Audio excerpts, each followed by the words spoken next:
Welcome, dear friends, to a tranquil corner where stories come alive.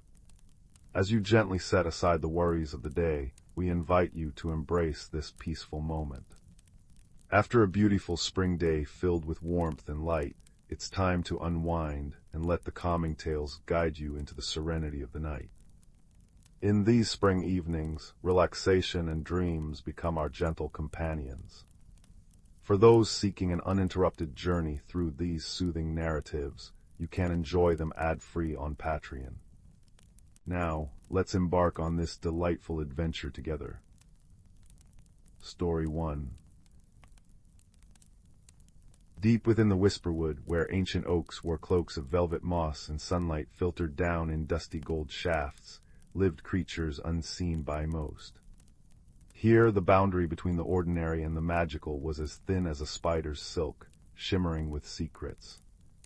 This was the domain of the Rootkin, small, gentle folk with skin like polished birch bark and eyes that held the deep green wisdom of the forest itself. They moved silently, their bare feet scarcely disturbing the carpet of fallen leaves, living in perfect harmony with the rhythm of the woods. Among them was a young Rootkin named Ember, named for the fiery spark of curiosity that burned within her. Her grandmother, Fern, whose silvered hair held the scent of damp earth and pine needles, was the keeper of the whispering stone's smooth, luminous pebbles that hummed with the changing seasons. Fern often spoke of the delicate balance, the unseen threads that connected every leaf, every beetle, every drop of dew to the heart of the Whisperwood. "Listen with more than your ears, little Ember," Fern would murmur, her voice like wind rustling through ferns. The forest breathes, it feels, it remembers. One crisp autumn afternoon, as the air turned sharp with the scent of wood smoke and decaying apples, Ember noticed something troubling. The great oak, the oldest and wisest tree in the grove, whose roots cradled their moss-draped village, seemed weary. Its leaves, usually ablaze with crimson and gold, were falling prematurely, landing silently like tired sighs. More worrying still, the luminous moss clinging to its vast trunk was dulling, losing its soft, internal glow. A low, discordant hum emanated from the whispering stones nestled at the oak's base, a sound that prickled Ember's skin like cold mist. "Grandmother," Ember whispered, her small hand finding Fern's gnarled one, "the oak is sad. The stones are humming wrong." Fern knelt, placing her palm flat against the rough bark. She closed her eyes, breathing deeply the scent of damp earth and faint decay. "You feel it too, child. The balance is slipping. The threads are fraying." She opened her eyes, filled with a deep, ancient sorrow. "The Heartspring, the source of the forest's deep magic, is troubled. Its song is fading." The Heartspring was a hidden pool, deep within a cavern veiled by cascading ivy, said to be the very pulse of the Whisperwood. Its waters reflected the sky above, but also the stars beyond, and its gentle ripples carried the magic that nurtured the seasons and the hidden lives within the forest. If its song faded, the magic would wane, the seasons might stall, and the delicate harmony Fern spoke of would shatter. "The spring guardian must be in distress," Fern explained, her voice grave. "Each season has its spirit, woven from the forest's essence. Autumn's guardian, a creature of swirling russet leaves and crisp air, tends the Heartspring as summer fades into winter. Something prevents it from completing its dance." Ember's spark flared brighter. "Can we help, Grandmother? Can I help?" Fern smiled, a small, sad curve of her lips. "The way is long and hidden, little spark. It requires listening deeper than you ever have before. You must seek the whispering path, guided only by the forest's own voice and the light of a willing companion." She placed a small, smooth pebble, faintly warm and pulsing with a soft blue light, into Ember's palm. It was a fragment stone, a piece of the greater whispering stones. "This will resonate with the Heartspring's call if you learn to truly hear." As twilight painted the sky in hues of lavender and burnt orange, Ember prepared. She packed a small pouch with dried berries that tasted like sunshine, a flask of dew gathered at dawn that sparkled like liquid crystal, in a cloak woven from spider silk and thistledown, impossibly light yet warm. Her companion chose her, Lumina, a firefly whose light wasn't the usual warm yellow, but a cool, steady silver blue, like a captured moonbeam. Lumina settled on Ember's shoulder, her gentle glow illuminating the deepening shadows. The whispering path wasn't a trail marked by stones or trodden earth. It was a feeling, a subtle shift in the air, a particular pattern in the rustling leaves overhead. Ember closed her eyes, letting the sounds wash over her, the cheer-up of crickets tuning for the night, the distant hoot of an owl, the sigh of the wind through the high branches. She focused on the cool pulse of the fragment stone in her hand, and Lumina's soft light against her cheek. Slowly a sense of direction emerged, like a faint melody pulling her forward. They journeyed through the heart of the Whisperwood. Ember felt the soft give of moss beneath her feet, cool and damp. She inhaled the rich, loamy scent of the forest floor, mingled with the spicy tang of fallen pine needles and the sweet decay of autumn leaves.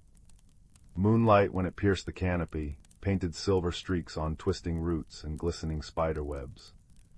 Lumina's light danced on dewdrops clinging to ferns, turning them into tiny, scattered stars. They encountered the hidden lives Fern spoke of. Shy moss weavers, no bigger than Ember's thumb, spun intricate, glowing tapestries on tree trunks, their tiny looms clicking softly. Water sprites, shimmering like liquid rainbows, giggled as they leaped between raindrops trapped in giant pitcher plants. A great ancient tortoise, its shell patterned with lichen like a living map, offered a silent nod of encouragement, its wise, slow eyes holding centuries of forest lore. Each encounter was a reminder of the interconnected web Ember sought to mend. Deeper they went, where the air grew still and heavy with the scent of damp stone and ancient secrets. The discordant hum grew louder, vibrating in Ember's bones. The forest here felt choked. Vines seemed tighter, leaves hung limp, and the vibrant moss was gray and brittle. The joyful chirps of unseen creatures were replaced by an uneasy silence. Finally they reached the ivy curtain, thick and strangely still. Behind it lay the cavern entrance. Pushing aside the heavy vines, Ember gasped. The cavern was vast, lit by the ethereal glow of thousands of luminous fungi clinging to the walls, casting shifting patterns of blue and green. At its center lay the Heartspring, but its waters were sluggish, murky, barely reflecting the cavern's lights. A faint, sickly greenish hue tainted its surface. At its edge, struggling against shimmering, sticky strands of dark energy that clung to its swirling leaf form, was the Autumn Guardian. It was a being of pure, vibrant autumn essence swirling red, orange, and gold leaves held together by crisp air and fading sunlight. But its light was dimmed, its movements strained, trapped by the dark threads anchored deep into the murky spring. The shadow silt, Ember breathed, remembering Fern's lessons. It builds when the forest's sadness or neglect gathers, choking the spring. The dark threads pulsed with a slow, malevolent energy. Lumina buzzed anxiously, her silver light flaring. The fragment stone in Ember's hand pulsed erratically, mirroring the spring's distress. Ember knew brute force wouldn't work. The balance required harmony, not struggle. Fern's words echoed, "Listen with more than your ears." Ember closed her eyes again, shutting out the sight of the trapped guardian and the tainted spring. She focused on the feel of the cool stone in her hand, the gentle hum of Lumina's wings, the damp air on her skin. She reached deeper past the discordant hum, seeking the faint, faltering song of the Heartspring beneath the silt. It was a melody of rustling leaves, trickling streams, and deep earth rhythms, terribly weak. She began to hum. Softly at first, a wordless tune that matched the fragmented rhythm she sensed beneath the murk. She poured into it the feelings she had gathered on her journey, the cool softness of the moss, the sweetness of the berries, the quiet wisdom of the tortoise, the joyful shimmer of the water sprites, the patient weaving of the moss folk.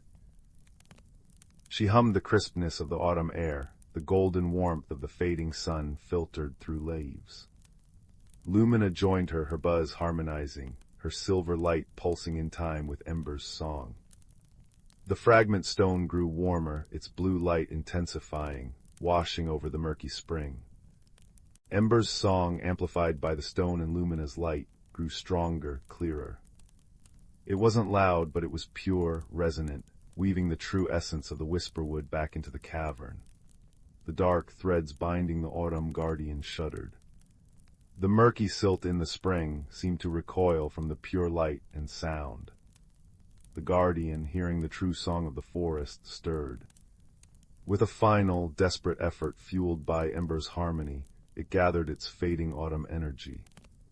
It spun a whirlwind of crimson and gold leaves, crisp and sharp.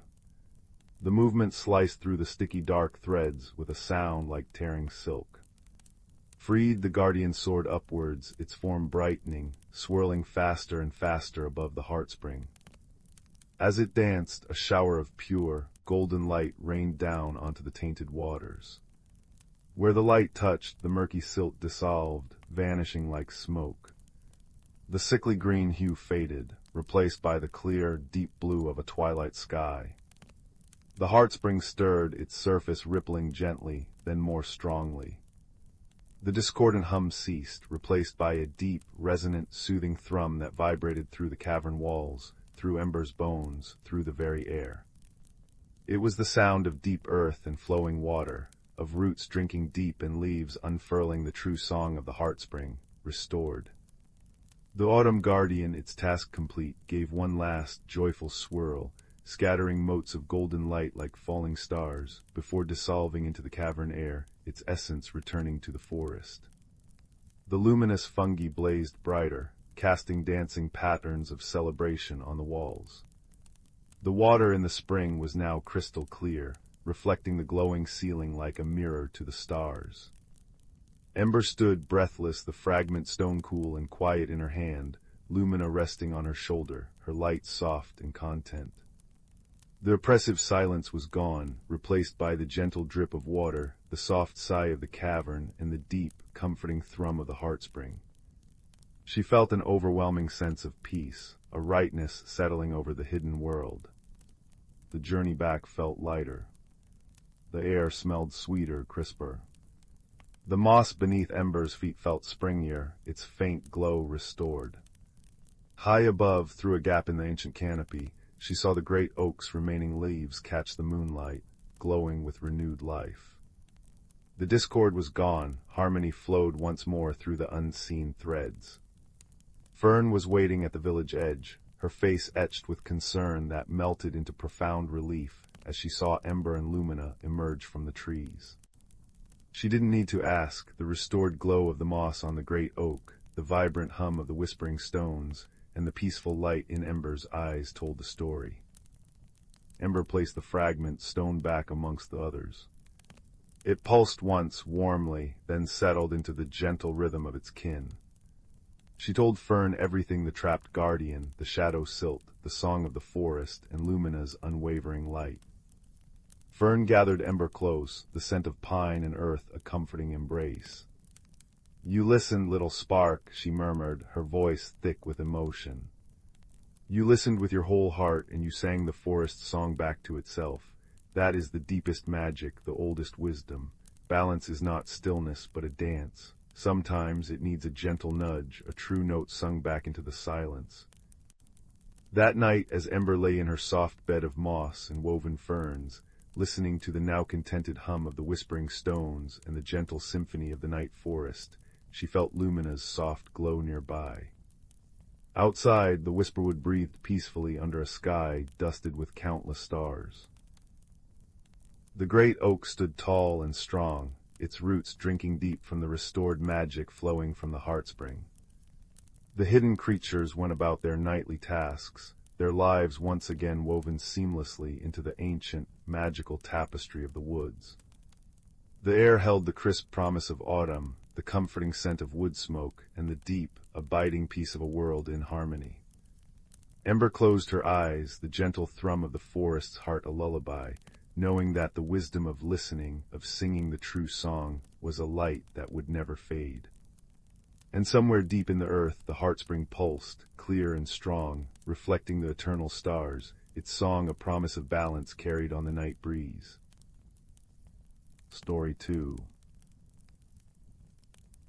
The evening mist curled like silver thread through the ancient oaks of the Whispering Woods, casting long, soft shadows across the mossy path.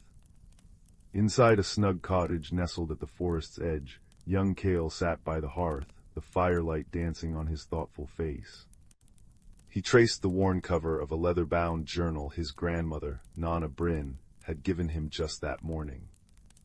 "It's time you knew the deeper roots, child," she'd said, her voice like dry leaves rustling. "Our family has always been the keepers of the wood's quiet song." Cale felt a familiar restlessness, a sense of being slightly outside a circle he couldn't quite see. He knew the practical ways of the woods, which berries were sweetest in summer, how to track a deer by the faintest broken twig, the soothing teas Nana Bryn brewed from hidden herbs.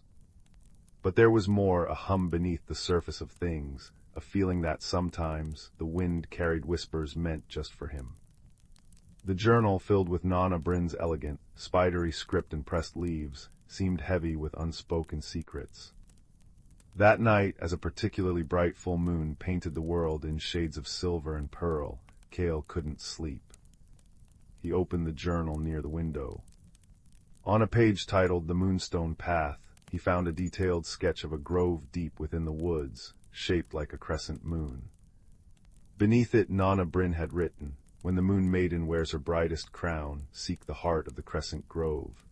There the past breathes, and the stones remember." Tucked into the binding were 3 smooth, cool stones, each no larger than a hazelnut, shimmering faintly with an inner light. Moonstones. His breath caught. Driven by a pull he couldn't name, Cale wrapped himself in a thick woolen cloak, slipped the moonstones into his pocket, and stepped into the luminous night. The woods welcomed him. Fireflies blinked like fallen stars, and the air smelled of damp earth, pine resin, and the sweet promise of night-blooming jasmine. The path, usually familiar, felt different under the moon's gaze. It seemed to guide his steps, the moss glowing faintly where he should tread. He followed an instinct deeper than sight, the moonstones in his pocket radiating a gentle warmth. After walking in hushed reverence, he entered the crescent grove. Ancient trees, their bark silvered by moonlight, curved protectively around a small clearing. At its center stood a low, moss-covered stone altar, intricately carved with spirals, leaves, and phases of the moon. The air hummed with a soft, resonant energy, like the deep note of a distant bell. Cale approached the altar, his heart pounding not with fear but with awe.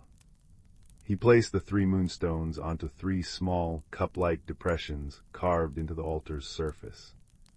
They fit perfectly. As the last stone settled, the carvings on the altar began to glow with a soft, blue-white light. The moonlight itself seemed to gather and thicken, forming shimmering figures around the grove, not ghosts, but echoes. He saw people who looked like him, with the same kind eyes and quiet strength as Nana Bryn. They moved gracefully, tending the grove, singing wordless songs that harmonized with the wind in the leaves, weaving garlands of moonflower and ivy, and carefully placing offerings of honey and wild herbs upon the altar. One echo, a woman with Nana Bryn's gentle smile, but eyes shining with youthful curiosity, stepped forward. Her voice was like the murmur of a clear stream. "Welcome, Cale, child of the keepers. We are the whisperers, the tenders of the balance. Our legacy is not dominion, but kinship. We listen to the woods, and the woods speak to us. We mend what is broken, soothe what is restless, and honor the quiet wisdom that flows beneath the surface of all things." Cale watched, entranced, as the echoes showed him their ways. They didn't command nature, they conversed with it. He saw them gently encouraging a fallen sapling, calming a startled fox with a soft melody, reading the stories written in the rings of ancient trees, and using the moonstones not for power, but for understanding, to see the health of the forest, to find lost creatures, to amplify their songs of healing. Their magic was subtle, woven from empathy, patience, and a profound respect for the interconnected life around them. The central echo held out her hands. In them, Kale saw not a grand treasure, but a simple, beautifully woven band of silver, thread intertwined with dried moonflower vines and tiny, luminescent seeds. "This is the keeper's cord," the echo whispered. "It is woven with the stories of the land and the starlight captured in the moonstones. It binds the keeper not to rule, but to remember, to serve, and to carry the song forward." As the echo placed the spectral cord towards him, Kale felt a profound sense of belonging wash over him, warm as sunlight after rain. The restlessness vanished. He understood now why the woods sometimes whispered, why he felt the sadness of a wounded bird or the joy of new growth so keenly. It was his heritage, the legacy of listening. The lesson wasn't about grand gestures or controlling power. It was about the quiet strength found in connection, in tending the small things with kindness, in being a gentle steward rather than a loud master.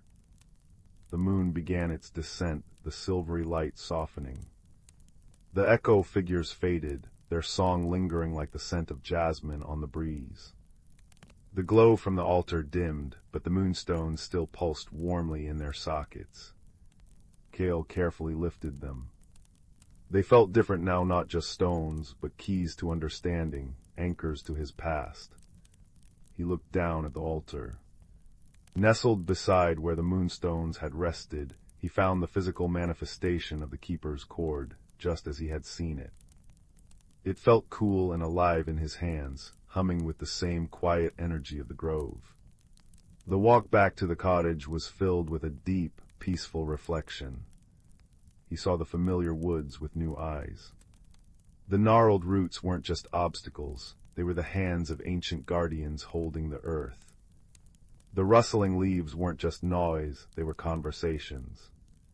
The owl's call wasn't eerie, it was part of the wood's nightly lullaby.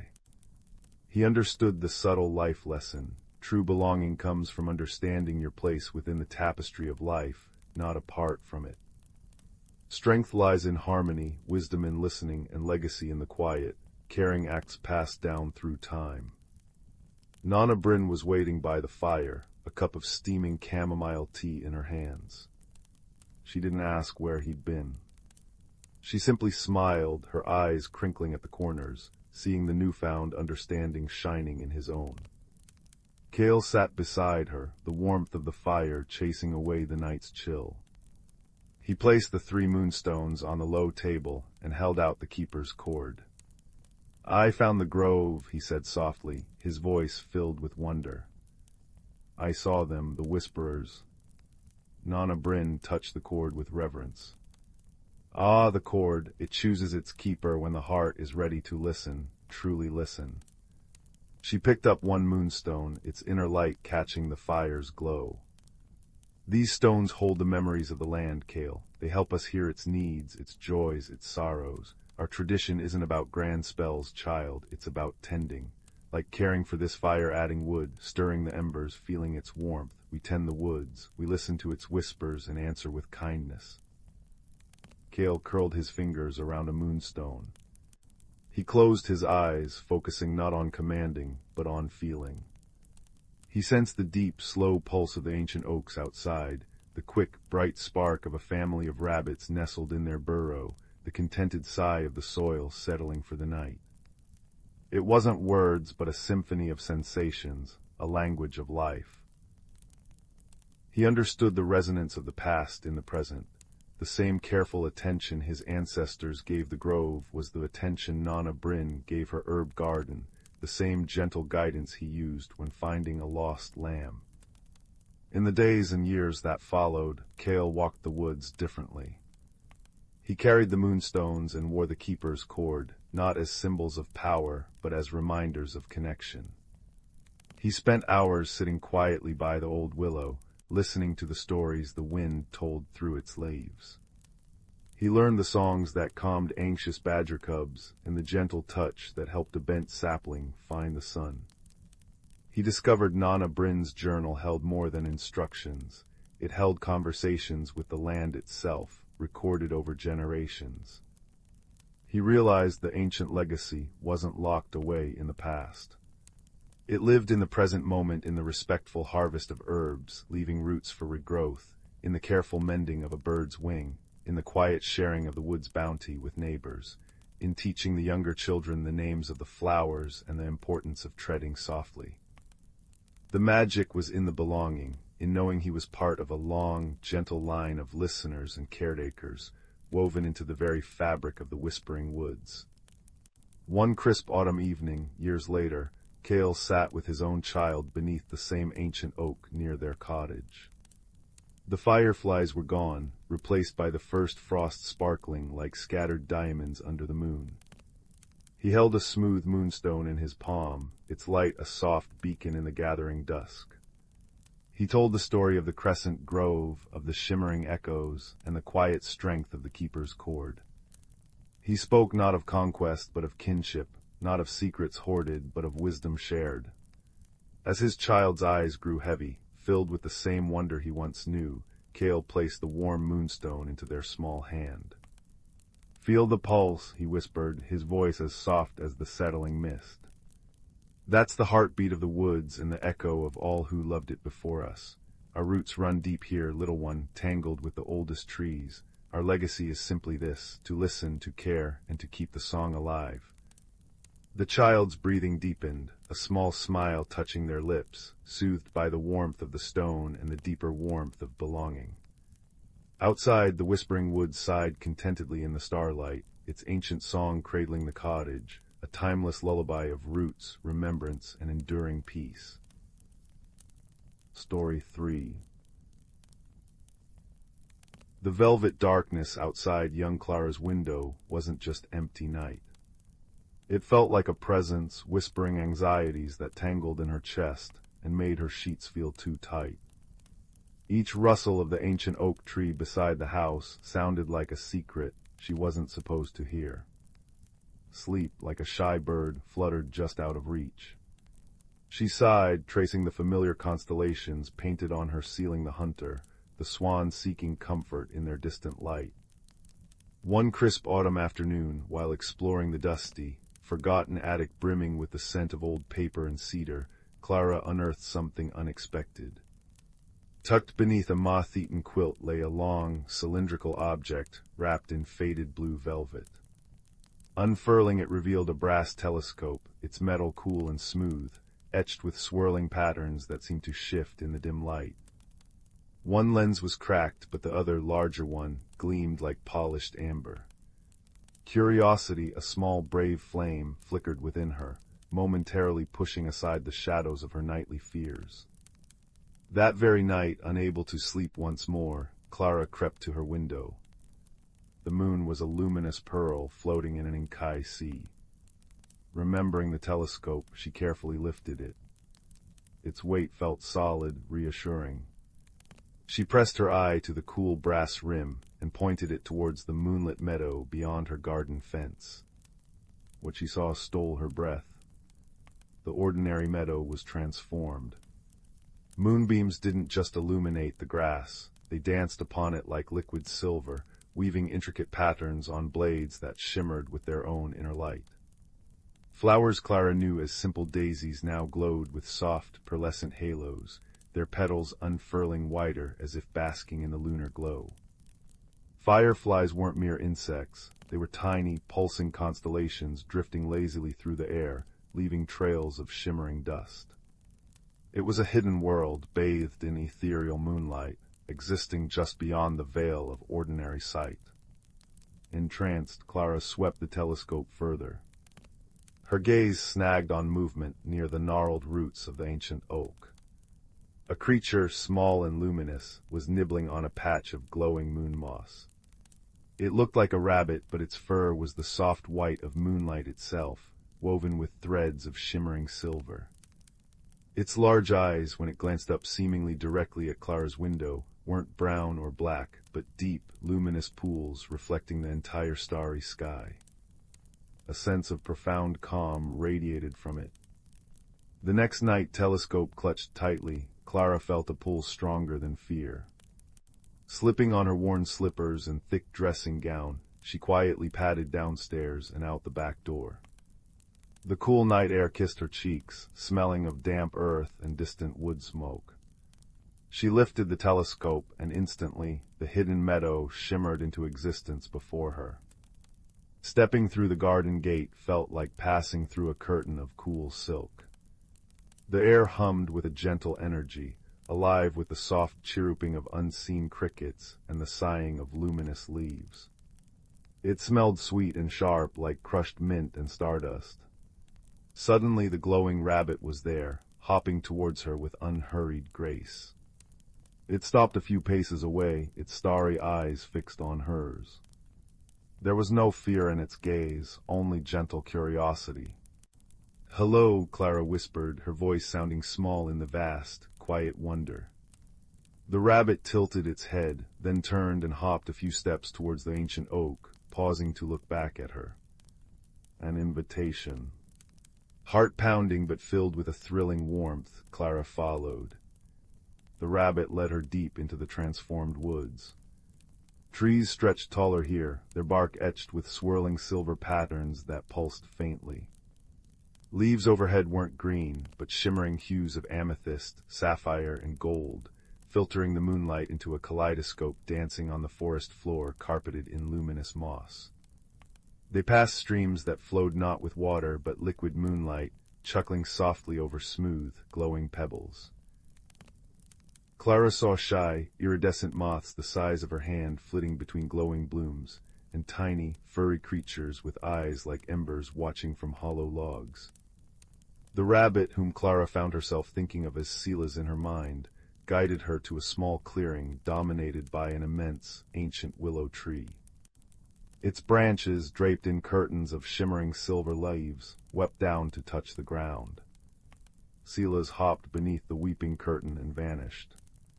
Clara pushed aside the cool, luminous strands and stepped into a hidden sanctuary. The air inside was warm and fragrant, smelling of vanilla and cinnamon.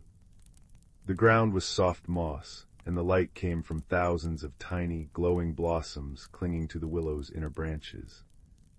Silas sat patiently on a smooth, moss-covered stone. Night after night, Clara returned. Silas became her guide and silent friend. He showed her where the moon-kissed berries grew, sweeter than any summer fruit, and introduced her to other shy inhabitants, a badger whose stripes glowed like polished onyx, and a family of hedgehogs whose spines twinkled with captured starlight. He taught her the quiet language of the moonlit wood, the meaning behind the firefly's dance patterns, the different size of the luminous leaves. She learned that the hidden world thrived on the pure, focused light of the moon, channeled and amplified by the ancient trees and the creatures themselves. Clara's anxieties began to fade, replaced by a sense of belonging and wonder she'd never known. Her steps grew surer, her voice less hesitant when she whispered stories to Silas about her world. One night, however, the hidden world felt wrong. The usual vibrant silver light was dim, muted. The glowing moss looked sickly, the luminous flowers drooped, their petals closed tight. The air hung heavy and silent, devoid of the comforting hum. Even Silas seemed subdued, his starry eyes clouded with worry. He nudged Clara urgently towards the heart of the woods, deeper than they'd ever ventured.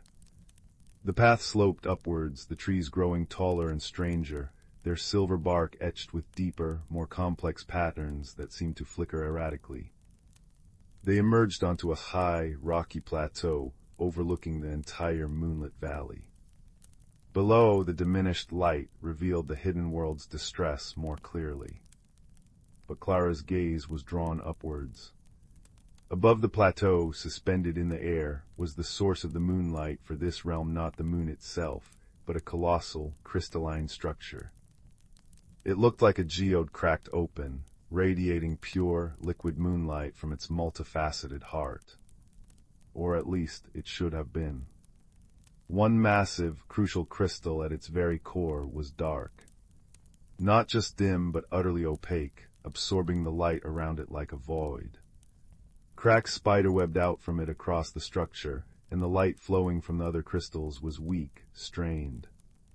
This was the moon heart, Seelas conveyed through urgent nudges and gestures towards the dark crystal, the engine of their world's light, now failing. The implications settled on Clara like a physical weight. Without the moon heart, the hidden world would fade, its light extinguished, its magic gone. Seelas and his kind, they would vanish. The beauty, the peace, the friendship she'd found, all lost. Fear, cold and familiar, tried to claw its way back into her chest. She wanted to hide, to run back to her safe, dark bedroom. But looking at Seelas, seeing the quiet despair in his starry eyes, she felt a different kind of warmth ignite within her, a fierce protectiveness. She couldn't let this happen. Not to her friend. Not to this place that had given her courage. But how? Clara whispered, staring up at the impossibly huge, dark crystal. How do we fix it? Seelas hopped towards the base of the plateau where the moon heart hovered. There, nestled amongst glowing moon vines, lay a cluster of smaller, fist-sized crystals. They pulsed with a faint, inner light. Seelas nudged one gently with his nose. It glowed a little brighter in response. He looked pointedly at Clara, then up at the dark heart of the moon hearts. Understanding dawned. These were fragments, seeds of moonlight. They needed light pure, focused light to awaken fully and perhaps replace or heal the dark crystal.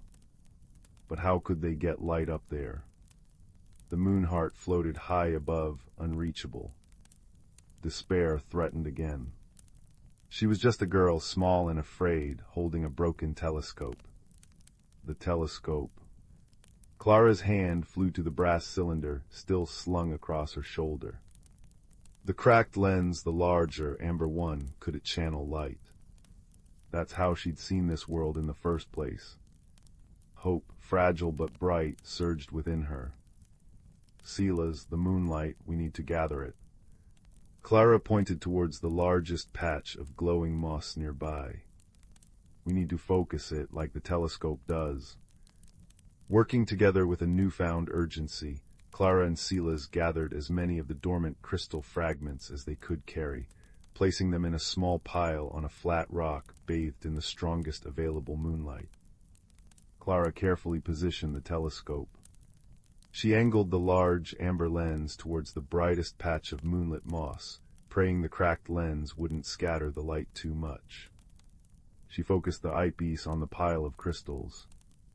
A thin, trembling beam of concentrated moonlight lanced from the telescope's eyepiece, striking the topmost crystal. For a moment, nothing happened. Then the crystal began to glow. Not faintly, but with a warm, golden light that grew steadily brighter, pulsing like a tiny captured sun. One by one, Clara moved the beam, awakening each crystal fragment until a small constellation of radiant light pulsed on the rock. They shone with a pure, powerful luminescence, far brighter than the surrounding, fading moonlight of the realm. But they were still on the ground. The dark crystal hung impossibly high above. Clara looked at the pile of glowing stones, then at Seelas, feeling helpless. How could they possibly get them up there? Seelas looked from the glowing crystals to Clara, then towards the moon heart. He hopped closer to the pile of radiant stones and did something astonishing. He pressed his small, starry forehead against the largest glowing crystal. His own luminescence flared, merging with the crystal's light. He seemed to draw the light into himself, his fur blazing brighter than ever. Then, gathering his haunches beneath him, Seelas leaped. He didn't just jump, he soared. Propelled by his own inner light and the energy absorbed from the crystal, he arced gracefully through the air, a shooting star aimed at the failing moon heart. He landed lightly on a ledge near the dark crystal, the glow from his fur illuminating the cracks around it like veins of sickness. He looked down at Clara, his starry eyes urging her on. He couldn't carry the crystals physically, but he could be the beacon. He could guide the light. Clara understood. She repositioned the telescope, her hands trembling but steadying with purpose. She focused the amber lens, not on moss this time, but directly onto Sela's, a tiny, radiant target against the vast, dark crystal. She poured every ounce of her focus, her hope, her newfound courage into the telescope. The beam that lanced out was no longer thin and trembling. It was a solid, brilliant column of purest moonlight, amplified and focused by the brass tube and Clara's fierce determination. It struck Sela's squarely. His form blazed like a miniature supernova, a star fallen to earth. The light didn't stop with him. It flowed through him, directed by his own will and connection to the hidden world, onto the dark heart of the moon heart. Where the concentrated light touched the dark crystal, a miracle unfolded. The blackness didn't shatter, it dissolved. Like ink washed away by pure water, the darkness receded, revealing pristine, clear crystal beneath. The light poured in, filling the newly cleansed facets. A low, resonant hum filled the air, vibrating up through the plateau rock and into Clara's bones. The cracked spider-webbing across the moonheart began to seal, glowing lines of liquid gold flowing through them, knitting the structure back together. As the dark crystal transformed, the entire moonheart ignited. Light, pure, powerful, and blindingly beautiful, erupted from its core. It cascaded down in shimmering waterfalls of radiance, flooding the plateau, then pouring down into the valley below. The hidden world drank it in. The drooping flowers snapped upright, petals unfurling wide to catch the light, glowing with renewed vigor. The sickly moss pulsed back to vibrant life. The silver patterns on the trees blazed. Fireflies erupted into joyous, chaotic dances, their trails painting the air. The gentle hum returned, louder, stronger, a symphony of light and life restored. Sela's, still glowing faintly but no longer blazing, hopped lightly down from the ledge. He approached Clara, who stood trembling, tears of relief and wonder tracing cool paths down her cheeks.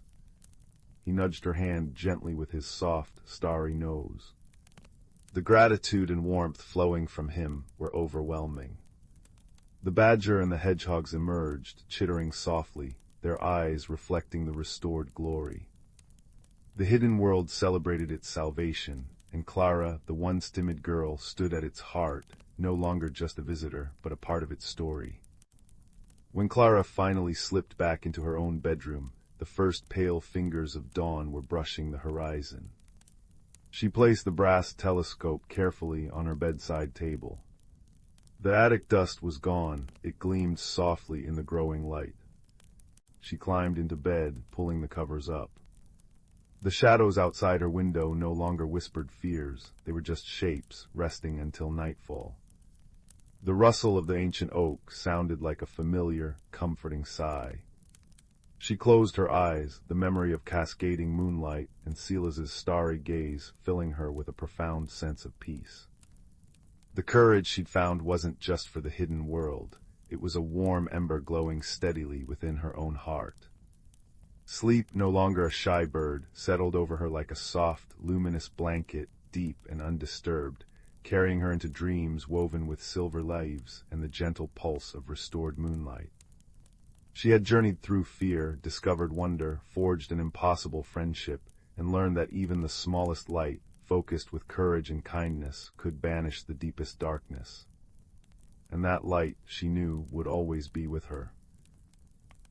Story 4. Deep within the Whisperwood, where ancient oaks stood like sentinels draped in emerald moss, and the air hummed with the scent of damp earth and pine resin, lived Fern, a young badger with fur the color of twilight shadows.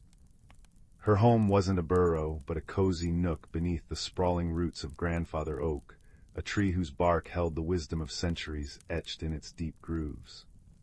Fern's world was one of intricate, hidden lives, where fireflies wrote messages in the dusk, spiders wove tapestries of moonlight, and the very seasons breathed magic into the forest. Spring was Fern's favorite. It arrived not with a single day, but with the shimmering. One crisp morning, just as the first true warmth touched the frost-laden grass, countless dewdrops clinging to spiderwebs and leaf tips would begin to glow with soft, internal light.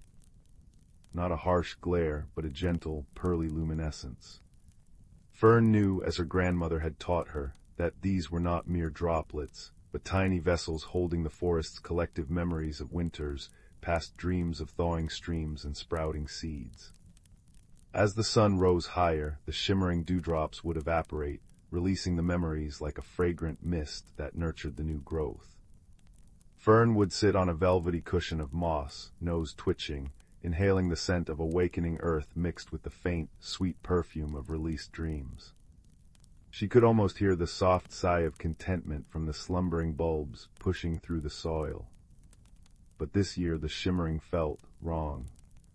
The dewdrops glowed weakly, their light flickering erratically like dying candle flames. The mist they released was thin, carrying a faint, sour tang instead of sweetness. New shoots emerged pale and spindly, and the usual chorus of returning songbirds sounded hesitant, muted. A ripple of unease traveled through the Whisperwood's hidden inhabitants. Fern noticed it in the agitated buzz of the carpenter bees, the unusually deep burrows dug by the rabbits, and the worried wrinkles around the eyes of Elder Root Whisperer, an ancient tortoise whose shell was patterned with lichen maps of the forest. "Something disturbs the balance, little Fern," Root Whisperer rumbled one afternoon, his voice like stones grinding slowly together. He basked on a sun-warmed rock near the Crystal Creek, whose waters usually sang with clear, bell-like notes. Today the creek gurgled sluggishly, its melody flat. The Heartstone feels troubled. He gestured with his creaky neck towards the forest's center, where the legendary Heartstone lay, a smooth, moss-covered boulder said to pulse with the forest's lifeblood. Only the eldest creatures knew its exact location. Fern felt a prickle of responsibility.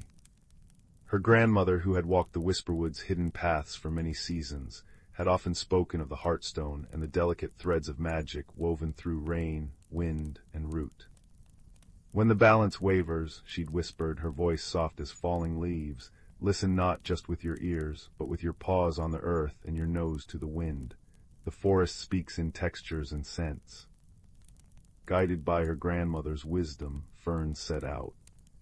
She pressed her paws to the cool, damp earth near the creek. Instead of the usual gentle thrum of growth, she felt a faint, discordant vibration, like a plucked string out of tune.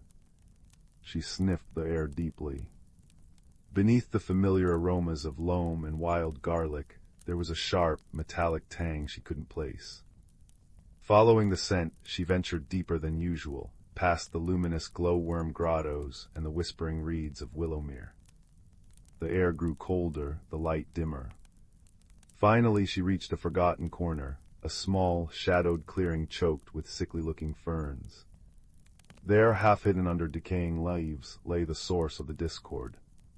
It was a piece of smooth, unnatural stone, dark gray and cold to the touch, unlike the warm, living rock of the forest. Rainwater pooled in a shallow depression on its surface, but instead of soaking into the earth or evaporating cleanly, it seemed to stick, growing stagnant and emitting that sour, metallic smell. Fern understood. This foreign stone wasn't part of the Whisperwood's intricate song.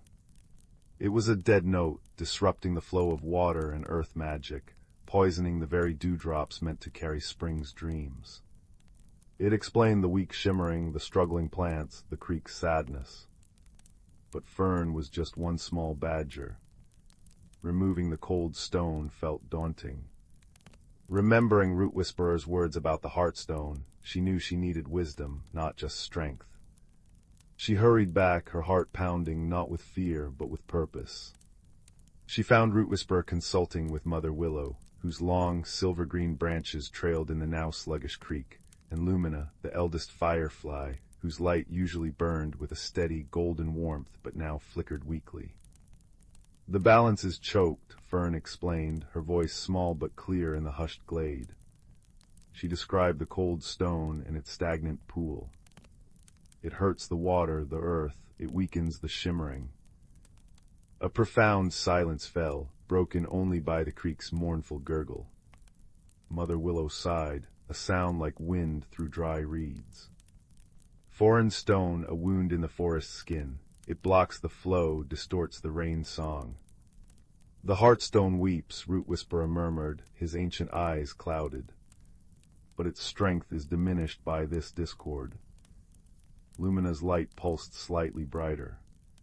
Strength is not always force, little tunneler. Remember the ways of the Whisperwood. Water shaped stone over eons. Roots break rock with patience. Wind carries seeds to heal scars. Her voice was a soft hum. The stone is cold and heavy, but the forest is wise and many. An idea, fragile as a spider's thread, began to form in Fern's mind. The rain, she said slowly. The rain cleanses, but the stone holds the water bad, makes it sick. What if we help the rain carry the sickness away, cleanse the wound? Mother Willow's branches rustled thoughtfully. A washing, a gentle scouring, but the stone is deep set. It needs encouragement to move. Encouragement. Root Whisperer's eyes gleamed with a slow understanding. The smallest roots, the most patient, can find the way. They seek water, even bitter water. They can loosen. A plan emerged, woven from generations of forest wisdom. They would work with the coming storm, not against it. Fern, with her strong claws, would carefully dig small channels away from the stagnant pool, giving the rainwater a clean path to flow. Mother Willow would send her finest, thinnest root tendrils questing through the damp soil beneath the stone, not to lift it by force, but to gently, persistently nudge and loosen the earth holding it fast. Lumina would gather her kin. On the night of the storm, they wouldn't hide. Instead, they would fly in a precise, swirling dance above the clearing, their collective light concentrated on the cold stone.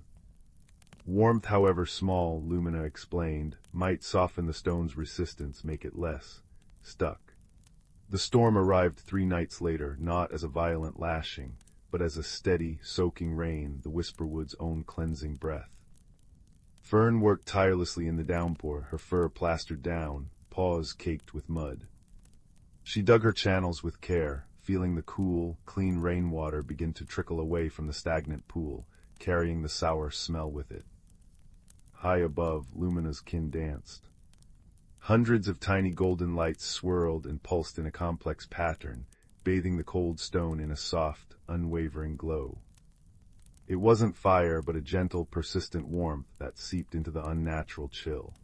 Deep below, Mother Willow's roots, fine as hairs, wove through the saturated soil. With infinite patience, they pushed against the stone's edges, not forcing, but creating tiny spaces, whispering to the earth to yield. Fern could feel it, a subtle shift beneath her paws, a loosening. The discordant vibrations softened. The rain fell for hours. The stagnant pool dwindled, replaced by fresh, clean rainwater that soaked eagerly into the cleansed earth. The cold stone, warmed by the firefly's light and nudged by the roots, settled deeper into the mud, no longer a poisonous barrier, but just another rock slowly being reclaimed. As the storm finally passed, leaving the forest dripping and refreshed, a profound silence settled, followed by a new sound. The crystal creek, its waters freed, began to sing again, a clear, bright melody that echoed through the dripping trees. Weeks passed. The Whisperwood healed. New shoots grew strong and vibrant. Songbirds filled the air with exuberant trills. And when the next true spring morning dawned crisp and clear, the shimmering returned in full glory. Dewdrops blazed like captured stars on every blade of grass and spiderweb, releasing a mist so sweet and thick with joyful memories that Fern felt giddy breathing it in. The air hummed with renewed life. Fern sat once more on her mossy cushion beneath Grandfather Oak, Elder Root Whisperer beside her. The ancient tortoise watched the glowing dewdrops with deep contentment. "You listened, little Fern," he rumbled softly. "Not just with your ears, but with your heart and your paws. You remembered the old ways, patience, cooperation, working with the forest, not against it. Sometimes the greatest strength lies in understanding, and the deepest magic in doing less, not more. As the pearly mist rose, carrying dreams of resilience and harmony into the awakening world, Fern snuggled deeper into the velvety moss. She watched a single, perfectly formed dewdrop on a fern frond nearby catch the first golden rays of the sun. It glowed with an intense inner light, and within its tiny sphere, Fern fancied she saw a reflection not of her own face, but of the Whisperwood itself, strong, interconnected, and eternally singing its quiet song of balance. The warmth of the rising sun, the scent of clean earth and sweet mist, the gentle hum of the forest breathing it all wove a cocoon of profound peace. Here, deep in the ancient woods, where magic and reality danced, harmony had been gently restored, a comforting lullaby whispered on the wind, promising that even the deepest wounds could heal when tended with wisdom and friendship. And under the watchful gaze of Grandfather Oak, Fern closed her eyes, soothed by the forest's resilient, everlasting heartbeat, carried softly into dreams on the wings of the shimmering dawn. Story 5. The scent of damp earth and sleeping blossoms hung heavy in the twilight air of the village of Willow Creek. Finn, the village's quiet gardener, knelt amongst his beloved moonflowers, their silvery buds tightly closed against the encroaching dusk. But Finn wasn't admiring them tonight. His brow was furrowed, his usually gentle hands clenched into fists resting on his knees. Change was coming to Willow Creek, a gentle shift whispered on the wind, a new way of tending the ancient, whispering woods that bordered the village. And Finn, who found profound comfort in the predictable rhythm of seasons and soil, felt a cold dread settle in his chest. For generations, Finn's family had tended the gardens and the edges of the whispering woods using the same, time-honored methods. He knew the precise moment the star lilies would unfurl, the exact amount of sunlight the fire ferns craved, and the comforting hum of the earth beneath his palms. But the elders, guided by dreams sent by the ancient tree spirits, had spoken of a new harmony to be sought, a deeper connection that required listening more than directing, adapting rather than imposing. Finn felt unmoored. His carefully ordered world, as familiar and comforting as the worn wooden handle of his trowel, seemed to be crumbling. "It's just different," he confided the next morning to his grandmother, Maeve, as they sat shelling peas on her sun-dappled porch. Maeve's hands moved with the swift, sure grace of decades, her eyes kind and knowing. The scent of lavender drifted from her herb garden nearby. "Different isn't always bad, Finn," she said softly, her voice like dry leaves rustling. "Think of the willow sapling by the stream. It doesn't fight the current, it bends, it learns its strength from yielding. The woods whisper of change, not destruction." She placed a cool, wrinkled hand over his clenched fist. "Fear makes the soil hard, child. It stops the roots from reaching deep." But Finn's fear was a tangible thing. As he tried to practice the new ways sitting quietly at the forest's edge instead of actively pruning, trying to feel the needs of the plants rather than impose his own garden began to reflect his turmoil. The moonflowers remained stubbornly closed even at night. The cheerful sunpeppers drooped, their vibrant orange fading to a sickly yellow. Vines that usually climbed his trellises with joyful abandon now twisted in on themselves, brittle and gray. It was as if his inner discord had seeped into the very ground he tended. The magical essence of the garden, once a vibrant hum, now felt thin and discordant, a melody played on broken strings. Worse, the whispering woods themselves seemed distant. The leaves rustled less, the playful light sprites that usually darted between the trees hid themselves away.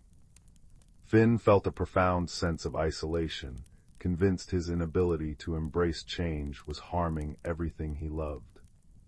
He stopped going to the village square for evening tales, retreating instead to his cottage, the air thick with the scent of wilting blooms and his own despair.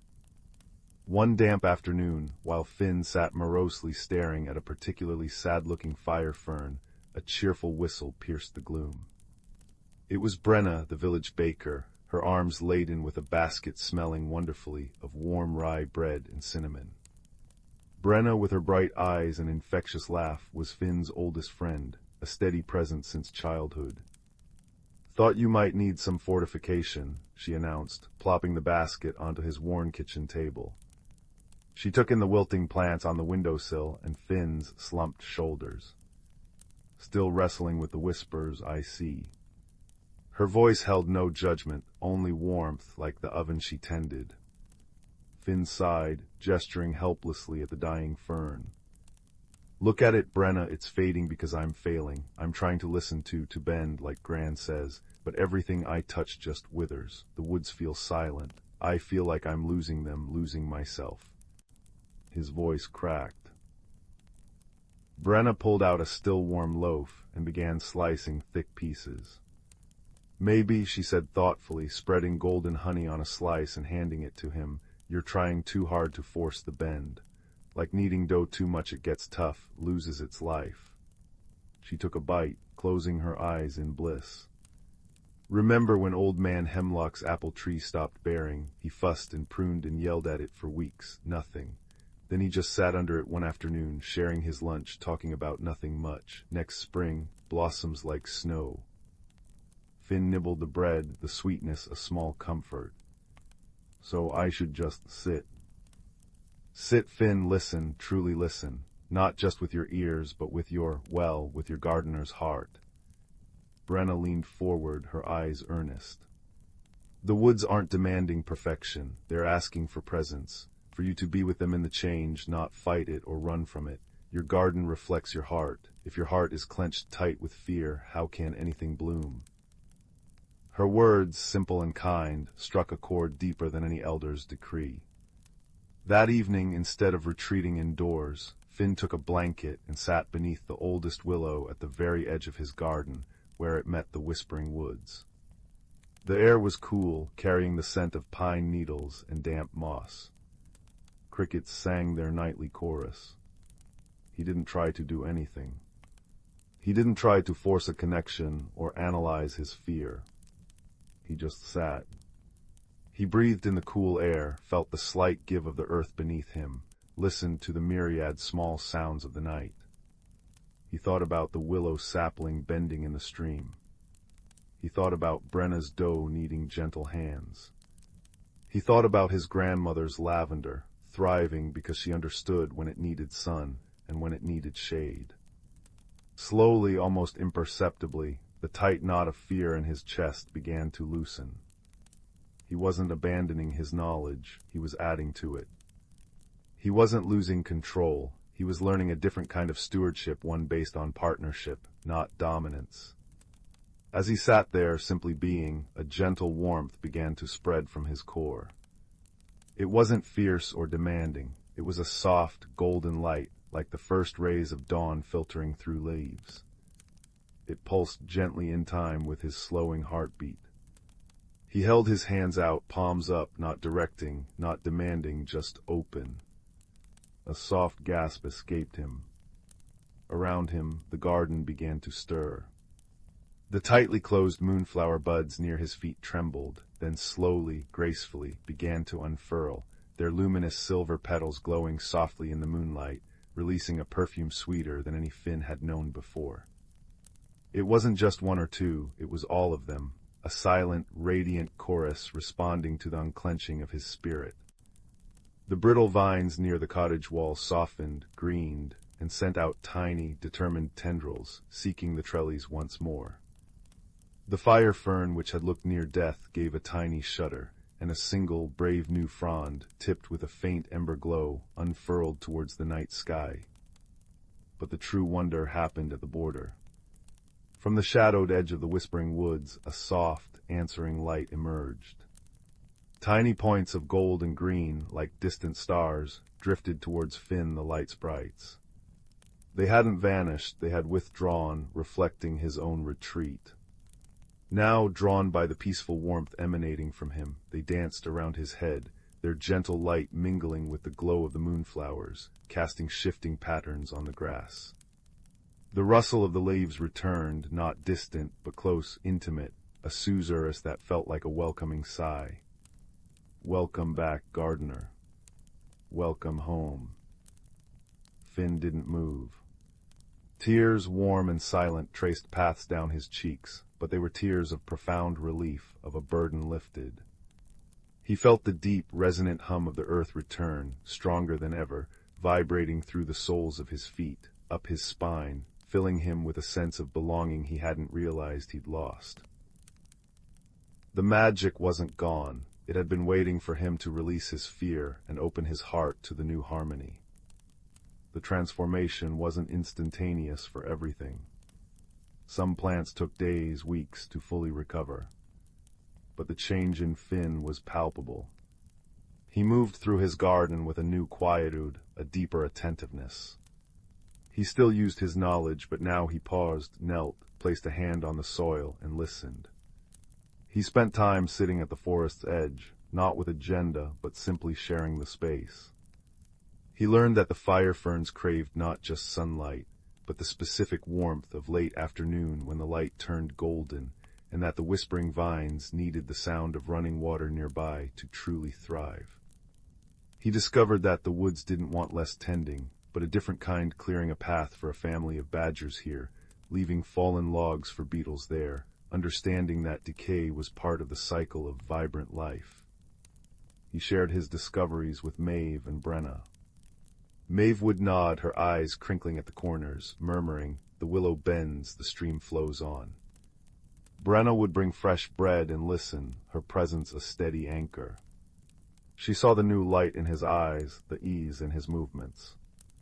"Told you," she'd wink, nudging him with her elbow. Sometimes the best growth happens when you stop pulling at the roots and just let the rain fall. One evening, as the first stars pricked the velvet sky, the elders gathered at the edge of the Whispering Woods for a simple ceremony of gratitude. Finn stood amongst them, no longer an outsider struggling, but a vital part of the village's new harmony. As the elders chanted a soft, ancient melody praising the spirit of growth and adaptation, Finn looked at his garden, now ablaze with healthy, vibrant life. Moonflowers glowed like captured starlight, fire ferns pulsed with gentle warmth, and vines heavy with luminous blue berries climbed the trellises. The air hummed with the combined magic of the garden and the woods, a complex, beautiful symphony born of acceptance and partnership. He held out his hand, palm up. A single light sprite, bolder than the others, drifted down and landed gently on his fingertip, its light warm and steady. Finn smiled, a deep, peaceful smile that started in his heart and spread outwards. He understood now. Personal growth wasn't about becoming someone entirely new. It was about uncovering deeper layers of who you already were. It wasn't a battle against change, but a dance with it. The magic wasn't separate. It was the inner light of understanding, of courage, of openness, reflected and amplified by the world around you. The fear of change had been like a frost, but the warmth of acceptance, nurtured by friendship and gentle wisdom, had thawed the ground, allowing his true spirit and the magic within and around him to bloom more beautifully than ever before. Later, back in his cottage, the fire crackling softly in the hearth, the scent of earth and night blooms drifting through the open window, Finn felt a profound sense of peace settle over him, as warm and comforting as the quilt on his bed. The journey hadn't been easy, but it had led him home to his garden, to his community, and most importantly, to a deeper, truer version of himself.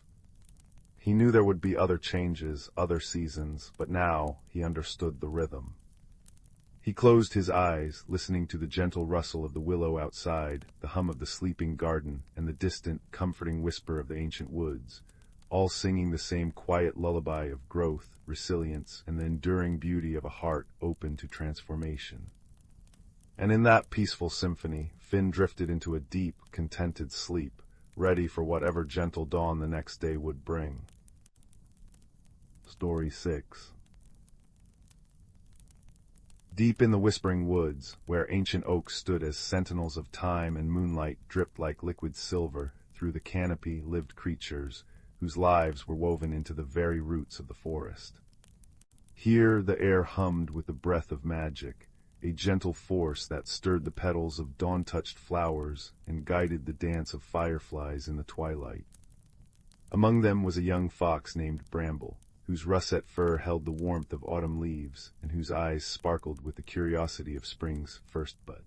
Each season the forest celebrated the turning, a sacred alignment where the boundaries between earth and enchantment thinned. In spring the blossom song would begin, a melody sung by the wind through newly unfurled leaves, coaxing sleeping seeds to life. Summer brought the rainweavers, tiny tree frogs whose croaks summoned gentle showers that painted rainbows in the mist. Autumn belonged to the leaf-keepers, squirrels who gathered fallen foliage not for nests, but to weave them into shimmering cloaks that stored sunlight for the barren months. And winter. Winter was guarded by the frost sprites, ethereal beings who spun ice crystals into lace to protect sleeping roots from the bitter cold. But this year, as the first blush of spring painted the forest, an unsettling chill lingered. Bramble noticed it one dew-kissed morning while padding toward the sunken brook. The water, usually murmuring with melted snow, lay silent under a skin of ice. Bluebells bowed under unexpected frost, their petals brittle as glass. Even the air tasted sharp, like unripe berries, where it should have been sweet with cherry blossoms. Worried, Bramble sought old Badger in his set beneath the grandfather oak. The set's walls, lined with dried moss and velvety lichen, held the earthy scent of wisdom. Old Badger's fur was grizzled with age, his claws worn smooth from tracing maps of the forest's ley lines in the soil. "Ah, little traveler," he rasped, stirring a pot of time-scented tea over a glowworm lamp. "The balance trembles, the frost sprites have not retreated to their northern caves, their icy threads cling where warmth should reign." Bramble's ears drooped. "But why, elder?" the rainweavers sang the thawing songs weeks ago. Old Badger poured tea into an acorn cup, the steam curling like ghostly vines. "Long ago, when I was but a cub, a similar frost came. The Heartstone, a crystal born from the forest's first lightning strike, had cracked, its warmth faltered, and winter's fingers crept too far south."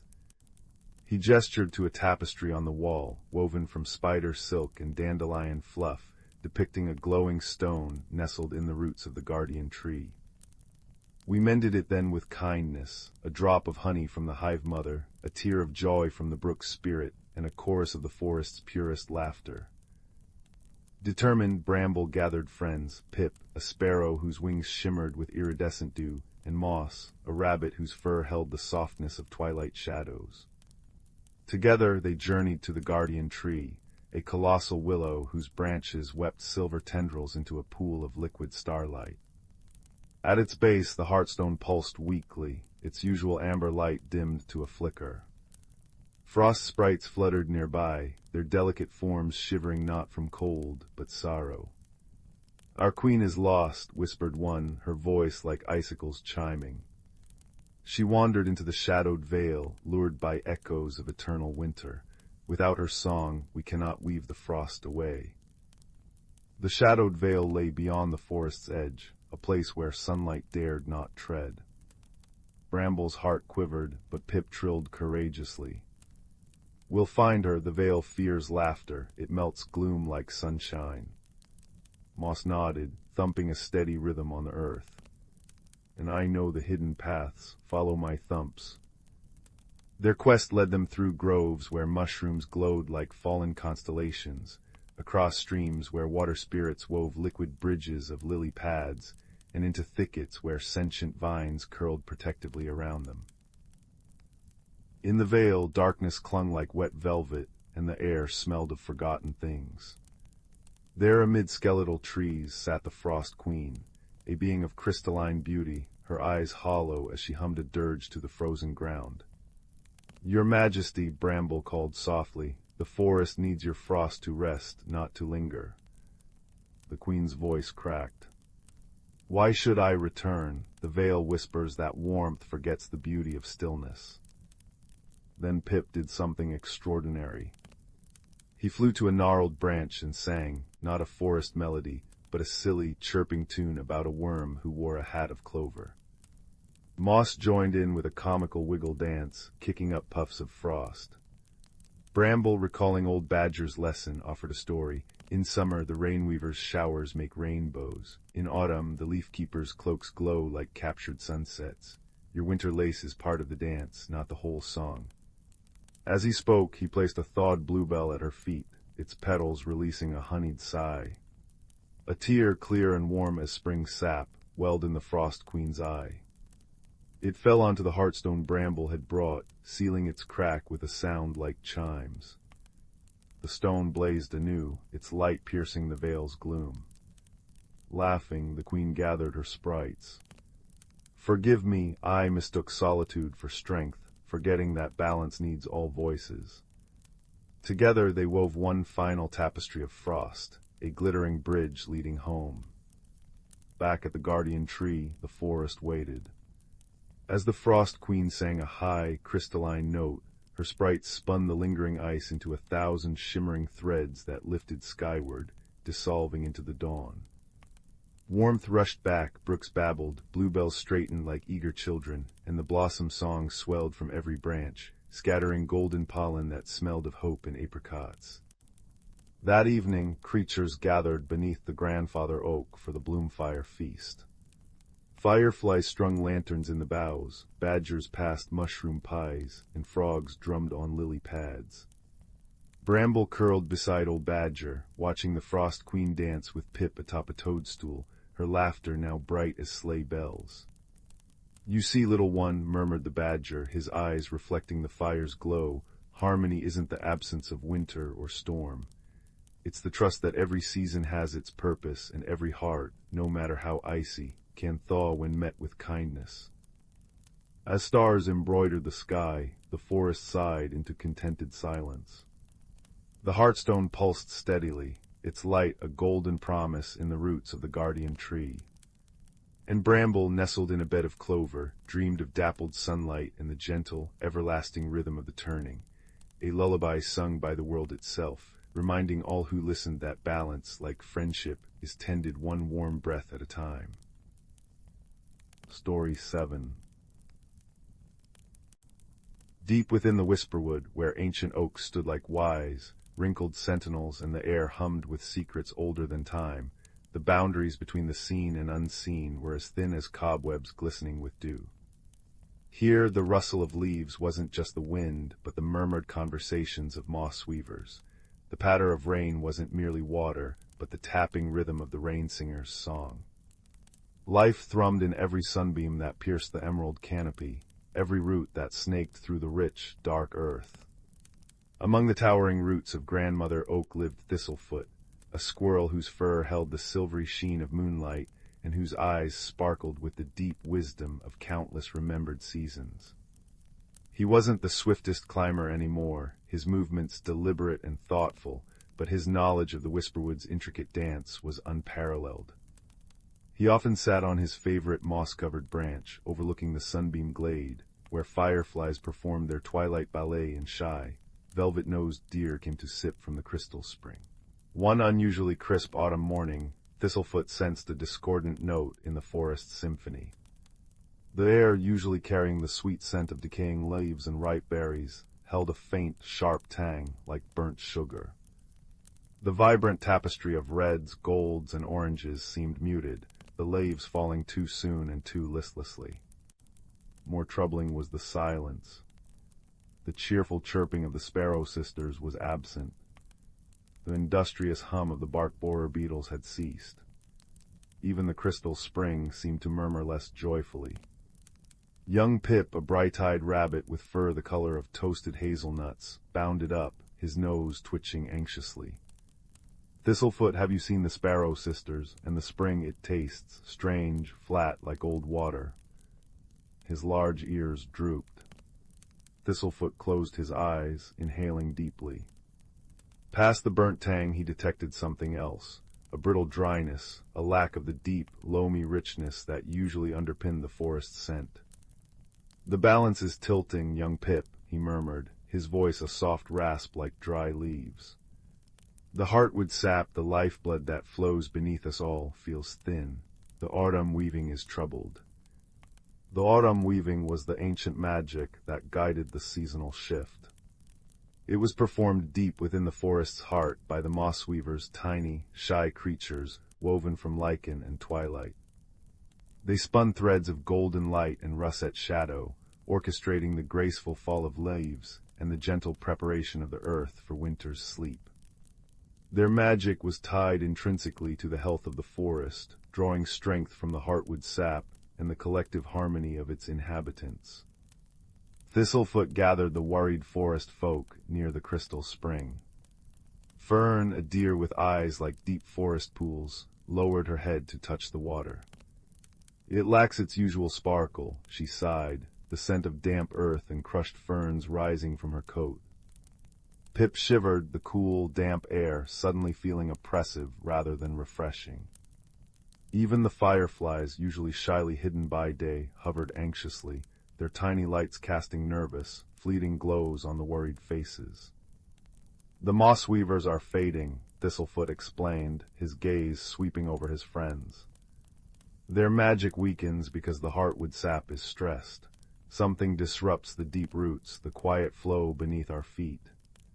He described the subtle signs, the brittle leaves falling without their final burst of color, the unnerving silence replacing the forest's chorus, the spring's diminished vitality that tasted like dust on the tongue.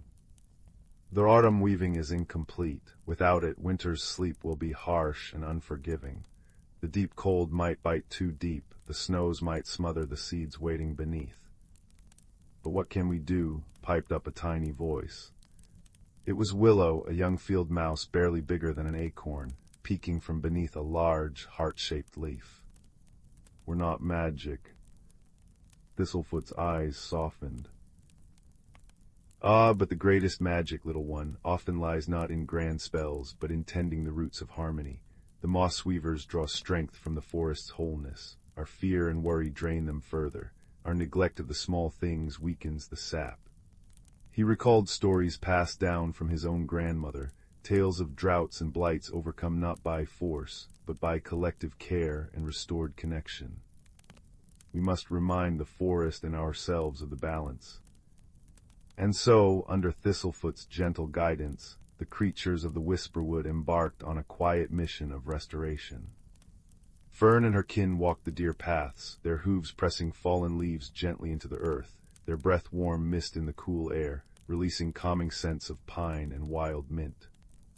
Pip and his rabbit kin sought out hidden patches of late-blooming clover and tender bark shavings, leaving them as offerings near the roots of the oldest trees, their sweet, green fragrance mingling with the damp earth. Willow and the other mice gathered the strongest, most resilient fallen acorns and nuts, carefully burying them in soft, protected spots, ensuring the promise of spring was securely tucked away, the rich scent of disturbed soil rising around them. The Sparrow Sisters, once they cautiously returned, sang their sweetest, clearest songs from the highest branches, their melodies weaving through the trees like threads of liquid silver, countering the brittle silence. Thistlefoot himself visited the moss weavers' hidden grove. He didn't enter their sacred space, woven from living moss and dappled sunlight, but sat patiently outside. He hummed an old, grounding tune, a sound like deep roots growing and stones settling. He spoke softly to the ancient oaks, sharing stories of resilience, of winters past endured and springs faithfully returned. He breathed deeply, focusing on the scent of rich earth, the feel of cool, velvety moss beneath his paws, the sound of water trickling somewhere deep below the essence of the Whisperwood's enduring life. Slowly, almost imperceptibly at first, the discord began to soften. The sharp, burnt tang in the air faded, replaced by the familiar, comforting perfume of damp leaves and wood smoke carried on a gentle breeze. The crystal spring's murmur grew stronger, sweeter, tasting once more of cold stone and hidden minerals. One evening, as the last rays of sun painted the sky in hues of apricot and lavender, Pip noticed something miraculous. High in the canopy, where only Thistlefoot usually ventured, a single leaf detached. But instead of falling listlessly, it drifted down in a slow, graceful spiral, catching the light and blazing with the purest, deepest crimson Pip had ever seen. It landed softly on the moss at Thistlefoot's feet. A collective sigh, soft as the wind through pine needles, seemed to ripple through the forest. The Sparrow Sisters' song gained new strength.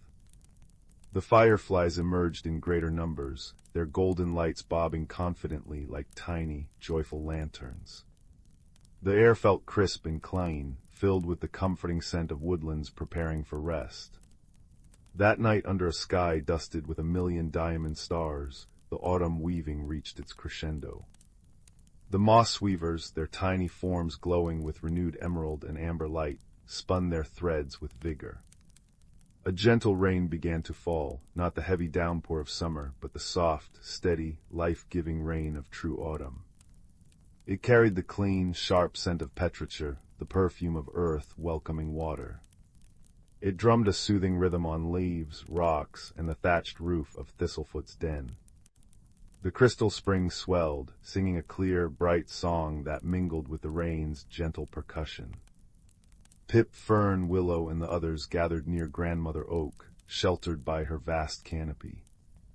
They watched the rain fall, washing away the last traces of dryness and worry. The fireflies danced in the raindrops, creating shimmering arcs of gold and silver light. The air was cool and damp, filled with the soothing sounds of water and the deep, rich smell of the forest breathing easily again. Thistlefoot joined them, his silvery fur glistening with droplets. He didn't need to speak. The restored harmony spoke for itself in the steady drumming of the rain, the vibrant scent of wet earth and renewed life, the comforting darkness lit by gentle, dancing lights, and the deep, peaceful silence that now felt full, not empty, a silence of contentment, not absence. The greatest strength, Thistlefoot finally murmured, his voice blending with the rain song, lies not in resisting the storm, but in tending the roots so the tree stands firm. The deepest magic is woven not by solitary power, but by countless small acts of care passed down like precious seeds from generation to generation. Remember this, little ones, when the seasons turn. Tend your roots, sing your songs, offer your kindness, for in harmony we find our enduring warmth, even in the deepest winter's sleep. As the gentle rain continued to fall, washing the Whisperwood in silver moonlight and liquid starlight, the creatures nestled closer. The scent of wet fur, damp moss, and the faint, sweet aroma of unseen night-blooming flowers wrapped around them. The rhythmic lullaby of the rain and the soft, contented sighs of the forest wove a blanket of profound peace. The autumn weaving was complete. Balance was restored. And nestled deep within the ancient, magical Whisperwood, surrounded by the quiet symphony of nature's harmony and the gentle glow of fireflies, a deep, restorative sleep settled over all, warm and safe as a promise kept. Story 8. Deep within the Whisperwood, where ancient oaks wore beards of moss and sunlight dripped like liquid gold through the emerald canopy, the boundaries between the seen and unseen grew thin as a spider's silk. Here, beneath the gnarled roots and within the hollow trunks, thrived a hidden world. Ferns unfurled velvet fronds, sheltering tiny folk who polished dewdrop lanterns. Shy river sprites wove moonlight into shimmering currents, and the very air hummed with the gentle magic of life intertwined. At the heart of this realm stood Grandfather Rowan, an ancient tree whose bark was etched with the wisdom of centuries. His leaves whispered secrets carried on the breeze, and deep within his core pulsed the rhythm of the forest itself, the steady beat of seasons turning. He was the keeper of the great balance, a harmony woven from sunlight and rain, growth and decay, the bustling energy of summer and the deep slumber of winter. This balance was maintained by the hidden folk, industrious moss keepers, meticulous root tenders, sky watchers who rode dragonflies, and the quiet water weavers. Among them was a young hedgehog named Thistle. Soft-spined and wide-eyed, Thistle possessed a rare gift. He could feel the subtle shifts in the forest's breath, the tiny tremors in the earth before anyone else. He spent his days exploring the dappled glades, his tiny paws sinking into cool, damp moss that released the scent of rich earth, and decaying leaves a perfume of life and renewal. He listened to the gurgle of hidden springs, tasted the tart sweetness of wild strawberries warmed by the sun, and felt the soft brush of moth wings against his snout at twilight. One late summer evening, as fireflies began their silent dance, painting the deepening blue with flickering gold, Thistle felt a strange tremor. It wasn't the comforting rumble of distant thunder or the gentle settling of the earth. It was a sharp, discordant shiver, like a snapped lute string. The air, usually thick with the scent of honeysuckle and warm pine, carried a faint, metallic tang.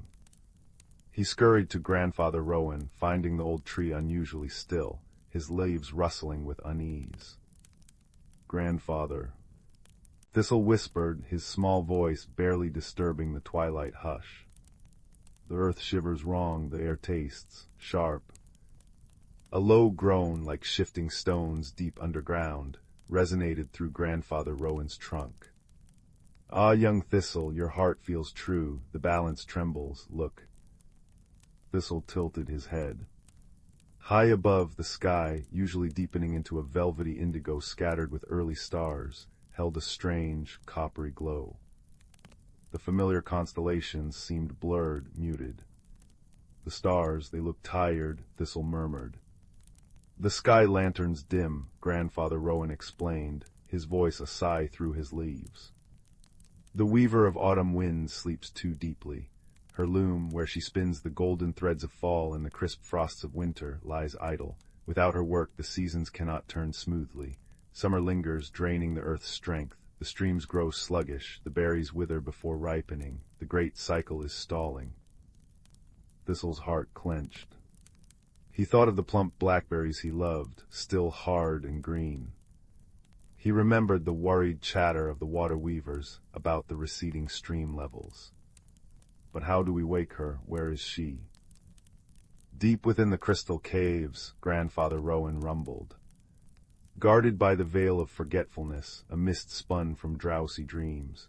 Few remember the path, fewer still possess the gentle touch needed to disperse the veil without harm. Thistle knew he had to try.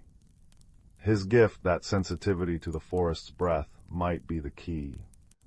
Word spread through the hidden communities like wind through dry grass. Willow, a nimble squirrel with fur the color of twilight shadows, offered to guide him, knowing the forest paths like the lines on her own paws. Bramble, a sturdy badger whose claws were gentle despite their strength, volunteered to clear any fallen branches or loose stones, his deep voice a comforting rumble. Even Lumina, a tiny glowworm usually content to illuminate mossy nooks, insisted on coming, her soft, steady light a beacon in the deepest dark. Their journey began at moonrise. The Whisperwood transformed under the silver light. Moonbeams painted silver pathways on the forest floor, illuminating phosphorescent fungi that glowed like fallen stars. The air was cool and sweet, filled with the scent of night-blooming jasmine and damp earth.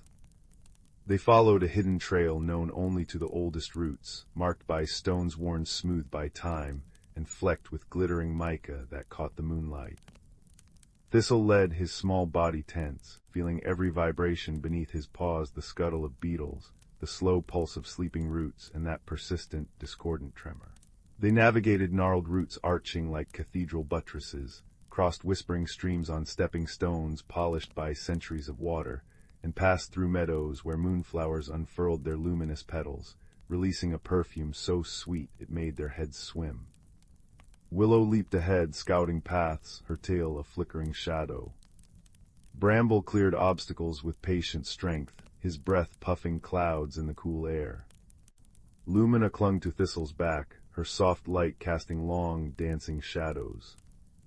After what felt like hours, the air grew colder, damper. They reached a sheer rock face, veiled by thick curtains of ivy. Behind it, hidden from casual sight, yawned the entrance to the crystal caves. A faint, pearlescent mist swirled before the entrance, shimmering with faint rainbows even in the moonlight, the veil of forgetfulness. It pulsed with a sleepy enchantment. just looking at it made Thistle's eyelids feel heavy. Willow blinked slowly, Bramble yawned wide, and Lumina's light dimmed.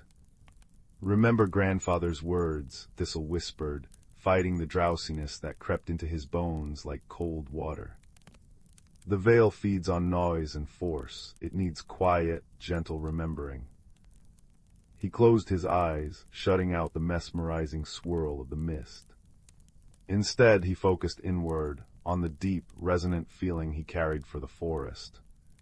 He remembered the warm press of sunlight on his back after rain, the joyful gurgle of the spring-fed stream, the rich, loamy scent of freshly turned earth by the badger set, the satisfying crunch of a perfectly ripe hazelnut. He thought of the delicate tracery of frost on a spiderweb, the first brave crocus pushing through snow, the vibrant explosion of green buds in spring, all the beautiful, essential turning points the weaver created. He began to hum. Not a song with words, but a low, soft vibration, like the forest breathing, like the deep sigh of roots stretching. It was the sound of moss growing, of sap rising, of leaves unfurling. Willow, shaking off her drowsiness, joined in with a soft chittering, mimicking the wind through pine needles. Bramble added a deep, grounding rumble, the sound of shifting earth settling. Lumina pulsed her light in time, a soft, rhythmic heartbeat. Their combined sound a quiet symphony of forest life, washed against the veil of forgetfulness. The mist shimmered violently, the rainbows flickering. It recoiled from the gentle, familiar resonance. Thistle stepped forward, still humming, pouring all his love for the Whisperwood, all his awareness of its intricate balance, into that soft sound. He reached out, not with his paw, but with his feeling. The veil didn't tear, it simply remembered. It remembered it was part of the forest too, a mist born from cool mornings and damp hollows. With a sound like a sigh of relief, it dissolved not into nothing, but into a cool, refreshing moisture that kissed their faces and dampened the stone, smelling clean and pure. Beyond lay the crystal caves. Stalactites and stalagmites glittered like frozen waterfalls, catching Lumina's glow and fracturing it into 1,000 dancing points of light on the walls. The air was cool and still, smelling of ancient stone and deep water. In the center of the largest cavern, upon a bed of luminous moon moss, slept the weaver of autumn winds. She was tall and slender, her form seeming woven from twilight itself, draped in robes that shifted color like autumn leaves, russet, gold, deep crimson. Her face was serene, her silver hair fanned out like spun moonlight. Beside her lay a loom of pure crystal, strung with threads that shimmered with the potential of frost and falling leaves, but utterly still. Thistle approached softly, the others hanging back in reverence. He knelt beside the mossy bed. He didn't shout or shake her. Instead, he gently placed his small paw upon the cool crystal of her loom. He closed his eyes and focused, sending out the feeling he had used against the veil, the vibrant memory of the forest needing her. He sent the image of the thirsty streams, the tired stars, the unripened berries, the stifling warmth that overstayed its welcome. He sent the deep, resonant pull of the turning earth, yearning for the crisp kiss of autumn, the cleansing sleep of winter, the vibrant rebirth of spring that only her work could herald. A tremor ran through the crystal loom. A single thread, a deep, burnished gold, began to glow faintly. Then the weaver sighed. It was the sound of wind stirring through dry cornfields.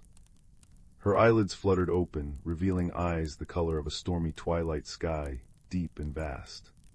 She blinked, looking down at the small hedgehog whose paw rested on her loom, feeling the urgent, loving plea radiating from him. A gentle smile touched her lips, as soft as the first frost. "Ah," she breathed, her voice like dry leaves skittering over stone, yet warm and kind. The forest calls, and a small heart remembers the balance. She sat up, stretching limbs that seemed to ripple with contained breezes.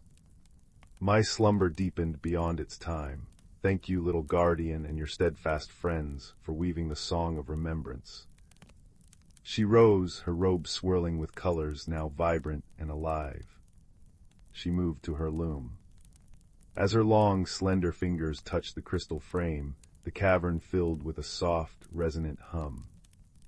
The threads began to shimmer intensely. She started to weave, her movements fluid and sure. Golden threads intertwined with threads of crisp white and deep russet brown. As she worked, a cool, fresh breeze sprang up within the cave, smelling of wood smoke and ripening apples. It swirled around thistle, willow, bramble, and lumina, invigorating them, carrying away the last vestiges of drowsiness. "Go now," the weaver murmured, her focus on her growing tapestry of autumn. "Tell Grandfather Rowan the balance is restored. The winds will rise, the lanterns will brighten, the great cycle turns once more." They emerged from the crystal caves just as the first hint of dawn painted the eastern sky in streaks of rose and apricot. The coppery haze was gone. The stars above shone clear and bright, winking out one by one as the sky lightened. The air, once heavy and metallic, was now fresh and cool, carrying the unmistakable scent of change, the promise of autumn. As they made their way back, a strong, clean wind swept through the Whisperwood, rustling Grandfather Rowan's leaves in a joyful chorus. It danced through the branches, carrying the first dry leaf spiraling down to land gently on Thistle's head like a tiny, golden crown. The streams chuckled with renewed energy. High above the sky lanterns, the stars pulsed with clear, steady light. They found Grandfather Rowan bathed in the warm light of the rising sun. "Well done, little hearts," he rumbled, his voice rich with relief and pride. "You felt the discord. You sought the wisdom. You acted with gentle strength and unity. You reminded the weaver, and thus the forest itself, of the song that must never fade." Thistle looked around at his friends, Willow chattering excitedly, Bramble nodding with quiet satisfaction, Lumina glowing softly with pride. He felt the cool, invigorating breeze on his face, smelled the earth waking up refreshed, heard the vibrant song of the forest resuming its ancient rhythm. He thought of the weaver, diligently weaving the beauty of fall, knowing winter's rest and spring's rebirth would follow in their own time. That night, as the Whisperwood settled under a sky now thick with brilliant stars, the air crisp with the first true breath of autumn, Thistle curled up in his cozy nest of dry ferns and moss at the base of Grandfather Rowan. The scent of wood smoke from a distant, unseen hearth, or perhaps it was the scent of the changing season itself, mingled with the damp earth and decaying leaves. He listened to the wind sighing through the ancient branches, a lullaby of harmony restored. The gentle glow of fireflies and luminas, soft light outside his den painted dancing patterns on the walls. The deep, resonant pulse of the forest, the steady heartbeat of the great balance, thrummed peacefully beneath him. He closed his eyes, safe, content, and deeply connected to the timeless, magical whisper of the world, knowing that even the smallest creature, listening with its heart, could help turn the seasons and keep the ancient harmony alive. Sleep came as softly and inevitably as the falling leaves outside, wrapping him in the profound comfort of a world in balance. Story 9. Lily lived in a little stone cottage where the wild meadow met the whispering woods. Her world was painted in the soft greens of moss, the silver shimmer of dew-laden spiderwebs, and the constant, comforting murmur of the brook that curled like a sleepy cat around her garden. She was a quiet child, with eyes that noticed how the light changed on the oak leaves and ears that caught the secret rustlings beneath the ferns. Yet even Lily's keen senses couldn't prepare her for the day she found the whispering gate. It happened on an afternoon thick with the scent of honeysuckle. She'd followed a butterfly with wings like stained glass deep into the forest, further than she'd ever ventured before. Where the ancient beech trees grew so close their roots intertwined like clasped hands, she spotted something unusual. Partially hidden behind a curtain of ivy, an archway of smooth, moss-covered stones stood. It looked forgotten, almost natural, but the air around it hummed with a quiet energy, like the moment before a thunderstorm breaks. And it whispered. Not with words, but with a gentle pull, a melody woven from wind chimes and distant bird song. Lily hesitated, her hand brushing the cool, damp stone. Then, curiosity blooming brighter than fear, she stepped through. The world shifted. The familiar forest dissolved into a symphony of impossible light. Glimmerwood. Trees towered like cathedrals, their trunks spiraled with veins of pure gold and silver. Leaves weren't merely green, they shimmered with sapphire blues, deep amethyst purples, and warm topaz yellows, casting dancing mosaics on the soft, mossy ground that felt like velvet beneath her bare feet. Flowers glowed with their own inner light, humming softly. Overhead, creatures like living jewels, winged lizards with scales of opal, birds trailing plumes of starlight flitted through the luminous air. The air itself tasted sweet and cool, like drinking from a mountain spring under moonlight. Lily stood frozen, heart pounding not with fear, but with a wonder so profound it felt like coming home. Her awe was interrupted by a small, sharp voice. "Oi, you big, clumsy leaf crusher." Lily looked down. Tucked beneath a glowing toadstool the size of her head was a creature no taller than her knee. He resembled a hedgehog, but his spines were delicate, crystalline shards that refracted the forest light into tiny rainbows. His eyes, large and intelligent, were the deep brown of forest soil, currently narrowed in annoyance. A tiny satchel woven from luminous reeds hung across his chest. "You're tromping on the moon petal sprouts. Show some respect for the glimmer, will you?" I'm so sorry," Lily whispered, carefully stepping back. "I didn't see them. This place, it's beautiful." The creature puffed himself up. "Beautiful HMPH, it's Glimmerwood, and it's Thistle's Glimmerwood mostly, Thistle Bramblewick, keeper of the lesser roots and protector of precious sprouts. At your service, I suppose, since you're already here, though you shouldn't be. Big folk rarely are." He peered at her, his nose twitching. "You smell earthy, like damp soil and sun-warmed stone, not unpleasant for a big folk." Lily smiled. "I'm Lily, I live just beyond the stone archway, the Whispering Gate, I suppose." Thistle's eyes widened. "You found the gate voluntarily, without a guide, most impressive for a big folk." His gruffness softened a fraction. "Well, Lily from beyond the gate, since you're here, and since you nearly flattened the sprouts, you can make yourself useful. We've got a bit of a situation." Thistle explained as he led her deeper into the luminous forest, his tiny, clawed feet moving swiftly over the glowing moss. Glimmerwood thrived on harmony, a delicate balance maintained by the heartstone, a radiant crystal pulsating with pure, life-giving energy nestled deep within the crystal grotto. But weeks ago, the heartstone's light had begun to dim. Flowers lost their glow, the vibrant colors of the leaves muted, and a strange lethargy settled over the creatures. The very air felt thinner, the melodies quieter. Without the heartstone's full power, Glimmerwood was slowly fading. "The elders are baffled," Thistle grumbled, gesturing towards a cluster of ancient, wizened beings who resembled walking trees, their bark etched with glowing patterns. They murmured in low, worried tones, their leafy heads bowed. "Sentinels can't find a trace of intruders. The stone simply weakens. It's like the forest is holding its breath." Lily felt a pang of sadness. This place felt more alive than anywhere she'd ever known. "Can I help?" she asked, surprising herself. Thistle stopped, tilting his head. "Help? What can a big folk possibly?" He paused, studying her earnest face. You found the gate, that means something, and you listen. Not many big folk truly listen." He made a decision, puffing out his crystalline chest. "Right then, official Glimmerwood business. Thistle Bramblewick and Lily from beyond the gate are on the case. First stop, the Crystal Grotto. See the problem for ourselves." the journey to the heart of Glimmerwood was a revelation. They traversed meadows where butterflies the size of Lily's hand left trails of shimmering dust.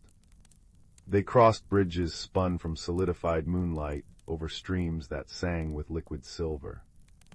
Thistle pointed out flora and fauna, whispering willows whose leaves told stories in the breeze, lumina foxes whose fur shifted colors like the aurora borealis, and mischievous spark sprites who darted like living fireflies, giggling as they tried to braid Thistle's spines. Lily learned that Thistle's lesser roots were vital networks feeding energy to the youngest plants, and his grumpiness often masked a fierce protectiveness. He shared stories of Glimmerwood's history, the great blooming, the time of quiet stars, his voice losing its sharp edge, becoming almost melodic. Lily in turn spoke of her cottage, her garden, the constellations she named from her window. An unlikely friendship began to sprout, nurtured by shared wonder and a growing sense of purpose. The crystal grotto was breathtaking. Its walls were pure geode, massive crystals of amethyst, citrine, and clear quartz jutting towards a ceiling that opened to the twilight sky. In the center, on a pedestal of smoothed obsidian, rested the Heartstone, or rather, what remained of it. Instead of a vibrant, pulsing core, it was a dull, cloudy gray, emitting only a faint, faltering light. The air in the grotto felt heavy, silent. The usual soft hum of energy was gone. "It's worse," Thistle whispered, his voice small and scared. "Much worse." He scampered closer, inspecting the pedestal. Look, scratches, deep ones near the base, like something with strong claws tried to pry it loose, but didn't succeed. He traced the marks with a tiny claw. "And this sticky residue smells sharp, metallic, like wet iron." Lily knelt beside him. Her human perspective noticed something else. High up on the grotto wall, partly hidden by a cluster of amethyst spikes, was a dark opening. A ledge. And caught on a sharp crystal edge near that ledge was a single, long, glossy black feather. She pointed it out. Thistle gasped. "Raven feather, but ravens avoid the grotto. They find the energy unsettling." He frowned. Unless they weren't trying to take the stone. Maybe they were drawn to its light, but when it started to fade, maybe they touched it, interfered somehow. He looked troubled. "Old Grumbling lives high in the obsidian spires. He's solitary, doesn't much like anyone, especially not keepers poking around, but he knows things, sees things." The obsidian spires were towering, jagged peaks of dark, glassy rock on the far edge of Glimmerwood, a stark contrast to the luminous forest. The air grew colder, the light dimmer. Thistle became unusually quiet, his crystalline spines seeming to absorb the gloom. "Grumbling isn't like the others," he murmured. "He remembers times before the great blooming, times of shadows. He thinks Glimmerwood is too bright, too noisy." They found the raven's nest high on a wind-scoured ledge, a messy tangle of dark twigs and bits of dull metal. Grumbling was immense, his feathers not just black but seeming to absorb the light, making him a silhouette against the gray sky. One eye was clouded, the other a piercing, intelligent gold that fixed on them with instant suspicion. "Bramblewick," he rasped, his voice like stones grinding together. He eyed Lily with disdain. "And you brought a big folk, lost your way to the gate, have you, or come to gawk at the old shadow dweller?" Thistle, despite his obvious nerves, stood his ground. "We're not gawking, Grumbling, we're investigating. The Heartstone is failing. We found a feather near the grotto, your feather." Grumbling ruffled his feathers, a defensive gesture. "So I fly where I please. The spires overlook the grotto. Sometimes I perch. Doesn't mean I touched your precious rock." "But you saw something," Lily spoke softly, her voice calm. She didn't flinch under his golden gaze. "Didn't you? Something worried you." The old raven stared at her, then let out a harsh caw that might have been surprise. Sharp ears for a big folk. He shifted uncomfortably. I saw weeks back, lurking in the deep roots near the grotto. Not one of yours, Bramblewick, not one of anyone's. Something wrong, like a shadow given teeth and claws, smelled of rot and cold iron. It watched the grotto for nights. Then one moonless night it went in. He shuddered, a ripple through his dark plumage. I flew closer against my better sense, saw it try to claw the stone from its perch, couldn't budge it, got angry, lashed out, hit the stone with something it carried, a shard of something dark, like obsidian but hungry. The stone flared bright, then screamed, a sound in the mind, not the ears. The shadow thing fled, dropping the shard. The stone dimmed after that, like its light was poisoned. Thistle's spines rattled with alarm. A shadow shard from the deep roots, but they are sealed, have been since the time of quiet stars. Seals weaken, keeper, grumbling rasped. And shadows remember. He looked towards the fading forest, his golden eye holding a flicker of something unexpected, concern. Even shadows need a forest to dwell in, if Glimmerwood fades. He didn't finish. Hope, cold and fragile, bloomed. The heartstone wasn't stolen, but poisoned. And the cure might lie where the poison originated. Thistle knew the legends, only pure, concentrated light, focused through a specific type of crystal, found only near the sealed entrances to the deep roots, could neutralize a shadow shard's corruption. But reaching the sealed gate deep within the Whispering Caves was perilous. The caves were unstable, guarded by ancient wards, and resonated with the lingering echoes of the shadows. "We need a prism bloom," Thistle declared, his voice trembling but determined. "They grow only where the veil between light and the deep roots is thinnest, near the sealed gate itself." The journey into the Whispering Caves was a descent into profound silence. The luminous glow of Glimmerwood faded, replaced by the cool, damp air of deep earth. Bioluminescent fungi provided faint, ghostly light, painting eerie patterns on walls slick with moisture. The caves lived up to their name. Whispers echoed constantly, not voices, but the sighs of shifting rock, the drip of distant water, the mournful echoes of ancient magics. Strange, pale creatures with blind eyes skittered away from their light. The path was treacherous, littered with loose stones and sudden drops.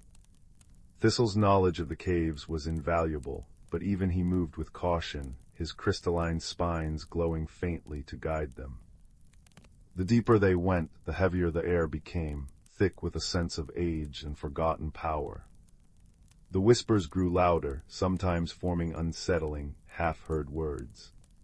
Shadows seemed to cling thicker in the corners, moving just beyond the edge of their light. Lily felt a creeping dread, a coldness that seeped into her bones. Thistle shivered constantly, his usual bravado replaced by a focused intensity. They relied on each other utterly, Lily spotting safe footholds with her human eyes, Thistle sensing magical tremors in the rock. They shared water from Lily's flask and quiet words of encouragement, their bond strengthening with every challenging step. Finally, they reached a vast cavern. At its far end stood the sealed gate, a colossal archway carved from the living rock, covered in intricate, glowing runes that pulsed with a weak, struggling light. The runes were ancient wards, holding back whatever lay beyond. And there, growing in a fragile patch of faint light filtering from cracks high above, were the prism blooms. They were breathtakingly beautiful crystalline flowers with petals like faceted glass, each one capturing and refracting the faint light into pure, concentrated beams of color that danced on the cavern walls. Just seeing them brought a sense of warmth, pushing back the oppressive atmosphere. But the sealed gate was failing. Several runes had cracked, their light flickering erratically. And near its base, half hidden behind a fallen stalagmite, lay the shadow shard. It was a jagged piece of utter blackness, not just dark, but actively sucking the light from the air around it. Tendrils of Inkai shadow pulsed from it, reaching towards the weakened runes like probing fingers. The air near it tasted of ash and decay. Thistle pointed a trembling claw. There the prism blooms, but the shard, it's feeding on the gate's weakness. As they watched, a particularly thick tendril of shadow lashed out, striking a cracked rune. The rune sputtered, its light dimming further. A low groan echoed through the cavern, like stone protesting under immense strain. Time was running out. "We need the bloom," Thistle said, his voice tight. But getting close to the shard, its touch drains light, drains warmth, drains life. Lily looked at the fragile blooms, then at the pulsing shard, then at the weakening gate. Panic threatened to rise, but she remembered the quiet strength of her garden, the patience needed for things to grow. "It's drawn to the gate," she said slowly. "To the cracks, what if we distract it, just for a moment?" Thistle followed her gaze. "Distract a shadow, how?" "With light," Lily said. "But not our light, the gate's light. See where that tendril is focused, on that cracked rune. If we could make another rune flare brighter, even for a second, maybe it would shift its focus." Thistle's eyes lit up. "The resonance, the runes are connected. If we can strengthen one, even briefly, it might cause a sympathetic flare in the weakened one, pulling the shard's focus." He scanned the cavern walls. "There, that rune cluster high up, it looks intact, but the flow is sluggish, probably clogged with cave dust." He pointed to a complex pattern glowing faintly on a ledge about halfway up the cavern wall. "If we can clear the main channel, it might surge." The ledge was narrow and treacherous, slick with moisture. Thistle was too small to reach the intricate carvings effectively. Lily looked at her hands, then at the small, sharp stone she'd picked up earlier. "I can try," she said. Leaving Thistle near the cavern entrance, Lily began to climb. The rock was cold and unforgiving. Every scrape, every precarious foothold echoed in the oppressive silence. The whispers seemed to grow more insistent, swirling around her with cold breath. Below, the shadow shard pulsed, its darkness feeling like a physical weight. She focused on Thistle's tiny, glowing form, a beacon in the gloom. Finally, she reached the ledge. The runes were intricate, the main channel a shallow groove running through the center of the cluster, choked with fine, gray dust. Using the sharp stone, she began to carefully, painstakingly scrape the dust away, blowing gently. It was slow work, demanding absolute precision. Her fingers grew numb with cold and tension. Down below, another groan echoed from the gate as a rune flickered dangerously. "Hurry, Lily."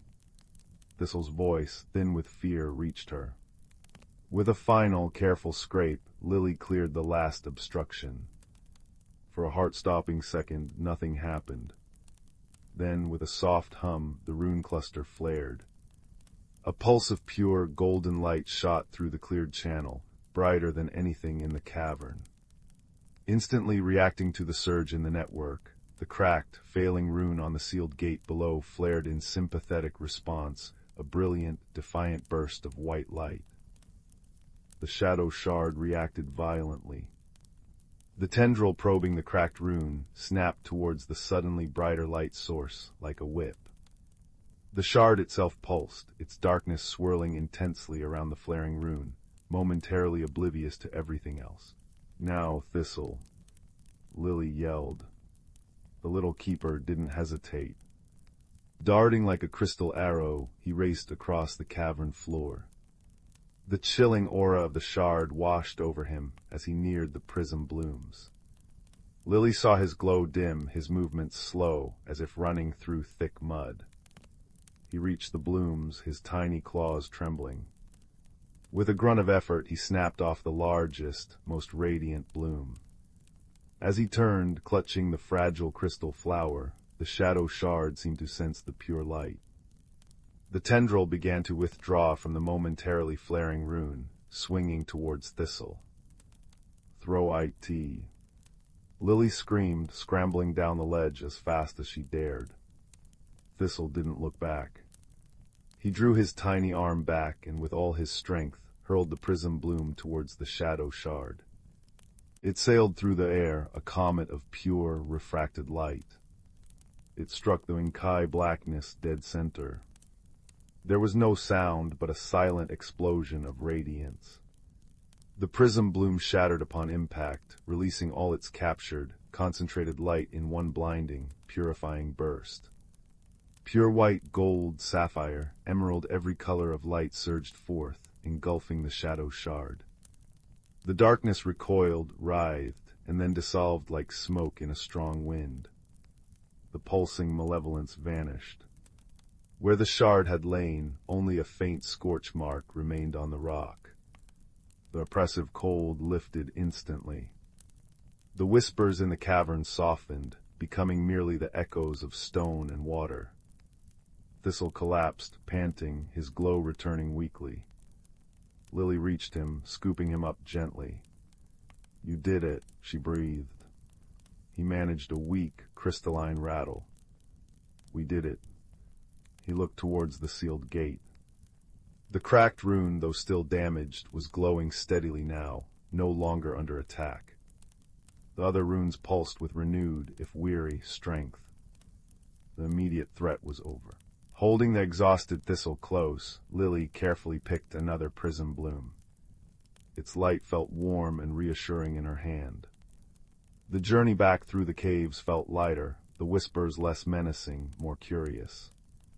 When they emerged into the dimming twilight of Glimmerwood proper, the forest itself seemed to sigh in relief. Word of their success spread like fireflies. Creatures emerged from hiding, their bioluminescence glowing brighter, their movements less sluggish. The elders met them at the entrance to the crystal grotto. Lily carefully placed the prism bloom against the dull, poisoned heartstone. As the crystal petals touched the gray surface, a soft chime resonated through the grotto. The prism bloom dissolved into pure light, flowing over the heartstone like liquid starlight. The gray cloudiness shrank, receding like mist under a morning sun. Slowly, steadily, the heartstone's inner light began to pulse once more faintly at first, then stronger, warmer, casting its radiant, life-giving glow throughout the grotto. A collective sigh of joy rose from the gathered glimmerfolk. Colors deepened, the air hummed with renewed energy, and flowers throughout the forest began to glow brighter in response. The celebration lasted long into the luminous Glimmerwood night. Thistle, hailed as a hero, much to his flustered embarrassment, perched on Lily's shoulder, basking in the restored light. Grumbling even made a rare appearance, landing awkwardly on the outskirts. Lily walked over to him. "Thank you," she said simply. "Without your sight, we wouldn't have known." The old raven ruffled his feathers, avoiding her gaze, but gave a stiff nod. "The forest breathes again, that's what matters." He hesitated, then added almost inaudibly, You listen well, big folk, and you fight for what's right. Even shadows appreciate that." With a powerful beat of his wings, he was gone, a dark shape against the starry sky.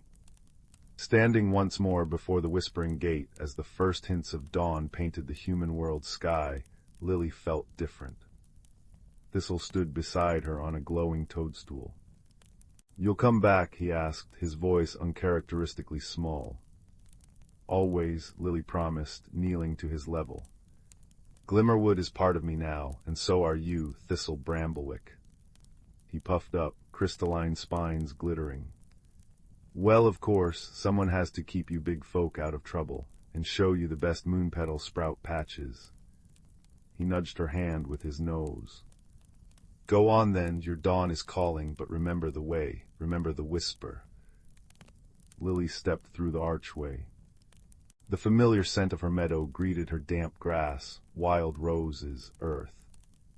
The cottage stood serene under the pale pink sky. It was the same place, yet utterly transformed. She saw the hidden magic now, the way the dew sparkled with a secret light, how the wind carried faint, distant chimes, how the oak leaves held patterns that whispered of ancient forests beyond her own. She carried Glimmerwood within her, a warm, luminous secret nestled beside her heart. That night, as Lily lay in her bed, the window open to the star-dusted sky, she listened. Beyond the crickets and the rustling leaves, she heard it faint but unmistakable. The gentle whisper of the gate, a melody woven from friendship, courage, and the enduring light of a magical world, just waiting for her next visit. A soft smile touched her lips as she drifted into peaceful sleep, wrapped in the comforting glow of a secret kept, and a friendship forged across the threshold of wonder. The Heartstone's steady pulse echoed softly in her dreams, a promise of harmony restored, a lullaby of light that would forever guard her rest. Story 10.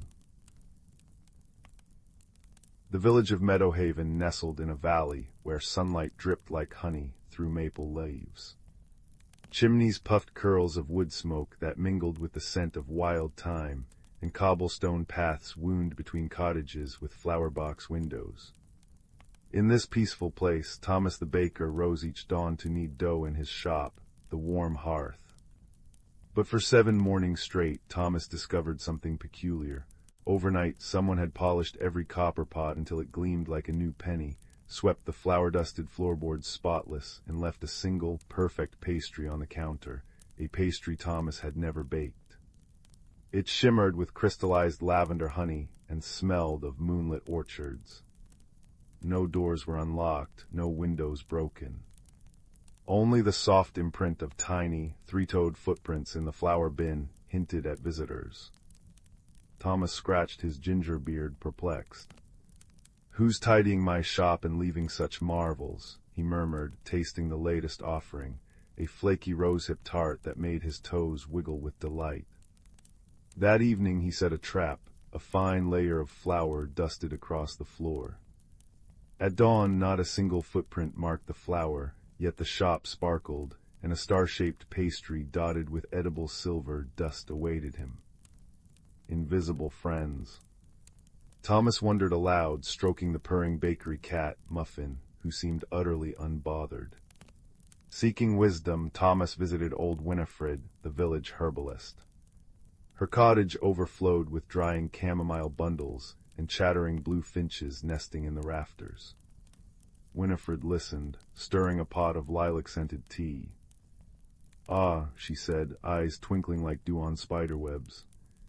"You've met the hush hands, shy little spirits who adore warmth and kindness. They're drawn to your bakery because you sing while you knead, Thomas. Joy is a beacon to them." She handed him a velvet pouch. "Sprinkle this stardust sugar by the hearth tonight. What's hidden may reveal itself." That night Thomas scattered the sugar, glittering specks that smelled of frost and vanilla, near the fireplace. He pretended to sleep in his rocking chair, Muffin curled in his lap.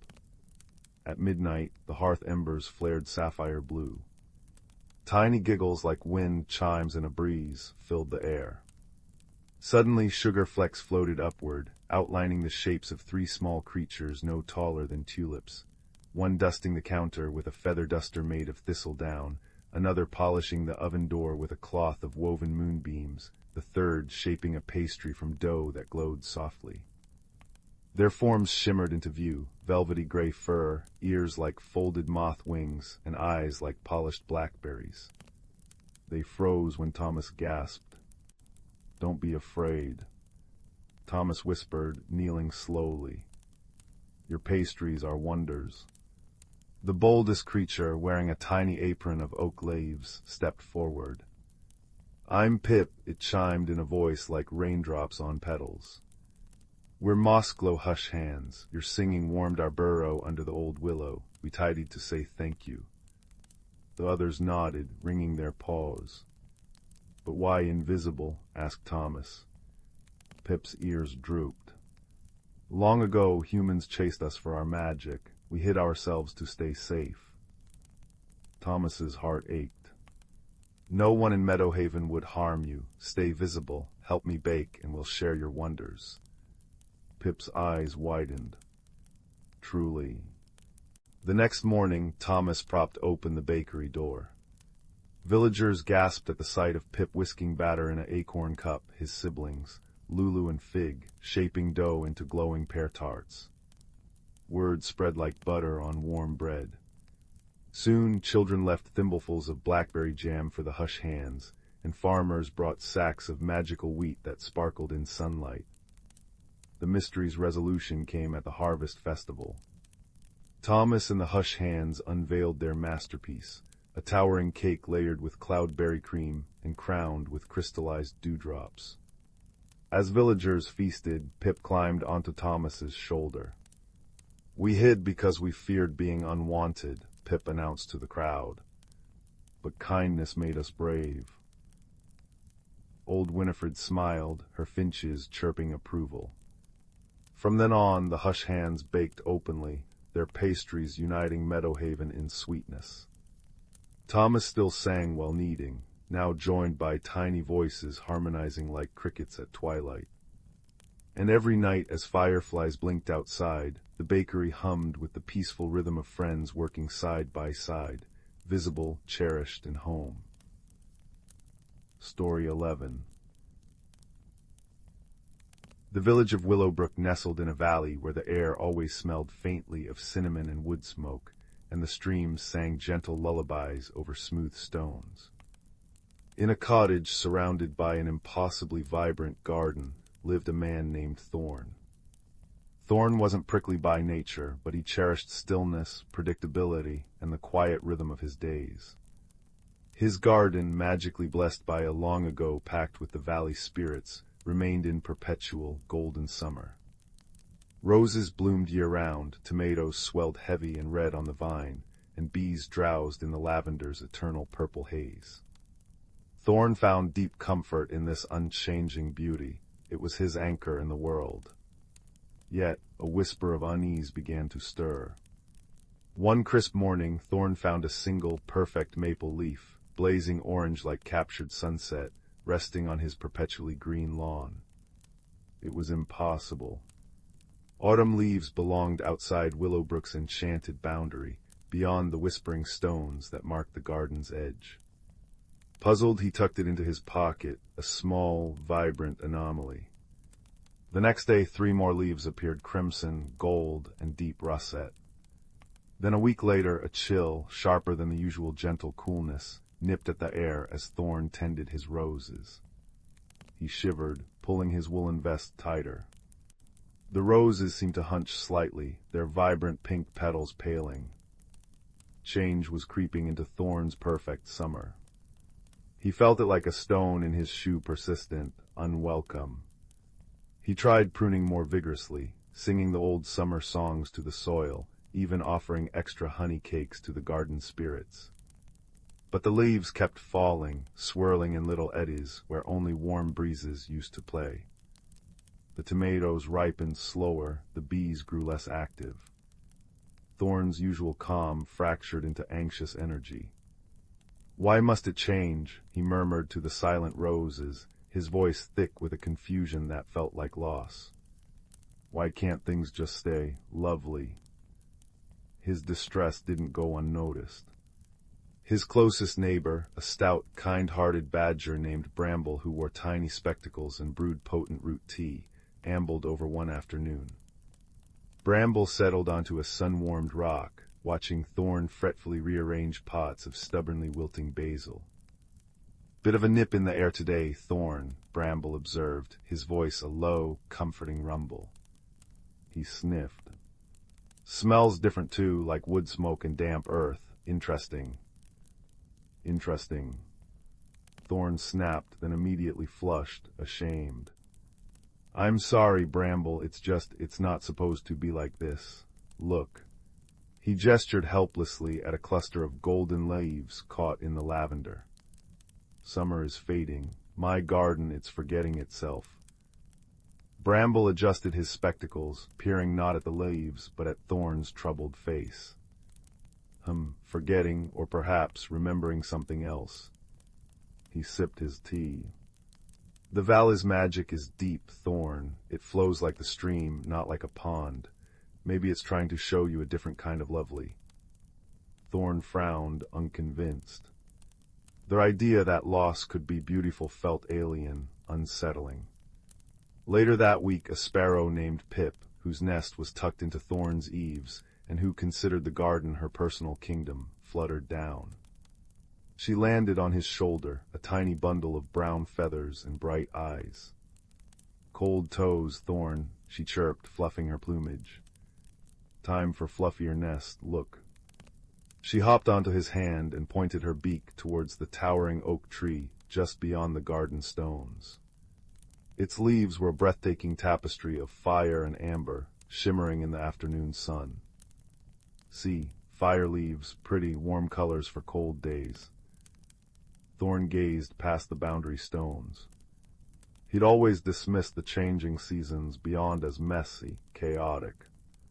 But Pip was right. The oak was magnificent. A pang not entirely unpleasant struck him, a strange mixture of awe and a flicker of something like longing. Yet the fear remained. If autumn came here, wouldn't it mean the death of his summer roses? The end of his tomatoes, the loss of his anchor. He tried harder to fight it. He built little walls of stones around his favorite flower beds, whispered incantations for warmth, even draped thin cloths over the tomato vines at night. But the magic of the valley, once a gentle sustainer of summer, now seemed to push back. The more Thorn resisted, the more the garden mirrored his inner turmoil. The roses drooped further, petals falling like pink tears. The tomato vines yellowed. The vibrant green grass grew patchy and dull. A creeping frost, thin and silver, began to lace the edges of the paths in the mornings, despite Thorn's frantic efforts. His sanctuary was becoming a place of struggle, reflecting the rigid fear clenching his own heart. One bitter evening, Thorn sat hunched on his cottage step, watching his breath mist in the air. The garden lay before him, a sad parody of its former glory-faded colors, drooping plants, silence where buzzing life used to hum. Bramble shuffled up, carrying 2 steaming mugs. Pip nestled on the badger's broad shoulder. "It's not working, Thorn," Bramble said gently, handing him a mug. The tea smelled of warming ginger and sweet berries. "Fighting the tide only makes you tired and the garden sad. But I don't want it to die," Thorn whispered, his voice cracking. He gestured towards a frost-nipped rose bush. "Look at it, this change is destroying everything I love." Pip fluttered down to the frosty path. She pecked at a frozen blade of grass, then looked up at Thorn. "Not gone," she chirped softly. "Sleeping, like me at night, dreaming of spring bugs." She hopped towards a bare raspberry cane. Under the snow, roots warm, waiting. She puffed her chest. "Strong." Bramble nodded. "The magic isn't leaving, Thorn, it's shifting. Just as Pip sleeps and wakes, just as the stream freezes and flows, the garden needs its rest. It's time to dream beneath the blanket of autumn and winter. It's not an end, it's a breath." He pointed his mug towards the boundary. "And look what happens out there when the breath is taken." Thorn followed his gaze. Beyond the stones, the world was ablaze. The forest was a cathedral of gold and crimson, the fields glowed amber under the low sun, and the air, though crisp, carried the rich, comforting scent of decay and renewal-damp earth, wood smoke, and ripe apples. It wasn't the vibrant, buzzing life of summer, but a profound, deep beauty, solemn and peaceful. He saw squirrels gathering nuts with busy purpose, mushrooms pushing through the fallen leaves like tiny lanterns, and the sky, a clear, deep blue that seemed to stretch forever. It wasn't chaos. It was a different kind of order, a different kind of magic. A profound stillness settled over Thorn, replacing the frantic fear. He thought of the single orange leaf in his pocket, now pressed flat and cherished. He thought of Pip's faith in roots dreaming underground. He thought of Bramble's wisdom about the flow of magic, like the stream. He looked at his struggling garden, not as a victim, but as a friend out of sync, suffering because he was resisting the natural rhythm of its and his own existence. He took a deep, shuddering breath of the crisp air, feeling it fill his lungs, cold and clean. He let it out slowly, watching the mist dissolve. A strange warmth spread through him, not from the tea, but from a place deep inside. Acceptance. Not resignation, but a conscious choice to trust the cycle, to trust the valley's deeper wisdom. He stood up, a new calm settling on his shoulders. He walked to the center of his garden, feeling the frost crunch softly under his boots. He closed his eyes, not to block out the change, but to feel it. The chill on his cheeks, the scent of wood smoke carried from distant chimneys, the rustle of the few remaining leaves clinging to the apple tree. He didn't sing the summer songs. Instead, he hummed a low, wordless tune, one that felt like falling leaves and crackling fires and the deep sleep of the earth. A song of gratitude for summer past and quiet welcome for the turning season. As he hummed, something magical happened. Not a reversal, but a transformation.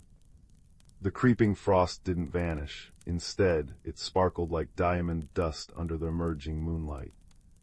The faded rose bushes, instead of looking dead, revealed elegant, intricate patterns in their bare stems, silvered by frost, beautiful in their starkness. The yellowed tomato vines collapsed gently, returning to the earth, a promise of nourishment for the spring to come. And where Thorn stood, tiny, perfect snowflakes began to drift down not harshly, but softly like feathers, dusting the garden in a pristine, silent blanket. The oppressive sadness lifted. A profound peace descended, deeper and more resonant than the perpetual summer's warmth had ever been. The magic hadn't died, it had changed with him. It mirrored his inner shift from resistance to acceptance, from fear to trust. The garden wasn't lost, it was resting, dreaming its winter dreams, wrapped in a beauty Thorn had never allowed himself to see before. Bramble smiled, his spectacles glinting in the moonlight. Ah, there it is, the true magic, the heart learning to bend with the wind, not break against it. Pip chirped happily, burrowing into the fresh snow near Thorn's feet. Sparkly blanket, good for dreaming. Thorn looked around at his transformed garden. The vibrant summer was gone, replaced by the hushed, crystalline beauty of early winter. It was different, yes, but it was breathtaking. It held a quiet power, a promise of renewal. He felt different too. Lighter. Stronger. The rigid fear had melted, replaced by a newfound resilience and a deep appreciation for the cycle. He hadn't just lost summer, he'd gained autumn's fiery splendor and winter's serene stillness. He discovered that growth wasn't just expansion, it was also the wisdom to release, to rest, and to trust in the return. He spent the following months learning this new rhythm. He learned the cozy pleasure of sitting by the crackling hearth with Bramble sipping spiced cider while snow piled high against the window panes. He marveled at the intricate ice crystals forming on the bare branches, like nature's lace. He helped Pip find the best sheltered spots for her winter larder, sharing crumbs from his own hearth cakes. He discovered the quiet joy of reading by lamplight, the satisfying crunch of snow underfoot on clear mornings, and the profound peace of the garden sleeping under its white blanket. The magic flowed smoothly again, no longer fighting his resistance, but harmonizing with his acceptance. When the first tentative green shoots finally pushed through the melting snow months later, Thorn felt a surge of pure, uncomplicated joy. It wasn't just the return of summer, it was the triumphant completion of the cycle. The roses bloomed again, perhaps even more vibrantly, nourished by the winter's rest. The tomatoes grew plump and sweet. But Thorn no longer clung to the summer with desperate fear. He tended his garden with the same love, but now with an understanding heart. He knew the fiery leaves would come again, then the soft snow. And he welcomed them all, each season a different facet of the valley's deep, enduring magic, and a reflection of his own journey learning that true growth meant embracing change, finding beauty in every season, and trusting that even in the quietest rest, life was dreaming of glorious renewal. As the fire crackled in his hearth, casting dancing shadows on the walls. Thorns smiled, content in the peaceful rhythm of his ever-changing, ever-beautiful world. The warmth within him now was constant, a quiet fire that no season could extinguish. Story 12. The forest breathed around young Finn, a living tapestry of emerald shadows and dappled sunlight that stretched beyond the edges of his small village. Each evening, as dusk painted the sky in watercolor washes of lavender and peach, he'd sit by his open window, listening to the rustle of oak leaves and the distant chuckle of Willow Creek. Yet for all its beauty, the whispering woods held a secretive silence that both called to and unsettled him. Finn was a quiet boy, thoughtful but timid, his heart echoing with the unspoken fear that he was too small for grand adventures. That changed the night his grandmother placed the lantern in his hands. It was no ordinary lamp. Crafted from aged bronze and river-smoothed glass, the whispering lantern felt strangely warm, humming with a gentle vibration against Finn's palms. "It's been waiting for you," Gran murmured, her eyes crinkling like well-worn paper. "When the moon is high and the world sleeps, listen. It carries voices only the brave-hearted can hear." That night, under a sky dusted with silver stars, Finn lit the lantern's wick. Instead of flame, a soft, liquid light bloomed within, cool as moonbeams, bright as captured starlight. And then, faint as spider silk, came the sound, a high, trembling cry woven with desperation. "Help me, please." The plea tugged at Finn's spirit, unraveling his fear thread by thread. Clutching the lantern, he stepped beyond his garden gate, the familiar path dissolving into the wood's deeper embrace. Instantly, the world transformed. The lantern's glow spilled onto mossy roots, revealing intricate patterns that shimmered like forgotten constellations. Tree trunks, gnarled and ancient in daylight, now stood as silver-sheened sentinels, their bark etched with luminous runes that pulsed faintly in rhythm with the light. The air thrummed with unseen energy, smelling of damp earth, crushed pine needles, and something else, wild honey and frost. The whispering woods wasn't just trees, it was a threshold. Guided by the lantern's unwavering beam and the thread of that desperate cry, Finn found himself at the base of the oldest oak grandfather root, villagers called it. Tonight, its vast trunk shimmered with an opalescent sheen. As the lantern's light touched a specific knot, shaped like a crescent moon, the bark rippled like water. With a sigh of displaced air, an archway opened, revealing a path paved with glowing moonstones, winding down into a hidden valley bathed in perpetual twilight. The hidden glen. Stepping through was like diving into a cool, clear pool. Bioluminescent fungi dotted the mossy ground like fallen stars. Trees bore leaves of spun silver and sapphire, dripping dew that chimed softly when it fell into iridescent pools.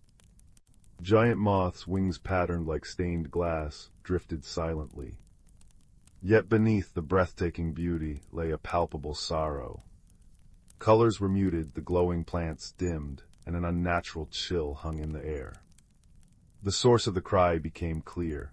Tangled in a thicket of obsidian thorns near the glen's heart lay a creature Finn had only heard in Gran's oldest tales. A moon hare. Its fur wasn't white, but pure condensed moonlight, flowing like liquid silver over a form both delicate and powerful. Large, luminous eyes, the color of deep amethyst, blinked up at Finn, filled with pain and fading hope. One long ear was cruelly snared by the dark thorns, which seemed to pulse with a hungry, shadowy energy. "Please," the hare whispered, its voice a melodic chime. The shadow weaver took the heartstone, the glen fades and I am trapped. Finn's hands trembled, but the lantern's steady warmth anchored him. Carefully using a smooth stone from the path, he chipped away at the thorns.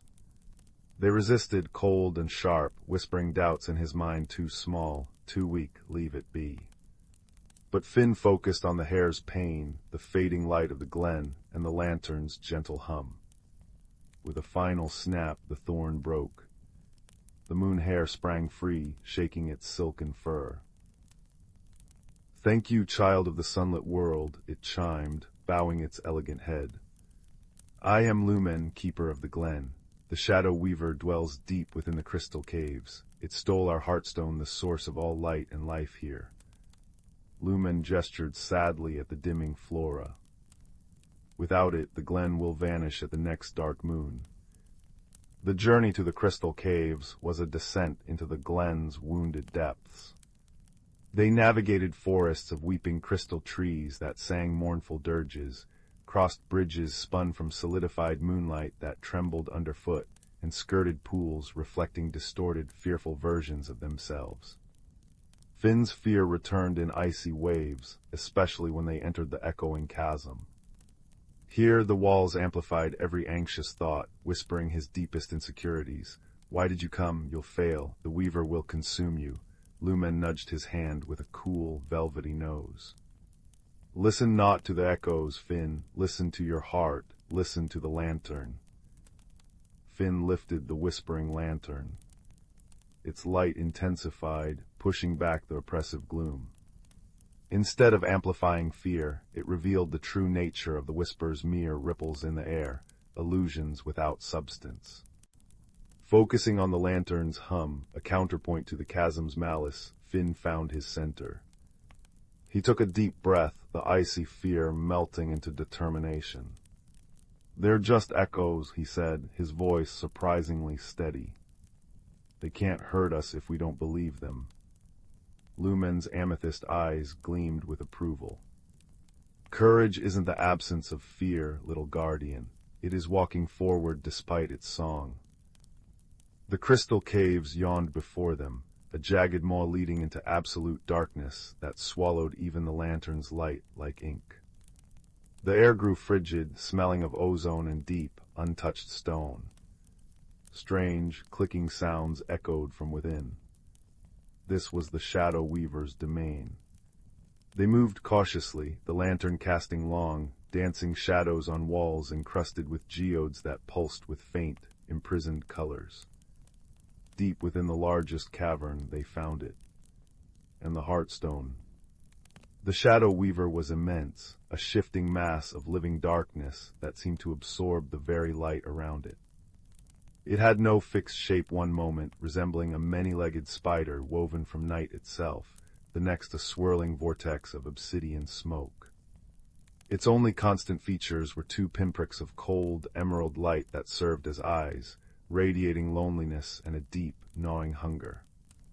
Clutched within a coil of its own darkness was the Heartstone, a radiant orb the size of Finn's head, pulsing with pure, golden light that seemed agonizingly bright against the consuming dark. The weaver hissed, a sound like tearing silk and grinding ice, pressing the stone possessively against its shadowy form. It wasn't attacking, it was hugging it, trembling. Lumen stepped forward, his voice chiming with authority and sorrow.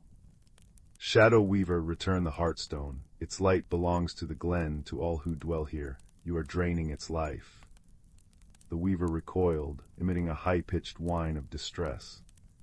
Its form writhed, the green eyes flashing with confusion and pain. It didn't speak words, but waves of feeling washed over Finn. Intense cold, crushing isolation, and a desperate, aching longing for warmth. The lantern in Finn's hands flared. Its cool, moonbeam light didn't fight the darkness, it illuminated it. Suddenly Finn saw not just a monster, but the truth within the shifting shadows. He saw a creature formed from the glen's forgotten sorrows, a being of purest cold that had never known warmth, drawn irresistibly to the Heartstone's radiant heat like a moth to a flame, but too alien to understand it was harming the very thing it craved. Its theft wasn't malice, it was the clumsy grasp of something starved for connection. Lowering the lantern slightly, Finn took a hesitant step forward, his voice soft but clear in the cavernous silence. "You're cold, aren't you?" he asked, the simplicity of the question cutting through the tension. So cold and so alone. The weaver stilled, its emerald eyes fixed on him. "The Heartstone is warm," Finn continued gently.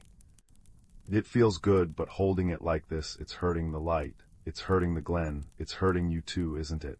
Because the light is fading and soon it will be cold again. A shudder ran through the weaver's form. A low, mournful hum replaced the hissing, vibrating in Finn's bones. It was hurting. The stolen light burned its shadow stuff even as it craved its heat. Finn felt a pang of profound sympathy. "There's another way," he said, his voice gaining strength. He remembered Gran's words about the lantern. It held not just light, but understanding. "You don't have to be alone in the cold. The glen needs the Heartstone's light to live, but maybe the glen can share its warmth with you. Maybe you don't need to take the light. Maybe you can be near it, be part of it." He raised the whispering lantern. "See this light, it's gentle. It doesn't burn, it just is." Focusing all his newfound courage and the strange understanding flowing from the lantern, Finn directed its beam not at the weaver, but towards it, bathing a portion of its shifting form in the cool, soothing moonlight. The weaver flinched initially, then slowly, tentatively, extended a wisp of darkness into the beam. It didn't vanish or burn. Instead, the shadow seemed to sigh. A ripple of something like relief flowed through it. The cold, grasping hunger in its eyes softened into hesitant wonder. Lumen watched, astonished. "The lantern, it bridges understanding," he murmured.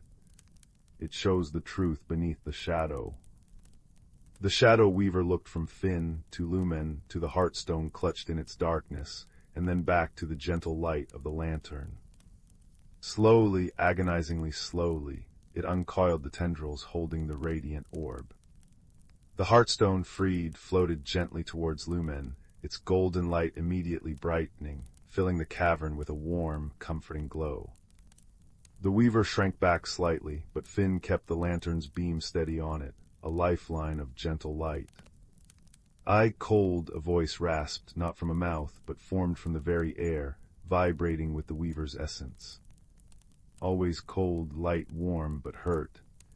It gestured vaguely at the Heartstone and then at its own form, where patches seemed thinner, almost frayed from contact with the intense core light. "You can share the light without holding it prisoner," Finn said softly. "The glen's light is meant to be free. But look," he pointed the lantern towards the cavern entrance, where the Heartstone's restored glow was already making the crystal walls sparkle. "Its warmth fills this space now. You can be in the light without stealing it." He had an idea. Carefully, he detached a small, smooth pebble that had been nestled near the lantern's base, a piece of ordinary granite warmed by its proximity to the magic. He infused it with a tiny spark of the lantern's cool light, making it glow softly, like a captured firefly. He held it out towards the shadowy mass. "This is a small light. It's not the Heartstone, but it's warm. It won't hurt you. It's a gift, a friend to keep the deepest dark away." The weaver hesitated, then a slender tendril of darkness, finer than smoke, reached out and delicately curled around the glowing pebble. It drew the small light close, tucking it against its core. A soft, almost musical sigh filled the cavern, a sound of profound relief and wonder. The emerald eyes softened, losing their harshness, becoming more like deep forest pools reflecting starlight. "Warm," it rasped, a single word heavy with newfound feeling. "Not alone." "Never alone," Finn said firmly, echoing the lesson the glen and Lumen had taught him. "The glen needs its light back, but it has room for you too, Shadow Weaver. You belong here, just differently." Lumen stepped forward, the Heartstone pulsing gently in his care. "The Keeper speaks truth," he chimed, his voice warm.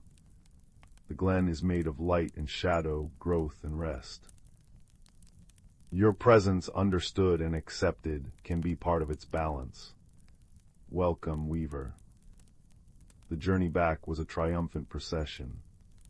The Heartstone, carried reverently by Lumen, radiated its restored golden light. Where it passed, the hidden glen burst back into vibrant life. Silver leaves shimmered like cascades of diamonds, sapphire flowers unfurled with audible sighs of delight, and the pools glowed with internal suns.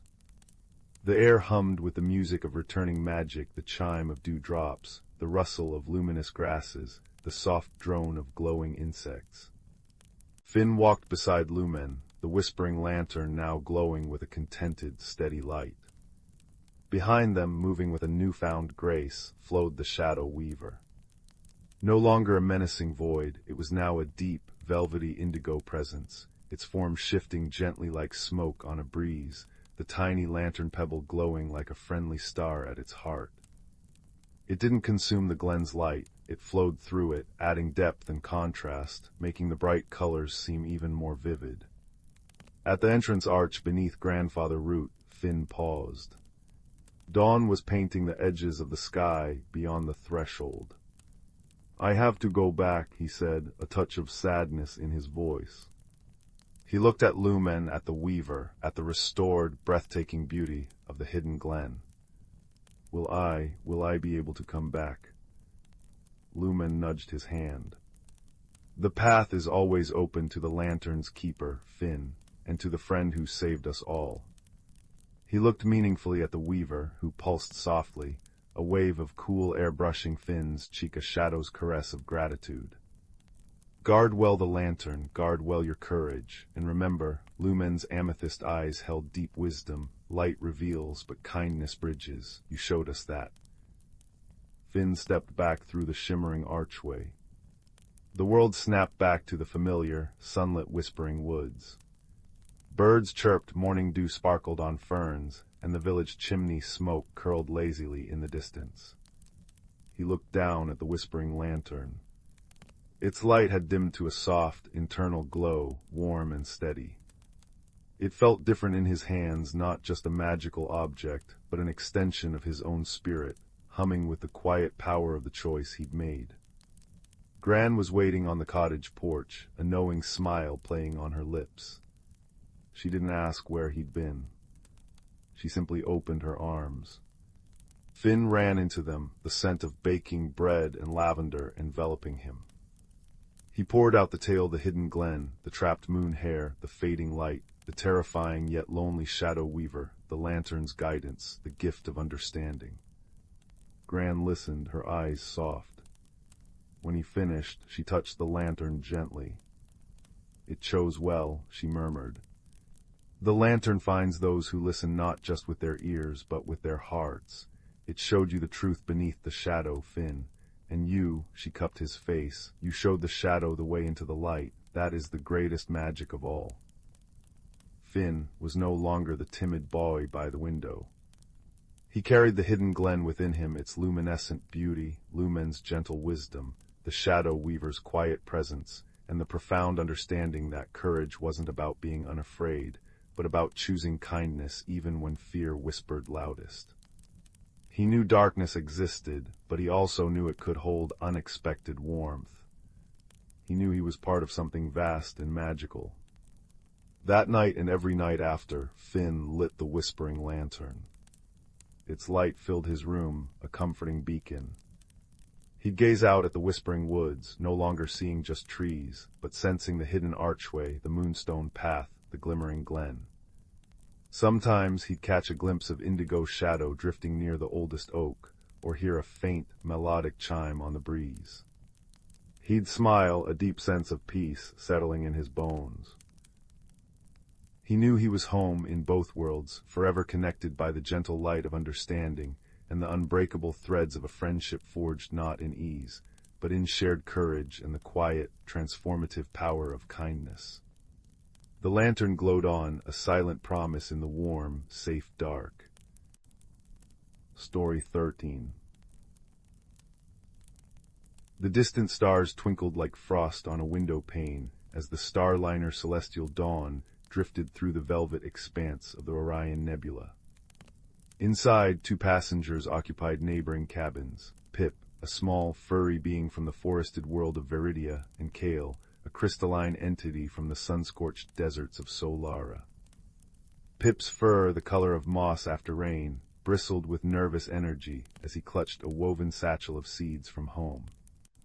Kale, composed of interlocking facets that refracted light into soft rainbows, remained motionless by her viewport, her internal luminescence pulsing in a slow, silent rhythm.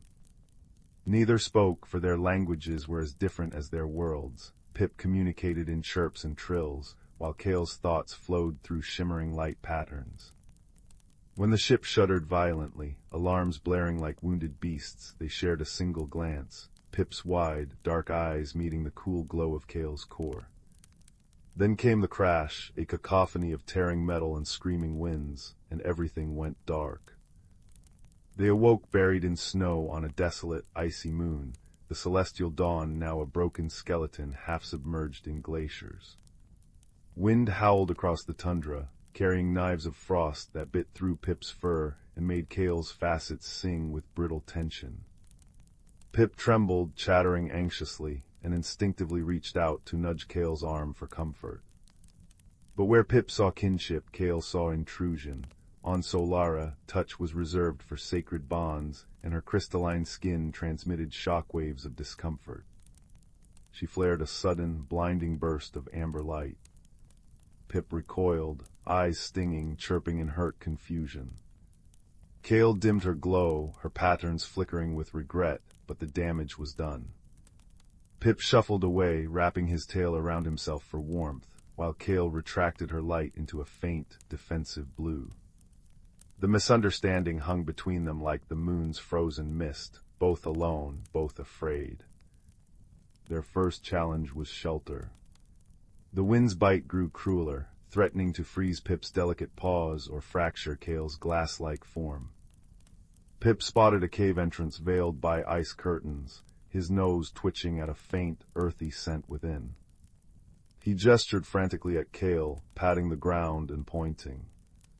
Kale interpreted it as a demand, her light flaring red in irritation, until she noticed Pip's paws turning dangerously pale. Reluctantly, she followed. Inside the cave, the air warmed slightly, smelling of wet stone and ancient dust. Pip scurried to a steaming geothermal pool at the rear, its surface shimmering with mineral rainbows. He dipped a paw, sighing in relief, then turned to Kale, chirping softly and motioning toward the water. Kale hesitated. On Solara, water eroded her kind, a slow death. But Pip's eyes held no malice, only concern. Tentatively, she extended a facet into the pool. Instead of pain, warmth seeped into her core, soothing the cold's ache. Her light softened to a grateful gold, and Pip's ears perked up, a first flicker of understanding. Hunger came next. Pip's stomach rumbled as he foraged among the cave's lichen, finding only scant, bitter shoots. Kale, who drew energy from minerals, scanned the walls with pulsing light, detecting nothing nourishing. Frustration mounted. Pip nudged a cluster of quartz toward Kale, trilling hopefully. Kale responded with a sharp violet flash, useless. But when Pip unearthed a knobby root with a delighted squeak, Kale noticed his joy. She focused her light on a nearby rock face, vibrating her facets until the stone hummed and cracked open, revealing a vein of glowing azurite, her sustenance. Pip watched, fascinated. Then, with clumsy gestures, he showed Kale the root's edible parts. Kale, in turn, vibrated the ground where Pip pointed, splitting frozen soil to expose more roots. They ate side by side, Pip nibbling sweet tubers while Kale absorbed the azurite's energy. The cave filled with Pip's contented purrs and Kale's gentle, harmonic hum, a shared language of need and gratitude. Deeper bonds formed during the great storm. Blizzards sealed the cave mouth with walls of ice, trapping them in suffocating darkness. Pip huddled near Kale, drawing warmth from her radiant heat, while Kale's light became their only beacon. When the ceiling groaned under accumulated snow, Kale surged forward, vibrating fiercely to shatter the ice blocking their exit. But a massive shard cracked loose, plummeting toward Pip. Kale flared crimson in warning, too bright, too sudden. Pip yelped, blinded, but this time he recognized the urgency in her light. He leaped aside just as the ice shattered where he'd stood. Breathless, they stared at each other. Pip pressed his forehead gently to Kale's smoothest facet, a viridian gesture of trust. Kale responded with a ripple of indigo light, Solara's symbol for shelter. Together they cleared the debris, Pip using his claws to dig while Kale melted ice with focused warmth. Rescue arrived as the storm ebbed, a salvage ship drawn by the Celestial Dawn's distress beacon. As the engines roared overhead, Pip and Kale stood at the cave's threshold, the icy moon now a tapestry of shared memories. Pip chirped a question, tapping Kale's arm with newfound care. Kale's light bloomed into a constellation of blues and greens, together. On the salvage ship, curled in a corner of the cargo hold, Pip taught Kale to weave viridian seed patterns into stories, his chirps translating into soft, rhythmic pulses against her facets. Kale in turn showed Pip how her light could paint emotions, joy like sunrises, sorrow like eclipses. They learned that friendship wasn't about erasing differences, but weaving them into something stronger, Pip's warmth softening Kale's edges, Kale's clarity lending Pip courage. Years later they traversed the stars aboard their own tiny vessel, the Starlight Weaver. Pip's fur had gone silver at the tips, and Kale's facets glowed with the wisdom of countless shared sunsets. On diplomatic missions, they stood before councils of wary species, sharing tales of their icy moon. Pip would chirp the story of the geothermal pool, and Kale would illuminate it with cascading light, showing how fear had melted into trust. Their message was simple, offered without preaching, that loneliness could thaw in the presence of an open heart, and that every being, no matter how alien, carries a spark waiting to be seen. As the Starlight Weaver sailed past the nebula where their journey began, Kale dimmed her lights for sleep, and Pip nestled against her, his purrs a lullaby.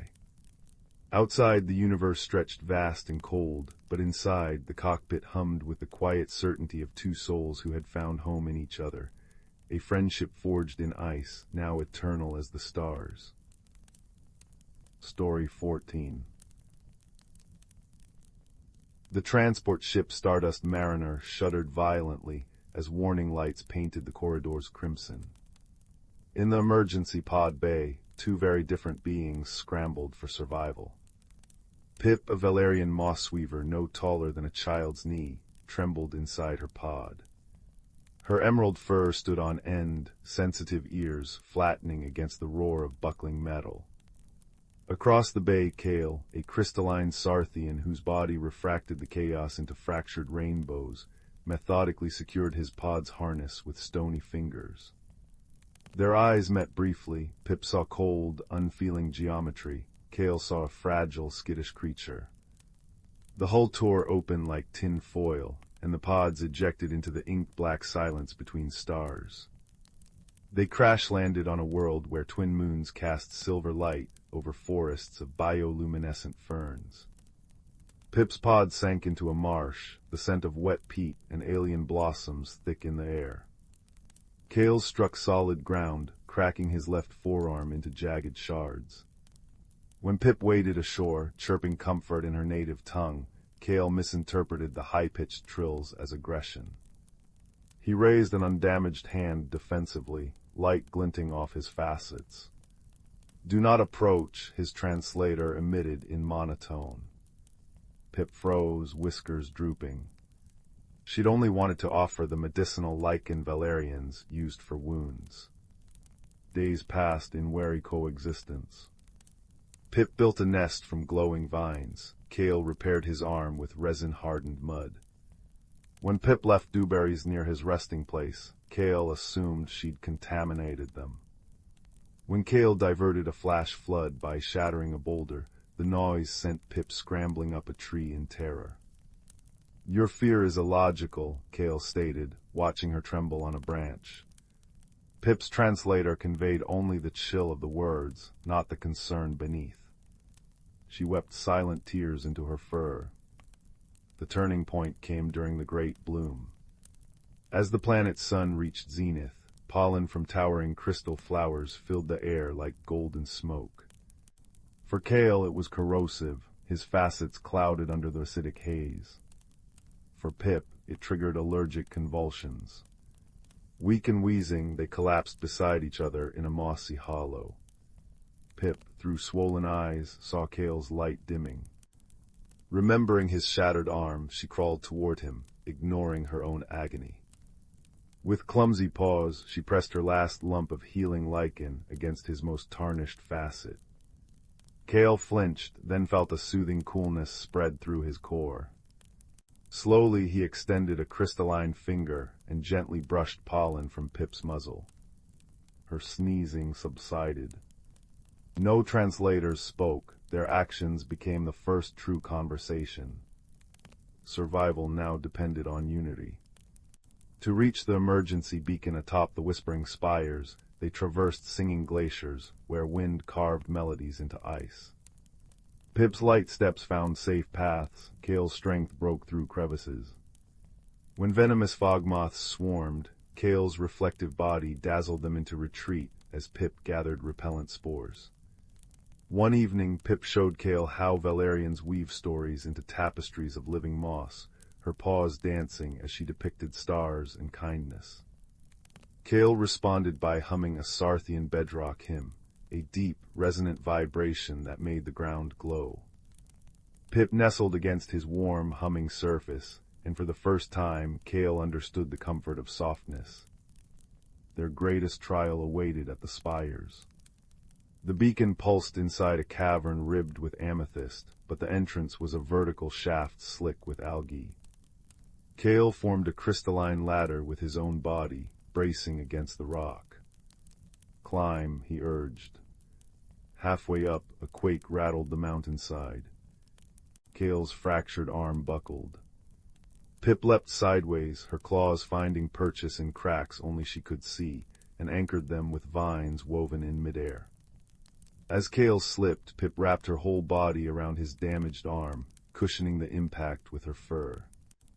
"You are unexpectedly resilient," Kale's translator rasped. Pip chirruped, a sound he now recognized as laughter. Inside the cavern, the beacon's console required both. Pip's delicate touch activated pressure pads, while Kale's light refracted into laser-sensitive receptors. As rescue ships blinked into the atmosphere, Pip hesitated. Would their friendship vanish in the vastness of space? Kale knelt, his facets softening to twilight hues, a Sarthian smile. From his chest cavity, he withdrew a tiny, glowing crystal. "A memory geode," he explained. "It holds vibrations of shared moments." Pip placed her paw over it, feeling the hum of glaciers, moth wings, and bedrock hymns. "And this," she whispered, tucking a sprig of star moss into his joint, "grows anywhere, even on starships." On the rescue vessel, curled near a viewing portal, Pip wove the memory geode into a moss tapestry. Kale watched his new arm, mended with Valerian lichen and Sarthian resin, glittering.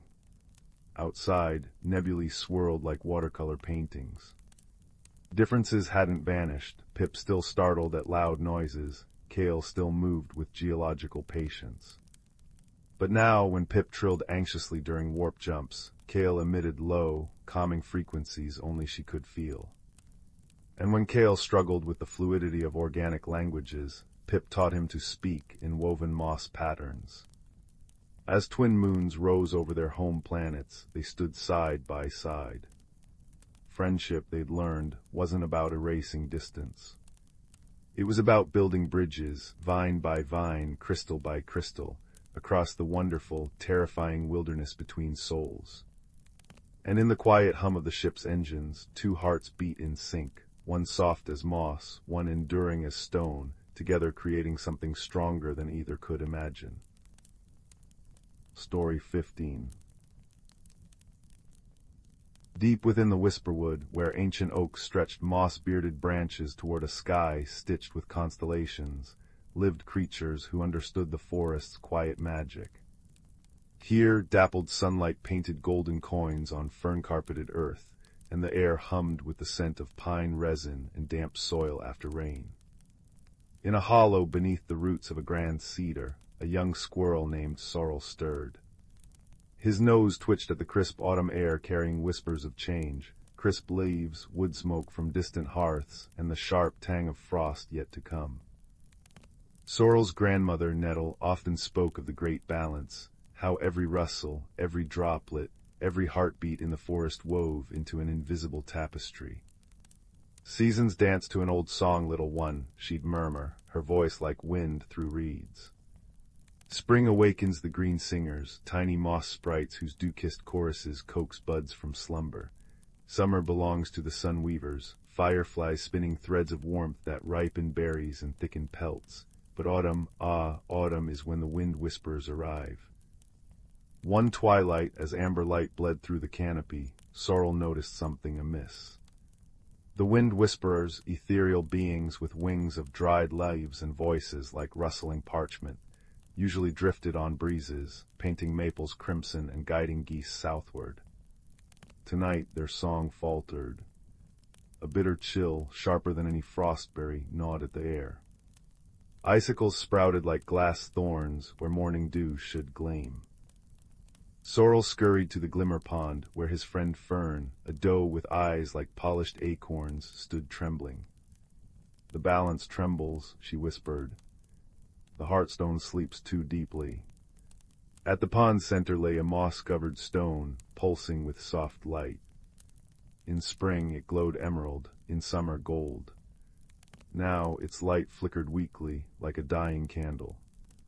Grandmother Nettle had taught them the heartstone anchored the forest's magic, its rhythm synced to the seasons by ancient rituals. They sought Bramble, a badger whose silver-furred muzzle held generations of wisdom. Deep in his set, among roots woven like cathedral arches, he sighed.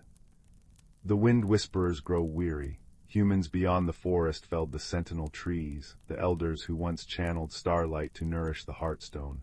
Without their roots, the stone forgets the turn of seasons.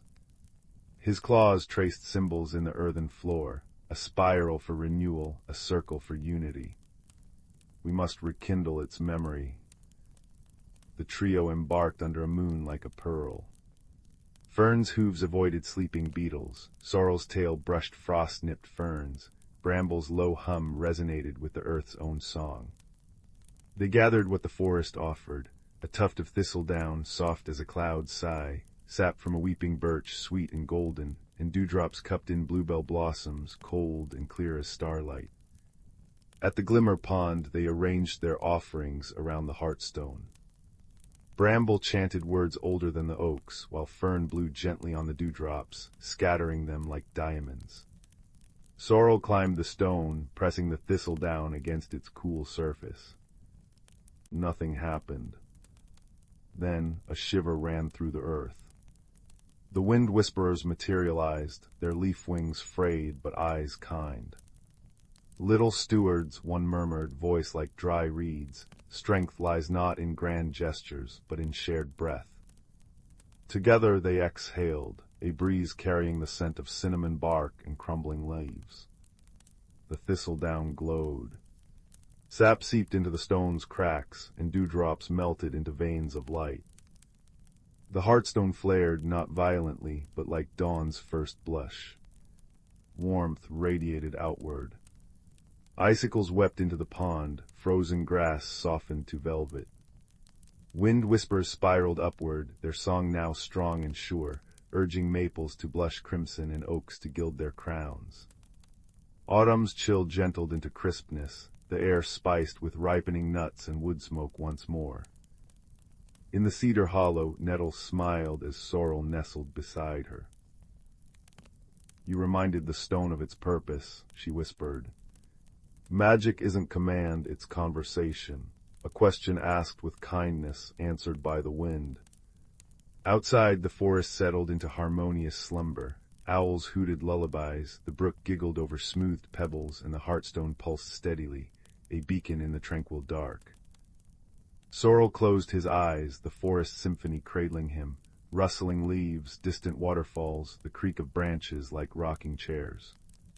He dreamed of roots knitting earth to sky, of seasons turning in patient circles, and of small paws and gentle hearts tending an eternal, quiet song. In the Whisperwood, balance was not a law, but a promise kept, one whispered breath at a time. Story 16. In the cozy village of Bramble Hollow, where chimney smoke curled like sleeping cats and lanterns glowed like captured fireflies, a curious mystery began.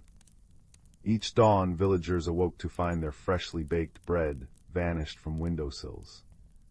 In its place lay a single dewdrop-kissed wildflower, pink clover one day, blue forget-me-not the next. No crumbs, no footprints, just the silent exchange.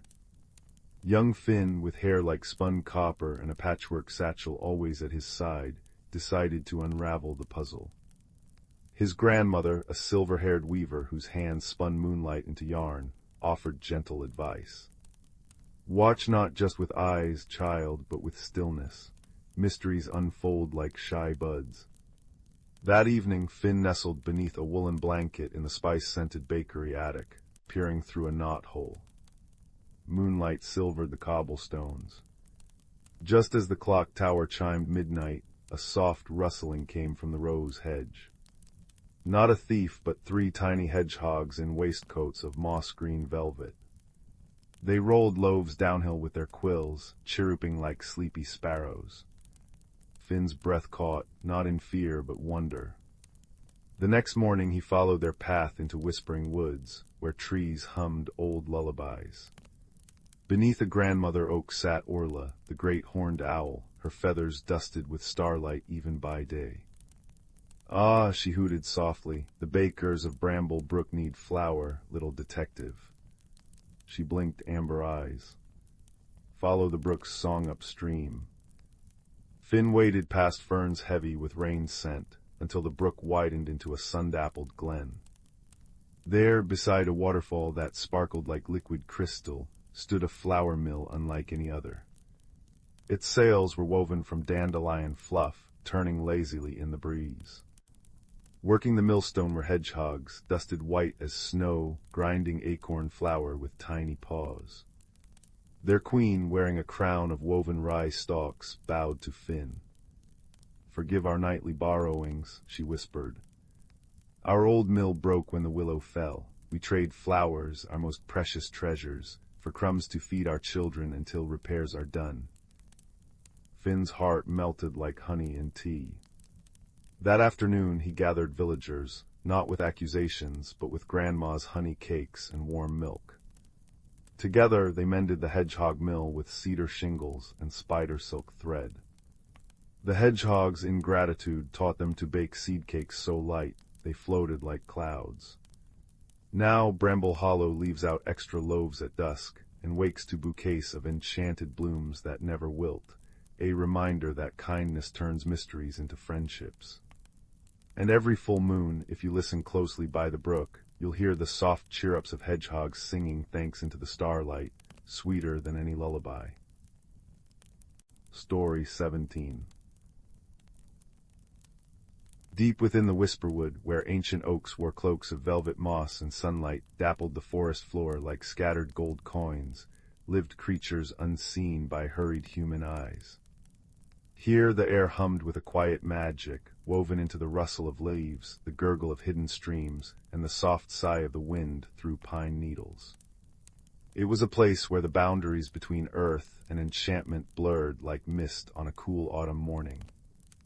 Among the mossy roots of a grandmotherly beech tree lived Bramble, a small hedgehog with prickles the color of twilight and eyes that held the quiet wisdom of the forest floor. His days were spent gathering dewdrop jewels from spiderwebs at dawn and listening to the stories whispered by the oldest stones. His closest friend was Fern, a young fawn whose spotted coat shimmered like sunlight filtering through ferns, her slender legs barely whispering against the soft earth as she moved. They understood the delicate balance of the Whisperwood, how the industrious beetles turned fallen leaves into rich, dark soil, how the patient spiders wove silken bridges that caught the morning dew to water tiny moss gardens, and how the owl's nightly songs kept the harmony of darkness and starlight. But lately a subtle unease had settled over the forest. The vibrant green of spring seemed hesitant, the summer flowers bloomed paler than usual, and the autumn colors, while still beautiful, lacked their usual fiery brilliance. The air felt thinner, the magics hummed quieter, like a lute string slightly out of tune. Even the lumina blossoms, delicate, bell-shaped flowers that glowed with a soft, moon-like light along the forest paths at dusk, seemed dimmer, their gentle radiance flickering uncertainly. One crisp evening, as Bramble watched the lumina blossoms struggle to light the path near his burrow, an old, slow voice rumbled from the earth itself. It was Elder Root, the ancient spirit embodied by the colossal, gnarled oak at the forest's heart. His voice felt like deep roots shifting, rich and resonant. Little Bramble, it echoed softly in Bramble's mind, the forest sighs, the great tapestry phrase, the echo pool at the heartwood glows faintly. The echo pool. Bramble's small heart fluttered like a trapped moth. He'd heard tales of it from the oldest fireflies. It was said to be a pool of pure liquid moonlight nestled in a clearing ringed by the eldest trees, where the reflections held not just images, but the very memory of the forest, the joy of spring rains, the warmth of summer sun, the crispness of autumn winds, the deep peace of winter snows. Its glow reflected the health of the Whisperwood's magic. If it was dimming, Bramble knew he must act. He found Fern by the silver thread brook, sipping water that tasted of snowmelt and minerals. "Fern," he said, his voice hushed with urgency. Elder Root spoke. "The echo pool fades, the forest's magic weakens." Fern's large, liquid eyes widened, reflecting the fading twilight. "But why, Bramble? We tend the moss, the beetles aerate the soil, the birds sing the sun up and down." "The balance is delicate," Bramble murmured, recalling stories told by the wise old badger who lived beneath the hawthorn thicket. "Like a spider's web, Fern, one thread pulled too tight and the whole may tremble. We must journey to the heartwood. We must see the echo pool for ourselves." Their journey began at dawn, the forest floor cool and damp beneath Bramble's paws and Fern's delicate hooves. They moved through corridors of towering ferns that released a green, earthy scent when brushed aside. Sunlight, still pale and gentle, painted stripes of gold on the cinnamon-colored bark of pines. They passed the bustling community of the bark weavers, tiny, industrious mice, who meticulously repaired cracks in the ancient trees using threads spun from dried moss and spider silk, their small claws clicking softly. Bramble paused, sharing Elder Root's concern. The mice chittered anxiously. They too had felt the subtle shift, the wood feeling less resilient under their tiny tools. Further on, near a patch of luminescent mushrooms casting an eerie blue glow in the perpetual shade, they met Shimmerwing, the eldest firefly. Her light, usually a steady beacon, pulsed erratically. "The air feels thin, young ones," she buzzed, her voice a faint hum. "The magic that feeds our light feels strained, like the forest holds its breath." She recounted how generations of fireflies had drawn upon the gentle magic of decay and new growth, their lights synchronized with the forest's pulse. Now that pulse felt weak. As they climbed a gentle slope carpeted in soft, emerald moss that felt like cool velvet underfoot, they encountered a sight that made Fern gasp. A cluster of frost petals, delicate, crystalline flowers that bloomed only on the coldest winter mornings, capturing frost to create intricate, sparkling sculptures, were wilting prematurely in the cool autumn air. Their usual diamond-like brilliance was dulled, the captured frost melting too soon. A small, shivering vole named Pip tried vainly to prop up a drooping stem. "They've never faded like this before winter's true bite," Pip whimpered. "The cold magic feels weak, unreliable." Each encounter deepened Bramble's understanding. It wasn't one thing broken, but the connection between things weakening. The bark weavers needed resilient trees, the fireflies needed vibrant magic in the air, the frost petals needed the pure, strong cold of balanced seasons. The great tapestry Elder Root spoke of was woven from countless threads of life and natural phenomena, all interdependent. Finally, as the sun dipped low, painting the sky in shades of lavender and tangerine, they reached the Heartwood. The air here was thick with the scent of damp earth, ancient wood, and a faint, sweet hint of decaying leaves. The clearing was dominated by Elderroot's immense trunk, its bark deeply furrowed like wise, weathered skin. And there, in the very center, lay the echo pool. Bramble's breath caught. Instead of its legendary radiant silver, it glowed with a faint, sickly gray light. The reflections on its surface were hazy, indistinct like memories half forgotten. Fern lowered her head, her nose almost touching the cool water. "It's so sad," she whispered, her voice trembling. Elderroot's presence enveloped them, warm and grounding despite the worry. "The memories fade, little ones. The forest forgets its own strength, its own rhythm. The threads connecting season to season, creature to creature, grow slack. The magic weakens because the remembering weakens." "But how do we help it remember?" Bramble asked, feeling small before the vastness of the problem. "The echo pool holds the forest's heart memory," Elderroot rumbled gently. "But it is fed by the memories of all who live here. The joy of the first spring bud, the contentment of a summer sunbeam, the crisp thrill of the first autumn wind, the deep, silent peace of winter's rest. These feelings, these moments, they are the threads. Gather them, bring them back, share them with the pool." Hope, fragile as a spider's web glistening with dew, sparked in Bramble. He understood. The forest needed to reconnect with its own essence, its cyclical joy. He looked at Fern. "We need everyone." They worked tirelessly. Bramble scurried back along their path, his small frame filled with urgent purpose. He found the bark weavers. Remember the feeling of new sap rising in spring, the strong, sweet scent. The mice paused, closed their eyes, and focused. A faint, warm, green-gold light gathered around their tiny paws. Fern bounded towards Shimmerwing and the other fireflies. Remember the deep, quiet magic of the longest summer night, the hum of life all around. The fireflies closed their glowing abdomens, then pulsed in unison, recalling that profound stillness, releasing tiny sparks of warm, amber light. Bramble found Pip by the wilting frost petals. Remember the pure, sharp beauty of the first hard frost, the clean, silent world it creates. Pip shivered not with cold, but with the memory of that exquisite, biting clarity. A wisp of cool, silvery blue light shimmered around him. One by one they gathered the forest folk, the badger recalling the deep, satisfying sleep of winter, the robin remembering the triumphant song heralding dawn after a spring rain, the squirrel recalling the satisfying weight of a perfect autumn acorn. Each creature focused on their purest, most resonant memory tied to the forest's natural cycle. Each memory manifested as a wisp of colored light, spring greens and golds, summer ambers and deep blues, autumn crimsons and coppers, winter silvers and pure whites. Guided by Bramble and Fern, a procession of glowing memories wound its way back to the Heartwood. The air grew thick with the scent of remembered rain, sunshine, frost, and damp earth. The faint hum of the forest's magic grew stronger, vibrating softly under their paws and hooves.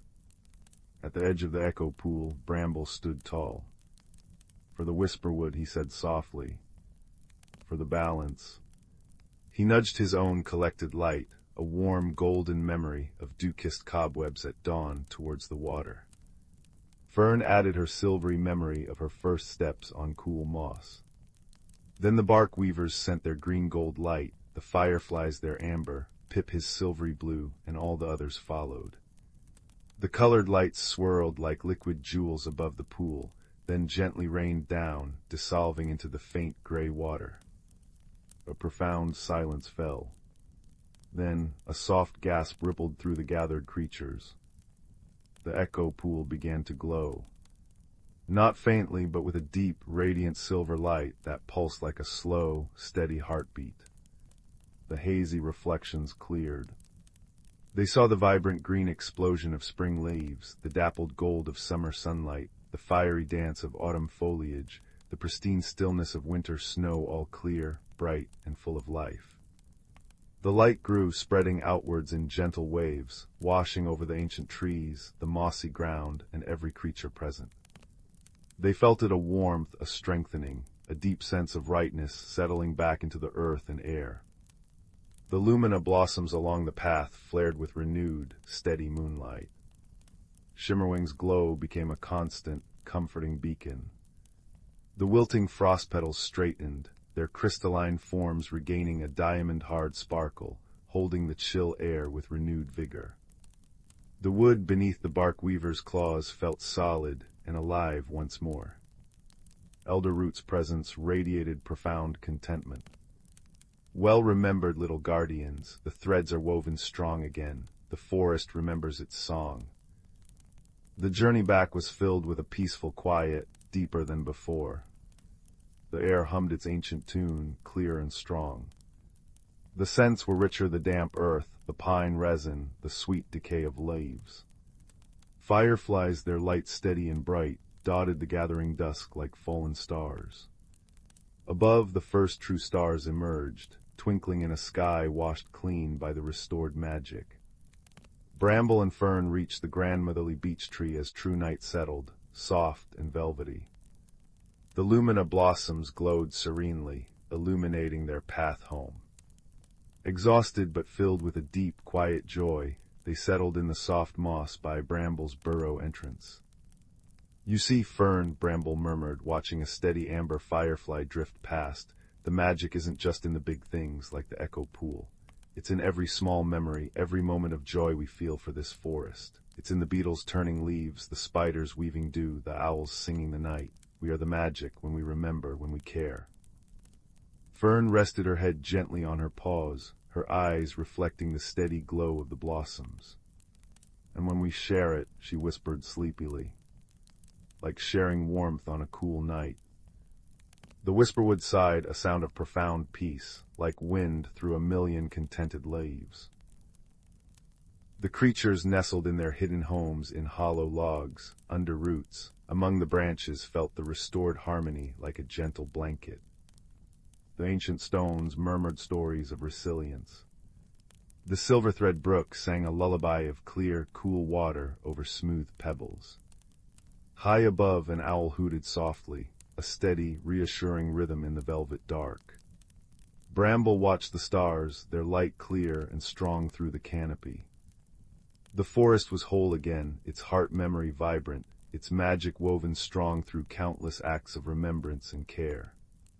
It was a lesson etched not in words, but in the cool moss beneath him, the scent of pine on the night air, the steady pulse of life all around. Here, deep in the ancient Whisperwood, where reality and magic danced as one, harmony was restored. It was a comfort as deep as roots, as peaceful as the first snowfall, and it wrapped around them all as they drifted into dreams, safe and sound, beneath the watchful, remembered stars. Story 18.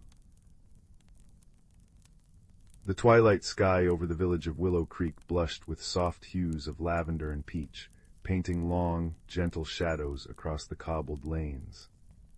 In a snug cottage nestled beside a murmuring brook lived a young man named Silas. Silas had hands that knew the language of soil and seeds, coaxing vibrant blooms and plump vegetables from his little garden patch. Yet within his quiet heart, a different kind of seed had taken root, a seed of unease about change. Silas loved the predictable rhythm of his days, the dawn chorus waking him, the familiar weight of his watering can, the comforting scent of damp earth and sun-warmed herbs. But lately whispers rustled through the village like wind through dry leaves, whispers of a new season, of journeys undertaken, of skills learned beyond the creek. Silas watched friends take apprenticeships in distant towns or learn new crafts, their faces alight with excitement that felt foreign. He felt rooted, not like his sturdy oak tree, but like a pebble stubbornly resisting the stream's gentle push. Change felt vast and unsettling, a storm cloud threatening his peaceful sky. One crisp autumn morning, Silas found a curious package on his moss-covered doorstep. It was wrapped in paper the color of faded moss, and tied with twine spun from dried river reeds. Inside lay a single unassuming seed, no bigger than a pebble, shimmering with a faint internal light like captured moonlight. A note written in a flowing script on a birch bark scrap read, "For Silas who tends the earth, plant me where your doubts gather thickest. Water not with rain, but with courage." It was unsigned. Perplexed but intrigued, Silas cradled the seed. It pulsed gently, warm against his palm. Where did his doubts gather? He looked towards the neglected corner of his garden, shaded by the old willow tree, where weeds choked the soil and nothing ever seemed to thrive. It felt like a mirror to his own uncertainty. Taking a small trowel, Silas cleared a patch of earth beneath the willow's trailing fronds, breathing in the scent of damp loam and decaying leaves. He planted the luminous seed, pressing the cool soil gently around it. "Water with courage," Silas murmured. He closed his eyes, thinking not of rain, but of the small, flickering spark inside him that wanted to understand the whispers of change, even if it scared him. He imagined that spark, tiny but persistent, flowing down his arm and into the earth around the seed. A soft sigh seemed to rise from the ground, and the faint light within the seed glowed a fraction brighter. Days turned into weeks.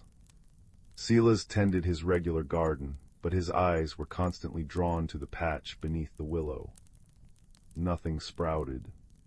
His doubt grew thick and thorny. Was it foolish? Just a trick?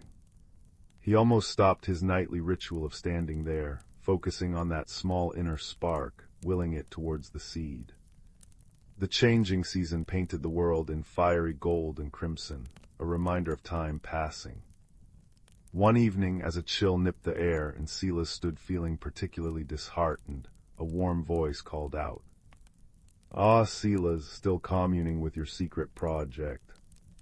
It was Old Man Hemlock, the village woodcarver, whose workshop door was always open, smelling of cedar shavings and beeswax. Hemlock's eyes, crinkled with kindness, missed little. He leaned on his gnarled walking stick, carved with images of intertwining vines. "It feels pointless, Master Hemlock," Silas confessed, his voice low. "Nothing grows. Perhaps I misunderstood the note. Perhaps I just lack the courage it asked for." Hemlock chuckled, a sound like dry leaves skittering. "Courage, lad, isn't the absence of fear. It's the tending of the spark despite the fear, like you tend your seedlings despite the frost's threat. Change is like carving wood. You don't start with a grand shape, you start with understanding the grain, making small cuts, trusting the process. What does that seed need? Not force, patience, trust." He patted Silas's shoulder. "And perhaps a friend to share the watch." Silas felt a warmth bloom in his chest, different from the seed's light. It was the warmth of being understood. Hemlock began visiting regularly, sharing stories of his own youthful hesitations, learning the carving craft, the splinters and the setbacks, and the slow, satisfying emergence of form from formless wood. He brought mugs of spiced cider that filled the crisp air with the scent of apples and cinnamon, creating a small, shared haven beneath the willow. Then Layla, the baker's daughter, whose laughter was as bright as her sunflower-yellow apron, noticed their gatherings. She brought warm oatcakes drizzled with honey, their sweetness mingling with the earthy scents. Staring at dirt again, she'd tease, but her eyes held genuine curiosity. "My papa says the best sourdough takes time and quiet warmth to rise. Maybe your seed is just rising." Her simple wisdom, wrapped in kindness, settled around Silas like a soft shawl. With Hemlock's patient wisdom and Leela's cheerful encouragement, Silas found his nightly ritual changing. It wasn't just about forcing courage anymore. It became a quiet time of sharing, of listening, of simply being present with his friends and his own flickering hope. He talked about his fear of leaving the familiar garden, his worry that he wasn't growing like others seemed to be. He watered the seed with honesty, vulnerability, and the growing warmth of friendship. One frosty morning weeks later, Silas approached the willow patch, expecting the same bare earth. Instead, a gasp escaped him. A delicate shoot no taller than his thumb had pierced the soil. It wasn't green, but a shimmering, translucent silver, like spun moonlight. At its tip, a single, tightly furrowed bud pulsed with a soft, opalescent light. The air around it hummed faintly, carrying the scent of ozone and crushed mint. It's growing. Silas breathed, his heart pounding not with fear, but with awe. Hemlock, summoned by Silas's shout, examined it with wonder. By the whispering woods, I've never seen its like. It answers to you, lad, to your heart. Leela clapped her hands. See, like sourdough, quiet warmth in time. As the days grew shorter and colder, the little plant grew with astonishing speed, yet its growth felt serene, unhurried. Its stem thickened to a silvery stalk, and more buds appeared, each holding its own captive light. Silas noticed something remarkable. The plant seemed to reflect his inner state. When he felt calm and hopeful, basking in Hemlock's stories or Leela's laughter, the buds glowed steadily, a warm, buttery gold. When his old anxieties about the changing world surfaced, the light would flicker towards a cooler, anxious blue. The plant became a silent, magical mirror to his own journey. One evening, as the first snowflakes began to drift like feathers, Silas sat beneath the willow with Hemlock and Leela, wrapped in thick woolen blankets, sipping hot chestnut tea that steamed in the cold air. He watched the plant, now as tall as his knee, its 5 buds glowing with a steady, serene golden light. He'd been wrestling with a decision and offer from a master gardener in the next valley to learn rare cultivation techniques. It meant leaving Willow Creek for a season, stepping far outside his comfortable patch of earth. I'm scared, Silas admitted, his voice barely above a whisper, watching the buds pulse gently. Scared of failing, scared of missing home, scared of not being the same when I come back. Leela nudged him gently. Change doesn't erase who you are, Silas. It just adds new chapters. Like adding raisins to oatcakes, it changes them, but they're still deliciously oatcakes. Hemlock nodded, the firelight glinting in his wise eyes. Look at your plant, Silas. Did it resist becoming what it is? It started as a seed, buried in doubt. It needed time, patience, friendship, and yes, the courage to push through the dark earth. Its roots are still here, in this soil you tended. Its light reflects what's inside you. Going to learn doesn't mean abandoning your roots. It means letting your branches reach for new sun. As Hemlock spoke, the largest bud on the silver plant began to tremble. Slowly, impossibly, its tightly wrapped petals unfurled. It wasn't a flower like any in Silas's garden. Its petals were formed of pure, shimmering light, shifting from gold to soft rose to the palest violet, like the twilight sky. It emitted no scent, but a profound sense of peace washed over them, warm and deep as sunlight on stone. The light wasn't blinding, it was illuminating, revealing the intricate frost patterns on the willow fronds, the kindness in Hemlock's eyes, the hopeful spark in Leela's smile, and the quiet strength Silas felt growing within himself. Silas looked at the luminous bloom, a tear tracing a warm path down his cold cheek. It wasn't just magic, it was a reflection. The seed hadn't created something new, it had drawn out what was already inside him, his capacity for growth, his resilience, his connection to others, and made it visible. The fear was still there, a cool shadow, but it was no longer overwhelming.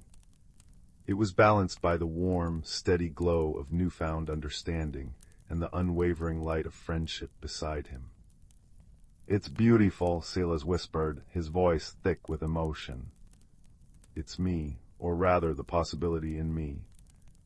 He made his decision that night, beneath the gentle radiance of the moon bloom and the supportive presence of his friends. He would go to the next valley. Not because he was no longer afraid, but because he understood now that growth, like the magical plant, wasn't about erasing the past or fearing the future. It was about trusting the roots, his love for his garden, his home, his friends, while allowing new experiences to shape him, adding new colors to his light. He knew the plant would remain a beacon in his garden, a reminder that even in winter, light and growth persist. Silas tended the moonbloom until the day he left. It thrived in the cold, its light a constant, peaceful presence. Leela promised to water it with cheerful songs and warm thoughts. Hemlock vowed to guard it and share its silent wisdom. As Silas walked down the snowy lane, a small pack on his back, he looked back at his cottage. The moonbloom glowed softly beneath the willow, its light mingling with the rising dawn. He didn't feel uprooted. He felt like a tree stretching its branches towards a new horizon, its roots deep and strong, nourished by the rich soil of home and the enduring light of his own hard-won courage. The journey ahead was unknown, but the quiet magic within him, mirrored by the luminous bloom in his garden, filled him with a profound sense of peaceful readiness. Change wasn't a storm to fear, it was the turning of the earth, bringing new seasons, new light, and the endless, beautiful possibility of becoming. Story 19. Story 20. Story 21. Story 22. Story 23. Story 24. Story 25. 26. Story 27. Story 28. Story 29. Story 30. Story 31. Story 32. Story 33. Story 34. Story 35. Story 36. 37. Story 38. Story 39. Story 40. Story 41. Story 42. Story 43. Once upon a time, nestled between lush, rolling hills and the whispering babble of a crystal-clear brook, lay the quaint village of Meadowdown.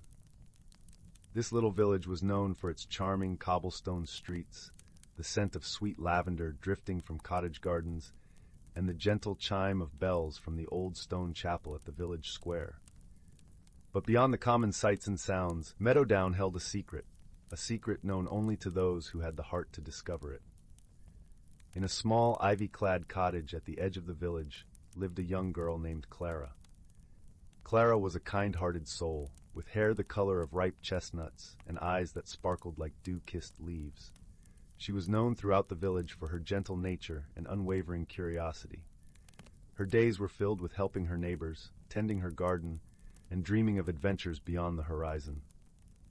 One crisp autumn morning, as Clara wandered through the golden-hued forest that bordered Meadowdown, she stumbled upon an object unlike any she had seen before. It was a delicate, silver key, its surface intricately etched with swirling patterns that glinted in the dappled sunlight. Intrigued, Clara picked up the key, feeling a gentle warmth spread through her fingers as she held it. As she examined the key, a soft voice broke the gentle rustling of the leaves. "Ah, you have found it," the voice said, seemingly coming from nowhere and everywhere at once. Startled, Clara looked around until her eyes fell upon a small rabbit with fur as white as freshly fallen snow and eyes as blue as the summer sky. This was no ordinary rabbit, for it wore a tiny emerald-green waistcoat and a pair of spectacles perched upon its twitching nose. "Who are you?" Clara asked, her voice filled with wonder rather than fear. "My name is Thistle," the rabbit replied, adjusting his spectacles with a practiced paw. "I am the guardian of the Whispering Woods, and it seems you have found the Key of Whispers." Clara looked at the key in her hand, now understanding its significance. "What does the key unlock?" she asked, her curiosity piqued. Thistle hopped closer, his whiskers twitching with excitement. "The key unlocks the Door of Secrets, a magical portal that reveals the hidden wonders of the forest. But beware, only those with a pure heart and a wise mind can truly benefit from its magic." With Thistle guiding her, Clara embarked on a journey deeper into the forest. The path was lined with towering trees whose branches formed a canopy of vibrant reds and oranges, and the air was filled with the earthy scent of fallen leaves. As they walked, Thistle shared stories of the forest's hidden magic, of creatures that sang to the moon and flowers that bloomed only under starlight. Their journey was not without challenges. At one point, they came upon a wide, rushing stream, its waters too deep and swift to cross easily. Clara paused, thinking deeply. Instead of attempting to force her way across, she noticed the pattern of stepping stones hidden just beneath the surface, revealed only to those who took the time to truly observe. With careful steps, Clara and Thistle made their way across the stream, their trust in each other growing with every challenge they faced. Along the way, they encountered other forest inhabitants who offered their unique wisdom. There was Luna, the wise old owl with feathers like moonlit shadows, who taught Clara the importance of patience and listening to the world around her. And there was Fern, the playful squirrel with a tail like a plume, who showed Clara the joy of laughter and the beauty of small, everyday wonders. Finally, after a journey filled with learning and laughter, they reached the Door of Secrets. It stood nestled between two ancient oak trees, its surface shimmering with a light all its own. Clara hesitated for a moment, feeling the weight of the key in her hand, before turning to Thistle. "Are you ready?" he asked, his eyes twinkling with encouragement. Taking a deep breath, Clara nodded and inserted the key into the lock. As she turned it, the door swung open with a gentle creak, revealing a world of breathtaking beauty. A world where the trees whispered secrets of the ages, and the air was filled with a melody only the heart could hear. Clara stepped through, feeling a sense of peace and belonging wash over her. She had embarked on this journey with a heart full of curiosity and returned with a heart full of wisdom and wonder. She realized that the true magic of the key was not in the wonders it revealed, but in the journey itself and the friendships she had forged along the way. As the sun began to set, painting the sky in hues of pink and gold, Clara and Thistle made their way back to Meadowdown. The village welcomed them with open arms, its lights twinkling like stars in the gathering dusk. Clara placed the key in a special place in her garden, knowing its magic would always be there, ready to guide those who were willing to listen and learn. And every evening, as the village settled into the comforting embrace of night, Clara would share stories of her adventures, her voice a gentle melody that lulled the village to sleep. And so in the heart of Meadowdown, where ordinary objects held extraordinary secrets, Clara's story of discovery and wonder was whispered from generation to generation, a reminder that the true magic of life lies not in the destination, but in the journey itself. Story 44. Story 45. Story 46. Story 47. Story 48. Story 49. Story 50. Story 51. Story 52. Story 53. Story 54. Story 55. Story 56. Story 50. Story 58. Story 59. Story 60. 61. Story 62. Story 63. Story 64. Story 65. Story 66. Story 67. Story 68. Story 69. Story 70. Story 71. Story 72. Story 73.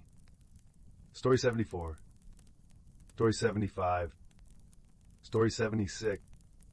In the serene village of Willow Grove, nestled amidst rolling green hills and surrounded by whispering woods, lived a gentle soul named Lyra.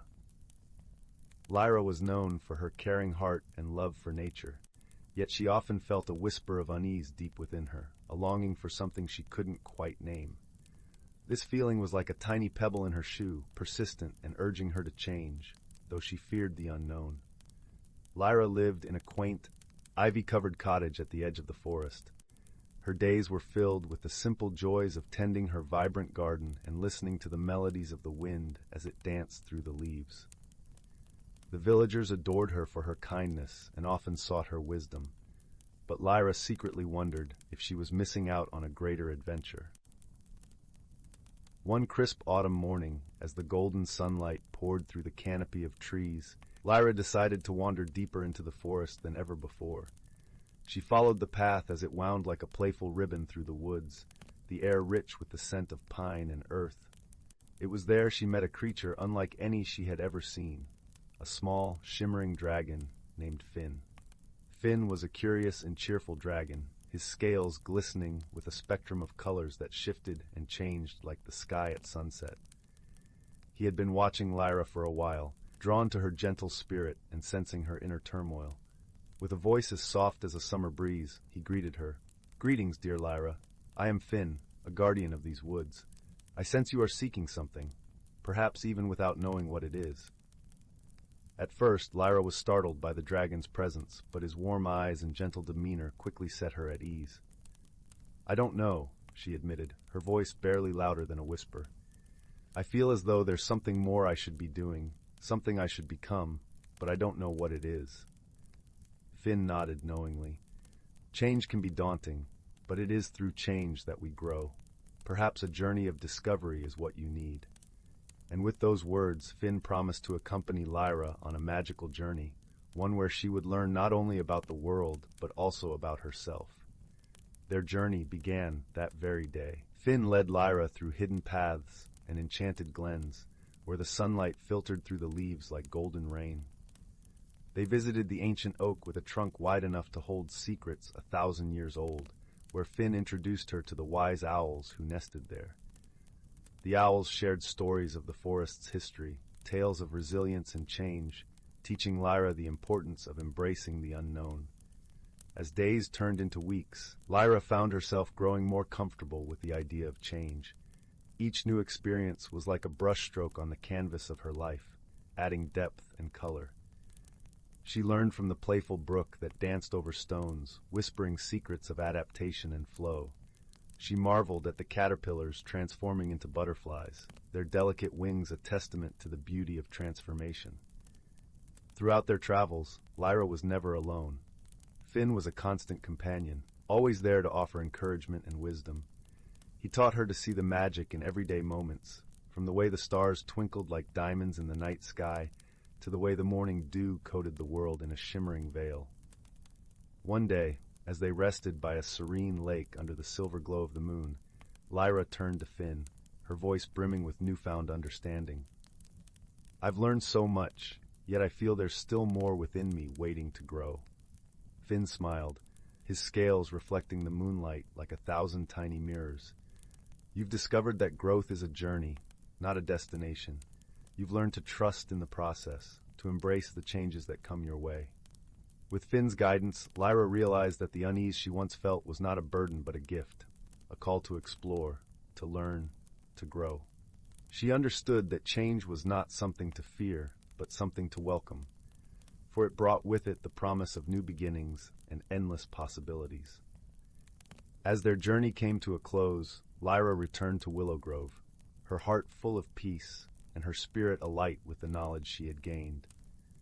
The village welcomed her back with open arms, and she shared her experiences with them, inspiring others to embark on their own journeys of self-discovery. Lyra's garden flourished more than ever, a testament to her inner growth. Each bloom told a story of courage and transformation, a reminder of the beauty that lies in embracing change. And though Finn returned to his home in the forest, his presence lingered in Lyra's heart, a gentle reminder of the magic of friendship and the power of personal growth. Under the starlit sky, Lyra sat by her garden, feeling the warm embrace of the universe. She had found what she was seeking, not something outside of herself, but the courage to grow, to change, and to become the best version of who she was meant to be.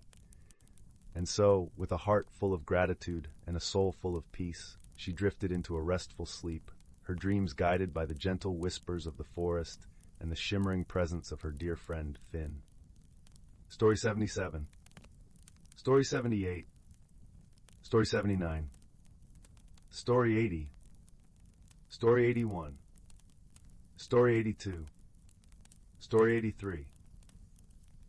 Deep within the Whisperwood, where ancient oaks stood like wise, wrinkled sentinels and the air hummed with secrets older than time, the boundaries between the seen and unseen were as thin as cobwebs glistening with dew.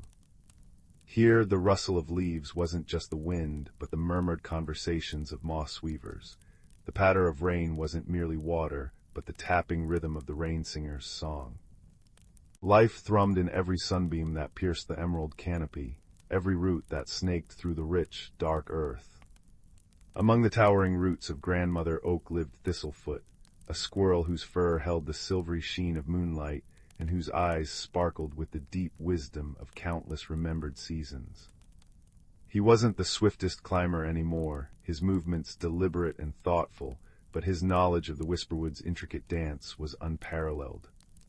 He often sat on his favorite moss-covered branch, overlooking the sunbeam glade, where fireflies performed their twilight ballet and shy, velvet-nosed deer came to sip from the crystal spring. One unusually crisp autumn morning, Thistlefoot sensed a discordant note in the forest's symphony. The air, usually carrying the sweet scent of decaying leaves and ripe berries, held a faint, sharp tang like burnt sugar. The vibrant tapestry of reds, golds, and oranges seemed muted, the leaves falling too soon and too listlessly. More troubling was the silence. The cheerful chirping of the sparrow sisters was absent. The industrious hum of the bark borer beetles had ceased. Even the crystal spring seemed to murmur less joyfully. Young Pip, a bright-eyed rabbit with fur the color of toasted hazelnuts, bounded up, his nose twitching anxiously. "Thistlefoot, have you seen the sparrow sisters, and the spring it tastes, strange, flat like old water?" His large ears drooped. Thistlefoot closed his eyes, inhaling deeply. Past the burnt tang he detected something else, a brittle dryness, a lack of the deep, loamy richness that usually underpinned the forest's scent. "The balance is tilting, young Pip," he murmured, his voice a soft rasp like dry leaves.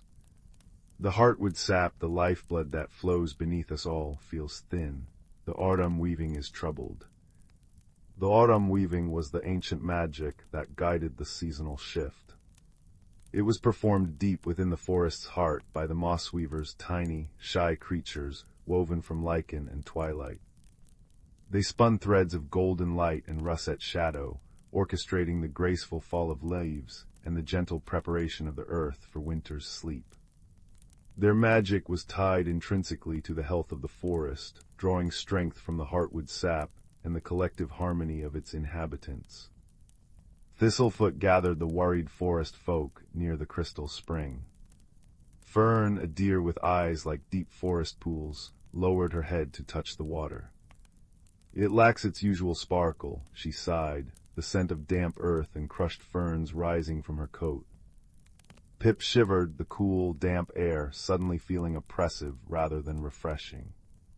Even the fireflies, usually shyly hidden by day, hovered anxiously, their tiny lights casting nervous, fleeting glows on the worried faces.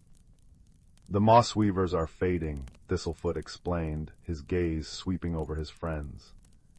"Their magic weakens because the heartwood sap is stressed. Something disrupts the deep roots, the quiet flow beneath our feet." He described the subtle signs, the brittle leaves falling without their final burst of color, the unnerving silence replacing the forest's chorus, the spring's diminished vitality that tasted like dust on the tongue. "The autumn weaving is incomplete. Without it, winter's sleep will be harsh and unforgiving. The deep cold might bite too deep, the snows might smother the seeds waiting beneath." "But what can we do?" piped up a tiny voice. It was Willow, a young field mouse barely bigger than an acorn, peeking from beneath a large, heart-shaped leaf. "We're not magic." Thistlefoot's eyes softened. "Ah, but the greatest magic, little one, often lies not in grand spells, but in tending the roots of harmony. The moss weavers draw strength from the forest's wholeness. Our fear and worry drain them further.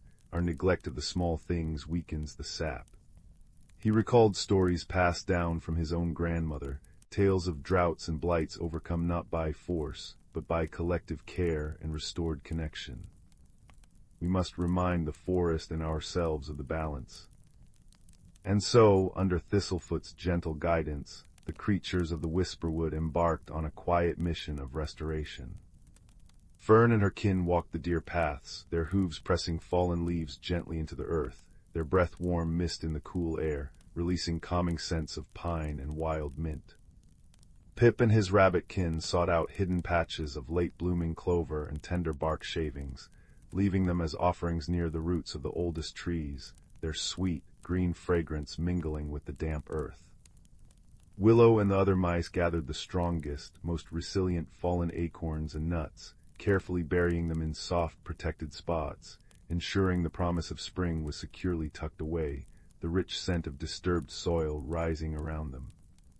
The Sparrow sisters, once they cautiously returned, sang their sweetest, clearest songs from the highest branches, their melodies weaving through the trees like threads of liquid silver, countering the brittle silence. Thistlefoot himself visited the moss weaver's hidden grove. He didn't enter their sacred space, woven from living moss and dappled sunlight, but sat patiently outside. He hummed an old, grounding tune, a sound like deep roots growing and stones settling. He spoke softly to the ancient oaks, sharing stories of resilience, of winters past endured and springs faithfully returned. He breathed deeply, focusing on the scent of rich earth, the feel of cool, velvety moss beneath his paws, the sound of water trickling somewhere deep below the essence of the Whisperwood's enduring life. Slowly, almost imperceptibly at first, the discord began to soften. The sharp, burnt tang in the air faded, replaced by the familiar, comforting perfume of damp leaves and wood smoke carried on a gentle breeze. The crystal spring's murmur grew stronger, sweeter, tasting once more of cold stone and hidden minerals. One evening, as the last rays of sun painted the sky in hues of apricot and lavender, Pip noticed something miraculous. High in the canopy, where only Thistlefoot usually ventured, a single leaf detached. But instead of falling listlessly, it drifted down in a slow, graceful spiral, catching the light and blazing with the purest, deepest crimson Pip had ever seen. It landed softly on the moss at Thistlefoot's feet. A collective sigh, soft as the wind through pine needles, seemed to ripple through the forest. The Sparrow sisters' song gained new strength. The fireflies emerged in greater numbers, their golden lights bobbing confidently like tiny, joyful lanterns. The air felt crisp and clean, filled with the comforting scent of woodlands preparing for rest. That night, under a sky dusted with 1,000,000 diamond stars, the autumn weaving reached its crescendo. The moss weavers, their tiny forms glowing with renewed emerald and amber light, spun their threads with vigor. A gentle rain began to fall, not the heavy downpour of summer, but the soft, steady, life-giving rain of true autumn. It carried the clean, sharp scent of petrichor, the perfume of earth welcoming water. It drummed a soothing rhythm on leaves, rocks, and the thatched roof of Thistlefoot's den. The crystal spring swelled, singing a clear, bright song that mingled with the rain's gentle percussion. Pip, Fern, Willow, and the others gathered near Grandmother Oak, sheltered by her vast canopy. They watched the rain fall, washing away the last traces of dryness and worry. The fireflies danced in the raindrops, creating shimmering arcs of gold and silver light. The air was cool and damp, filled with the soothing sounds of water and the deep, rich smell of the forest breathing easily again. Thistlefoot joined them, his silvery fur glistening with droplets. He didn't need to speak. The restored harmony spoke for itself in the steady drumming of the rain, the vibrant scent of wet earth and renewed life, the comforting darkness lit by gentle, dancing lights, and the deep, peaceful silence that now felt full, not empty, a silence of contentment, not absence. The greatest strength, Thistlefoot finally murmured, his voice blending with the rain song, lies not in resisting the storm, but in tending the roots so the tree stands firm. The deepest magic is woven not by solitary power, but by countless small acts of care passed down like precious seeds from generation to generation. Remember this, little ones, when the seasons turn. Tend your roots, sing your songs, offer your kindness, for in harmony we find our enduring warmth, even in the deepest winter's sleep. As the gentle rain continued to fall, washing the Whisperwood in silver moonlight and liquid starlight, the creatures nestled closer. The scent of wet fur, damp moss, and the faint, sweet aroma of unseen night-blooming flowers wrapped around them. The rhythmic lullaby of the rain and the soft, contented sighs of the forest wove a blanket of profound peace. The autumn weaving was complete. balance was restored. And nestled deep within the ancient, magical Whisperwood, surrounded by the quiet symphony of nature's harmony and the gentle glow of fireflies, a deep, restorative sleep settled over all, warm and safe as a promise kept. Story 84. Story 85. Story 86. Story 87. Story 88. Story 89. Story 90. Story 91. Story 92. Story 93. Story 94. Story 95. Story 96. Story 97. Story 98. Story 99. Once upon a time, in a cozy village nestled among rolling hills, there lived a young doe named Willow. She was a gentle creature with a soft brown coat and eyes that shone like amber in the sunlight. Willow loved the comfort of her daily routines, nibbling on sweet clover in the meadow, resting in the dappled shade of the ancient oak, and listening to the soothing melodies of the woodland birds. Yet lately, Willow couldn't shake a restless feeling stirring within her. She watched as her friends shed their winter coats, their new fur glistening with renewed vibrancy.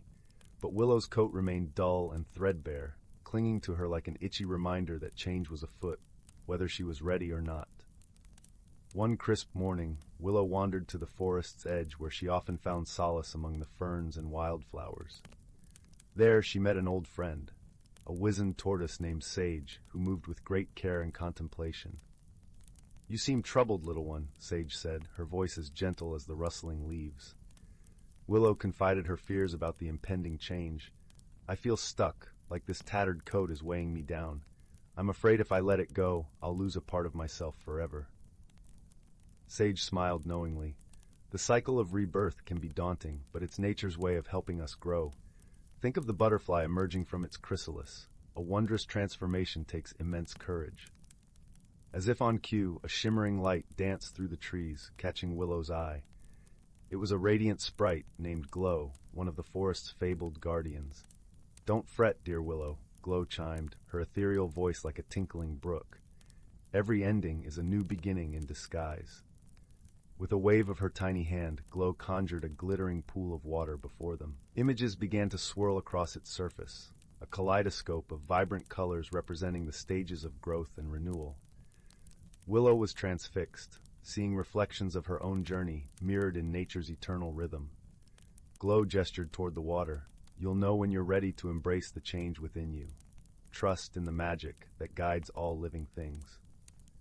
Heartened by her friend's wisdom, Willow realized her fears were rooted in resistance to the unknown. As the days passed, she moved through the transition with newfound grace, allowing her tattered coat to shed naturally. Beneath the weathered exterior, a lustrous new coat emerged, its rich chestnut hues shimmering like sunlight on autumn leaves. Willow felt lighter, revitalized, as if she were seeing the world through fresh, wondering eyes. From that day on, she greeted each season as a wondrous teacher, honoring the continual cycle of transformation as the greatest magic of all. For in surrendering to change, Willow discovered her truest self, resilient, radiant, and beautifully renewed. Title: The Whisper of the Willow.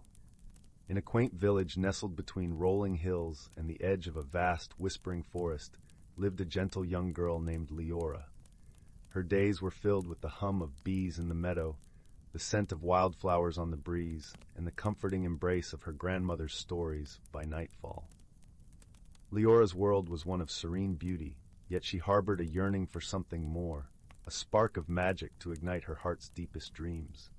The village was surrounded by legends of the Enchanted Forest, a place where the old trees told tales to those who would listen, and the streams sang lullabies to the moon. But the heart of these stories was the ancient Willow of Whispers, a tree said to hold the power to reveal one's true path in life. Many sought its wisdom, but few returned unchanged, for the forest had a way of showing each visitor not only who they were, but who they could become. Leora often wandered to the forest's edge, her fingers brushing the soft moss that clung to the trunks of the trees. Her grandmother's stories painted images in her mind, of brave explorers and wise creatures, but the Willow of Whispers remained an enigma, a mystery she longed to unravel. It was on one such day, with the sun dappling through the leaves and a gentle breeze rustling the branches, that Lyora felt the forest calling to her more strongly than ever before. With a heart full of anticipation and a small satchel packed with essentials, bread, cheese, and her grandmother's knitted shawl, Lyora stepped into the forest. The air was cool and filled with the earthy scent of pine and damp earth. As she ventured deeper, the trees seemed to lean closer, their boughs whispering secrets that only the forest knew. Lyora felt a tingling at the back of her neck, a sensation both thrilling and comforting, as if the forest was welcoming her into its embrace. As the path wound deeper into the forest, Lyora met a curious friend, a small, bright-eyed squirrel named Pip. His fur was a tawny gold, and he chittered merrily as he bounded from branch to branch beside her. "Where are you headed, young traveler?" Pip asked, his voice a soft, musical note in the forest symphony. Lyora smiled, her heart lightened by the squirrel's friendly demeanor. "I'm seeking the Willow of Whispers," she replied, her eyes alight with determination. Pip twitched his whiskers thoughtfully. "Ah, the willow," he said, nodding. "Many have sought its wisdom, but it is not easily found. The forest has a way of testing those who desire its secrets." "I am ready," Lyora declared, her voice steady with resolve. "I believe the willow will guide me." With Pip scampering alongside her, Lyora continued her journey. The forest was a tapestry of colors and sounds, each step revealing new wonders. Birds sang sweetly in the canopy above, their songs weaving through the leaves like a gentle lullaby. The sunlight danced across the forest floor, painting patterns of light and shadow that seemed to shift with every breath of wind. As they walked, Pip told Lyora tales of the forest's inhabitants. A wise old owl who knew the stars by heart, a family of foxes who danced under the moon, and a mischievous sprite who played tricks on unwary travelers.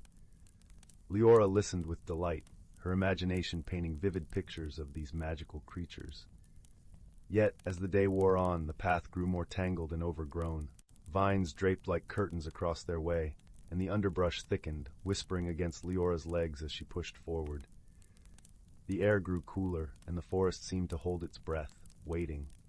"Do not be discouraged," Pip chirped, sensing her unease. "Every journey worth taking has its trials."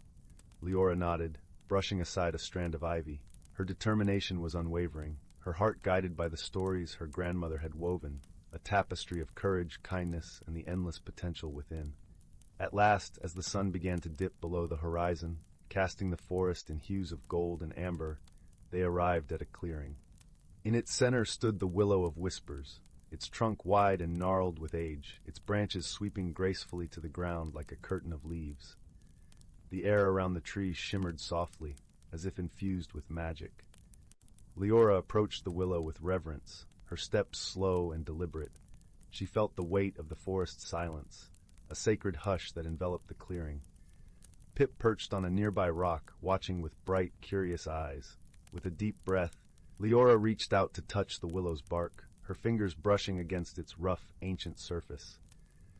As her hand made contact, a gentle warmth spread through her, and she closed her eyes, allowing the magic to wash over her. In the stillness, Lyora heard the whisper of the willow, a soft, melodic voice that seemed to come from the very heart of the tree. It spoke not in words, but in feelings and images, a tapestry of memories and dreams. She saw herself as she was, a young girl filled with wonder and longing.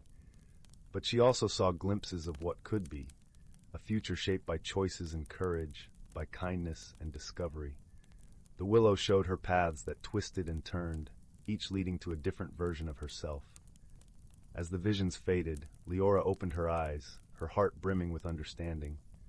The willow had not given her clear answers, but it had shown her the possibilities, the power of choice, and the strength within her to forge her own path. Pip hopped to her side, his eyes gleaming with approval.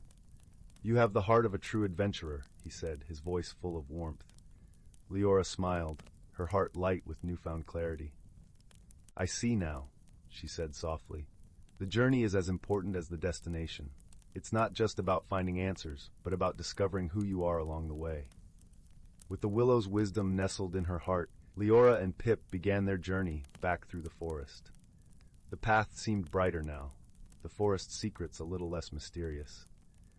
As they walked, Leora felt a deep sense of peace, knowing that she was not alone, that the forest, with its whispers and wonders, would always be there to guide her. As they emerged from the trees, the village lay before them, bathed in the soft glow of dusk. The familiar sense of home wrapped around Leora like a comforting embrace, and she knew that she was forever changed by her journey. Her grandmother greeted her with a knowing smile, her eyes twinkling with the wisdom of 1,000 stories. Leora embraced her, feeling the warmth of love and belonging. That night, as she lay beneath the stars, Leora closed her eyes and listened to the forest's lullaby, her heart full of gratitude and dreams yet to be realized.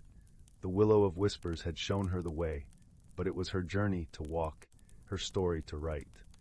And so, with the gentle rustle of leaves and the soft murmur of the night, Leora drifted into a peaceful sleep, her dreams filled with the magic of the forest and the endless possibilities of tomorrow. Silas tended his moonpetal garden with trembling hands, the silver blossoms shimmering like captured starlight under the twin moons. For years, these flowers had bloomed in perfect, unchanging harmony, their steady glow a comfort against life's uncertainties. But tonight, whispers rustled through the valley. The great bloom was coming. A rare event where all magic surged and shifted, transforming the land overnight. Silas's chest tightened. Change felt like uprooting delicate roots, leaving tender things exposed. Steady as stone, he murmured, repeating his father's old adage, though the petals quivered at his touch as if disagreeing. Near the garden's edge stood Grand Willow, an ancient tree whose bark held constellations of soft amber light. "Your fear trembles the soil, little gardener," rumbled the tree, voice like wind through autumn leaves. "The earth knows when we cling too tightly." Silas sighed, brushing dirt from his knees. "What if the bloom ruins everything, my moon petals?" "Ah," hummed Grand Willow. "But what if they become something new?" Before Silas could reply, a chime-like giggle danced through the air. Pip, a firefly with wings like liquid sunshine, zipped toward him. "Silas, the crystal frogs are singing by Mistfall Pond. They say the bloom's magic is bubbling up already." Pip's light pulsed with excitement, casting warm dapples on Silas's worried face. "Come see." Reluctantly, Silas followed. At Mistfall Pond, the water glowed cobalt, and crystalline frogs chorused in harmonies that made the reeds sway. But as Silas knelt, his reflection rippled, not with his familiar frown, but with vines curling through his hair like living emerald threads. He stumbled back. "The magic's touching me already." "Not touching," corrected Grand Willow gently. "Responding." Over the next days, Silas's resistance painted the garden in melancholy hues. Moonpetals drooped, their light dimming. Where he walked, moss grayed beneath his boots. Even Pip's glow flickered when Silas sighed, which was often. "Change is a storm," Silas fretted, patting a wilted bloom. "It breaks things." Pip landed on his shoulder, light warm as a candle's kiss. "Remember when my wings were dull brown? I hated it, but Grand Willow said, 'Be patient. Your light needs time to find its song.'" The firefly whirled joyfully. "Now I weave sunbeams, storms water new beginnings, Silas." That night, the first wave of the great bloom arrived. Not with chaos, but a soft sigh. Moon petals dissolved into shimmering mist, and from the soil sprang slender stalks crowned with buds like spun opal. Silas cried out, but Pip nudged him toward Grand Willow. "Trust," whispered the tree. As Silas hesitantly touched a bud, magic hummed up his fingers. Vines spiraled around his wrists, blooming into tiny star-shaped flowers that pulsed with his heartbeat. Terrified, he tried to shake them off. "They're part of you now," Grand Willow murmured. "Breathe." Silas closed his eyes. Instead of fighting, he imagined the garden not as loss, but possibility. Slowly, warmth spread through him. The vines glowed brighter, and the opal buds unfurled into luminous bells that chimed in the breeze. Where his feet touched the earth, violets and lavender sprang up, weaving through the silver grass. Pip danced above them, scattering light like golden pollen. "You're growing with it," she chimed. By the bloom's peak, Silas stood transformed. Living flowers cascaded from his hair, roots curled lovingly around his ankles, and his hands glowed with gentle bioluminescence. The garden flourished in radiant layers, no longer just moon petals, but a tapestry of singing irises, floating dandelion clocks, and trees with leaves like stained glass. Where fear had grayed the moss, now emerald pathways shimmered with dewdrop fairies. Grand willow's branches lowered, brushing Silas's cheek. "You tended sameness like a fortress. Now see, you've built a bridge instead." Silas laughed, the sound making nearby petals flutter. "I thought change was an ending, but it's a conversation." He cupped a chiming bellflower, its melody harmonizing with Pip's hum. "The magic didn't force me. It waited for me to say yes." As the twin moons set, painting the sky in peach and lilac, Silas sat with Pip beneath Grand Willow's luminous canopy. The tree's roots cradled them like old friends sharing stories. Courage isn't fearing the storm, Silas realized aloud, stroking a vine that now curled contentedly around his wrist. It's learning to dance in the rain. Pip nestled in his flower-crowned hair. "And what beautiful music your dancing makes." The garden sighed happily, a living symphony of growth and light.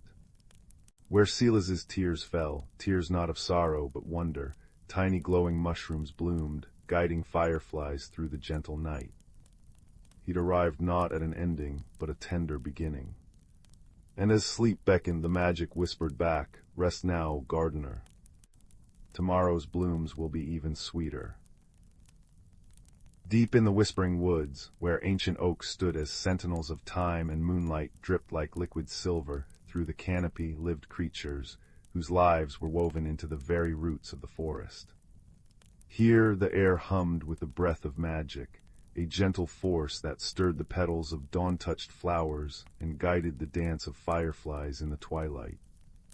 Among them was a young fox named Bramble, whose russet fur held the warmth of autumn leaves and whose eyes sparkled with the curiosity of spring's first bud. Each season the forest celebrated the turning, a sacred alignment where the boundaries between earth and enchantment thinned. In spring the blossom song would begin, a melody sung by the wind through newly unfurled leaves, coaxing sleeping seeds to life. Summer brought the rainweavers, tiny tree frogs whose croaks summoned gentle showers that painted rainbows in the mist. Autumn belonged to the leaf-keepers, squirrels who gathered fallen foliage not for nests, but to weave them into shimmering cloaks that stored sunlight for the barren months. And winter. Winter was guarded by the frost sprites, ethereal beings who spun ice crystals into lace to protect sleeping roots from the bitter cold. But this year, as the first blush of spring painted the forest, an unsettling chill lingered. Bramble noticed it one dew-kissed morning while padding toward the sunken brook. The water, usually murmuring with melted snow, lay silent under a skin of ice. Bluebells bowed under unexpected frost, their petals brittle as glass. Even the air tasted sharp, like unripe berries, where it should have been sweet with cherry blossoms. Worried, Bramble sought Old Badger in his set beneath the grandfather oak. The set's walls, lined with dried moss and velvety lichen, held the earthy scent of wisdom. Old Badger's fur was grizzled with age, his claws worn smooth from tracing maps of the forest's ley lines in the soil. "Ah, little traveler," he rasped, stirring a pot of thyme-scented tea over a glowworm lamp. "The balance trembles, the frost sprites have not retreated to their northern caves, their icy threads cling where warmth should reign."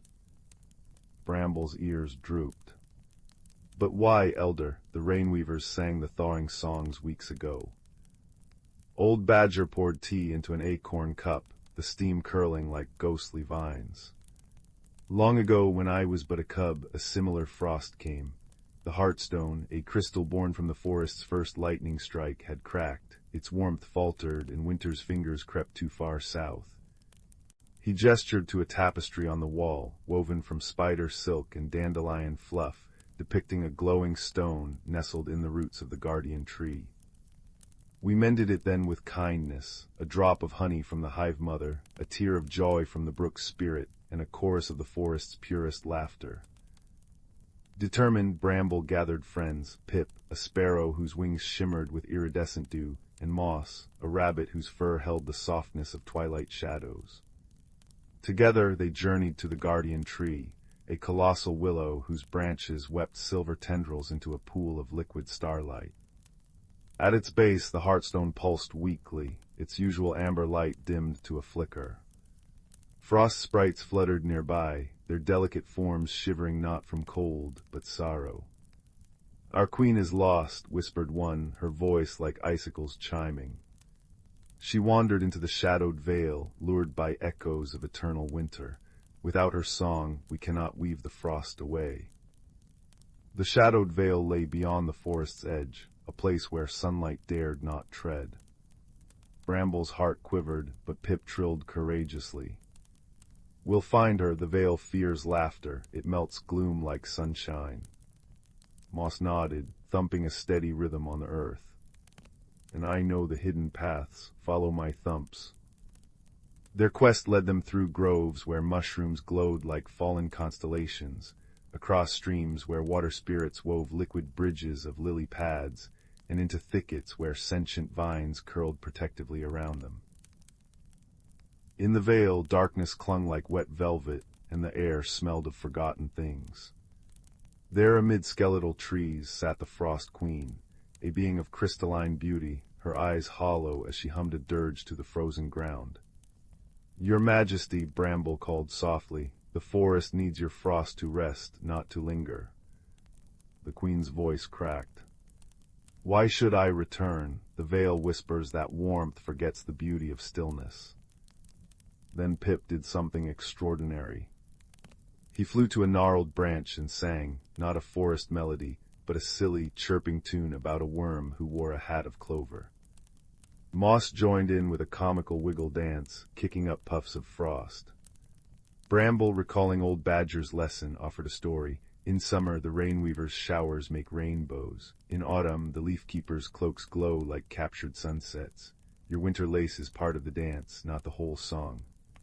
As he spoke, he placed a thawed bluebell at her feet, its petals releasing a honeyed sigh. A tear, clear and warm as spring sap, welled in the Frost Queen's eye.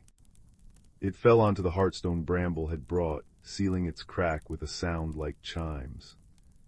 The stone blazed anew, its light piercing the vale's gloom.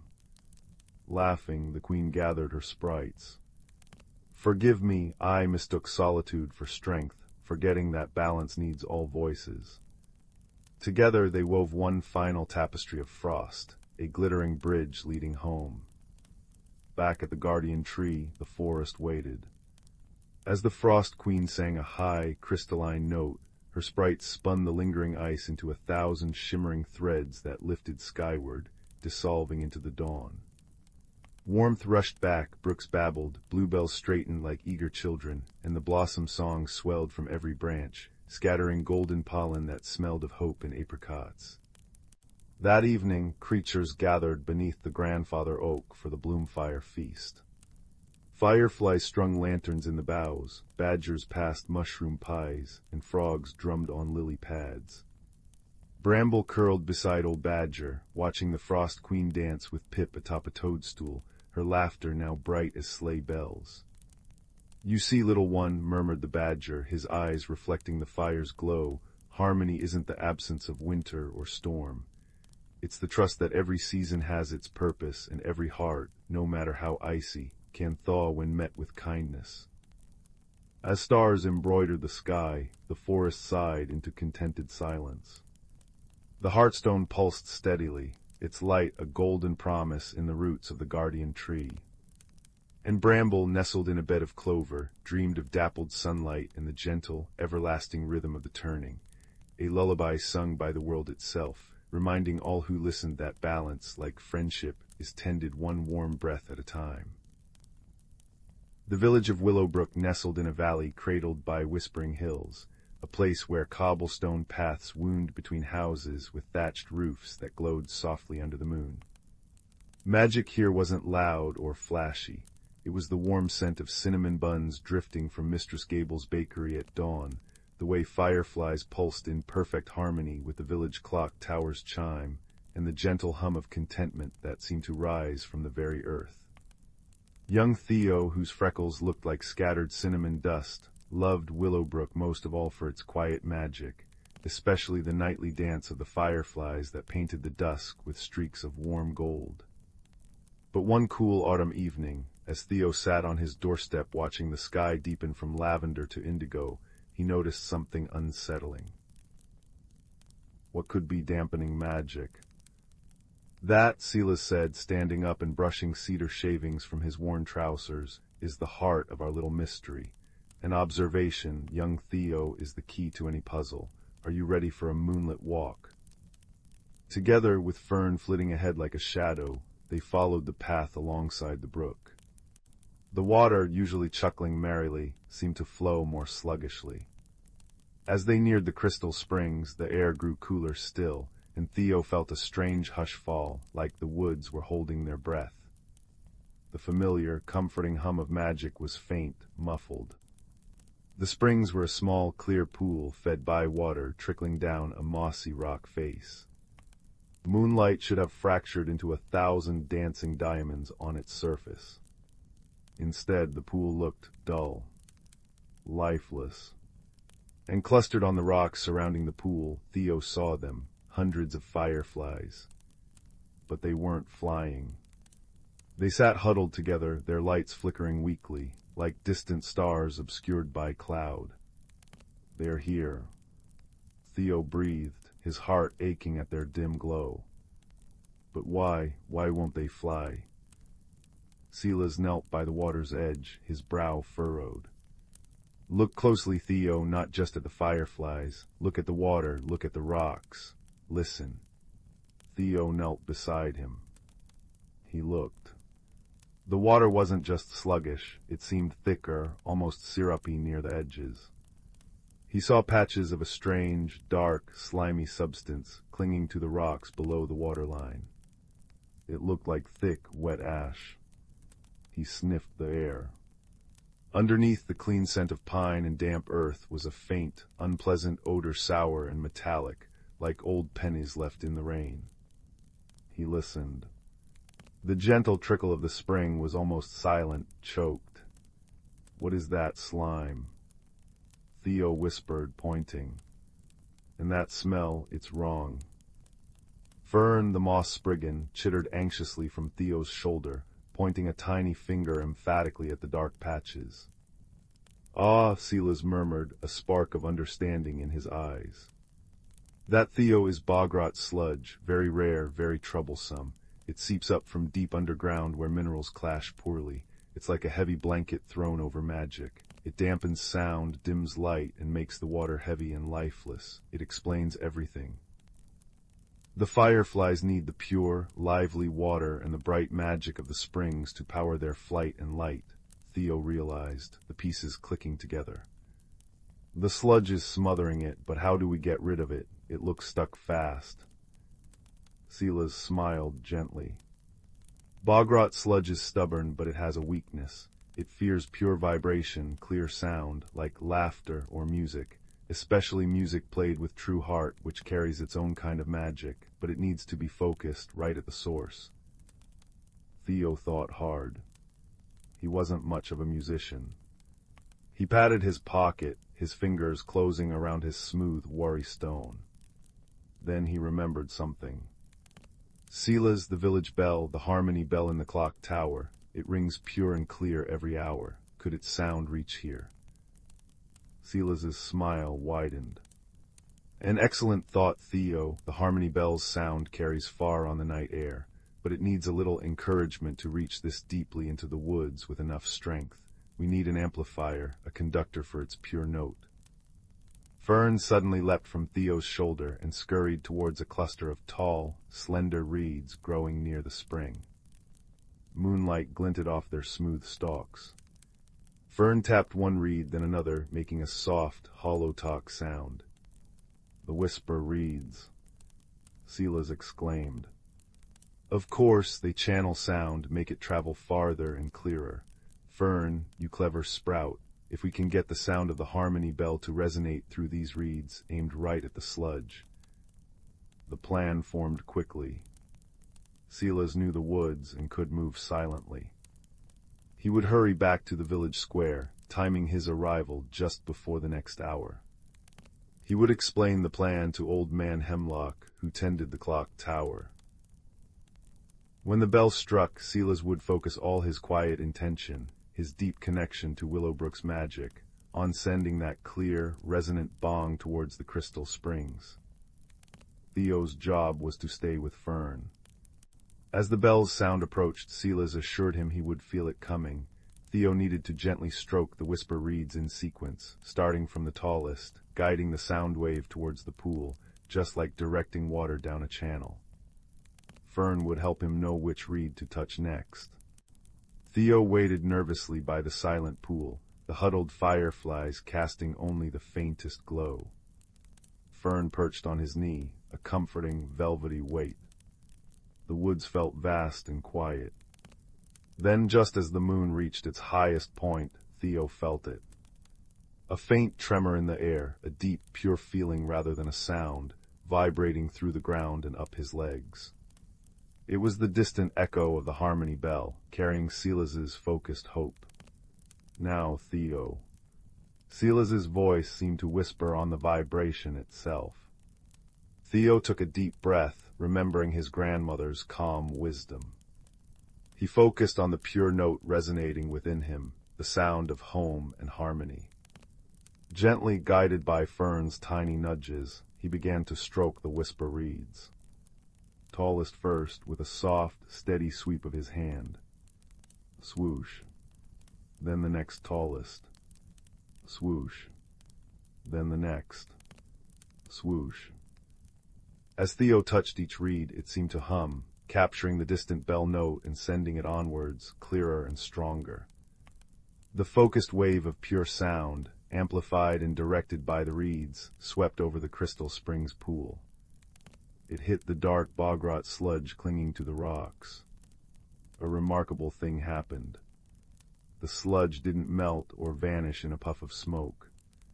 Instead, it shivered, like a ripple moving through thick jelly. Then it began to contract, pulling away from the rocks, retreating from the clear water. It shriveled slightly, losing its oily sheen, turning drier, grayer. As it shrank back, the clear spring water bubbled up more vigorously, pushing the retreating sludge aside. The sour, metallic smell lifted, replaced by the clean, mineral scent of fresh water and damp moss. The hush dissolved, replaced by the joyful gurgle of the spring and the rustling of leaves in a suddenly fresher breeze. The effect on the fireflies was instant and magical. As the sludge retreated and the pure magic of the springs surged back, their dim lights brightened. One by one, then in joyful clusters, they lifted from the rocks. Their wings, no longer heavy with stifled magic, buzzed with renewed energy. Their lights pulsed first tentatively, then stronger, brighter, warmer, until the clearing was filled with a swirling constellation of gold. They danced above the now sparkling, diamond-dusted pool, their light reflecting brilliantly in the pure water. Theo laughed, pure relief and wonder bubbling up inside him. Fern chittered happily, doing a little jig on the moss. The fireflies swirled around them in a silent, luminous thank you. Silas appeared at the edge of the clearing, a broad smile on his face. "Well done, young observer, well done indeed. You listened, you looked, you thought, and you acted with a calm heart. That's the best kind of magic." Walking back towards Willowbrook, Theo, Silas, and Fern were accompanied by a glorious escort. The fireflies flew ahead and alongside, a river of golden light flowing back towards the village. As they emerged from the woods, the villagers, drawn outside by the returning glow, gasped in delight. The golden light washed over the meadow, touching the tightly closed buds of the night-blooming glories. As the fireflies pulsed in their familiar, comforting rhythm, the beautiful white flowers began to slowly, gracefully unfurl, releasing their sweet, calming perfume into the night air. A collective sigh of peace settled over Willowbrook. Restless dreams were soothed away. Later, sitting again on his doorstep with a cup of warm milk, Theo watched the fireflies dance. He held his worry stone, now warm not from worry, but from contentment. The mystery had been solved not with force, but with careful watching, kind help from friends like Fern and Silas, and the pure, shared magic of their home amplified by a bell and some clever reeds. He learned that sometimes the quietest things, a strange smell, a dim light, a hush in the woods, hold the biggest clues. And that solutions often lie in connection, connecting observations, connecting with wise friends, and connecting with the gentle, resilient magic all around. The air was sweet with night-blooming glory, the fireflies painted golden paths on the velvet dark, and the soft chime of the harmony bell echoed faintly, a reminder of the pure note that had cleared the shadows. Theo smiled, the cozy magic of Willowbrook wrapping around him like a soft blanket, and knew that all was well. The gentle hum of the sleeping village was the most comforting sound of all. In a village nestled between rolling hills and surrounded by the gentle murmur of whispering pines, lived a young woman named Lyra. She had hair the color of autumn leaves and eyes as deep and green as the forest itself.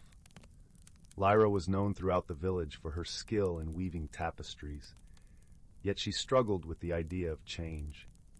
Her heart was tethered to the familiar rhythms of her daily life, where she found comfort in the predictable pattern of the loom. Every morning, the sun would rise, casting a golden glow over the village, and Lyra would sit by her window with a cup of chamomile tea, savoring the quiet moments before the bustle of the day. She cherished the stillness, the way the light danced across the wooden floorboards, and the scent of fresh bread wafting from the bakery down the lane. But as the seasons turned, a restlessness began to stir within her. It was as if the very air around her whispered of adventures untold and paths not yet walked.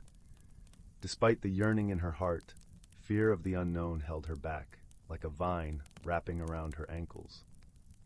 One crisp morning, as the first frost of autumn kissed the leaves with silver, Lyra received a peculiar letter.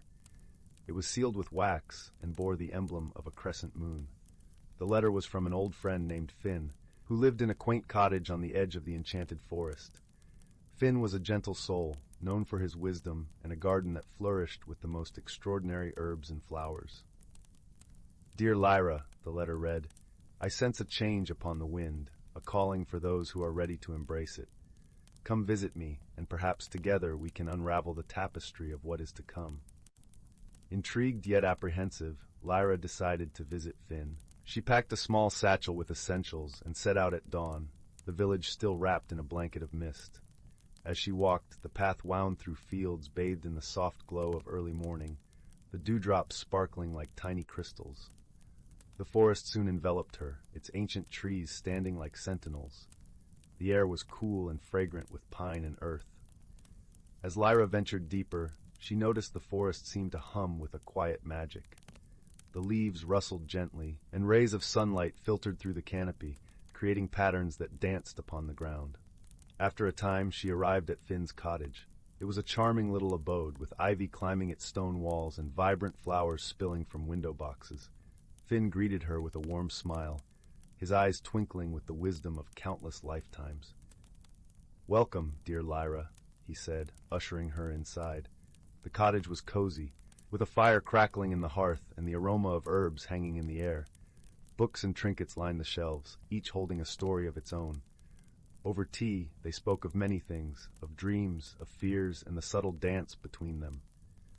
Finn listened with the patience of an old oak, and then shared a tale of his own, of a seed that dared to grow beyond the confines of its small garden. You see, Lyra, he said, change is the essence of life. It is in the unfurling of a leaf, the bloom of a flower, and the journey of a river.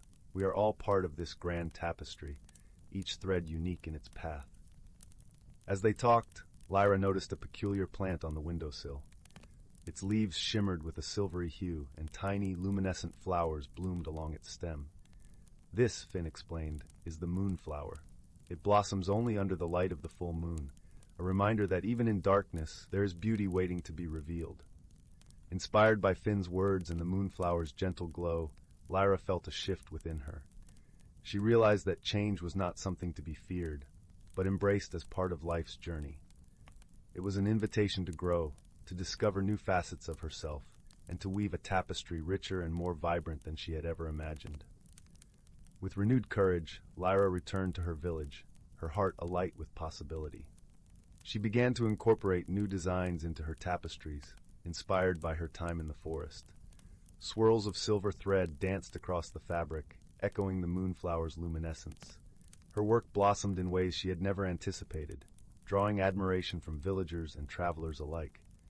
But more importantly, Lyra herself blossomed, her spirit unfurling like a leaf in spring. Through the gentle guidance of Finn, the wisdom of the forest, and the quiet magic of the moonflower, Lyra learned that the most beautiful transformations often begin with the simplest of changes, a single step toward the unknown, a willingness to grow. And so, as the village settled into the embrace of night, with stars twinkling like diamonds above, Lyra drifted into a peaceful sleep. Her heart was light, her mind at ease, and her dreams woven with the promise of new beginnings, under the watchful gaze of the crescent moon. In a distant corner of the galaxy, where the stars shimmered like scattered diamonds across the velvet sky, lay a small, verdant planet named Luminara. It was a world of gentle hills cloaked in emerald grasses, and rivers that sang softly as they wove through forests of towering, silver-barked trees. The air was perpetually tinged with the sweet fragrance of blooming flowers that carpeted the land in vibrant hues of pink and gold. On this peaceful planet lived a creature named Nara, a luminarian, with skin that glowed faintly like moonlight and eyes the color of the sky at dawn. Nara was a gentle soul, content with the simple pleasures of life, harvesting the sweet fruits that grew abundant on her family's orchard and listening to the wind whisper stories through the leaves. Meanwhile, across the vastness of space, on a planet named Aegis, a very different life existed. Aegis was a world of towering crystalline spires and bustling energy fields. Its skies were perpetually aglow with the vibrant hues of its many moons, and the constant hum of technological marvels filled the air. Here lived a being called Zeke, an Aegisan, with a body of shimmering metallic hues and eyes that flickered with the iridescent light of distant galaxies. Zeke was a curious inventor, always tinkering with gadgets and dreaming of the vastness beyond his own planet. His heart yearned for adventure, for the stories hidden among the stars. One day, while testing a new starship engine, an unexpected surge of energy hurled Zeke across the galaxy, landing him, rather unceremoniously, on the tranquil plains of Luminara. The crash was gentle, as far as landings go, cushioned by the soft grasses and the forgiving earth of Luminara. Nara, tending to her orchard, heard the distant thud and decided to investigate. As she approached the strange, gleaming vessel, she saw Zeke emerging, looking bewildered and a little charred around the edges. Nara's heart was filled with curiosity and a touch of fear. She had never seen anyone like Zeke before, but her natural kindness prevailed as she offered a hand in greeting, her soft glow a beacon of warmth and welcome. Zeke, grateful and a little embarrassed, accepted the gesture, his metallic skin cooling in the gentle breeze. Communication was their first challenge. The languages of their respective planets were as different as the worlds themselves. At first, they resorted to gestures and expressions. Nara pointed to the sky, then to Zeke's ship, raising her eyebrows in question. Zeke nodded, illustrating with his hands the trajectory of his unplanned journey. Despite the initial misunderstandings, a friendship began to blossom. Nara took Zeke to her home, where her family received him with open arms, offering food and a place to rest. Zeke, touched by their hospitality, marveled at the simplicity and beauty of their life.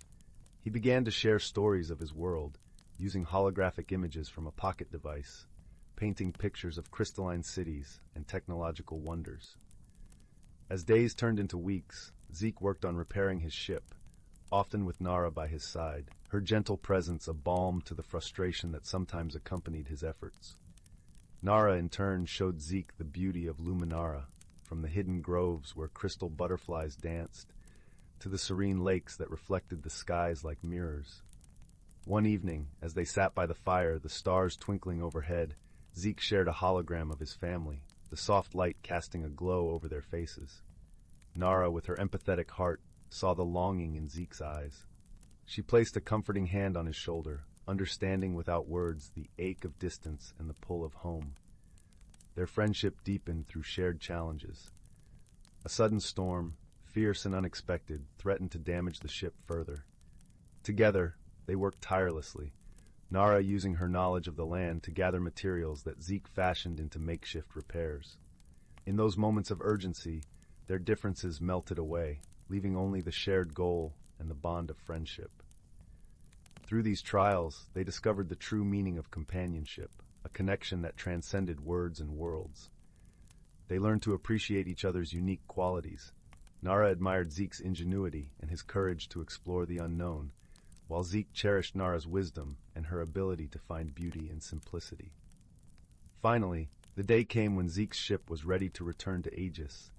As he prepared to leave, a bittersweet feeling settled over them both. Zeke promised to return, to share more stories, and to learn more about the gentle world of Luminara. Nara gifted him a small vial of Luminara's fragrant blossoms, a reminder of the peace and friendship he had found. As Zeke's ship ascended, cutting a bright path across the sky, Nara watched, her heart full. She knew that their friendship, forged through understanding and shared trials, would remain a shining star in her heart, guiding her always. And so, across the vast expanse of the galaxy, two unlikely companions discovered not only the stars, but the true meaning of friendship, a bond that, like the stars themselves, would endure across time and distance, lighting the way for their hearts. Once upon a time, in a realm where magic danced through the air like glittering motes of stardust, there was a cozy little village nestled in a verdant valley. The cottages were adorned with thatched roofs and cheerful window boxes overflowing with vibrant blooms. A winding stream, its waters sparkling like liquid diamonds, flowed through the heart of the village, serenading the residents with its gentle melody. In one of these cottages lived a young girl named Willow. Her eyes shone with curiosity, and her heart was filled with a deep love for the natural world around her. Each morning, she would skip through the village streets, waving cheerfully to the friendly villagers and greeting the enchanted creatures that called the valley home. One crisp autumn day, as Willow was wandering through the woods, she noticed something peculiar. The usually vibrant leaves seemed to be losing their color, their once brilliant hues fading to a dull, lifeless gray. Confusion knitted her brow as she hurried deeper into the forest, only to find that the strange phenomenon was spreading, leaving a trail of grayness in its wake. Willow's heart raced with concern for the well-being of the woodlands and its inhabitants. She knew she had to unravel this mystery before it was too late. With determination sparkling in her eyes, she set out to seek the guidance of her dear friend, Oakroot, the ancient tree spirit who had watched over the forest for centuries. As Willow approached Oakroot's gnarled and towering form, the wise tree spirit sensed her distress. "What troubles you, young one?" Oakroot's voice was like the gentle creaking of ancient branches in the wind. Willow explained the strange phenomenon she had witnessed, her words tumbling out in a rush of worry. Oakroot listened patiently, his bark-covered brow furrowing in thought. "Ah, I sense the work of the grayling, a mischievous sprite with a penchant for draining the vibrancy from the natural world," Oakroot said solemnly. "Fear not, little Willow, for there is a way to restore the balance." With a rustle of leaves, Oakroot summoned a trio of friendly pixies, their gossamer wings shimmering with iridescent hues. "These pixies will guide you on your quest," he said. "Together, you must seek out the grayling's lair and find a way to persuade him to undo his mischief." Willow's heart swelled with determination, and she nodded resolutely. Hand in hand with the pixies, she embarked on a whimsical journey through the enchanted forest, following the trail of grayness that led deeper and deeper into the heart of the woodlands. Along the way, they encountered wondrous sights and helpful creatures. A family of curious gnomes offered them a basket of fresh-baked treats to sustain them on their quest. A wise old owl, perched atop a twisted branch, shared invaluable insights into the Greyling's habits and whereabouts. At last, they reached a secluded glade, where a peculiar mist hung in the air, casting a dull pall over the surroundings. In the center of the glade stood a twisted, gnarled tree, its bark as gray as ash.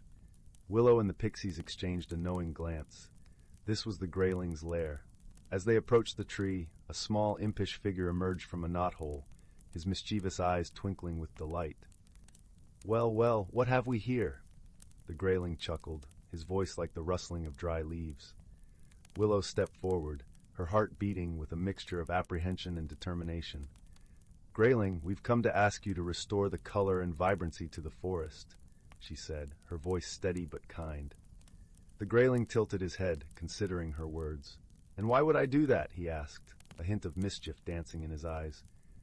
It was then that one of the pixies fluttered forward, her gossamer wings sparkling like 1,000 tiny rainbows. With a gentle smile, she began to weave a tale of the beauty and joy that vibrant colors brought to the forest. The brilliant hues of the autumn leaves, the cheerful blossoms that dotted the meadows, the rich greens of the ancient trees. As the pixie spoke, the Greyling's expression softened, and a wistful look crossed his impish features. Willow seized the opportunity, adding her own words of wisdom and appeal to the Greyling's sense of whimsy and delight. Slowly but surely, the Greyling's mischievous demeanor melted away, replaced by a newfound appreciation for the beauty and vibrancy he had inadvertently drained from the forest. With a wave of his gnarled hand, he released a shimmering burst of energy that rippled outward, restoring the brilliant hues to the woodlands. Willow and the pixies watched in wonder as the color and life flooded back into the forest, the leaves regaining their fiery autumnal shades, the flowers blooming with renewed vibrancy, and the very air seeming to sparkle with renewed energy. The Greyling, his eyes shining with childlike delight, turned to Willow and the pixies. "Thank you, my friends," he said, his voice tinged with genuine gratitude. "You have shown me the true beauty of color and the joy it brings to this realm." From that day forth, the Greyling became a cherished protector of the forest's vibrant hues, using his magic to enhance and celebrate the natural wonders that surrounded him. And Willow, her heart brimming with joy and gratitude, continued to wander the enchanted woodlands, her spirit ever entwined with the magic and wonder that thrived within its ancient boughs. In the far reaches of the galaxy, where stardust wove through the void like strands of glistening silk, lay the planet of Luminara. It was a world bathed in perpetual twilight, where the skies shimmered with hues of lavender and gold, and gentle breezes carried the sweet scent of blooming starflowers.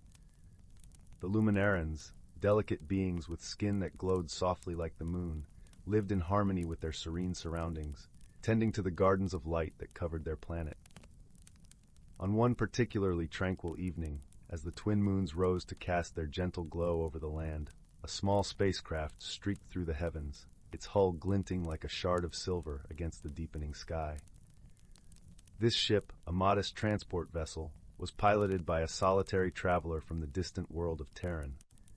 Her name was Lyra, and she was an explorer by trade, one who roamed the stars in search of knowledge and understanding. Lyra's journey had brought her to Luminara, drawn by tales of its beauty and the wisdom of its people. Her heart, though courageous, harbored a loneliness that whispered to her in the solitude of space. As she descended through the atmosphere, her ship's systems suddenly faltered, a cascade of sparks and alarms filling the cabin. With a steady hand and a calm mind, Lyra managed to guide her vessel to a gentle landing in a meadow aglow with the soft luminescence of starflowers. Emerging from her ship, Lyra was greeted not by fearsome warriors or suspicious eyes, but by a single Luminaran who approached with a serene smile. This Luminaran, named Solus, moved with the grace of a breeze and the kindness of a gentle rain. His eyes, deep pools of starlight, held curiosity and a warmth that transcended words. "Welcome, traveler," Solus said, his voice like a soothing melody. "You have come at a time of rest and reflection. How may we assist you?" Lyra, though relieved by the warm welcome, found herself struggling to understand the Luminaran's gentle ways. She had prepared for hostility, for the mistrust of an outsider, and the kindness offered so freely was both comforting and perplexing. "My ship," she began, her voice tinged with the hesitance of uncertainty, "it needs repairs. I did not mean to intrude." Solus merely nodded, his understanding as deep as the night sky. "Here on Luminara, we believe in offering aid to those in need. Your presence is no intrusion, but a chance to share in the exchange of stories and wisdom." As days turned into weeks, Lyra found herself enveloped in the rhythms of Luminaran life. Guided by Solus, she learned the ways of the starflower gardens, their petals soft and fragrant, their glow a gentle caress against the skin. The Luminarans, in turn, listened with rapt attention to Lyra's tales of distant worlds and the marvels she had witnessed among the stars. Yet, not all was smooth in this newfound companionship. Misunderstandings arose, as they often do between those of different worlds. Lyra, eager to help, had attempted to rearrange a section of the garden, believing she was improving it. The Luminarans, who cultivated their gardens with deep reverence and tradition, were taken aback by the changes, though they remained kind in their expressions. Solus, sensing the discomfort that lingered like a shadow, approached Lyra with gentle understanding. "We cherish your enthusiasm, Lyra," he said, his voice a balm to her troubled heart. "But our ways are woven with the fabric of our being. Perhaps, together, we can learn from one another." Her cheeks flushed with embarrassment. Lyra nodded, her voice a whisper of contrition. "I meant no disrespect. I wished only to contribute, to belong." In this moment of vulnerability, a bond began to form, a bridge of understanding between two souls who had once been strangers.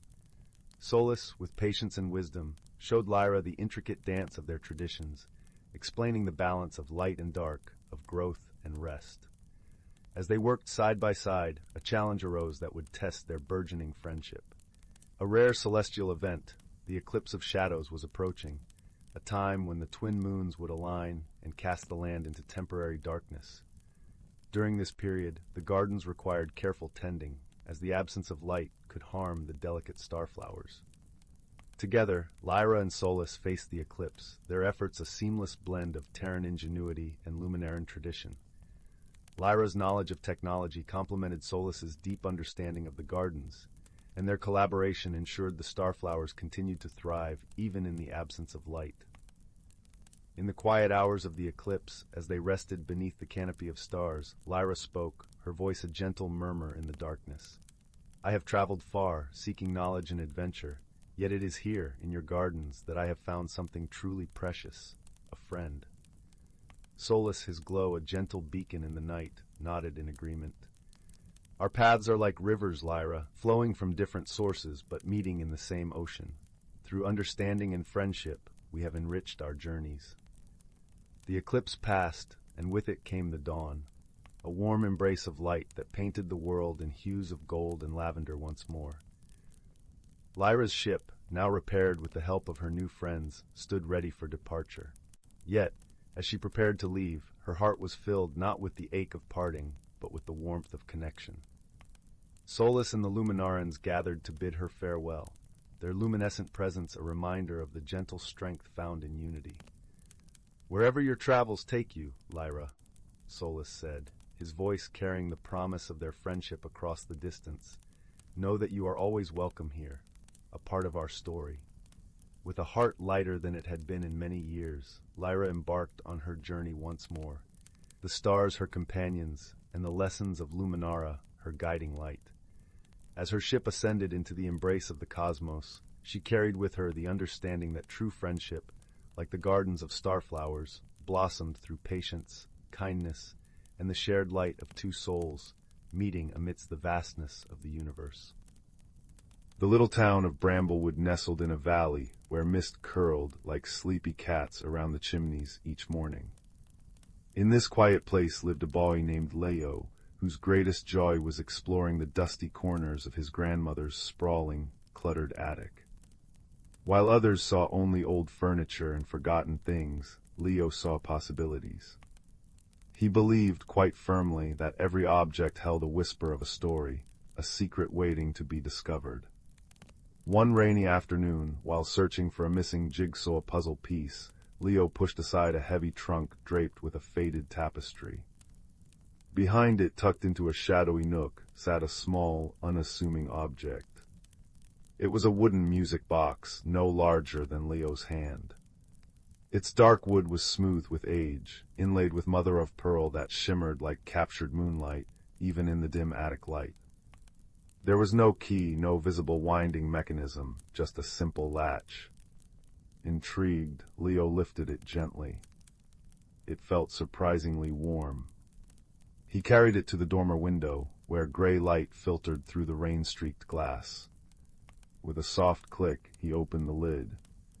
Inside, instead of a metal cylinder with pins, lay a bed of smooth, deep blue velvet, like a tiny night sky. And nestled within that velvet was a single, perfect, iridescent feather, shimmering with colors Leo couldn't quite name: blues, purples, and hints of gold. It looked impossibly soft. Leo frowned. No music. He touched the feather lightly. As his fingertip brushed against the impossibly soft barbs, a sound filled the air. But it wasn't music from the box itself. It was music inside Leo. A melody sweet and clear as a mountain stream sprang unbidden into his mind. It was a tune he'd never heard before, yet it felt instantly familiar, warm, and comforting, like sunlight on his face. He gasped, pulling his hand away. The melody stopped. He touched the feather again, and the song resumed, weaving through his thoughts like a silken thread. This, Leo realized with a thrill that chased away the rainy day gloom, was no ordinary music box. It played the music of feeling, of pure, unspoken joy.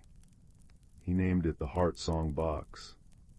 For days, Leo experimented. The feather played different melodies depending on what he felt. Happiness brought bright, dancing tunes. Quiet contentment summoned gentle, flowing harmonies. Even a flicker of frustration produced a low, rumbling counterpoint before resolving into something calmer. The box didn't amplify his feelings, it translated them into beautiful sound. It was a secret he treasured, a private symphony. But one evening, as Leo held the box after a particularly happy day spent building a model ship, the melody shifted unexpectedly.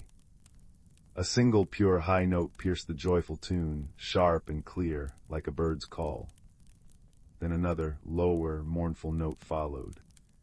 It wasn't Leo's feeling, it felt like a message from the box. The feather itself seemed to glow faintly. A wave of longing washed over him, a deep, resonant ache that wasn't his own. It was the box's longing. It wanted to go home.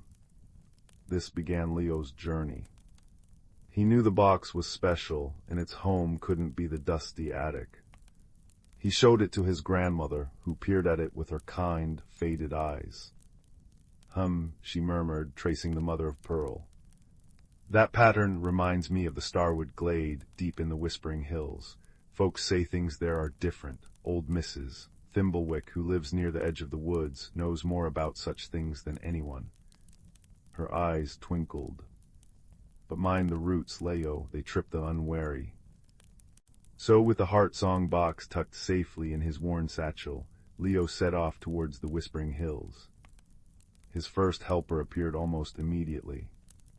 As he crossed the old stone bridge marking the town's edge, a small, scruffy terrier with one floppy ear trotted up to him. He had bright, intelligent eyes and smelled faintly of damp earth and biscuits. Lost, the dog asked, his voice a cheerful rasp. Leo jumped. Talking dogs weren't common in Bramblewood. Going to the Starwood Glade, Leo stammered. Ah, excellent choice, name's Digby, the dog announced, tail wagging furiously. I know every sniff and snuffle path through those hills. Also excellent at digging up interesting things and avoiding nettles, mostly. Digby became Leo's cheerful guide, his keen nose leading them along hidden animal trails, his boundless optimism a counterpoint to Leo's growing nervousness as the woods grew thicker and the light dimmed. Deep within the hills, where the trees grew tall and moss hung like ancient beards, they met their second helper. Perched on a gnarled branch was a tiny owl, no bigger than Leo's fist.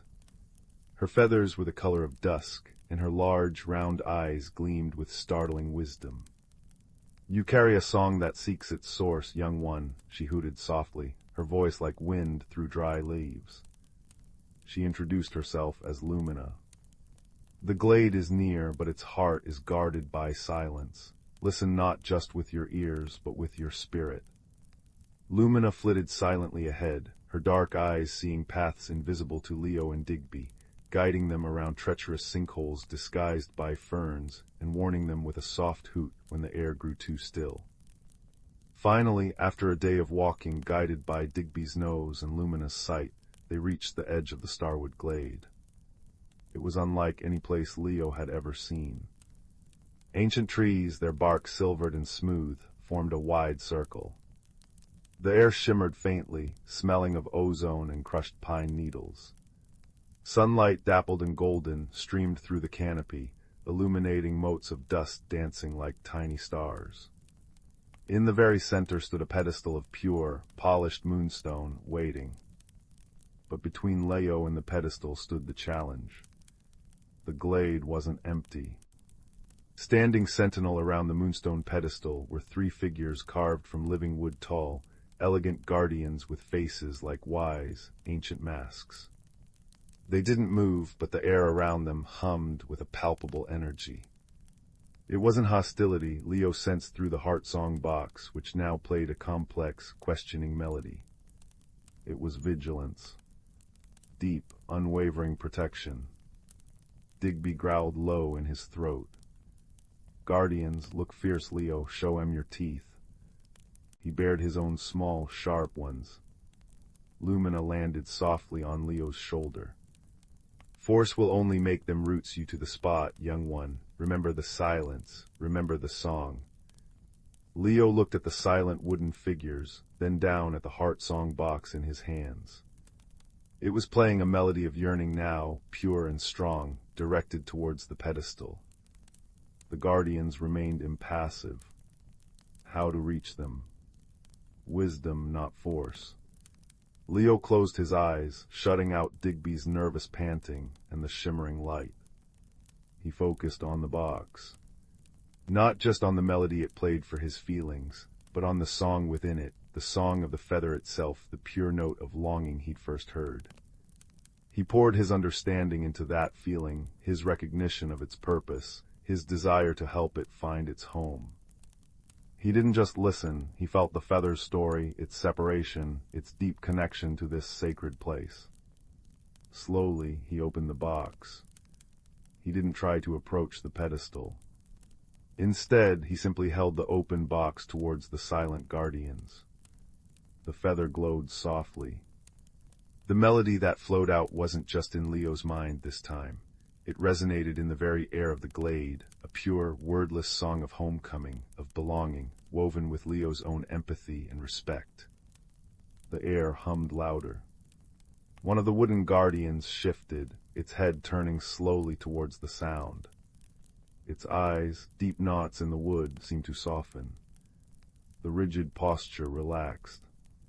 A low, harmonious hum, like the deepest note of a cello, emanated from the guardian, harmonizing with the heart song box's melody. The other 2 guardians followed suit, their wooden forms seeming less rigid, more fluid. The humming grew, filling the glade with a sound that vibrated in Leo's bones, a sound of ancient approval and welcome. The path to the moonstone pedestal was clear. Leo walked forward slowly, reverently, Digby quiet at his heels, Lumina watching from his shoulder. The air felt warm and welcoming now. He placed the open heart song box gently onto the smooth moonstone. The iridescent feather seemed to pulse with light. The melody swelled, triumphant and achingly beautiful, filling the glade completely. Then the feather detached itself, lifted gently by an unseen breeze. It floated upwards, spinning slowly, shedding tiny motes of iridescent light like falling stars, before dissolving into the shimmering air above the pedestal. The music faded, leaving a profound, peaceful silence. The box remained, the blue velvet empty. But Leo felt no sadness. He felt a deep, resonant peace. The box had fulfilled its purpose. The song was home. As he looked at the empty box, a new, gentle warmth spread through him, the warmth of gratitude, of connection, of having helped something precious find its place. The wooden guardians bowed their heads slightly towards Leo. A sense of ancient blessing settled over him. He picked up the now ordinary, yet still beautiful, wooden box. It felt lighter. Lumina hooted softly. A song returned, a balance restored. Well done, listener. Digby nudged Leo's hand. Right mission accomplished. Now, about those biscuits I smell back in Bramblewood. The journey back felt different. The wood seemed friendlier, the sunlight warmer. Leo carried the empty box, but his heart felt fuller than ever.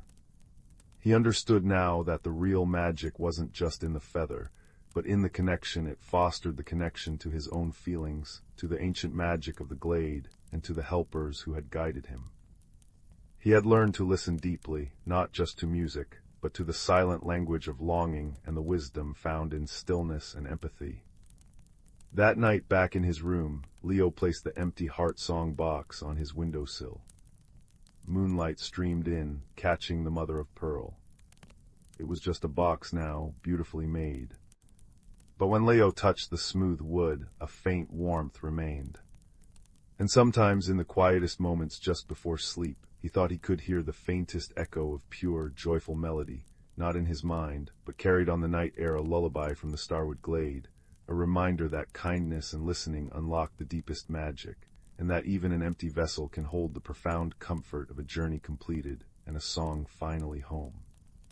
He drifted to sleep, wrapped in the peaceful resonance of understanding, knowing that wonder often hides in the quietest corners, waiting for a gentle heart to discover it. The cobblestone streets of Willowbrook always smelled of rain and possibility, especially in the quiet hour just after twilight. Young Finn, who preferred the company of dusty library books to boisterous games, was returning home from Mrs. Thistle's bookshop, clutching a worn volume on cloud formations. His path took him past the ancient, leaning oak tree that guarded the town square.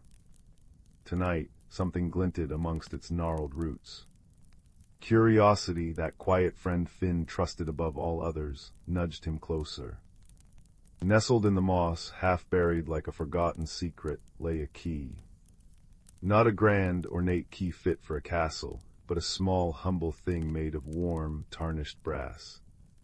It felt strangely comforting in his palm, humming with a faint warmth like a sleepy kitten. Engraved on its bow was a single, tiny feather. Finn slipped the key into his pocket, its gentle warmth a constant, reassuring companion. That night, as he traced the feather engraving by candlelight, the key pulsed softly. A soft whisper like wind through dry reeds filled his mind. Seek the unseen path, find what the sky has forgotten. The whisper wasn't frightening, it felt like an invitation. The next morning, Finn packed a simple knapsack, a water flask, some crusty bread and cheese, his cloud book, and the brass key. He told his parents he was going on a long walk to study the sky. The key felt warm against his chest as he stepped beyond the familiar boundaries of Willowbrook, heading towards the Whispering Woods, a place usually veiled in mist and tall tales. The woods lived up to their name. Ancient trees murmured secrets in rustling leaves, and shafts of sunlight, thick as honey, pierced the canopy, dust motes dancing within them. Finn felt a gentle tug, a pull in his chest, guiding him deeper. It led him to a sheer, moss-covered cliff face, seemingly impassable. Yet, as he approached, the brass key grew warmer.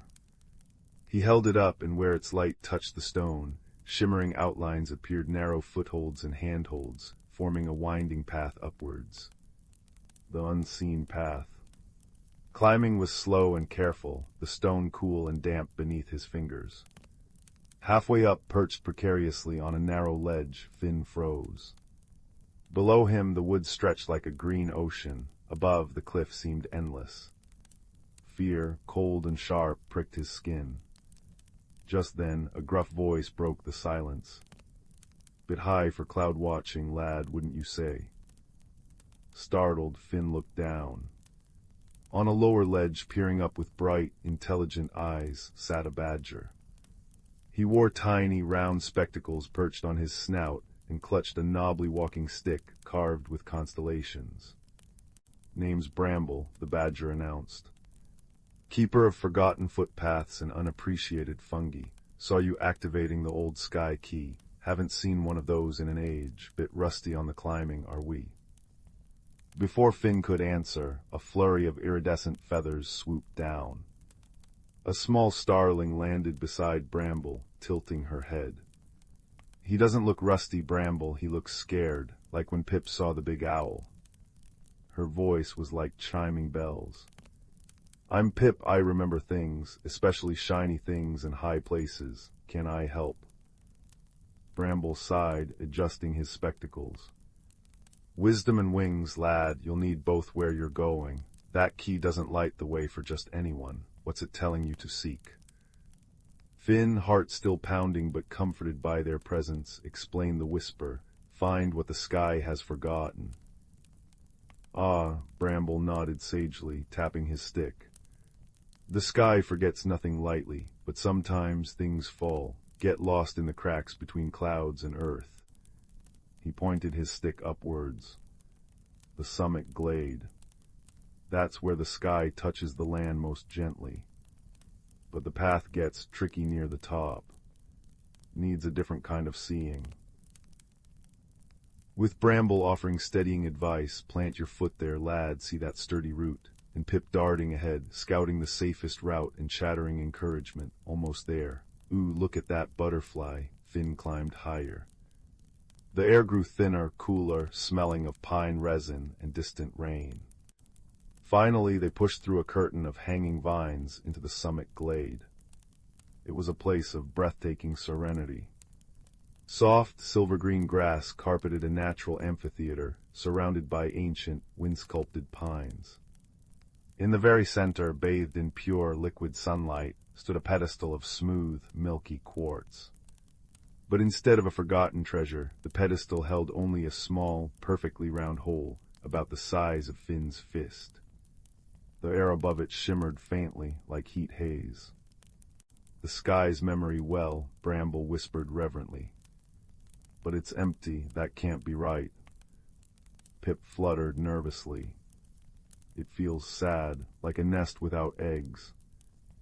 Finn felt the brass key grow hot in his hand. He approached the well. The shimmering air above the hole wasn't empty. It felt thick, resistant, like trying to push through heavy velvet.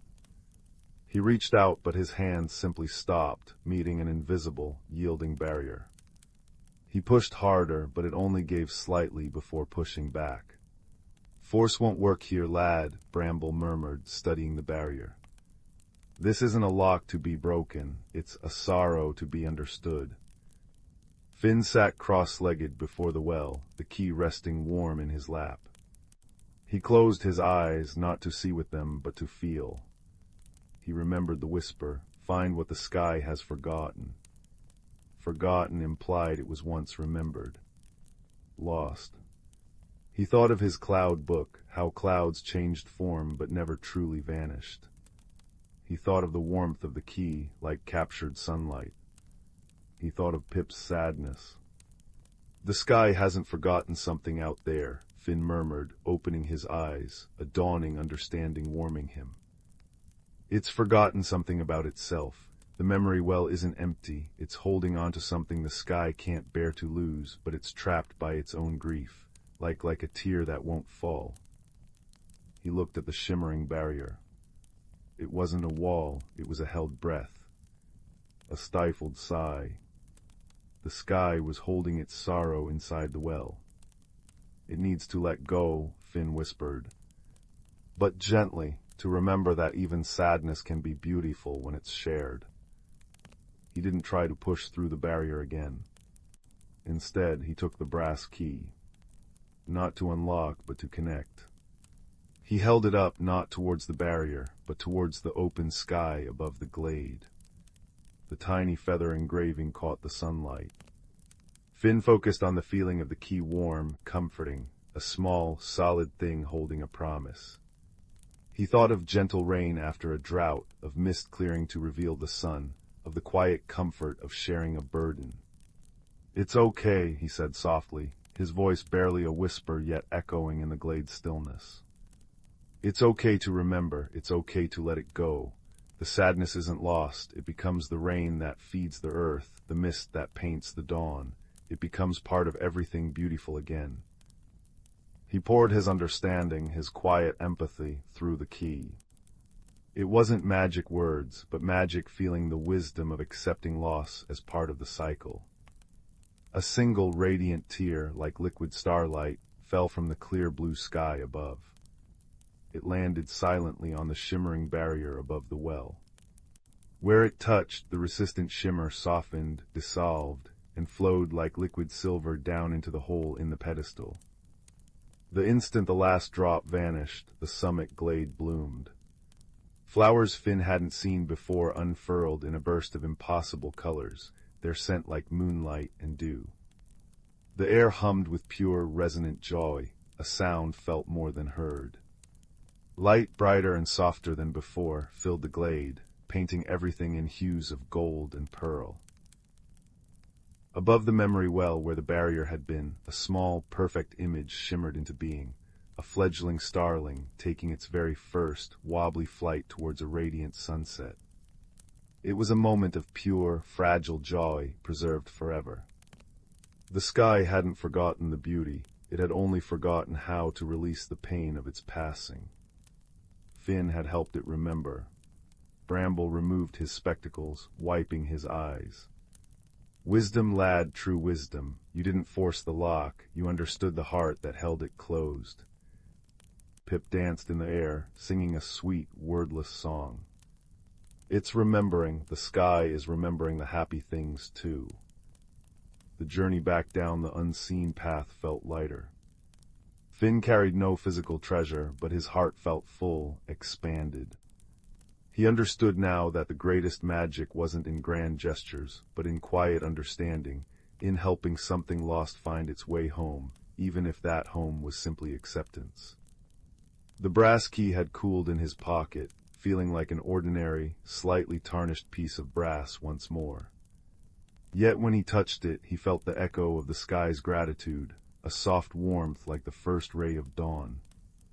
Back in Willowbrook, under a sky now streaked with the gentle pinks and oranges of sunset, Finn stopped beneath the old oak tree. He placed the brass key back amongst the roots where he'd found it. It belonged to the secrets, to the next seeker who listened with their heart. As he walked home, the scent of rain and possibility hung in the air, richer than ever. He looked up at the clouds, no longer just shapes in a book, but part of a vast, feeling sky that remembered, that let go, and that held countless quiet wonders in its embrace. And Finn, the quiet boy who loved books, now carried a different kind of story within him, a story of a key, a journey, and the gentle, enduring magic of understanding. The world felt softer, kinder, and infinitely more full of unseen paths, waiting for a kind heart to find them. The comforting warmth of that knowledge settled over him like a well-loved blanket as the first stars began to twinkle, silent promises in the darkening blue. In the quaint village of Willowbrook, nestled between rolling hills and whispering woods, the air was always filled with the sweet scent of blooming lilacs and the gentle hum of nature's lullaby. It was a place where time seemed to slow, and the days drifted by like lazy clouds across a summer sky. The villagers were a tight-knit community of kind-hearted souls, each with tales of old passed down through generations, tales that spoke of magic and wonder, hidden secrets, and the mysteries of the woods that framed their idyllic world. In the heart of this village lived a young girl named Lila, with eyes the color of a moonlit lake and hair spun from the golden rays of the sun. Lila had a curious mind and a heart that beat in time with the rhythm of the world around her. She spent her days exploring the edges of the forest, where the trees whispered ancient secrets and the wind carried the scent of adventure. Her closest companion on these sojourns was a small, fluffy squirrel named Pip, whose mischievous eyes sparkled with the promise of mischief and joy. One warm spring morning, as the first hints of dawn painted the sky in hues of pink and gold, Lila and Pip set off on one of their usual adventures. The forest was alive with the sounds of birds chirping, leaves rustling, and the distant babble of a hidden brook. As they delved deeper into the woods, Lila noticed a path she hadn't seen before, a narrow trail veiled by an archway of intertwining branches adorned with delicate white flowers. "Where do you suppose this path leads, Pip?" Lila mused aloud, her voice a gentle whisper in the quiet of the morning. Pip twitched his nose and flicked his tail, as if urging her to follow the mysterious trail.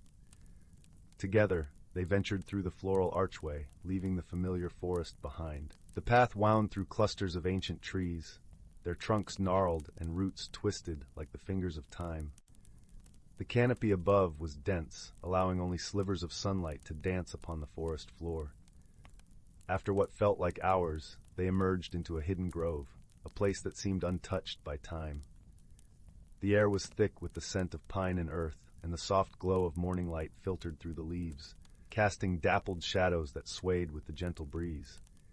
In the center of the grove stood an ancient oak, its massive branches reaching out like welcoming arms.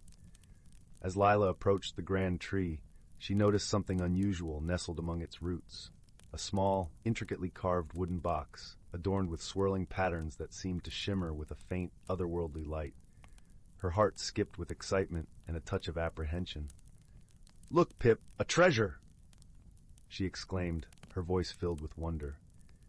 Carefully, Lila picked up the box, feeling a tingling sensation as her fingers traced the delicate carvings. The box was surprisingly light, and as she opened it, a soft glow emanated from within, revealing a small, iridescent stone that pulsed with a gentle, rhythmic light, like a heartbeat. It was a stone of unimaginable beauty, capturing the colors of the forest and the sky, holding them within its crystalline depths. "What do you think it is, Pip?" Lila asked, her voice hushed with awe.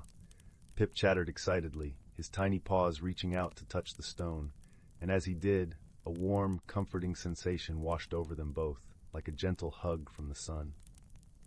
Lila closed the box and tucked it safely into her satchel, a sense of purpose settling over her like a warm blanket. With the stone cradled against her side, Lila and Pip made their way back to the village, the grove's magic lingering in the air around them. The journey back seemed quicker, as if the forest itself was guiding them home. Along the way, Layla's mind buzzed with thoughts of the stone and its origins, the possibilities it held, and the mystery it presented. As they reached the edge of the village, the sun hung high in the sky, casting long shadows that stretched across the cobblestone streets. Lila's heart felt lighter, buoyed by the enchanting discovery and the promise of adventure that lay ahead. She knew the stone was special, a gift from the forest, and she was determined to uncover its secrets. That evening, as the village settled into the tranquil embrace of twilight, Lila sat by the hearth, the comforting warmth of the fire wrapping around her like a soft woolen shawl. She carefully placed the box on the table, its carvings glowing softly in the flickering light. "I wonder if anyone in the village knows about this stone, Pip," Lila mused, her voice thoughtful. Pip nodded, his eyes wide with curiosity, and together they devised a plan to seek the counsel of the village elder, a wise and gentle soul named Eldrick, who was known for his vast knowledge and stories of the world beyond the village. The next morning, the village was alive with the vibrant energy of a new day. The sun's rays kissed the rooftops, and the air was filled with the cheerful sounds of villagers going about their daily routines. Lila and Pip made their way to Eldrick's cottage, nestled at the edge of the village, where the forest began to reclaim the land. Eldrick's home was a quaint, ivy-covered abode, with a garden overflowing with herbs and wildflowers. The scent of lavender and rosemary greeted them as they approached the door, and a sense of calm washed over Lila, as if the very air was steeped in wisdom. Eldrick welcomed them with a warm smile, his eyes twinkling with a kindness that seemed to transcend time. "Ah, Lila, my dear, and Pip, what brings you to my humble home on this fine morning?" he asked, his voice as smooth and rich as honey. With a sense of reverence, Lila presented the box to Eldrick, her hands trembling with excitement. "We found this in the forest, near the old oak," she explained, her voice a mixture of awe and anticipation. "Do you know what it is?" Eldrick's eyes widened with surprise and delight as he examined the stone, his fingers gently tracing the carved patterns. "This, my dear child, is a heartstone," he said softly, his voice filled with wonder. "A rare and precious gift from the forest, imbued with the magic of the earth and the sky." Lila's heart soared with the revelation, her imagination dancing with the possibilities. "What does it do?" she asked, her voice a whisper. Eldrick chuckled, a warm, hearty sound that filled the room. "The Heartstone is said to hold great power, but its true magic lies in its ability to connect the hearts of those who possess it," he explained. "It can reveal hidden truths, mend broken bonds, and guide those who seek its wisdom." Lila listened, her heart swelling with hope and excitement. She knew the Heartstone was meant for her, a beacon of light guiding her on a path of discovery and transformation. With Eldrick's blessing, Lila and Pip set off on a journey that would take them beyond the boundaries of their village into a world teeming with wonder and mystery. The Heartstone pulsed with a gentle light, its magic resonating with the rhythm of their hearts. As they ventured deeper into the unknown, Lila and Pip encountered new friends and faced unexpected challenges, each step bringing them closer to understanding the true essence of the Heartstone. Through their journey, they learned the value of friendship, the strength found in unity, and the power of love to heal and transform. In the heart of the enchanted forest, they discovered a hidden realm, a place where the boundaries between the natural and magical worlds blurred, and the air shimmered with possibility. Here, under the watchful gaze of the ancient trees and the gentle song of the wind, Lila and Pip uncovered the secret of the Heartstone, a truth that transcended time and space, a connection that bound all living things in a tapestry of light and love. With newfound wisdom and a heart full of gratitude, Lila returned to Willowbrook, her spirit forever changed by the journey. The village welcomed her with open arms, their hearts touched by the magic of the Heartstone and the lessons it imparted. As the sun set over the village, casting a golden glow over the rooftops, Lila sat by the hearth, the Heartstone cradled in her hands, its light a comforting presence in the quiet of the evening. She knew her journey was only just beginning, and with Pip by her side, she was ready to embrace the adventures that lay ahead. In the gentle embrace of night, as the village drifted into slumber, the Heartstone's light flickered softly, a beacon of hope and love in the darkness. And in that moment, Lila understood the true magic of the Heartstone, the power to illuminate the path of those who dared to dream and to guide them home. And so, in the heart of Willowbrook, the magic of the Heartstone lived on, a testament to the enduring power of friendship, love, and the mysteries of the world that lay just beyond the edge of the forest. As the village slept, wrapped in the warmth of the night, the Heartstone's light continued to shine, a promise of new beginnings and the endless possibilities of the heart.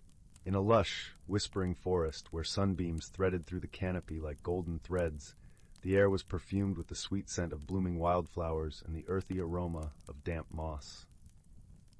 Here, amid the rustling leaves and gentle babbling of a brook, lay a world both ancient and alive, where every creature understood its role in the grand tapestry of nature.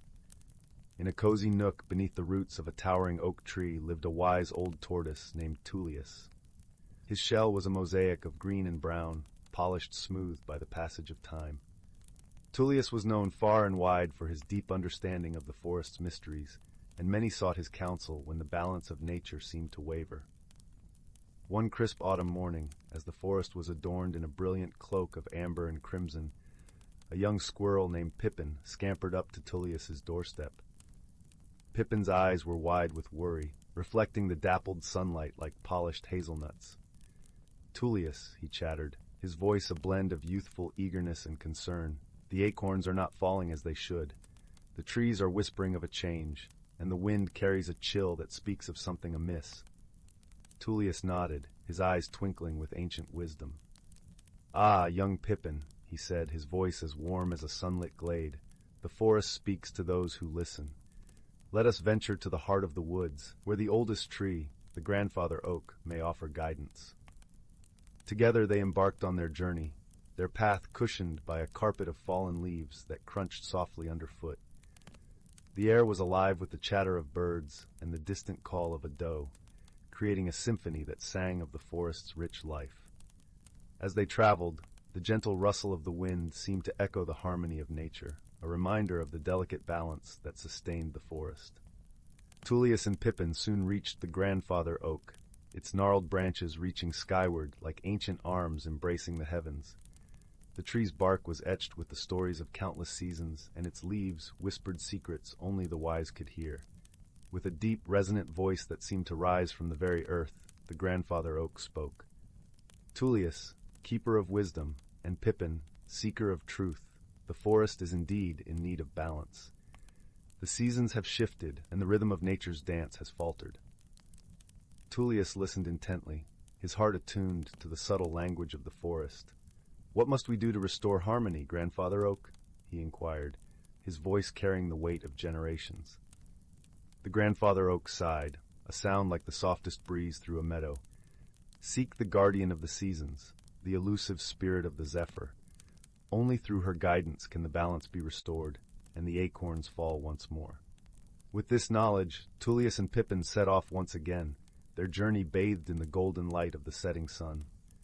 As they ventured deeper into the heart of the forest, the air became cooler, carrying the crisp scent of pine and the faintest hint of snow. They soon arrived at a hidden glade, where the spirit of the zephyr danced among the swirling leaves. She was a vision of grace, her form ever-changing like the seasons themselves, with eyes that mirrored the sky. "Welcome, travelers," she greeted them, her voice as soft as a breeze through willow branches. "I sense the forest's plea for balance. To restore it, we must rekindle the harmony between all creatures and the land." Tullius bowed his head in respect. "We seek your wisdom, spirit of the zephyr. How can we aid in this renewal?" The spirit smiled, her presence calming as a lullaby. "Gather the creatures of the forest and remind them of their place in this wondrous world. Each must remember their role, and together they shall sing the song of harmony." With purpose renewed, Tullius and Pippin returned to the forest, their hearts filled with hope. They called upon the animals, each bird, each fox, each tiny beetle, sharing the spirit of the zephyr's message. Under the soft glow of the moon, they all gathered in a circle, united in their shared purpose. As the creatures of the forest joined paws, wings, and fins, a gentle melody rose among them. It was a song of connection, of life and love, of the intricate dance they all performed as part of nature's grand design. The air shimmered with magic as the harmony wove itself into the fabric of the world, restoring balance to the land. Slowly, like a gentle rain after a long drought, the acorns began to fall, dotting the forest floor with the promise of new life. The trees sighed in relief, their branches swaying in gratitude as the forest breathed as one. As dawn painted the sky in hues of soft lavender and gold, Tullius and Pippin stood together, watching the first light of a new day. The forest was alive with the sound of renewal, and a sense of peace settled over the land. "Thank you, Tullius," Pippin chirped, his eyes bright with newfound understanding. "The forest is truly a wondrous place when we listen and work together." Tullius nodded, his heart full. "Indeed, young Pippin, wisdom and friendship are the keys to overcoming any challenge, and together we have ensured the forest's harmony for generations to come." And with that, the forest awoke to the gentle embrace of a new season, where every creature, great and small, played their part in the timeless symphony of nature, a song that would linger in their hearts forever. Lily lived in a little stone cottage where the wild meadow met the whispering woods. Her world was painted in the soft greens of moss, the silver shimmer of dew-laden spiderwebs, and the constant, comforting murmur of the brook that curled like a sleepy cat around her garden. She was a quiet child, with eyes that noticed how the light changed on the oak leaves and ears that caught the secret rustlings beneath the ferns. Yet even Lily's keen senses couldn't prepare her for the day she found the Whispering Gate. It happened on an afternoon thick with the scent of honeysuckle. She'd followed a butterfly with wings like stained glass deep into the forest, further than she'd ever ventured before. Where the ancient beech trees grew so close their roots intertwined like clasped hands, she spotted something unusual. Partially hidden behind a curtain of ivy, an archway of smooth, moss-covered stones stood. It looked forgotten, almost natural, but the air around it hummed with a quiet energy, like the moment before a thunderstorm breaks. And it whispered. Not with words, but with a gentle pull, a melody woven from wind chimes and distant birdsong. Lily hesitated, her hand brushing the cool, damp stone. Then, curiosity blooming brighter than fear, she stepped through. The world shifted. The familiar forest dissolved into a symphony of impossible light. Glimmerwood. Trees towered like cathedrals, their trunks spiraled with veins of pure gold and silver. Leaves weren't merely green, they shimmered with sapphire blues, deep amethyst purples, and warm topaz yellows, casting dancing mosaics on the soft, mossy ground that felt like velvet beneath her bare feet. Flowers glowed with their own inner light, humming softly. Overhead, creatures like living jewels, winged lizards with scales of opal, birds trailing plumes of starlight flitted through the luminous air. The air itself tasted sweet and cool, like drinking from a mountain spring under moonlight. Lily stood frozen, heart pounding not with fear, but with a wonder so profound it felt like coming home. Her awe was interrupted by a small, sharp voice. "Oi, you big, clumsy leaf crusher." Lily looked down. Tucked beneath a glowing toadstool the size of her head was a creature no taller than her knee. He resembled a hedgehog, but his spines were delicate, crystalline shards that refracted the forest light into tiny rainbows. His eyes, large and intelligent, were the deep brown of forest soil, currently narrowed in annoyance. A tiny satchel woven from luminous reeds hung across his chest. "You're tromping on the moon-petal sprouts. Show some respect for the glimmer, will you?" I'm so sorry," Lily whispered, carefully stepping back. "I didn't see them. This place, it's beautiful." The creature puffed himself up. "Beautiful HMPH, it's Glimmerwood, and it's Thistle's Glimmerwood mostly, Thistle Bramblewick, keeper of the lesser roots and protector of precious sprouts. At your service, I suppose, since you're already here, though you shouldn't be. Big folk rarely are." He peered at her, his nose twitching. "You smell earthy, like damp soil and sun-warmed stone, not unpleasant for a big folk." Lily smiled. "I'm Lily. I live just beyond the stone archway, the Whispering Gate, I suppose." Thistle's eyes widened. "You found the gate voluntarily, without a guide, most impressive for a big folk." His gruffness softened a fraction. "Well, Lily from beyond the gate, since you're here, and since you nearly flattened the sprouts, you can make yourself useful. We've got a bit of a situation." Thistle explained as he led her deeper into the luminous forest, his tiny, clawed feet moving swiftly over the glowing moss. Glimmerwood thrived on harmony, a delicate balance maintained by the heartstone, a radiant crystal pulsating with pure, life-giving energy nestled deep within the crystal grotto. But weeks ago, the heartstone's light had begun to dim. Flowers lost their glow, the vibrant colors of the leaves muted, and a strange lethargy settled over the creatures. The very air felt thinner, the melodies quieter. Without the Heartstone's full power, Glimmerwood was slowly fading. "The elders are baffled," Thistle grumbled, gesturing towards a cluster of ancient, wizened beings who resembled walking trees, their bark etched with glowing patterns. They murmured in low, worried tones, their leafy heads bowed. "Sentinels can't find a trace of intruders. The stone simply weakens. It's like the forest is holding its breath." Lily felt a pang of sadness. This place felt more alive than anywhere she'd ever known. "Can I help?" she asked, surprising herself. Thistle stopped, tilting his head. "Help? What can a big folk possibly?" He paused, studying her earnest face. You found the gate, that means something, and you listen. Not many big folk truly listen." He made a decision, puffing out his crystalline chest. Right then, official Glimmerwood business. Thistle, Bramblewick, and Lily from beyond the gate are on the case. First stop, the Crystal Grotto. See the problem for ourselves. The journey to the heart of Glimmerwood was a revelation.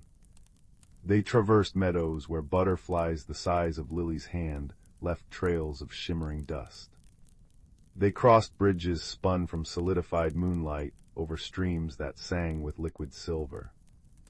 Thistle pointed out flora and fauna, whispering willows whose leaves told stories in the breeze, lumina foxes whose fur shifted colors like the aurora borealis, and mischievous spark sprites who darted like living fireflies, giggling as they tried to braid Thistle's spines. Lily learned that Thistle's lesser roots were vital networks feeding energy to the youngest plants, and his grumpiness often masked a fierce protectiveness. He shared stories of Glimmerwood's history, the great blooming, the time of quiet stars, his voice losing its sharp edge, becoming almost melodic. Lily in turn spoke of her cottage, her garden, the constellations she named from her window. An unlikely friendship began to sprout, nurtured by shared wonder and a growing sense of purpose. The Crystal Grotto was breathtaking. Its walls were pure geode, massive crystals of amethyst, citrine, and clear quartz jutting towards a ceiling that opened to the twilight sky. In the center, on a pedestal of smoothed obsidian, rested the Heartstone. Or rather, what remained of it. Instead of a vibrant, pulsing core, it was a dull, cloudy gray, emitting only a faint, faltering light. The air in the grotto felt heavy, silent.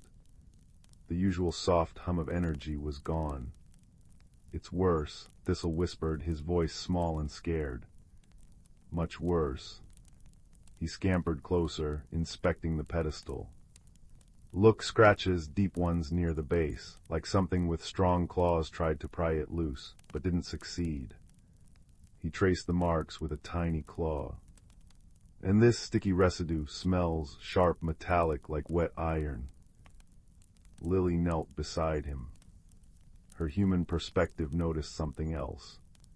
High up on the grotto wall, partly hidden by a cluster of amethyst spikes, was a dark opening.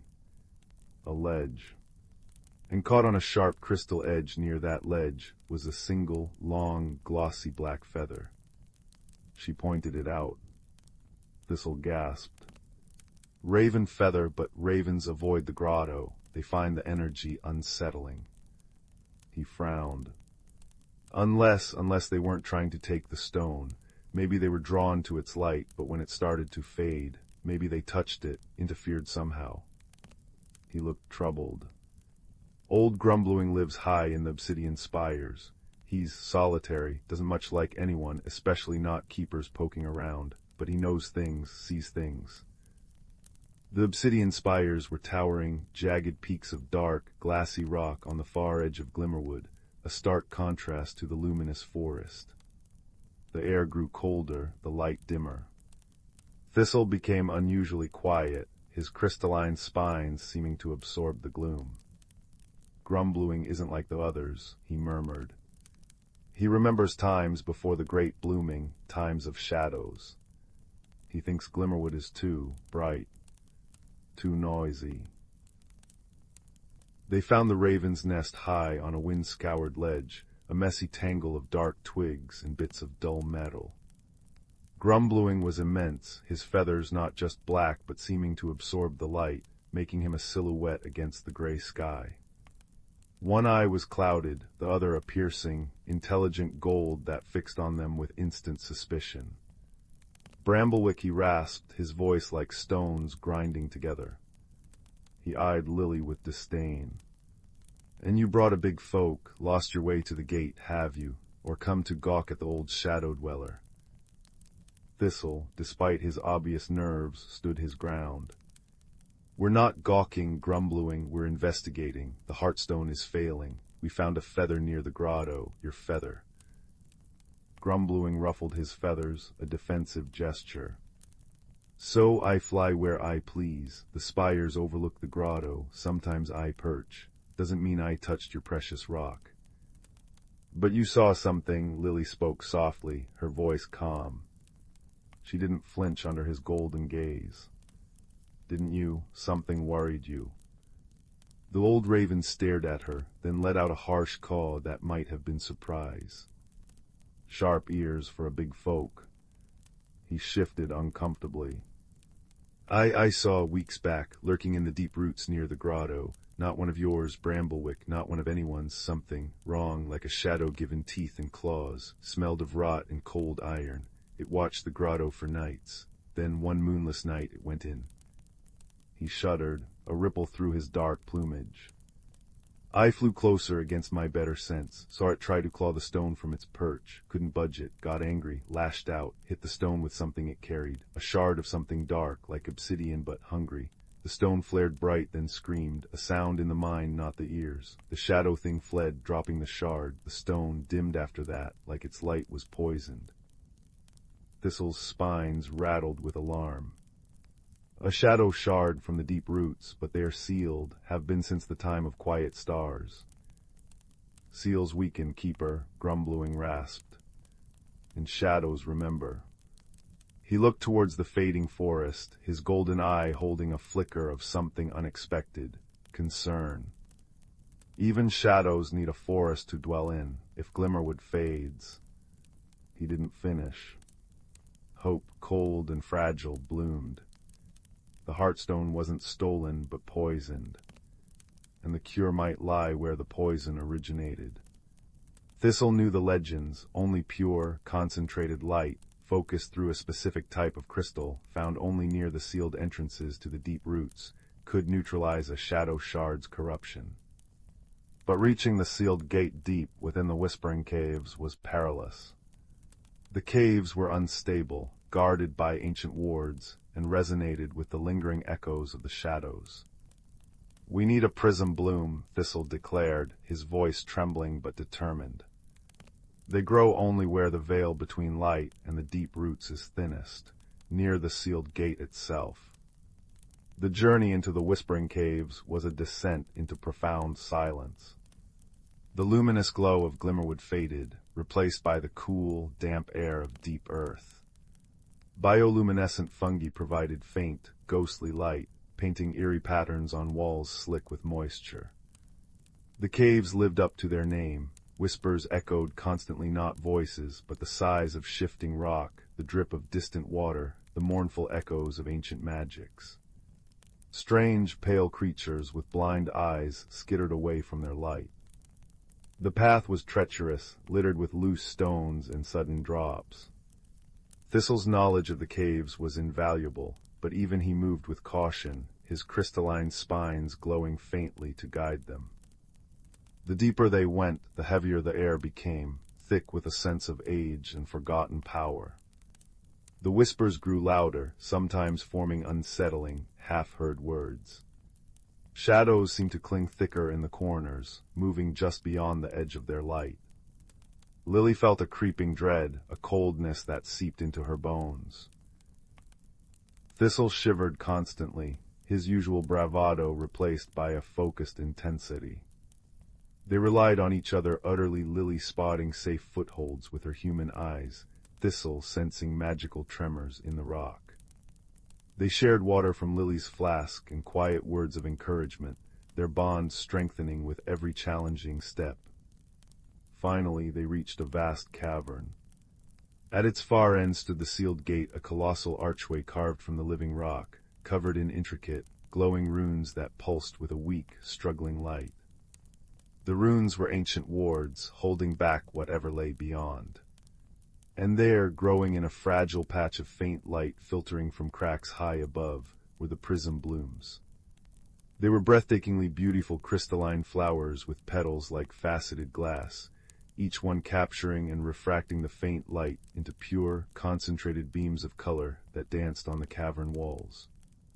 Just seeing them brought a sense of warmth, pushing back the oppressive atmosphere.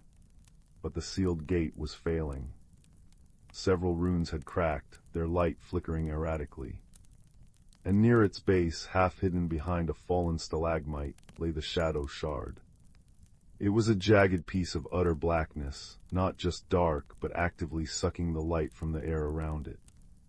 Tendrils of Inkai shadow pulsed from it, reaching towards the weakened runes like probing fingers. The air near it tasted of ash and decay. Thistle pointed a trembling claw. There the prism blooms, but the shard, it's feeding on the gate's weakness. As they watched, a particularly thick tendril of shadow lashed out, striking a cracked rune. The rune sputtered, its light dimming further. A low groan echoed through the cavern, like stone protesting under immense strain. Time was running out. "We need the bloom," Thistle said, his voice tight. But getting close to the shard, its touch drains light, drains warmth, drains life. Lily looked at the fragile blooms, then at the pulsing shard, then at the weakening gate. Panic threatened to rise, but she remembered the quiet strength of her garden, the patience needed for things to grow. "It's drawn to the gate," she said slowly. "To the cracks, what if we distract it, just for a moment?" Thistle followed her gaze. "Distract a shadow, how?" "With light," Lily said. "But not our light, the gate's light. See where that tendril is focused, on that cracked rune. If we could make another rune flare brighter, even for a second, maybe it would shift its focus." Thistle's eyes lit up. "The resonance, the runes are connected. If we can strengthen one, even briefly, it might cause a sympathetic flare in the weakened one, pulling the shard's focus." He scanned the cavern walls. "There, that rune cluster high up, it looks intact, but the flow is sluggish, probably clogged with cave dust." He pointed to a complex pattern glowing faintly on a ledge about halfway up the cavern wall. "If we can clear the main channel, it might surge." The ledge was narrow and treacherous, slick with moisture. Thistle was too small to reach the intricate carvings effectively. Lily looked at her hands, then at the small, sharp stone she'd picked up earlier. "I can try," she said. Leaving Thistle near the cavern entrance, Lily began to climb. The rock was cold and unforgiving. Every scrape, every precarious foothold echoed in the oppressive silence. The whispers seemed to grow more insistent, swirling around her with cold breath. Below, the shadow shard pulsed, its darkness feeling like a physical weight. She focused on Thistle's tiny, glowing form, a beacon in the gloom. Finally, she reached the ledge. The runes were intricate, the main channel a shallow groove running through the center of the cluster, choked with fine, gray dust. Using the sharp stone, she began to carefully, painstakingly scrape the dust away, blowing gently. It was slow work, demanding absolute precision. Her fingers grew numb with cold and tension. Down below, another groan echoed from the gate as a rune flickered dangerously. "Hurry, Lily." Thistle's voice, thin with fear, reached her. With a final, careful scrape, Lily cleared the last obstruction. For a heart-stopping second, nothing happened. Then, with a soft hum, the rune cluster flared. A pulse of pure, golden light shot through the cleared channel, brighter than anything in the cavern. Instantly reacting to the surge in the network, the cracked, failing rune on the sealed gate below flared in sympathetic response, a brilliant, defiant burst of white light. The shadow shard reacted violently. The tendril probing the cracked rune snapped towards the suddenly brighter light source, like a whip. The shard itself pulsed, its darkness swirling intensely around the flaring rune, momentarily oblivious to everything else. "Now, Thistle," Lily yelled. The little keeper didn't hesitate. Darting like a crystal arrow, he raced across the cavern floor. The chilling aura of the shard washed over him as he neared the prism blooms. Lily saw his glow dim, his movements slow, as if running through thick mud. He reached the blooms, his tiny claws trembling. With a grunt of effort, he snapped off the largest, most radiant bloom. As he turned, clutching the fragile crystal flower, the shadow shard seemed to sense the pure light. The tendril began to withdraw from the momentarily flaring rune, swinging towards Thistle. "Throw IT." Lily screamed, scrambling down the ledge as fast as she dared. Thistle didn't look back. He drew his tiny arm back and with all his strength hurled the prism bloom towards the shadow shard. It sailed through the air, a comet of pure, refracted light. It struck the inky blackness dead center. There was no sound but a silent explosion of radiance. The prism bloom shattered upon impact, releasing all its captured, concentrated light in one blinding, purifying burst. Pure white, gold, sapphire, emerald, every color of light surged forth, engulfing the shadow shard. The darkness recoiled, writhed, and then dissolved like smoke in a strong wind. The pulsing malevolence vanished.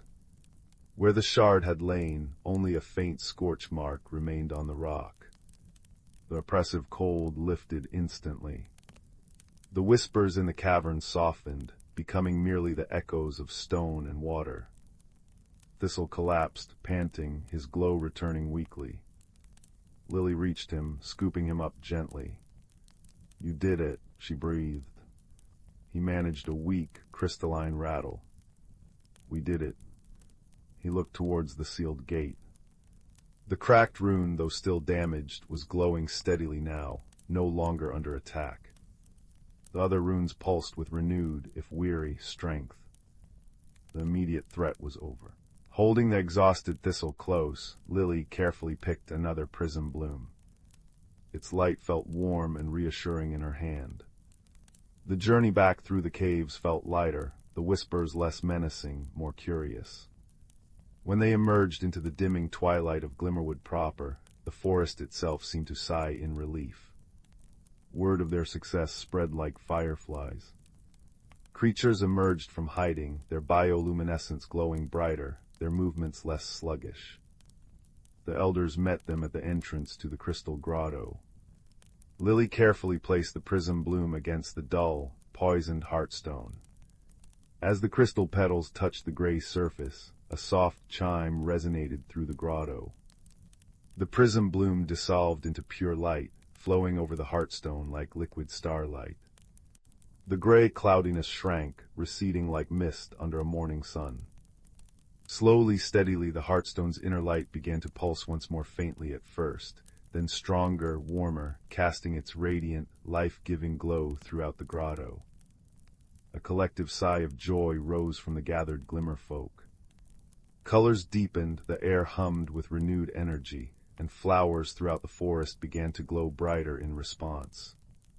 The celebration lasted long into the luminous Glimmerwood night. Thistle, hailed as a hero, much to his flustered embarrassment, perched on Lily's shoulder, basking in the restored light.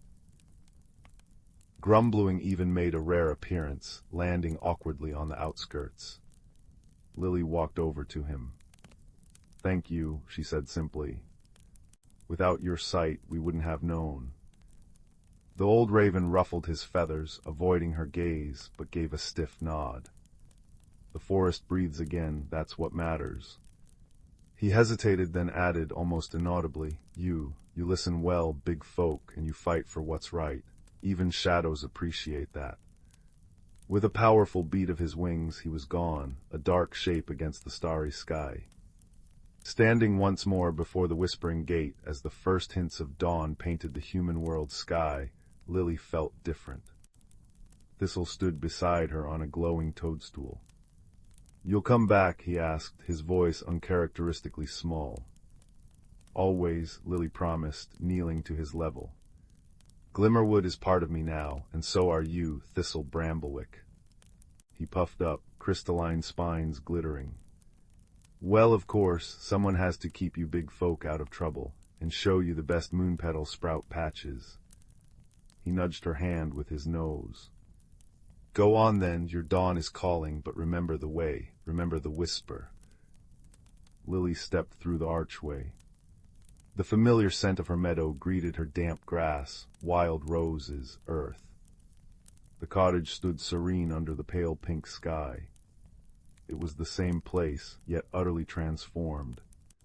She saw the hidden magic now, the way the dew sparkled with a secret light, how the wind carried faint, distant chimes, how the oak leaves held patterns that whispered of ancient forests beyond her own. She carried Glimmerwood within her, a warm, luminous secret nestled beside her heart. That night, as Lily lay in her bed, the window open to the star-dusted sky, she listened. Beyond the crickets and the rustling leaves, she heard it faint but unmistakable. The gentle whisper of the gate, a melody woven from friendship, courage, and the enduring light of a magical world, just waiting for her next visit. A soft smile touched her lips as she drifted into peaceful sleep, wrapped in the comforting glow of a secret kept, and a friendship forged across the threshold of wonder. The Heartstone's steady pulse echoed softly in her dreams, a promise of harmony restored, a lullaby of light that would forever guard her rest. In a quaint village nestled amidst rolling green hills and golden fields of barley, there lived a young girl named Lila. Lila had a heart full of dreams, and eyes that sparkled with curiosity. Her village was a lovely place where every morning dewdrops gleamed like tiny jewels on the grass, and the air was filled with the sweet scent of blooming honeysuckle. Yet Lila often found herself gazing beyond the horizon, wondering what lay beyond the familiar landscape she knew so well. One misty morning, as the first light of dawn painted the sky with hues of pink and purple, Lila decided it was time to follow her heart and explore the world beyond her village. Clad in a cozy cloak of deep blue, she set off down the winding path that led through the whispering woods, carrying nothing but a small satchel filled with fresh bread and a flask of warm tea. The path led her into the heart of the forest, where sunlight filtered through the thick canopy above, casting dappled patterns on the forest floor. The air was cool and filled with the gentle rustling of leaves and the distant melody of a brook. As Lila walked, she marveled at the towering trees, their trunks covered in soft emerald moss, and the delicate wildflowers that lined the path, their petals glistening with dew. As she ventured deeper into the woods, Lila came upon a clearing bathed in sunlight, where a peculiar sight greeted her eyes. It was a grove of trees unlike any she had ever seen. Their bark shimmered like silver, and their leaves were the color of a summer sky. At the center of the grove stood a magnificent tree, its branches stretching wide and high, adorned with luminescent fruit that glowed softly like lanterns in the twilight. Drawn by an irresistible curiosity, Lila approached the tree. As she neared, she noticed a small, gentle creature nestled among the roots. It was a creature of wonder, with soft, iridescent fur that shifted colors like a rainbow, and eyes as bright as stars. It looked up at Lila with a friendly smile and spoke in a voice as soothing as a lullaby. "Welcome, dear traveler," the creature said. "I am the keeper of the grove, and these trees have stood here since time began. Few have ventured here, and fewer still have returned with tales of their journey." Lila felt a sense of peace wash over her as she listened to the creature's words. She sat beside it, sharing her bread and tea, and told it of her village and her longing to explore the world. The keeper listened intently, nodding with understanding. "You have a brave heart, Lila," it said kindly. "To seek the unknown is to embrace the beauty of life itself. This grove holds many secrets and wonders, and I sense it has much to teach you." Encouraged by the keeper's words, Lila decided to explore the grove further. As she wandered among the silver-barked trees, she discovered a stream flowing with shimmering water that sang softly as it danced over smooth stones. She dipped her fingers into the water, feeling its cool caress, and noticed tiny, glowing fish darting playfully beneath the surface. Continuing her exploration, Lila came upon a small hill crowned with wildflowers. As she climbed to the top, she was greeted by a breathtaking view. The grove stretched out below her, a sea of silver and blue, with the great tree at its heart. Beyond the grove, the forest continued, a tapestry of greens and browns, and in the distance she glimpsed the peaks of mist-shrouded mountains. Feeling a newfound sense of courage and wonder, Lila descended the hill and returned to the keeper. She found it waiting with a gentle smile, its eyes filled with warmth and wisdom. "You have discovered much today, Lila," the keeper said. "But remember, the true journey is not in what you see, but in what you learn and how you grow." Lila nodded, understanding the truth in the keeper's words. She realized that her adventure had not only shown her the beauty of the world, but had also revealed her own strength and courage. She thanked the keeper for its guidance and friendship, promising to cherish the lessons she had learned. As the sun began to set, casting a golden glow over the grove, Lila knew it was time to return home. She walked back through the whispering woods, her heart light and her spirit filled with joy. She carried with her the memory of the enchanting grove and the kindness of its gentle keeper, knowing that she would forever be a part of its magic. When Lila finally returned to her village, the stars were twinkling in the night sky. She was greeted by the familiar sight of warm lights glowing in the windows of her home and the comforting sounds of her family's laughter. As she settled into her cozy bed, she felt a deep sense of peace and contentment, knowing that her world was now a little bit larger and her heart a little bit braver. And so, Lila drifted into a gentle, restful sleep, dreaming of silver trees and glowing fruit, of shimmering streams and starry-eyed creatures, and of all the adventures yet to come. For she knew that the world was full of wonders, and she was ready to explore them all, one step at a time. In the heart of the whispering woods, where the trees sang ancient lullabies and the streams hummed a gentle tune, a small village lay cradled within a verdant valley. The village was called Lumin's Hollow, named after the soft, ethereal glow that seemed to hang in the air like a constant twilight, casting everything in hues of lavender and gold. It was a place of simple joys, where laughter echoed through cobblestone streets and the scent of freshly baked bread wafted from every window. The people of Lumin's Hollow lived peacefully, tending to their gardens and weaving tales by the fireside. But what made this village truly remarkable was a secret known only to a few, a hidden world within the forest, a realm where the ordinary and the extraordinary danced in harmony. It was said that deep within the woods, past the ancient oak that stood like a sentinel, lay a portal to this enchanted world, guarded by creatures of light and shadow. In this village lived a young girl named Seraphine, with hair the color of moonlight and eyes as bright as the morning star. She was known for her boundless curiosity and a heart as open as the skies above. Seraphine often wandered the woods, her feet as familiar with the forest paths as a bird is with the wind. Her grandmother, wise and kind, often shared stories of the hidden world, tales spun from dreams and whispers, of creatures who spoke in riddles and streams that sang in harmony with the stars. One evening, as the sun dipped below the horizon and the sky donned its sapphire cloak, Seraphine sat by the fireside, her grandmother's voice weaving magic into the night. The old woman spoke of the prism stone, a magical object said to reside in the hidden world, capable of revealing one's true self and granting the deepest of desires. It was a tale Seraphine had heard many times, yet it never failed to stir a yearning deep within her soul. "Remember, dear heart," her grandmother would say, "the prism stone is not just a treasure to behold, but a journey to be lived. Those who seek it must do so with an open heart and a spirit willing to embrace the unknown." That night, as the village slumbered under a blanket of stars, Seraphine lay awake, the story echoing in her mind. Her heart thrummed with a quiet determination, a longing to discover the hidden world and witness the prism stone's magic for herself. And so, with the first light of dawn, Seraphine set out on her journey, her steps guided by the soft whispers of the forest. The path through the woods was dappled with sunlight, the air sweet with the scent of wildflowers. As she walked, Seraphine felt a gentle tug, an invisible thread pulling her towards the ancient oak, its branches stretching towards the sky like arms in eternal supplication. The tree stood tall and wise, its bark etched with runes that glimmered faintly in the morning light. With a heart full of hope and a mind open to possibilities, Seraphine placed her hand upon the tree. To her amazement, the runes began to glow, a soft luminescence that spread across the bark like ripples on a pond.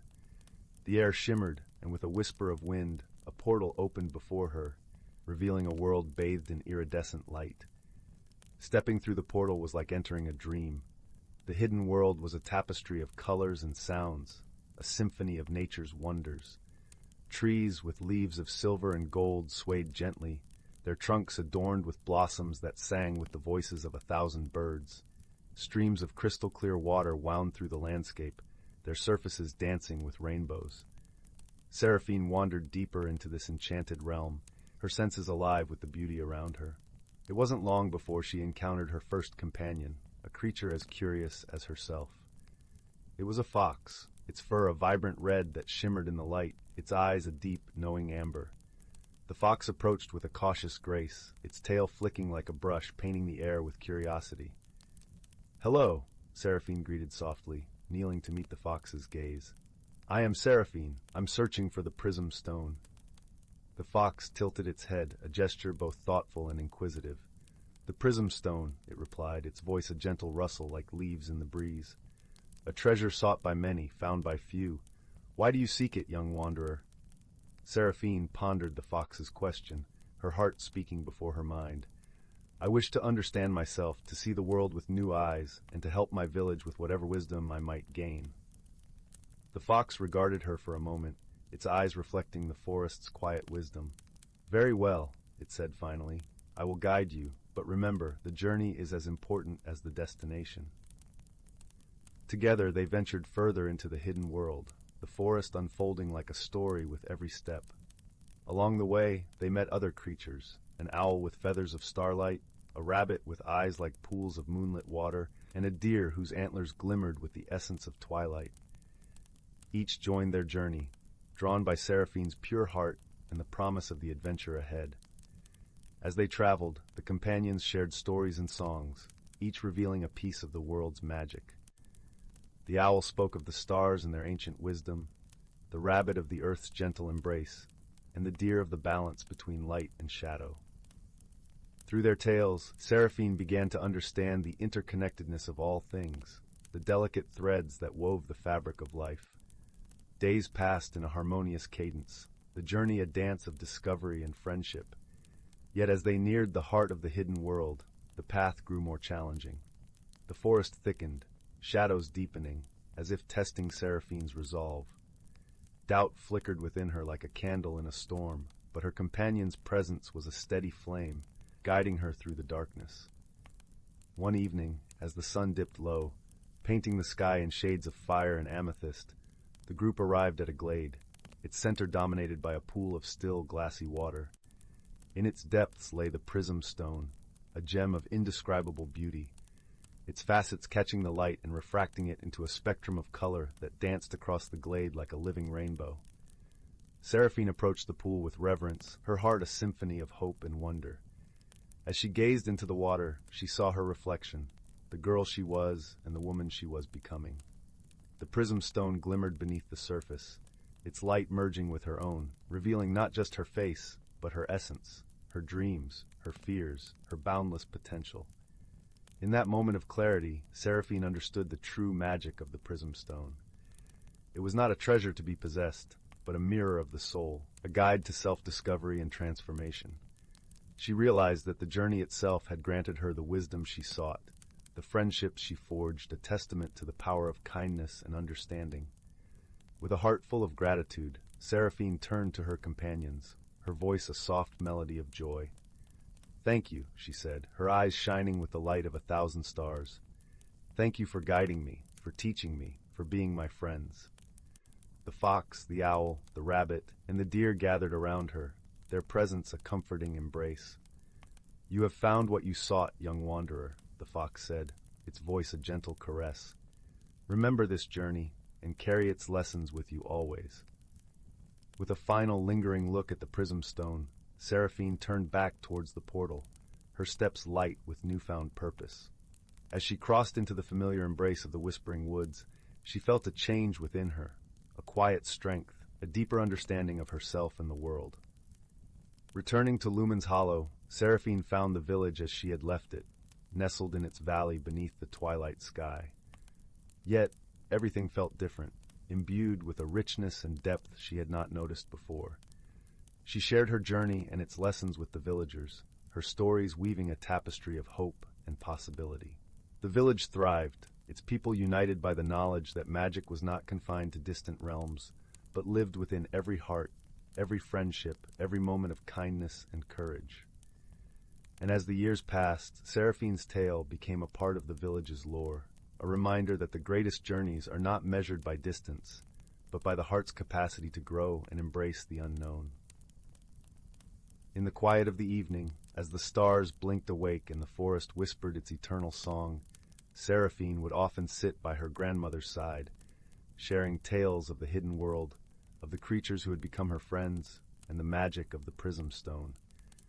And though her hair turned silver with time, her eyes retained the sparkle of that young girl who once stepped into the unknown, guided by the gentle hand of wonder. And so, the story of Seraphine and the prism stone became a part of Lumen's Hollow, a testament to the power of friendship, the beauty of discovery, and the enduring magic of the heart. Under the watchful gaze of the ancient oak, the village thrived, a beacon of light and love in the heart of the whispering woods. As the village slumbered, cradled in the embrace of the forest, the hidden world remained, a secret known to those with the heart to seek it, a reminder that within every ending lies the promise of a new beginning. And in that truth, the village found peace, nestled beneath a sky that sang with the light of 1,000 stars, each a promise of dreams yet to be discovered. Once upon a time in a land where the sun painted the skies with hues of pink and gold, there lay the enchanting village of Whimsy Hollow. The village was nestled between rolling hills of lavender and fields of fluttering daisies, where the air was always filled with the gentle hum of laughter and the sweet scent of honeysuckle. In Whimsy Hollow, every creature was unique, and each had a special charm of their own. There was Pipkin, the pint-sized fox with a tail that sparkled like 1,000 fireflies, and Mary, the mouse who wore a tiny top hat and played delightful tunes on his miniature violin. Then there was Lark, a wise old tortoise with a shell that changed colors with the seasons, and who always had a kind word or two to share. Life in Whimsy Hollow was always filled with wonder and joy, but one sunny morning, a peculiar event occurred that sent ripples of excitement through the village. The great bubble tree, a magical tree that stood at the heart of the village square, began to produce bubbles that were far too large and bouncy. Normally, the tree's bubbles were just the right size to float gently around, spreading giggles to anyone they touched. But now, they were so immense that they bounced off rooftops and sent chickens clucking in surprise. The villagers gathered around the great bubble tree, scratching their heads in bewilderment. "I do declare," said Pipkin, his eyes wide with amazement, "these bubbles are as big as pumpkins and as bouncy as a bed of marshmallows." Mary twirled his hat and played a cheerful note. "Perhaps there's a bit of magic gone awry," he mused. "Or maybe the tree is simply in a jolly mood." Lark nodded thoughtfully, his shell glistening in the sunlight. "It seems to me," he said in his deep, soothing voice, "that we must discover the cause and find a way to help our dear tree return to its usual self." The villagers agreed, and so began their whimsical adventure. Pipkin, Mary, and Lark decided to seek the advice of the village's resident enchantress, a whimsical old woman named Flora, who lived at the edge of the village in a cottage made entirely of gingerbread. As they made their way through the fields, the air was filled with the fragrance of freshly baked cookies, and the sound of Flora's laughter danced on the breeze. Her garden was a riot of colors, with flowers that sang when tickled by the wind and trees that swayed in rhythm to the songs. Flora greeted them with a warm smile and a twinkle in her eye. "Ah, my dear friends," she chuckled. "I hear the great bubble tree has been getting a bit carried away with its bubbles." Pipkin nodded, his tail twinkling with excitement. "Yes, indeed. We were hoping you might have a potion or a spell to help." Flora clapped her hands with delight. "Oh, I do love a good magical mystery. Let us see what we can brew together." In Flora's cozy kitchen, the scent of cinnamon and vanilla filled the air as they mixed ingredients from her collection of jars and bottles.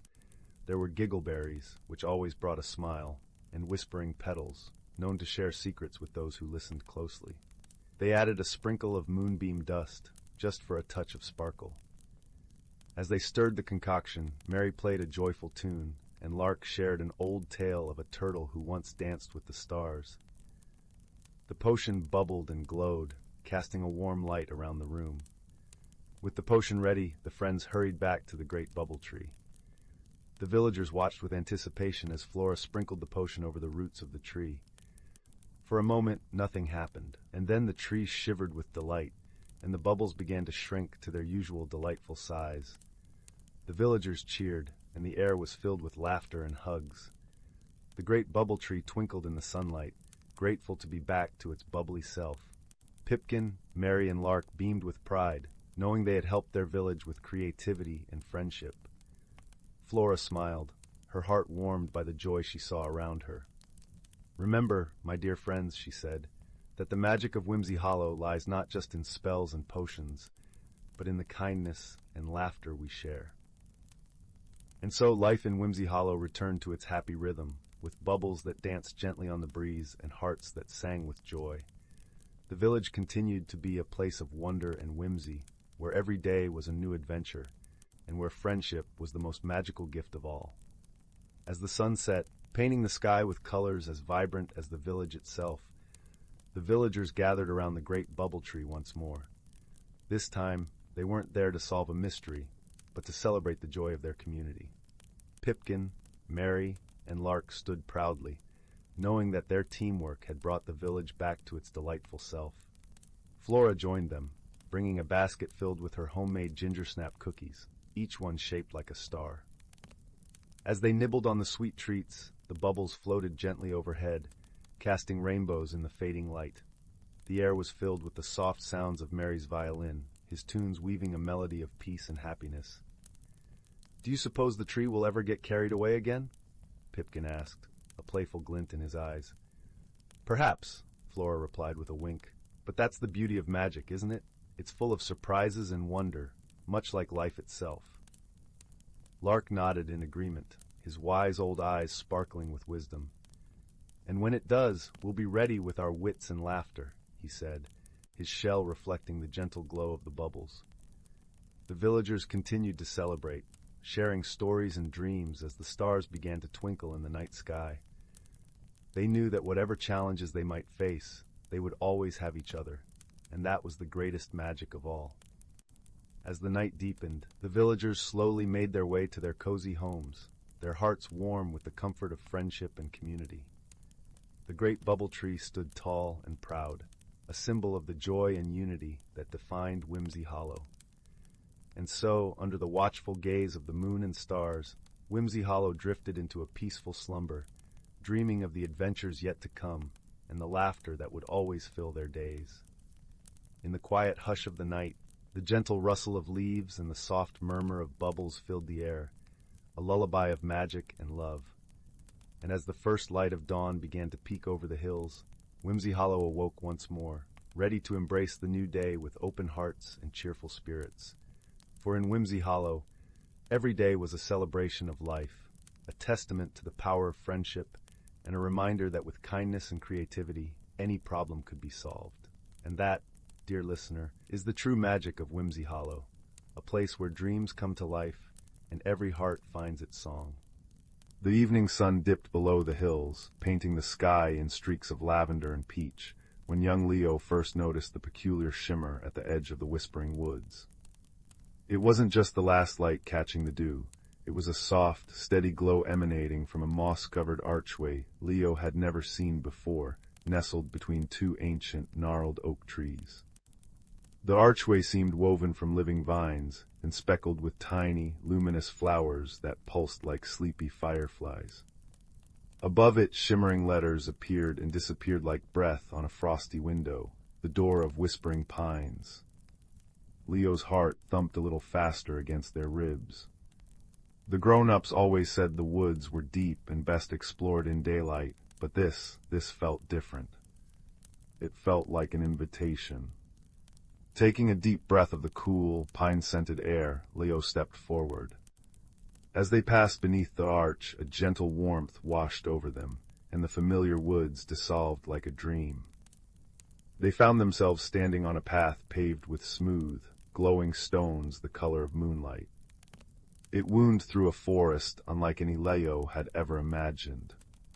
Trees weren't just tall, they were colossal, their trunks wide as cottages, draped in velvet mosses of emerald and sapphire. Instead of leaves, enormous, softly glowing mushrooms, some like parasols, others like delicate bells sprouted from their branches, casting a gentle, honey-colored light. The air hummed with a low, soothing melody, as if the forest itself were breathing a lullaby. It smelled of damp earth, sweet blossoms, and something else, like warm cinnamon and old books. Curiosity, bright and fizzy, bubbled within Leo. They followed the path, their footsteps silent on the luminous stones. Soon they encountered the first wonder, a stream that flowed not with water, but with liquid crystal, clear and sparkling. Tiny, fish-like creatures made of pure light darted beneath its surface, leaving trails of shimmering bubbles that popped with soft pings, releasing miniature rainbows that hovered for a moment before fading. As Leo watched, mesmerized, a cluster of floating stones drifted lazily down the path. Perched upon the largest stone was a creature no bigger than Leo's hand.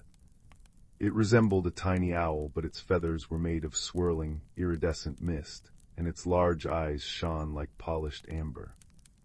It tilted its head, blinked slowly, and hooted a sound like wind chimes. H-O-O-O-O-O-M, it chimed questioningly. "Hello," Leo whispered back, feeling a smile spread across their face. The mist owl blinked again, then fluttered its insubstantial wings, causing the stones beneath it to ripple and chime softly. It seemed to gesture with its beak further down the path before dissolving into a puff of shimmering vapor that drifted upwards, joining the light filtering through the mushroom canopy. Encouraged, Leo continued. The path led them to a bridge spanning a chasm filled with swirling, colorful fog. The bridge, however, wasn't solid. It was made of intertwined beams of pure, soft light, humming faintly. As Leo stepped onto the first beam, it wobbled precariously. A wave of dizziness washed over them, and the colorful fog below seemed to swirl faster, whispering indistinctly. Fear prickled Leo's skin. Go back, it seemed to sigh. Too far, too strange. Leo closed their eyes, remembering the warm glow of the archway, the gentle chime of the mist owl. This wasn't meant to be scary, it was wondrous. Taking a slow, deep breath, Leo focused on the steady hum of the light bridge beneath their feet. They planted their next step firmly, calmly. The wobbling lessened. Step by careful step, breathing steadily, Leo crossed. On the other side, the humming softened into a comforting purr, and a cluster of luminous blue butterflies, their wings edged in silver, fluttered around Leo's head in a brief, silent dance of approval before vanishing into the giant ferns. Further along, the path opened into a clearing dominated by a single, magnificent tree. Its bark was pure white and smooth as porcelain, and its branches held thousands of tiny, star-like blossoms that pulsed with a gentle light. Nestled amongst its roots were several small, furry creatures that looked like kittens sculpted from living moss. They blinked sleepy green eyes at Leo.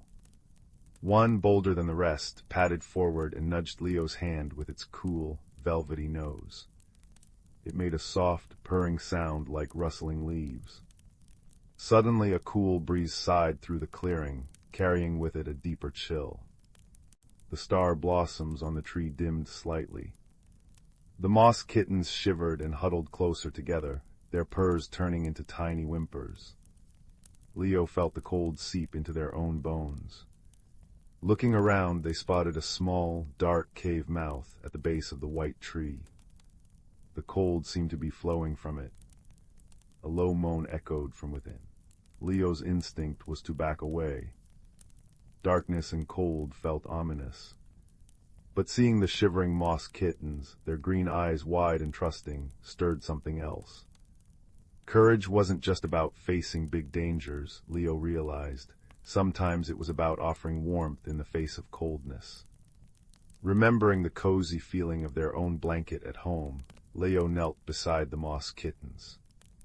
Gently, carefully, they gathered the little creatures close, sharing their own body warmth. The kittens stopped shivering, their purrs returning louder this time, a soft vibration against Leo's chest. The purring seemed to resonate, flowing outwards. The star blossoms on the white tree brightened perceptibly. The cold breeze faltered, and the mournful moan from the cave softened, then faded into silence, replaced by a deep, contented sigh that seemed to come from the tree itself. Warmth flooded back into the clearing. As Leo gently set the moss kittens down, they nuzzled Leo's hand gratefully before scampering back to their roots. The largest blossom on the white tree detached itself and floated gently down, landing softly in Leo's palm. It wasn't just light, it held a warmth that spread through Leo's fingers, a feeling of profound peace and quiet gratitude. A deep, resonant voice, like roots shifting deep in the earth, echoed softly in Leo's mind, not with words but with a feeling. "Thank you, little light bringer. Kindness warms the deepest shadows." The path back seemed shorter, bathed in the gentle, unwavering glow of the mushroom forest. The liquid crystal stream chuckled softly as Leo passed. Near the shimmering archway, the cluster of floating stones drifted by again. The mist owl reformed, perched proudly. It hooted its wind-chime hoot, a sound that now felt like a familiar farewell, and dipped its misty head towards Leo before dissolving once more. The stones chimed a soft, clear melody that lingered in it. Stepping back through the door of whispering pines felt like slipping through a curtain of warm air. Leo stood once more at the edge of the familiar whispering woods, the last streaks of twilight painting the sky. The archway shimmered one last time, then faded, leaving only the two ancient oak trees. Leo walked home, the warmth from the star blossoms still radiating gently from their palm, though the blossom itself had vanished. The ordinary world felt different now, softer, richer, holding secret wonders just beneath the surface. They hadn't fought dragons or found treasure chests, but they had walked a path of glowing stones, befriended creatures of mist and moss, and learned that courage could be found in quiet breaths and shared warmth. The greatest adventure, Leo understood as they climbed into their own cozy bed, wasn't always about how far you go, but about the kindness you carry and the quiet wonders you discover when you dare to step through an unknown door. The memory of the humming bridge, the purring moss kittens, and the grateful sigh of the white tree wrapped around Leo like the softest blanket. And as sleep gently pulled them under, Leo knew, with a heart full of peaceful wonder, that the door of whispering pines would always be there, waiting for those who listened with a curious and courageous heart. The forest outside their window rustled softly, a lullaby whispering of hidden glades and starry blossoms, promising that even in the quiet dark, magic was never truly far away. Once upon a starlit night, a young girl named Lily stood by her bedroom window, gazing wistfully at the velvety sky. Though only 9 years old, she felt a yearning for something more, a pull towards the great unknown that echoed in her restless heart. In the small village where Lily lived, changes came rarely, and life followed the steady rhythm of the seasons. But Lily's curious spirit longed to spread its wings and explore the vast world that lay beyond the rolling hills and ancient forests surrounding her home. Little did she know, a magical journey awaited her, one that would teach her the true meaning of growth and transformation. One evening, as Lily wandered through the woods, she stumbled upon an enchanting sight, a glittering pool nestled among the towering oaks. Mesmerized by its ethereal beauty, she knelt beside the water's edge, and that's when she saw it, a tiny glowing speck dancing upon the surface. With a delicate touch, Lily cupped the speck in her hands, and it unfurled into a dazzling sprite, no bigger than her thumb. The sprite's gossamer wings shimmered like crystal, and its eyes twinkled with ancient wisdom. "Greetings, young one," spoke the sprite in a voice as soft as moonbeams. "I am Zephyr, a guardian of these woods, and I sense the yearning in your heart." Lily gasped, her eyes wide with wonder. "How is this possible? Are you magic?" Zephyr chuckled, a sound like tinkling bells. "Magic exists all around us, dear child, if only we open our eyes to its wonders." From that moment on, Zephyr became Lily's guide, introducing her to the hidden magical realms that coexisted with the world she knew. Together they explored enchanted glades where pixies danced among the wildflowers, and ancient trees whispered secrets of bygone eras. Yet as wondrous as these experiences were, Lily's true transformation unfolded within her heart and mind. Zephyr's gentle teachings helped Lily understand that growth was not merely a physical change, but a journey of the spirit. With each new adventure, Lily learned valuable lessons: patience from the steady trickle of a stream, resilience from the oak that weathered storms, and courage from the brave little sparrow that took flight. And just as the natural world around her shifted with the seasons, so too did Lily's perspectives and dreams evolve. Lily's dearest friend, a kind-hearted boy named Ethan, bore witness to her remarkable journey. Though he could not see the magical beings, he supported Lily's explorations, offering a listening ear and a shoulder to lean on when the path grew challenging. One autumn day, as the leaves turned to fire and the air grew crisp, Zephyr appeared with a somber expression. "My time in these woods is nearing its end," the sprite said, her voice tinged with melancholy. "But fear not, little one, for the true magic lies within you now." Lily's eyes shimmered with unshed tears, but she nodded, understanding that all things must change and grow. With a tender smile, Zephyr continued, "The seeds of wisdom I have planted in your heart will blossom into something extraordinary. Embrace the uncertainties of life, for they are windows to new discoveries and personal growth."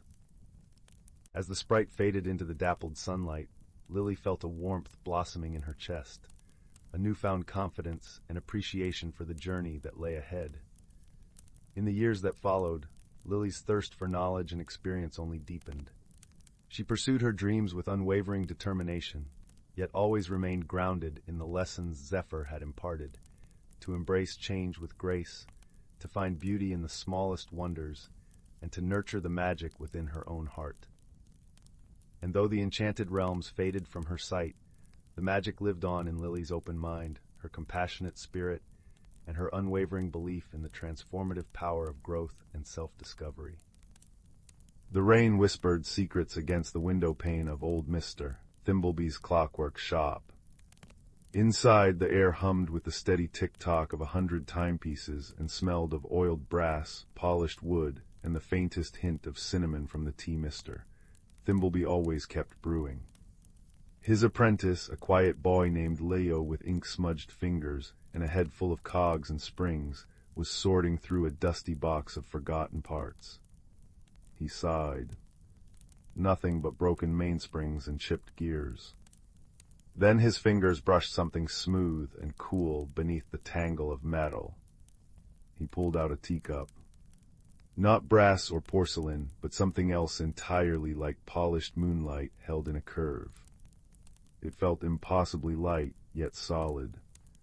Delicate swirls like captured smoke danced just beneath its surface. Leo held it up, utterly bewildered. How had this ended up in a box of clock parts? He carried it to Mr. Thimbleby, who peered over his spectacles. "Ah," the old man murmured, his voice like a well-oiled gear. "The luminous cup, thought it was lost to the dust bunnies years ago." He didn't seem surprised, only thoughtful. "Not for telling time, that one, for finding things." "Finding things," Leo echoed. "Lost things," Mr. Thimbleby clarified, tapping the cup gently. "Pour warm tea into it, see what appears." Intrigued, Leo filled the small kettle, lit the spirit lamp beneath it, and selected Mr. Thimblebee's special chamomile blend. As the water heated, filling the shop with its gentle, floral scent, he placed the luminous cup carefully on the workbench. He poured the steaming tea. Instantly, the liquid inside the cup began to shimmer, not reflecting the lamplight, but glowing with its own soft, internal light. Wisps of steam curled upwards, forming shapes. Leo gasped. Within the steam, he saw a miniature image not of the shop, but of a sun-dappled forest path.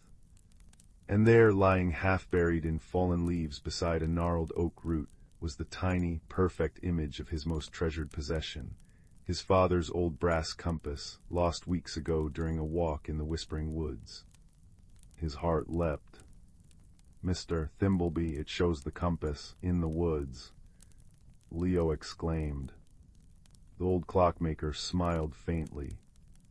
"It shows what the heart seeks most when lost, but the cup only shows the where. Finding it, that's the journey, and journeys are best not taken alone, especially into the whispering woods near dusk. Be mindful, Leo. Wisdom sees clearer than haste. Leo understood. He filled a small thermos with the fragrant tea, carefully wrapped the luminous cup in soft cloth, and set out. The rain had softened to a mist that clung to the cobblestones as he left the cozy glow of the shop. The image in the cup led him towards the edge of town, where the neat houses gave way to the ancient, towering trees of the whispering woods. The air grew cooler, smelling of damp earth, pine resin, and secrets. His first helper appeared near the old stone bridge. Mrs. Nettle the baker was wrestling with a sack of flour that had tipped precariously from her cart. She was a woman built like a sturdy loaf herself, cheeks rosy and perpetually dusted with flour. "Blast this stubborn thing," she huffed. "Can I help, Mrs. Nettle?" Leo offered. She beamed. "Bless you, lad, strong arms are welcome."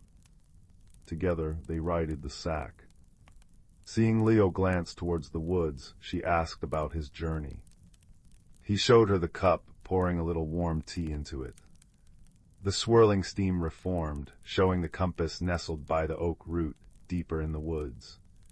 Mrs. Nettle's eyes widened. "Lost things finding their way back, that's a bit of magic, that is. Here." She rummaged in her cart and handed him a small, warm parcel. "Hazelnut shortbread for the path.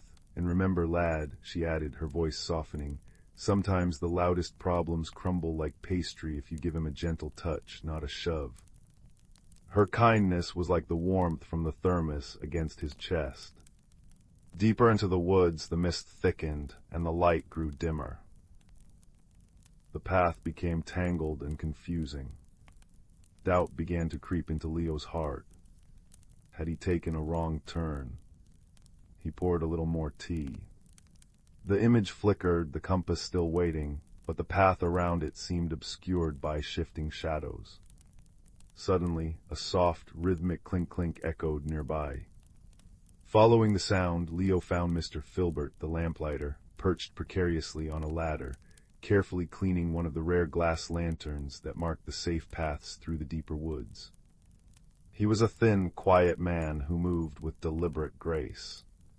He saw Leo's worried face and the glowing cup. "Lost, young master?" "Mr." Filbert asked, his voice as soft as lamplight. "Not lost," Leo said, showing him the cup's image. "But the path seems hidden now."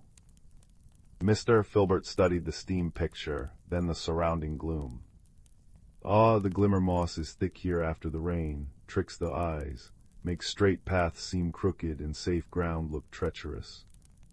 He descended the ladder. "Come, I'll walk with you a ways. These old lamps need tending deeper in, regardless." Walking beside the quiet lamplighter was calming. Mr. Filbert pointed out things Leo would have missed: the safe stepping stones across a gurgling stream, the subtle notch on an ancient birch tree marking a fork, the way the fireflies gathered where the ground was firmest.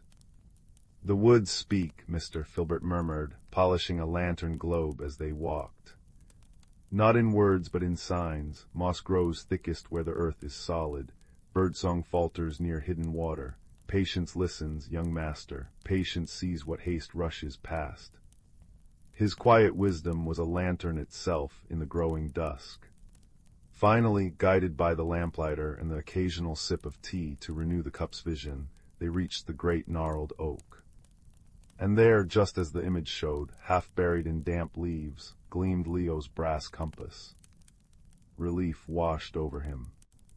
He knelt to retrieve it. But as his fingers brushed the cool metal, a low, rumbling growl echoed through the trees.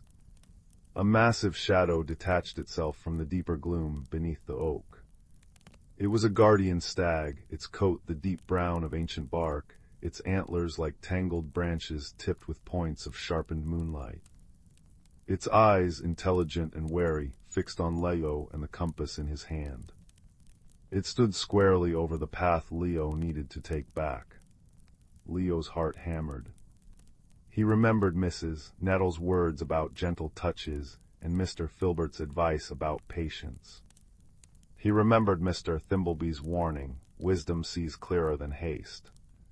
Force wasn't an option against such a majestic creature. What did it want? Why was it guarding the path?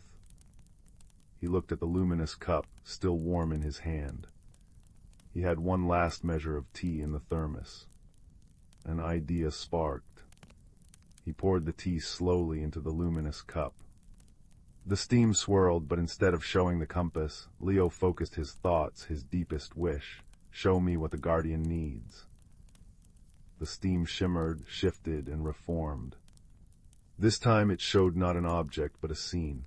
The guardian stag limping slightly, its powerful flank marred by a deep, angry gash tangled with thorny vines. The image pulsed with the creature's pain. Understanding dawned. The stag wasn't guarding the path out of malice. It was protecting itself, wounded and vulnerable. Mr. Filbert, Leo whispered urgently, do you have anything sharp, but small? The lamplighter, understanding instantly, pulled a tiny, precise folding knife from his pocket used for trimming wicks. Leo took it gratefully. He held up the luminous cup, showing the stag the image of its own wound.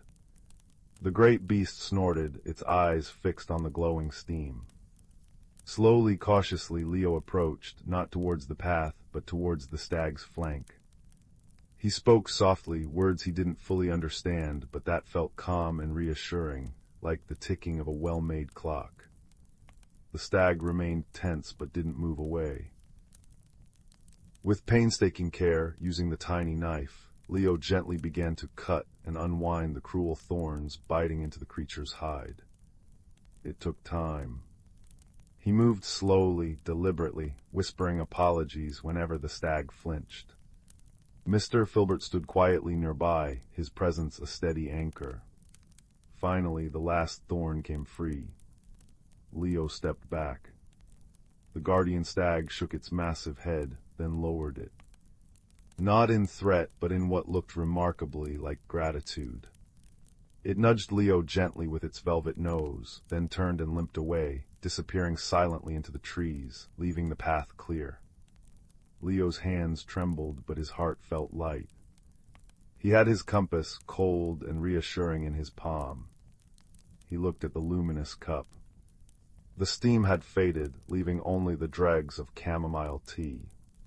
Its magic felt spent for now, but its lesson glowed warmly within him. The journey back through the whispering woods felt different. The mist still curled, but it seemed softer. The sounds, the rustle of leaves, the distant hoot of an owl felt like companions, not mysteries. Mr. Filbert walked beside him, his lanterns casting warm pools of light on the path, his quiet presence a comfort. They parted ways at the edge of the woods, the lamplighter heading back to his rounds with a nod and a soft, well-found young master.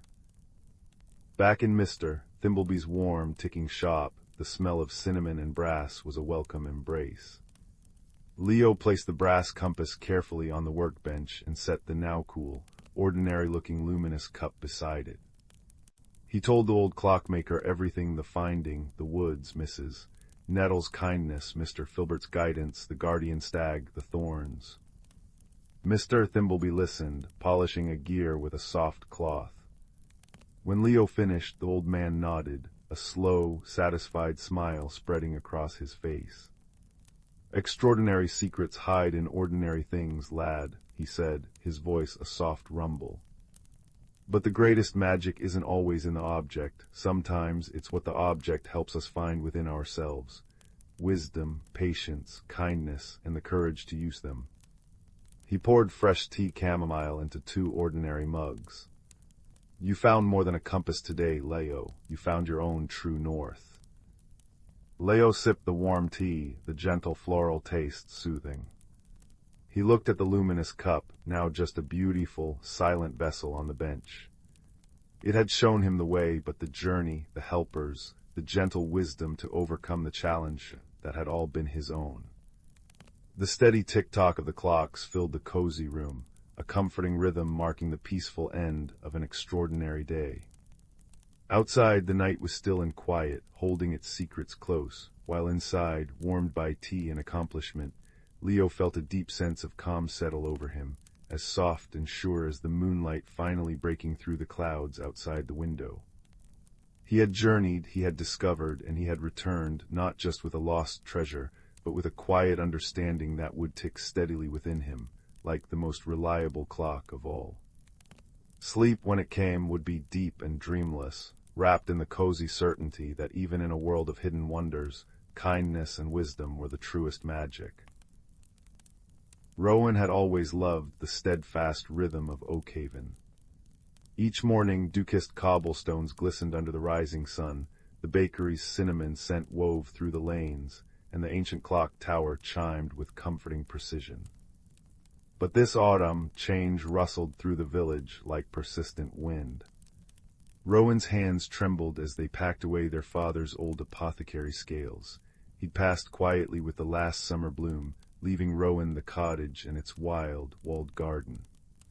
Now the garden, once bursting with medicinal herbs, lay choked by thorny brambles and sorrow. Each vine seemed to mirror Rowan's heart, tangled, resistant, afraid to grow anew. One twilight, as Rowan sighed over withered moon petals, a soft knock came at the gate. There stood Mr. Thistle, the village's oldest gardener, his skin like creased parchment, eyes twinkling like stars in twilight. "Mind if an old man shares your bench?" he rasped, tapping his walking stick, a gnarled branch crowned with a single living bud. Rowan nodded mutely. "Gardens grieve too," Thistle murmured, gazing at the brambles. "See how they guard the soil, fearful of what new seeds might ask of them." He patted Rowan's shoulder. "But earth remembers how to heal, so do hearts." That night Rowan dreamed of silver roots pulsing beneath the garden, whispering in time with their own heartbeat. Come dawn, a discovery. Near the bench, one moon petal had unfurled anew, its petals shimmering with dewdrops that glowed like liquid starlight. When touched, warmth spread up Rowan's arm, and the brambles nearby shivered, retreating an inch. "It's responding to you," chirped a voice. Nutkin, a russet squirrel with eyes like polished acorns, scampered down the oak tree. "Old Thistle's right, this garden's magic mirrors its keeper. What grows inside you grows out here too." Thus began Rowan's hesitant dance with change. Each day they'd sit with a memory, father's laughter, his stories of resilient yarrow, and tend one small patch. When frustration flared, thorns pricking, weeds stubborn, Nutkin would nudge hazelnuts into Rowan's palm or chatter about forest creatures adapting their nests for winter. "Even the river changes its song when stones shift," he'd squeak. Magical echoes bloomed with each effort. Where Rowan nurtured patience, violets sprouted in fractal patterns. Where they whispered forgiveness, brambles softened into flowering jasmine. Yet doubt lingered. One frosty evening, Rowan slumped before a frost-bitten rosemary bush, a symbol of remembrance now dying. "Why try?" they whispered. "Some roots won't take." A shadow glided overhead, Hoot, the great horned owl, alighting silently on the garden wall. Her feathers held the colors of twilight, deep indigo and burnt gold. "Child," she hooted, her voice a low, resonant hum, "growth is not a straight path. Even stars fade before they shine brightest." She gestured with a wing toward the moon petal. "You've nurtured light where darkness ruled. Trust the unseen roots." Inspired, Rowan gathered villagers, not to fix the garden but to share stories. Millie the baker brought saffron buns, her scarred hands kneading dough as she spoke of rebuilding her oven after a fire. Finn the blacksmith hummed while planting ironweed, its metallic blooms clinking softly as he recalled learning to forge anew when his sight dimmed. Together they wove memories into the soil. Rowan's hands no longer shook as they placed father's scales beneath the old oak, whispering, "Thank you." That solstice night, magic surged. Rowan stood barefoot on the earth, breathing in petrichor and possibility. Moonlight drenched the garden, and where they stepped, luminescent moss spread like emerald constellations. Withered rosemary erupted into silver-blue flames that warmed without burning. Moon petals floated upward, becoming gentle lanterns. The brambles transformed into arches of golden honeysuckle, humming with contented bees. Rowan laughed, a sound like wind chimes, as their own skin glimmered faintly, inner peace made visible. Come spring, Oakhaven marveled. Rowan's garden was now a sanctuary where herbs healed with doubled potency, where anxious hearts found calm under the whispering oak. Rowan still kept the cottage's rhythms, but with newfound grace, teaching village children how whispering kindness to seeds made them sprout faster, or how tea brewed from moon petals eased bad dreams. Change, they realized, wasn't an ending, but the soil where deeper roots could grow. And on quiet evenings, Rowan would sit with Thistle, Nutkin dozing in their lap, Hoot watching from the oak, all soothed by the garden's song, a lullaby of resilience, sung by the wind through blossoming vines. Here, in the tender balance between loss and hope, Rowan had discovered the gentlest magic of all, the one that blooms when we dare to grow. In the velvet-hued valley, where twilight lingered a little longer than anywhere else, there nestled a village called Willowbrook. Its cobblestone streets curved like a contented cat's tail, lined with cottages whose thatched roofs wore caps of moss, and gardens where sunflowers turned their faces to greet passers-by. Yet that autumn an oddness settled over the village, soft as cobweb, persistent as the tick of a clock. Teapots brewed chamomile without fire, quilts rearranged themselves into peculiar patterns overnight, and the village's single clock tower began chiming 13 times at midnight. "It's the work of the willow wind," declared old Mrs.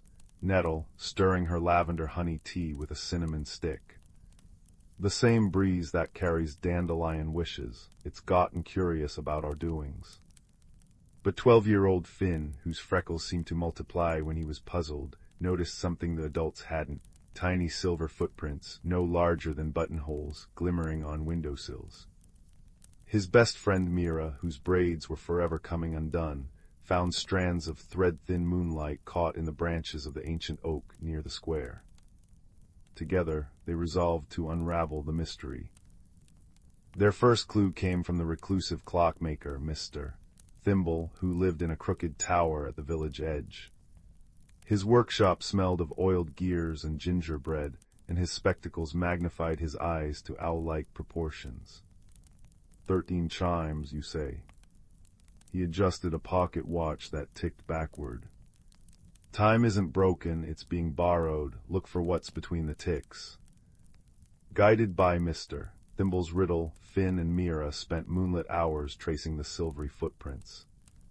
They led to the whispering woods, where trees hummed lullabies and fireflies pulsed in code. There, beneath a toadstool umbrella, they found a creature no taller than a teacup, a sprite with moth-wing ears and a cloak woven from starlight. She'd been quietly borrowing village items to fix a problem of her own. Her colony's moonstone, source of their magic, had cracked, scattering shards across Willowbrook. The teapots brewed alone to soothe the anxious earth. The quilt's patterns were maps to lost shards. The extra chime was a plea for help. But why not just ask? Mira whispered, offering the sprite a thimbleful of blackberry syrup. The sprite, whose name was Lumina, fluttered her wings in shame. "Moonstone cracks bring silence to our kind. We forgot how to speak your words." Finn, recalling Mr. Thimble's advice about between the ticks, realized the solution. They must listen not with ears, but with patience. For 3 days, the children and villagers followed the strange occurrences like breadcrumbs. A quilt's embroidered rabbit led to a moonstone shard buried in the carrot patch. A spontaneously knitted scarf pointed to a fragment lodged in a magpie's nest. As each shard returned to Lumina, her voice grew clearer, and the odd happenings gently ceased, except the clock tower, which now chimed 14 times, adding a note that sounded like laughter. On the final night, the village gathered under the clock tower as Lumina's colony emerged from the woods, riding on hedgehogs and crickets. With the restored moonstone, they spun a new kind of magic, a bridge of glowing cobweb between their world and Willowbrook. Now sprites help find lost mittens in exchange for sugar dust. The clock tower tells jokes at noon, and every 13th cookie baked vanishes, only to reappear as crumbs spelling thank you. Years later, when Mira's little brother worries about strange rustlings in the attic, she smiles. "Listen closely," she says, tucking him under a quilt stitched with constellations. "Sometimes mysteries are just friends waiting to be found." And as the clock chimes 14, they both swear they hear a tiny, sugar-sweet giggle riding the willow wind. In a village hugged by hills that turned violet at dusk, there lived a girl named Leela with a map drawn in starlight ink on her palms. Not the kind you could see, mind you, the kind that tingled when the wind carried secrets from the east. It was this invisible compass that led her one twilight to the edge of the Crystal Vale woods, where trees grew in spirals and the air smelled of burnt sugar and forgotten lullabies. The rules here were simple, whispered the rustling leaves. Wonder softly, listen deeply, and never hurry the shadows. Layla's first step sank into moss so plush it seemed to sigh beneath her boots. Above, branches wove a canopy of living stained glass, leaves of amber and tourmaline filtering the moonlight into pools of liquid gold. She paused when a flicker of movement caught her eye. A fox with fur the color of autumn's last flame sat primly on a root, tail curled around a tiny lantern made of dandelion fluff. "Lost little wanderer," it asked, its voice like the creak of a rocking chair. When Leela shook her head, the fox chuckled, a sound like falling acorns. "Ah, found then, follow the lichens' laughter. It's having a particularly giggly night." The lichen, it turned out, did indeed giggle, a sound like chimes submerged in honey. It glowed faintly along a path strewn with petals that dissolved into mist when touched. Deeper into the woods, Leela encountered a brook where the water flowed upward, defying gravity with the enthusiasm of a child's soap bubble. Its surface rippled with half-formed shapes, a crown of feathers here, a dancing teapot there. Kneeling to drink, she found the water tasted of questions she'd never thought to ask. "What's north of north?" it burbled. Before she could answer, a hedgehog made of moss and twigs trundled up, balancing 3 starberries on its spiky back. "Trade you," it squeaked, nodding at the hair ribbon Leela had tied around her wrist. She hesitated. The ribbon was her last gift from Gran, but placed it in the hedgehog's twig claw. The starberries burst on her tongue, each a different flavor: courage, curiosity, and the exact warmth of a hug held too long. The woods thickened, trees now arching like the ribs of some slumbering giant. Here, the challenges grew gentler but stranger. A bridge of spider silk demanded she whisper a secret before crossing. "I still sleep with my socks on," she confessed. The bridge purred. A glade of clockwork butterflies tested her patience, landing on her nose until she stood statue still for 7 full minutes. "Time isn't a river here," chimed the largest butterfly, its wings ticking. "It's a puddle, splashable." Leela's laughter startled a cloud of bioluminescent moths into swirling around her, their wings painting temporary constellations on the dark. It was near the heart of the woods that she met the only creature taller than a sapling, a willow tree with bark like crumpled parchment, its branches heavy with glowing blue fruit. At its base sat a round door no bigger than a teapot. "Ah," crooned the tree, though its mouth, if it had one, remained hidden. The map-handed child, "We've been waiting." The door swung open to reveal not a space, but a sound. The low, resonant hum of a cello played underwater. "To pass," murmured the willow, "you must give what the woods already gave you." Leela knelt, mind circling the riddle. The starberries. The moth light. Then she noticed her hands. The star map was gone from her palms. In its place shimmered 3 symbols: a fox's lantern, a hedgehog's starberry, a butterfly's wing. She pressed her palms to the tree's roots. The symbols sank into the bark, and the willow shuddered with delight. Clever seedling, you didn't keep the gifts, you let them change you. The tree split down the middle, revealing a chamber where the air itself seemed to sparkle with possibility.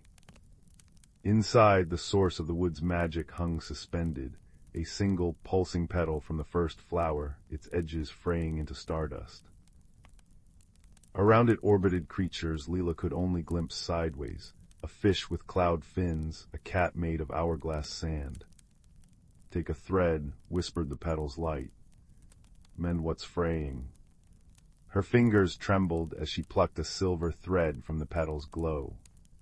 Instinctively, she wove it through the hole in her pocket, the one she'd gotten climbing the old oak last spring. The thread dissolved and the pocket sang. A soft, contented hum, as if grateful to be whole.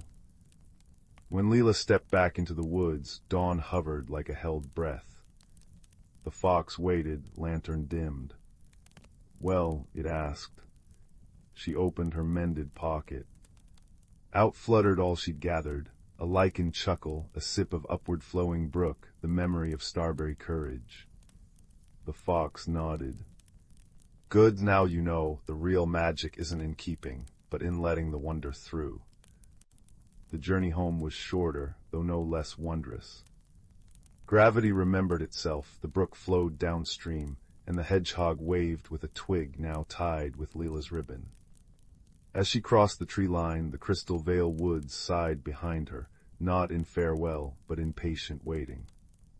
In her pocket the mended thread hummed, and when she finally curled into bed, she dreamed not of adventures, but of a willow tree whispering to new seeds. And then the girl understood, courage isn't a flame to clutch, but a lantern to share. Pass it on, little rootlings, pass it on. Years later, villagers would swear they sometimes saw a grown woman with starlight in her braid, leaving starberries on windowsills, or mending torn kite strings with invisible thread. But that's a story for another twilight.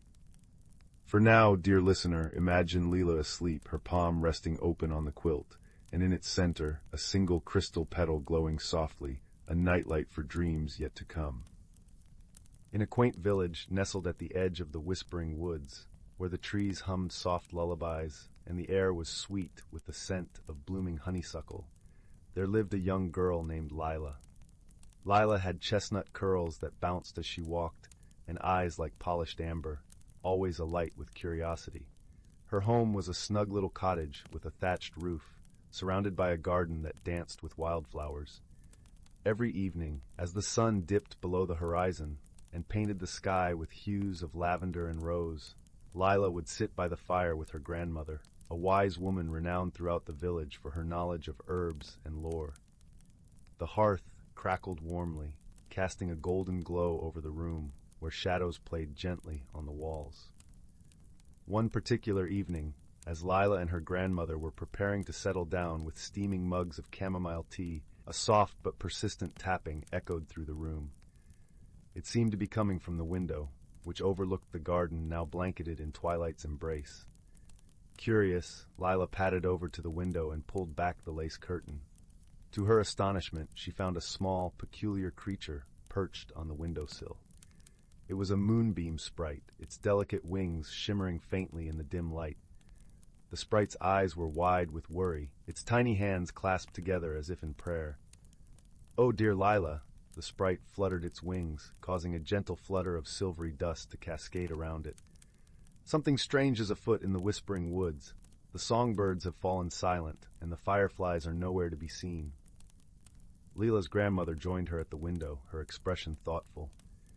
"These are indeed curious happenings," she murmured, her voice as soft and comforting as a woolen shawl. "Perhaps it is time for a visit to the woods. They have secrets to share if one knows how to listen." The next morning, with the sun barely peeking over the horizon, Lila set off toward the whispering woods. The air was crisp and cool, carrying the earthy scent of dew-kissed leaves. As she entered the woods, the familiar rustle of leaves underfoot welcomed her, though the absence of birdsong was unmistakable. Lila walked deeper into the forest, her senses attuned to the subtle whispers of the trees. She soon came upon a clearing where the ancient oak known as Grandfather Tree stood proudly. Its gnarled branches stretched toward the heavens, and its bark was etched with the wisdom of centuries. "Welcome, young Leela," a voice rumbled softly, resonating from the heart of the oak. It was the tree guardian, an ethereal presence that watched over the woods. "I sense you seek answers." Leela nodded, her voice barely more than a whisper. "The forest feels different. Can you tell me what has happened?" The tree guardian seemed to sigh, a gentle breeze rustling through its leaves. "There is a disturbance in the balance. The nightshade, a mischievous creature, has been playing tricks, drawing the magic away from the woods." Lila listened carefully, her mind already turning with possibilities. "How might we restore the balance?" she asked. The tree guardian's response was a soft rustle. "The nightshade is drawn to its reflection. You must craft a mirror of moonlight to capture its attention and coax it back into harmony." Thanking the tree guardian, Lila set about gathering what she needed. She collected a handful of silvery dew from the petals of moonflowers and a shard of smooth, reflective riverstone. With these, she fashioned a small mirror, its surface gleaming with a pale luminescence. As twilight descended, painting the woods in shades of blue and silver, Lila returned to the clearing. There, she placed the mirror upon a bed of moss, right where the moon's light would touch it. Then she waited, her heart steady and calm. Before long, a shadow flitted across the clearing, a dark, wispy shape that darted about with an impish energy.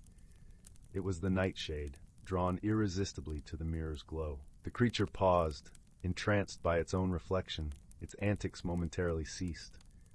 With gentle words woven of kindness and understanding, Lila spoke to the nightshade.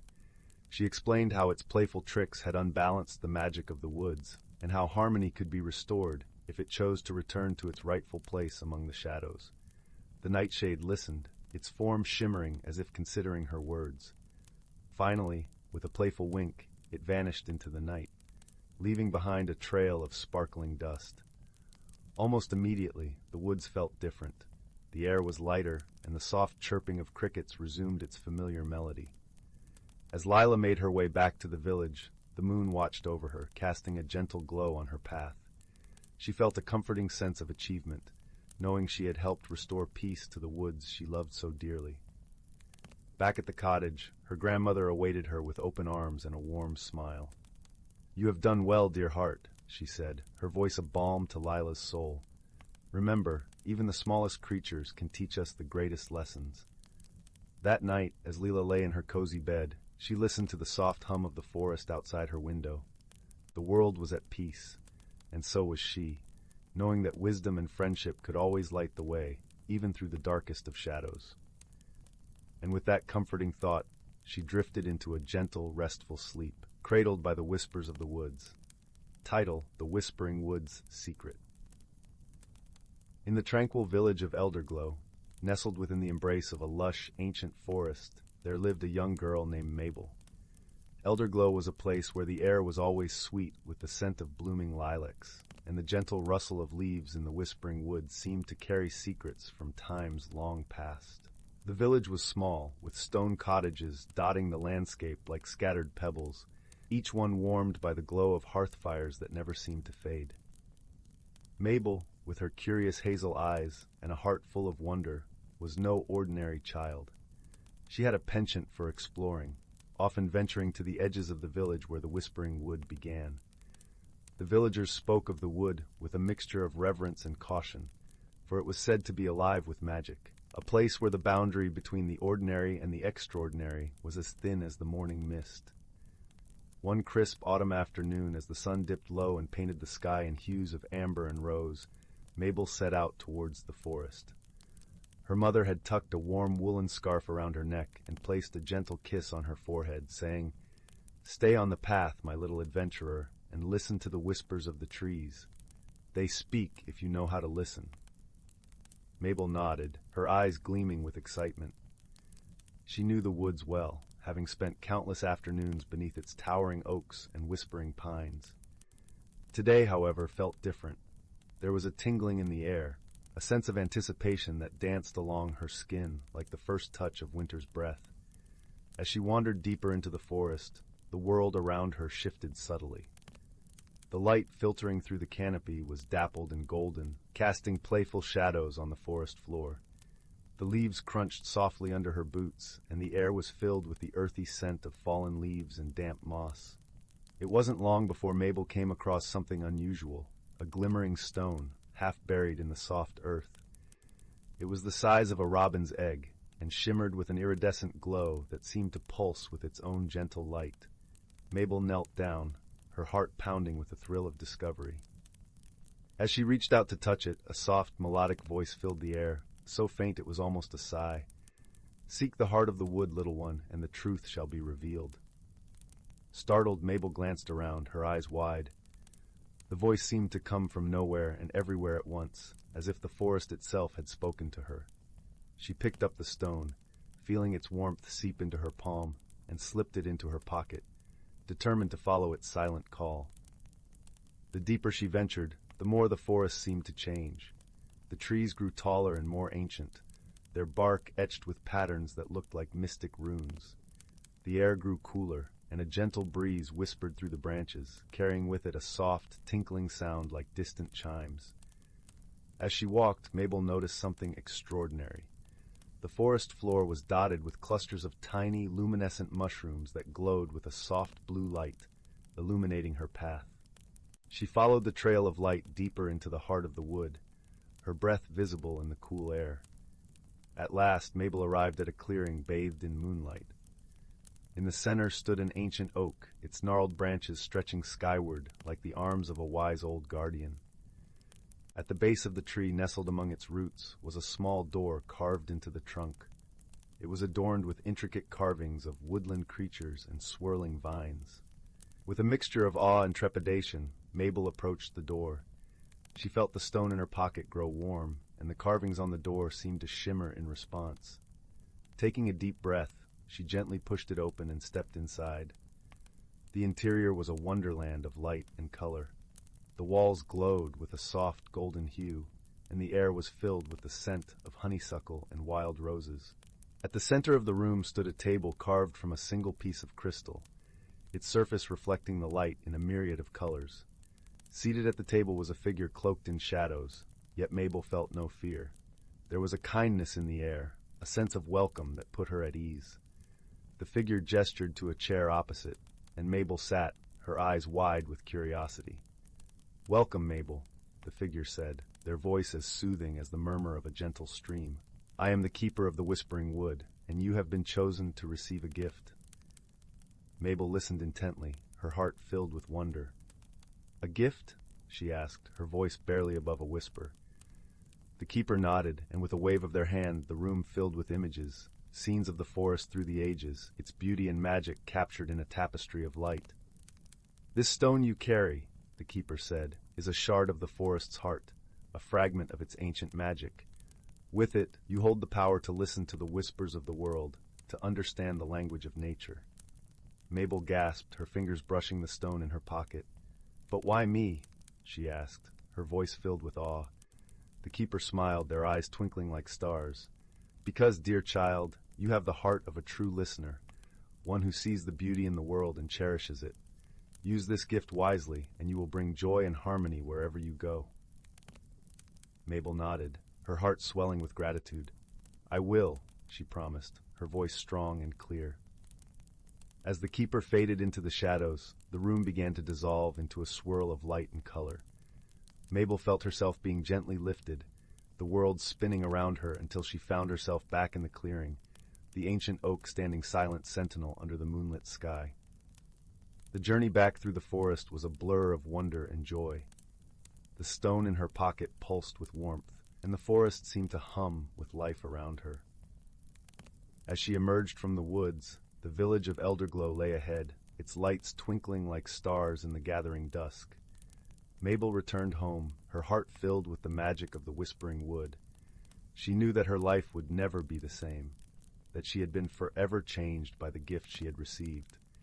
And as she lay in bed that night, the stone glowing softly on her bedside table, she listened to the whispers of the world, her heart open to its secrets. In the days that followed, Mabel discovered that her new gift allowed her to communicate with the natural world in ways she had never imagined. She could hear the songs of the birds, the gentle murmur of the brook, and even the soft sighs of the wind as it danced through the trees. The village of Elderglow seemed to come alive with magic, its beauty magnified by Mabel's newfound ability to listen and understand. Word of Mabel's gift spread quickly through the village, and soon people began to seek her out, eager to hear the stories she could tell and the wisdom she had gained. Mabel, ever kind and generous, shared what she had learned, helping those around her see the world with new eyes. One day, a young boy named Oliver approached Mabel with a look of worry etched on his face. Oliver was known for his mischievous spirit, often getting into trouble with his playful antics. He was well liked, but his restlessness sometimes got the better of him. "Mabel," Oliver said hesitantly, "there's something strange happening in the meadow near my house. The flowers have stopped blooming, and the bees are nowhere to be found. Can you help?" Mabel nodded, her heart filled with determination. "Of course, Oliver. Let's go see what we can do." Together, they made their way to the meadow, the soft grass whispering beneath their feet. As they arrived, Mabel noticed the silence that hung heavy in the air, the absence of the usual buzz of life that filled the summer days. Closing her eyes, Mabel reached out with her senses, listening to the whispers of the earth beneath her feet. She felt the pulse of the meadow, its energy dampened and subdued. Slowly the truth revealed itself. A patch of tangled brambles had grown unchecked, their thorny vines choking the life from the flowers and blocking the bees' path. "We need to clear the brambles," Mabel said, her voice filled with certainty. "Once the flowers can breathe again, the bees will return." With Oliver's help, they carefully cleared away the brambles, their fingers working gently to free the delicate blooms hidden beneath. As they worked, Mabel could feel the meadow's energy shift, the life returning to the soil and the air. By the time they finished, the sun had begun to set, painting the sky in shades of pink and gold. Mabel and Oliver stood together, watching as the first bees returned, drawn by the sweet scent of the newly freed flowers. "You did it, Mabel," Oliver exclaimed, his eyes shining with gratitude. "We did it," Mabel corrected, smiling at her friend. Sometimes all it takes is a little listening and a lot of heart. As the days turned to weeks, Mabel's gift continued to bring joy and harmony to Elderglow. She helped the villagers understand their connection to the natural world, teaching them to listen to its whispers and cherish its beauty. One crisp morning, as the first hints of winter touched the air, Mabel was walking through the village when she noticed an elderly man sitting alone on a bench. His eyes were clouded with sorrow, and Mabel's heart went out to him. "Hello," Mabel said softly, sitting down beside him. "Is there something troubling you?" The man sighed, his voice tinged with sadness. "I used to play the violin," he said, his gaze distant, "but my hands are no longer steady, and the music has left me." Mabel reached out, her hand gently resting on his. "Maybe the music hasn't left," she said gently. "Perhaps it's just waiting for you to listen again." The man looked at her, hope flickering in his eyes. "Could you help me find it?" Mabel smiled, nodding with understanding. "Close your eyes and listen with your heart," she instructed softly. "Feel the rhythm of the world around you." Together they sat in silence, the sounds of the village weaving a gentle symphony. Gradually the man's expression softened, the lines of worry smoothing into a look of peace. "I can hear it," he whispered, his voice filled with wonder. "The music is still there." Mabel beamed at him, her heart warm with joy. "It's always there," she said softly. "Sometimes you just need to be still and listen." The man's eyes shone with gratitude as he looked at Mabel. "Thank you," he said, his voice choked with emotion. "You've given me back my music." As the first snowflakes began to fall, Elderglow was transformed into a winter wonderland, its rooftops blanketed in white and the air filled with the crisp scent of pine. Mabel continued to share her gift with the village, her heart full of the magic that had been entrusted to her. One evening, as she sat by the fireplace, her family gathered around her. Mabel's mother smiled at her daughter with pride and love. "You've brought so much light to our village, Mabel," she said softly. "The forest chose well." Mabel looked around at her family, her heart swelling with happiness. "The forest taught me to listen," she replied, her voice gentle and warm. "And in listening, I found a world full of wonder and friends." As the fire crackled and the wind whispered outside, Mabel knew that her journey had only just begun. With each new day, she would continue to listen, to learn, and to share the magic of the Whispering Wood with those around her. And as she drifted into a peaceful sleep, she dreamed of the endless possibilities that lay ahead, her heart open to the whispers of the world and the promise of tomorrow. And so, in the village of Elderglow, where the air was always sweet and the forest alive with magic, Mabel's story became a cherished tale of friendship and wisdom, a reminder that sometimes all it takes to change the world is a little listening and a lot of heart. The twin moons of Zephyria cast soft silver beams through Lyra's cracked cockpit window, illuminating swirling motes of stardust as her escape pod settled into the mossy embrace of an uncharted world. Outside, the air hummed with the scent of night-blooming star vines, sweet as honeyed tea, cool as mountain springs. Lyra, a human botanist stranded light years from Earth, trembled not from cold, but from the profound silence. Until a chime echoed through the violet ferns, a melody like glass bells kissed by wind. There, refracting moonlight into rainbows, stood Kaelin, a crystalline being from the planet Shard, limbs of shifting quartz, eyes like liquid opal. Kaelin recoiled, facets dimming. To Lyra, its staccato light flares seemed aggressive, blinding strobes against the gloom. To Kaelin, Lyra's frantic gestures and metallic scanner were violent tremors in its vibration-sensitive world. When Lyra reached for a tool, Kaelin pulsed crimson alarm, shattering a nearby geode. "I only wanted to share water," Lyra whispered, offering her canteen. Kaelin mistook the glinting container for a weapon, retreating into shadows. That first night, loneliness wrapped around them both like frost. Dawn revealed their shared peril, the great Ion storm, a celestial tempest painting the sky in electric amethyst. Deadly to Lyra's fragile biology, lethal to Kaelin's light-based essence. Sheltering in a cavern, they huddled beneath a canopy of glow mushrooms, their bioluminescence painting the walls sapphire and gold. Kaelin trembled as storm static threatened to fracture its form. Lyra, recalling her grandmother's tales of kindness, hummed an old lullaby, low, steady vibrations. Kaelin's panic stilled. Tentatively, it echoed the tune in shimmering harmonics, the cave filling with a duet of human voice and crystal song. Misunderstanding melted like ice in sunlight. Lyra learned Kaelin's light language, soft green for curiosity, warm gold for friendship. Kaelin attuned to Lyra's heartbeat, recognizing its steady rhythm as safety. Together they foraged for ship repairs, Lyra guiding them past venom spore thickets, Kaelin sensing subterranean mineral veins with seismic pulses. When a rockslide trapped Lyra, Kaelin focused sunlight through its body, melting the debris. When corrosive rain threatened Kaelin, Lyra wove starvine fibers into a shelter, her hands bleeding but determined. "You're my beacon," Lyra murmured, bandaging Kaelin's stress-fractured arm with thermal gel. Kaelin responded with a constellation-patterned glow, "You are my resonance." The storm passed, leaving the world jeweled in dew. Lyra's repaired pod hummed, ready for launch. Beneath the twin moons they stood forehead to facet, warm skin against cool crystal, sharing memories like treasures.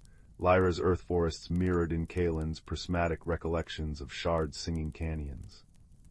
No grand speeches, only quiet understanding. As Lyra ascended, Kaelin gathered starlight, projecting a luminous bridge across the sky, a temporary road between worlds.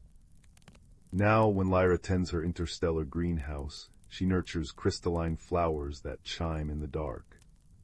And on Shard, Kaelin treasures a vial of earth soil, its vibrations humming Lyra's lullaby. Across the void their friendship glows, a quiet promise that in the vast, cold cosmos, warmth blooms brightest when unlike hearts choose to listen. The stars outside your window tonight. They're winking with shared secrets. Rest now, little dreamer. Somewhere a crystal being is singing you a lullaby in light. The village of Wicker Hollow was the sort of place where cobblestones held the warmth of the afternoon sun long into the evening, and the scent of baking bread and wood smoke wove through the air like invisible ribbons. In a small cottage tucked beneath a willow tree's sighing branches lived a quiet boy named Silas. Silas noticed things others missed, the precise pattern of frost on a window pane, the different songs of the wind through the oak versus the pine, and the way Mrs. Thimble's cat, Marmalade, always blinked twice before pouncing. But mostly Silas noticed the forgotten things, the chipped teacup at the back of the cupboard, the single button gleaming in the dust beneath the dresser, the worn-out boot left by the garden gate. One misty Tuesday, while searching for a lost marble near the old stone bridge, Silas noticed something truly forgotten.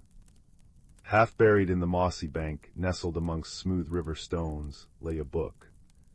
It wasn't grand or leather-bound. It was small, its cover faded to a soft, indeterminate gray, the edges worn smooth as sea glass. There was no title, no author. When Silas picked it up, it felt unexpectedly warm, like a stone left in the sun, and it hummed faintly against his palms, a vibration more felt than heard. Intrigued, Silas brushed off the damp moss and carried it home. That evening, curled in his favorite armchair beside the crackling hearth, the orange firelight dancing on the worn pages, he opened it. The first page was blank. So was the second. Disappointment prickled, but then, as he turned the third page, something shimmered. Not ink, but light. Delicate, silvery lines began to weave across the paper, forming not words, but pictures. They were fleeting, like reflections on water, a glimpse of a soaring bird, the curve of a winding path through tall grass, the wink of a distant star. As Silas watched, mesmerized, the images shifted, responding to his quiet thoughts. When he thought of the river, the page showed minnows darting over pebbles. When he thought of the willow tree, its long leaves swayed in an unfelt breeze across the paper. The book, he realized with a gasp, didn't contain stories, it showed them. It reflected the world, but only the parts unseen, the hidden wonders, the secret heart of things. This discovery sparked a quiet yearning in Silas. The book showed him glimpses of places beyond Wicker Hollow, a forest glowing with bioluminescent mushrooms, mountains capped with clouds that looked like spun sugar, a meadow where flowers chimed like tiny bells. He longed to see these wonders himself, to understand the book's silent language. So one crisp morning, with the book tucked safely in his worn satchel, Silas set off, following the faint, shimmering path the book had shown him winding eastward from the village. His journey began gently, through sun-dappled woods.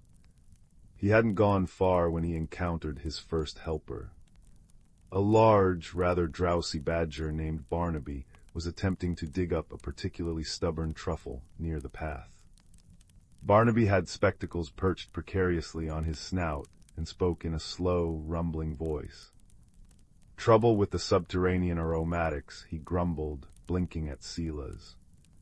The scent is strong, but the earth, she clings. Can't quite triangulate the epicenter, you see.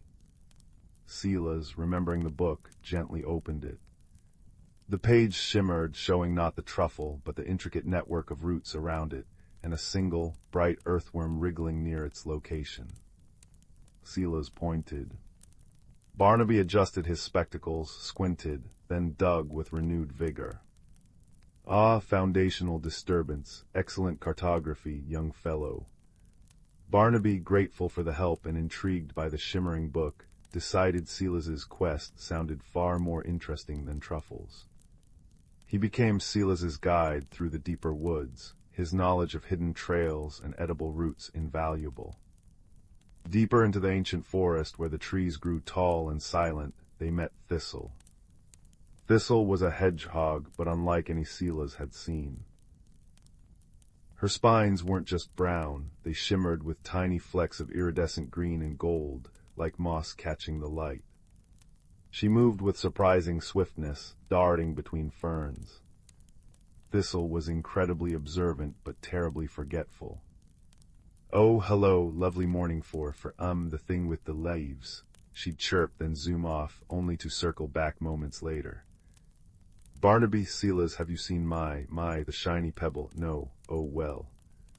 She remembered every hidden spring, every patch of rare moon mint, and the exact location of the singing stones, which hummed when the wind blew just right, but couldn't recall what she'd had for breakfast. The book helped Silas understand her fragmented thoughts. It would show fleeting images of the things she'd forgotten: a blue pebble near the oak stump, a patch of clover she'd admired. Silas, with gentle patience, would help her find them, and Thistle, delighted, shared her knowledge of the forest's secret paths and moods in return. The trio traveled for days. The book showed them wonders: a waterfall where the water fell upwards into a cloud, a grove where trees whispered ancient secrets in rustling tongues only the book seemed to translate into shimmering images of long-gone travelers, and a lake so still it reflected not the sky, but a sky from another time, dotted with unfamiliar constellations. Silas felt himself changing. He grew braver navigating unknown paths, quieter in his observations, and kinder in understanding his companions' quirks. The world felt larger, yet more intimately connected, every rustle and scent holding potential magic revealed by his humble book. Their journey led them to the Whispering Peaks, jagged mountains veiled in perpetual mist. The book showed a path winding steeply upwards, towards a hidden valley where the most wondrous sight shimmered faintly. A tree made entirely of light, its branches holding tiny, pulsing stars. But the mist wasn't just mist. It was thick, swirling, and alive with confusion. It was the gray murk. As they entered its embrace, disorientation struck like a physical blow. Paths seemed to shift underfoot. Sounds became distorted echoes. Barnaby's usually precise directions faltered. East, or was it southwest, the olfactory markers are, scrambled. Thistle darted in frantic circles. My pebble, I mean the path, it was here, or was it there? Even the book flickered uncertainly, its images blurring and fading, reflecting only the swirling gray confusion surrounding them. Panic threatened to rise in Silas's chest. Force was useless against the formless murk. Shouting only made the echoes louder and more confusing. Pushing forward blindly led them in exhausting circles. Silas sat down on a cold rock, pulling the book close. He closed his eyes, ignoring the disorienting swirl. He thought not of the destination, but of his journey. He remembered the warm hum of the book in his hands that first day. He pictured Barnaby's earnest face as he studied his truffle maps, Thistle's spines shimmering like captured sunlight. He thought of the willow tree sighing outside his window, the scent of misses, thimbles baking, the comforting crackle of his hearth. He focused on the feelings: warmth, kindness, quiet wonder, friendship. He poured these feelings into his thoughts, holding them steady like a candle flame in the disorienting gray. He opened the book. Instead of showing the confusing mist or the distant light tree, the pages began to glow with a soft, steady, golden light. It wasn't a bright beam, but a gentle, unwavering radiance that emanated warmth and calm. The light didn't push the mist away, it simply held its space. Barnaby stopped his frantic sniffing. Thistle stopped her dizzy circling. They both looked at the book, then at Silas, whose face was calm, reflecting the golden glow. The disorienting whispers of the mist seemed to soften, the swirling slowed. The golden light from the book acted like a beacon of clarity, not by fighting the confusion, but by offering a calm center. Follow the warmth, Silas said softly, his voice steady amidst the muffled echoes. He didn't shout directions, he simply held the book aloft, its gentle light a focal point. Barnaby, taking a deep, calming breath, focused on the light. Thistle, her forgetfulness momentarily stilled by the calm, darted not randomly, but towards the warmest patches of light reflecting on the damp rocks. Step by deliberate step, focusing only on the calm, golden light and the feeling of quiet connection it represented, they moved through the murk. The path didn't magically appear. They found it by ignoring the confusion and moving towards the warmth and steadiness Silas held within him and projected through the book. The swirling gray thinned, the disorientation faded, and finally they stepped out of the murk onto a sunlit ledge. Below them lay the hidden veil. It was bathed in soft, pearlescent light. Flowers like spun glass chimed softly in the breeze. And in the center, its roots deep in starlight, stood the tree of Lumina. It wasn't merely bright, it pulsed with a gentle, living light, each branch a constellation, each leaf a tiny captured sunbeam. The air hummed with pure, peaceful energy. The book in Silas's hands blazed with a matching light, no longer showing images, but resonating with the tree's serene song. They spent hours in the vale, resting in the peaceful glow. The tree didn't speak, but Silas understood. It wasn't just a wonder to be seen, it was a reminder. A reminder that the greatest light comes from within, from kindness, from calm, from friendship, and from truly seeing the quiet magic woven into the ordinary world. The book hadn't just shown him hidden wonders, it had helped him see with his heart. The journey back to Wicker Hollow was easier. The book still shimmered, showing hidden wonders, a family of foxes playing in moonlit ferns, an owl with feathers like polished moonstone, but Silas saw them differently. He saw the connection, the quiet beauty inherent in everything. Barnaby returned to his truffles with a new appreciation for the subterranean cartography. Thistle still forgot her pebbles, but now she'd forget them with a happy chirp, remembering instead the feeling of the Lumina tree's light. Silas returned to his cottage beneath the willow. The worn gray book sat on his windowsill now, catching the morning sun.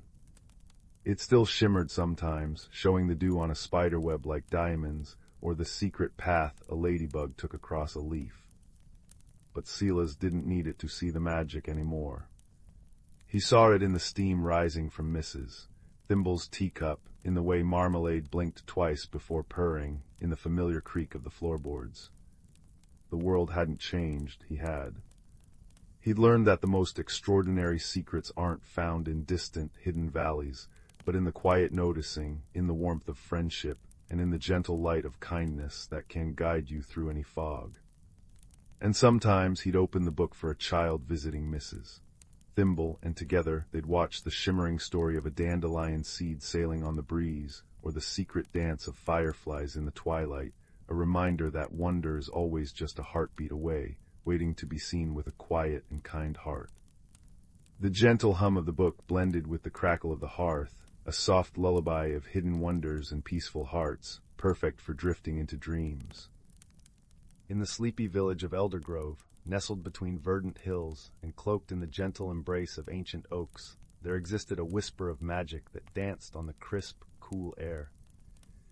Eldergrove was a place where time seemed to linger, where the seasons drifted slowly through the landscape, painting it with hues of emerald and gold. The villagers lived simple lives, touched by the subtle magic that flowed like an unseen river beneath their world.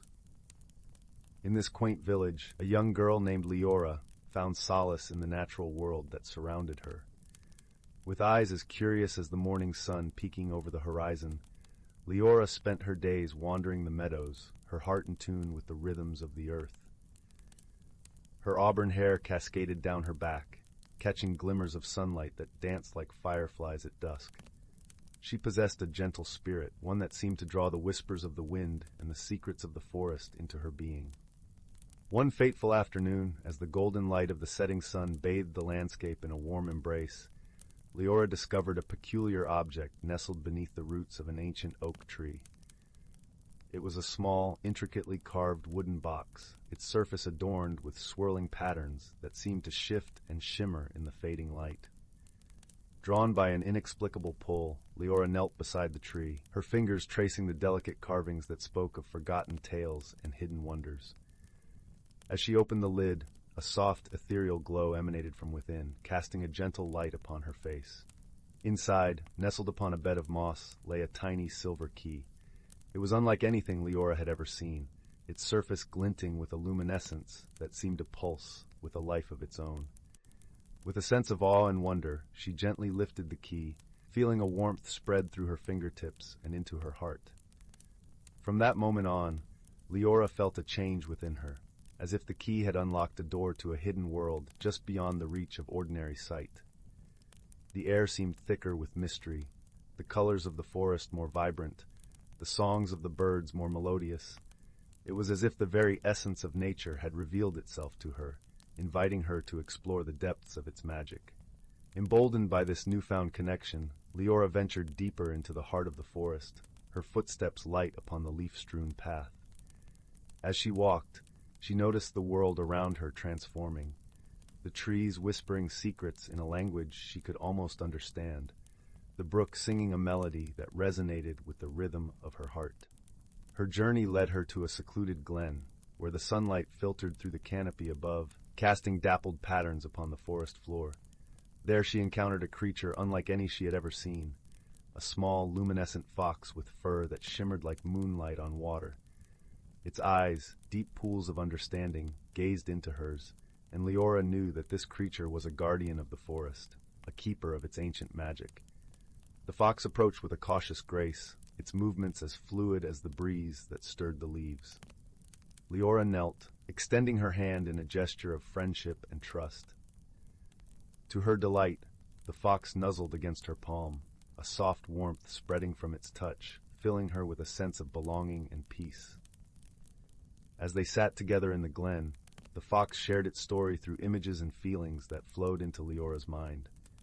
She learned of the hidden world within the natural environment, a realm where magic thrived in harmony with the earth, where creatures of wonder and wisdom lived unseen by those who hurried through life without noticing the miracles around them. The fox revealed that the silver key Leora had found was a gift, a token of trust from the spirits of the forest. It granted her the ability to see beyond the veil of the mundane, to experience the world in its truest form. But with this gift came a responsibility, a duty to protect the magic of the forest and ensure its secrets remained safe. Days turned into weeks as Leora and the fox explored the hidden wonders of the forest together. They discovered groves of whispering trees that shared stories of the past, pools of crystal-clear water that reflected the dreams of those who gazed into their depths, and fields of wildflowers that bloomed with colors unseen by ordinary eyes. Each new discovery deepened their bond and strengthened their resolve to protect the magic that thrived within their world. As the seasons changed, so too did Leora. She grew wiser, her heart attuned to the delicate balance of nature, her spirit intertwined with the ancient magic that flowed through the forest. She learned to understand the language of the wind, to listen to the wisdom of the stars, and to dance with the rhythms of the earth. One moonlit night, as they rested beneath the protective canopy of the trees, Leora confided in the fox her dreams of understanding more about the origins of the forest's magic. The fox, in response, led her to an ancient, hidden library, where the walls were made of entwined branches and the shelves were lined with books and scrolls filled with knowledge of the land's history and magic. In the library, Leora immersed herself in the rich tapestry of stories and lore. She read about the ancient guardians of the forest, legendary creatures who had once roamed the earth, and the delicate balance that sustained the magic around them. She discovered tales of courageous souls who had defended the forest in times of peril, and she felt a kinship with these protectors of old. But with knowledge came challenges. One crisp autumn morning, as leaves of amber and gold carpeted the forest floor, Leora sensed a disturbance, a shadow that crept upon the edges of her awareness, a chill that whispered of danger. The forest spoke in hushed tones, warning of an impending threat that could unravel the delicate threads of magic that bound their world together. Determined to protect the hidden realm she had come to love, Leora set out with the fox by her side, their path illuminated by the soft glow of the silver key. They ventured to the heart of the forest, where an ancient stone circle stood as a sentinel against the encroaching darkness. The air crackled with energy, the stones humming with a power that resonated deep within Leora's soul. As they approached, a figure emerged from the shadows, a tall, cloaked stranger whose presence seemed to draw the light from the very air. His eyes glinted with a cold, calculating gleam, and his voice was a low, menacing whisper that curled around Leora's heart like a tendril of smoke. "You possess something that does not belong to you," the stranger intoned, his gaze fixed upon the silver key that hung around Leora's neck. "It is a power too great for one so young, so inexperienced." Leora felt the weight of his words, the doubt they sowed in her heart. But she drew strength from the warmth of the fox by her side, from the ancient magic that thrummed through the stones beneath her feet. She met the stranger's gaze with unwavering resolve, her voice steady and clear. "This key was entrusted to me by the spirits of the forest," she declared, her heart burning with the courage that comes from knowing one's purpose. "I will protect the magic of this world, and I will not allow you to harm it." The stranger's eyes narrowed, a flicker of frustration crossing his face. "You are but a child," he sneered, "and you cannot hope to stand against me." But Leora knew she was not alone. She felt the presence of the forest around her, the strength of the trees, the wisdom of the creatures, the power of the earth itself rising to support her. She reached for the silver key, feeling its warmth spread through her fingertips, its magic flowing into her being. In that moment, Leora understood the true nature of the gift she had been given. The key was not a weapon, but a bridge, a connection between her and the magic of the forest, a conduit through which she could draw upon its strength. She closed her eyes, feeling the energy of the forest pulse through her, filling her with light and certainty. When she opened her eyes, the stranger recoiled, his expression shifting from arrogance to fear. The air around Leora shimmered with a radiant glow, the light of the forest shining from within her, banishing the shadows that had crept into their world. "You are not alone," Leora whispered, her voice carrying the strength of the forest, the wisdom of the trees, the courage of the fox by her side. "I stand with the magic of this world, and together we will prevail." The stranger's form wavered, his image dissolving like mist before the rising sun. With a final, defiant snarl, he vanished into the ether, leaving behind only the whisper of his defeat. As the light faded, Leora felt the forest's gratitude surrounding her, a warm embrace that filled her heart with joy and contentment. She turned to the fox, her faithful companion and guide, and they shared a moment of understanding, a bond forged in the fires of adversity, tempered by the shared love of the world they had vowed to protect.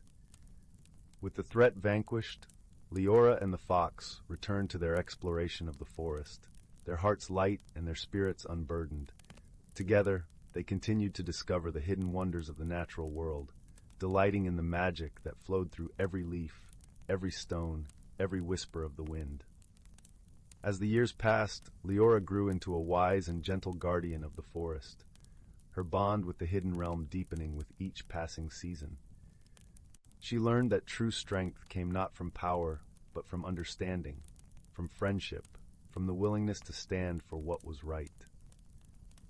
To deepen her understanding, Leora embarked on a journey beyond Eldergrove. She traveled to distant villages and met with other guardians of the natural world, each with their own unique connection to the magic that intertwined their lives.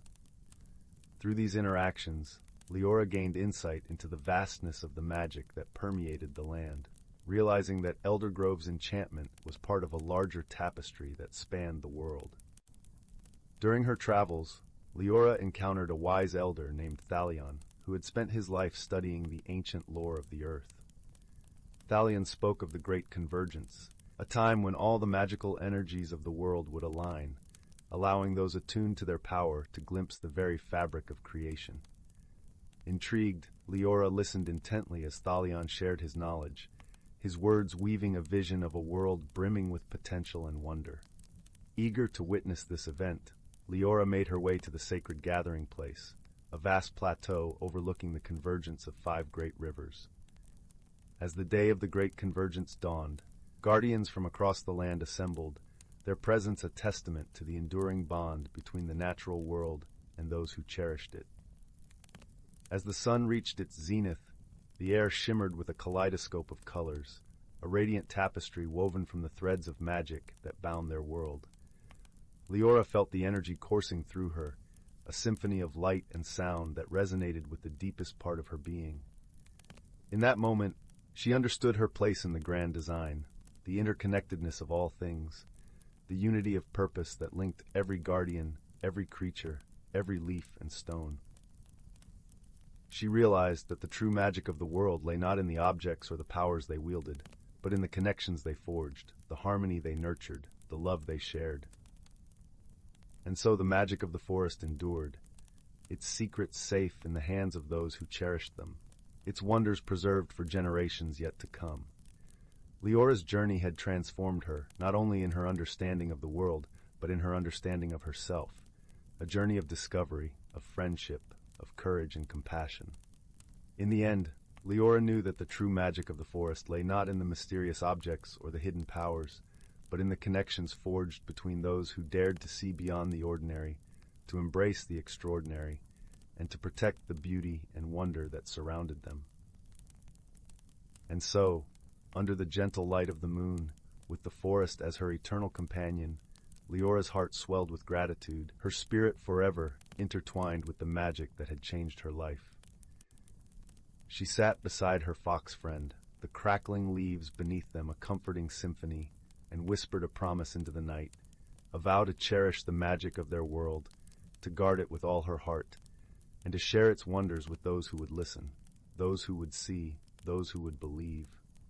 With the stars as her guide and the forest as her home, Leora found peace in the knowledge that she was part of something greater, something timeless and beautiful. And as the gentle night wrapped its arms around the world, she closed her eyes, the warmth of the fox by her side, and drifted into a dreamless sleep, content in the certainty that she was exactly where she was meant to be.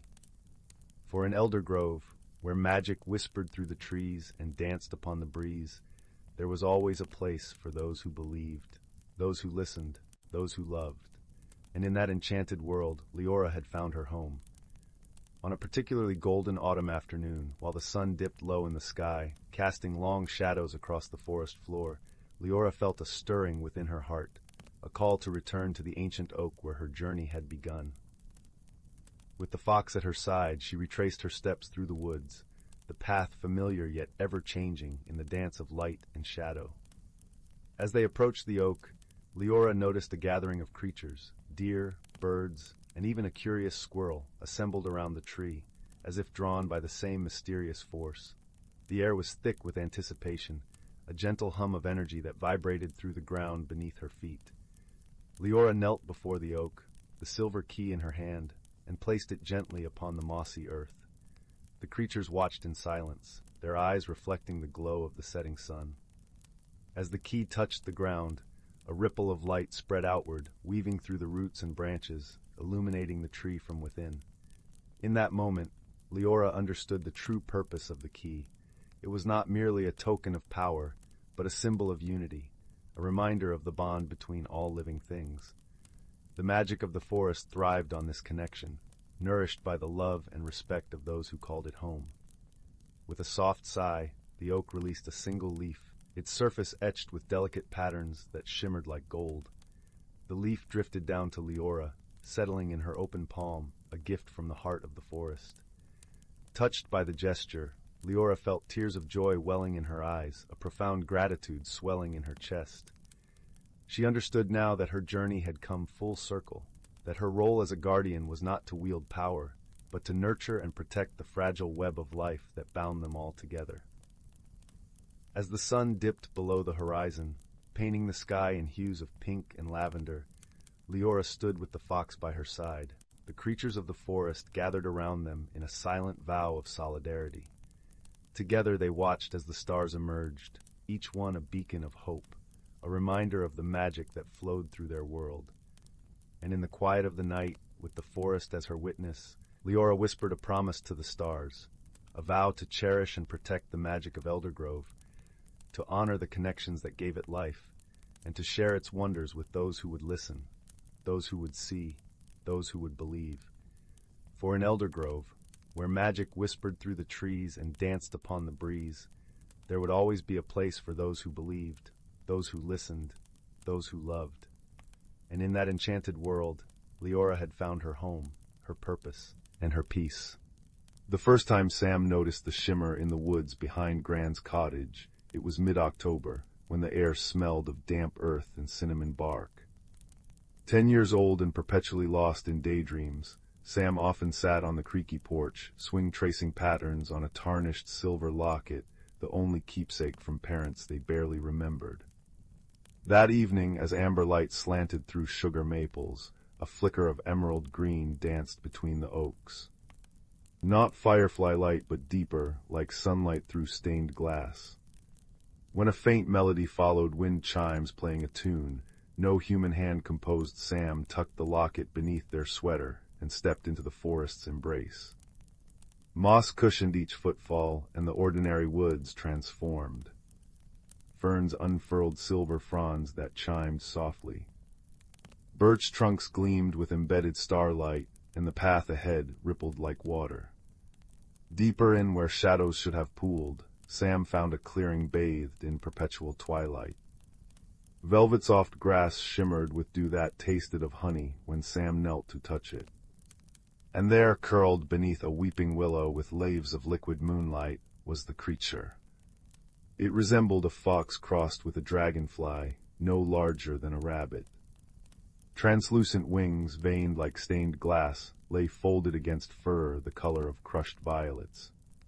One foreleg was bent unnaturally, and its breathing came in shallow hitches. "You're hurt," Sam whispered, hand hovering. The creature's eyes snapped open twin pools of molten gold. It tried to scramble away, whimpering like rustling parchment. "Easy now," Sam soothed, voice softer than dandelion fluff. "I won't touch if you don't want." Slowly Sam unwrapped their woolen scarf, blue as a jay's wing, and laid it nearby. For warmth. The creature blinked, nostrils flaring. After a trembling moment, it nudged the scarf with its nose. Sam smiled. "I'm Sam, what's your name?" A series of chimes answered 3 high notes, too low. "Pip." The creature chirped, a sound like raindrops on crystal. Friendship bloomed in that glade, fragile as a spiderweb, sealed when Pip allowed Sam to gently splint its leg with a twig and bind it with blades of singing grass. Pip revealed the hidden world, sylvan hollow, a realm woven from forgotten dreams and twilight. Its magic stemmed from the heartwood tree, whose roots drank starlight and whose leaves hummed with ancient songs. But the heartwood was fading. Colors dulled at the edges, flowers lost their glow by dawn. "The luminous key is lost," Pip chimed sorrowfully, gesturing with its good paw toward Sam's locket. "Your metal sings with old magic. It is kin to the key." The locket, warm against Sam's chest, clicked open at Pip's touch. Inside, where Sam expected a photo, lay a single seed carved from opal. It pulsed with soft light, matching the rhythm of Sam's heartbeat. "This," Sam breathed. Pip nodded urgently. Without the key in the heartwood's roots, sylvan hollow fades, forever. The weight of the seed felt immense, a tiny thing holding up a world. Their journey began at moonset. Pip rode on Sam's shoulder, wings brushing their ear with soft chimes. They traversed forests where trees walked on roots like tangled knees, their bark etched with stories that shifted as Sam passed. They crossed the river of whispers, its waters murmuring secrets Sam almost understood, stepping stone to stone on the backs of giant, sleepy turtles. Sam, who once hesitated to speak in class, now bartered passage with the Moss King, a towering figure of lichen and patience offering stories of the human world in exchange for safe passage through his caverns. Pip translated, their chimes weaving Sam's tales into something richer, stranger. Challenges tested them. In the valley of echoing fears, shapeless shadows whispered Sam's deepest anxieties. "You'll fail them all, too small to matter." Sam's knees trembled, but Pip pressed close, a warm vibration against their neck. "Echoes lie," Pip chimed fiercely. Sam clutched the locket, feeling the seed's steady pulse. "My name is Sam," they declared, voice ringing clear. "And I'm helping my friend." The shadows recoiled, melting into mist. They faced the treacherous Glimmer Gorge next, spanned only by a bridge of solidified moonlight. It flickered perilously. Halfway across, a section dissolved beneath Sam's foot. Pip darted down, wings a frantic blur, catching Sam's sleeve with surprising strength. Dangling over an abyss of swirling nebulas, Sam locked eyes with the terrified creature. "Let go, save yourself," Sam rasped. Pip's golden eyes blazed. "Hold," they chimed, a command woven with pure trust. Summoning strength they never knew, Sam swung their other arm, grasping a solid beam of moonlight. Together, they scrambled to safety. The bridge solidified fully behind them. "You caught me," Sam panted, heart hammering. Pip nuzzled their cheek. "We caught each other." Days blended into an endless, magical twilight. Sam learned to listen to the language of rustling leaves, to taste direction on the wind. They shared meals of starlight berries bursting with cool sweetness, drank from springs that bubbled with laughter. Sam told Pip about school, about grand cinnamon rolls, about the quiet ache of loneliness. Pip chimed stories of sky dances among firefly swarms, of tending bioluminescent orchards, of the Hollow's collective worry. A bond formed, deeper than words, a shared heartbeat between human and sylvan. Finally, they stood before the Heartwood. It was magnificent, a colossal oak woven from living light, but its glow was sickly, dimming like a guttering candle. Great roots, thick as cottage walls, pulsed weakly where they met the earth. At the base lay a depression shaped exactly like Sam's opal seed. "The key's home," Pip chimed, voice thick with hope and dread. As Sam approached, the air thickened, resisting. Thorned vines, dark and thorny, erupted from the ground, the last defense of the dying magic. One lashed out, snagging Sam's ankle. Pain shot up their leg. Pip darted forward, wings buzzing angrily, nipping at the vine. "Hurry, Sam." Sam gritted their teeth, pulling free. Another vine whipped towards Pip. Without thinking, Sam threw themselves in front of their tiny friend.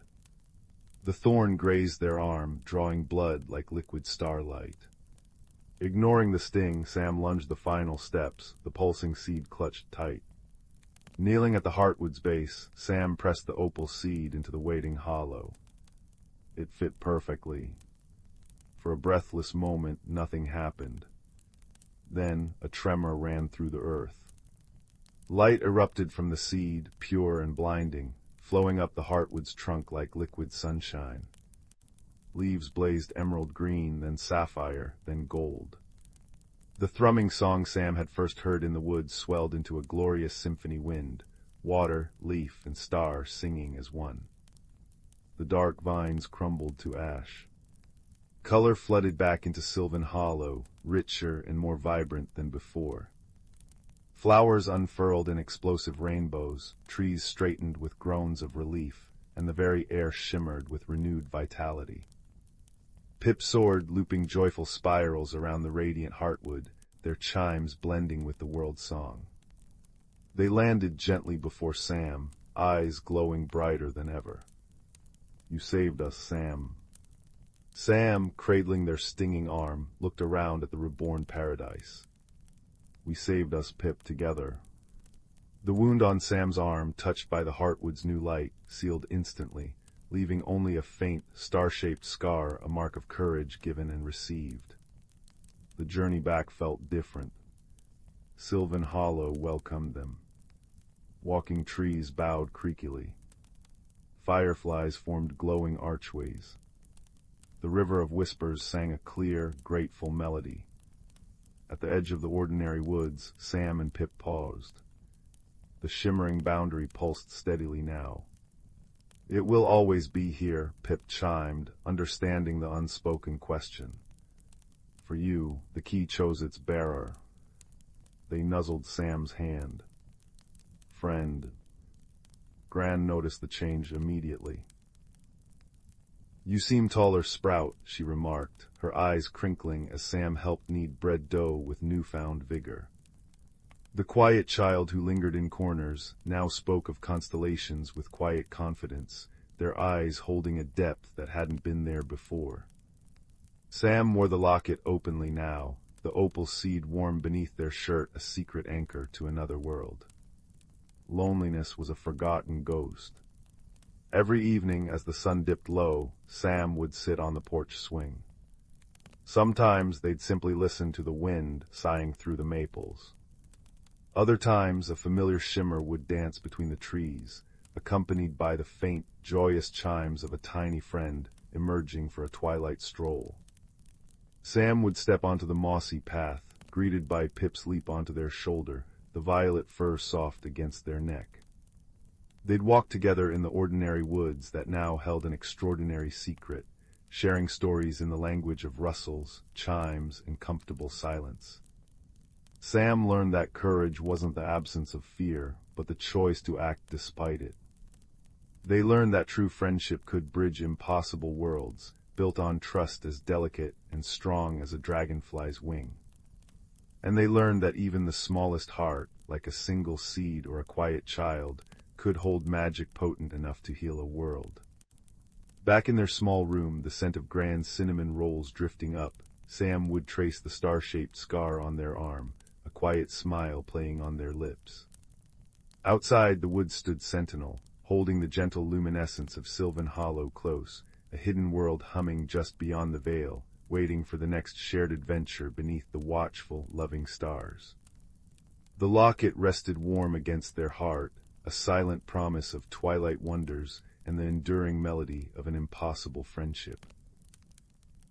The little town of Willow Creek slumbered under a blanket of stars, and in a small house on Oak Street, young Leo couldn't sleep.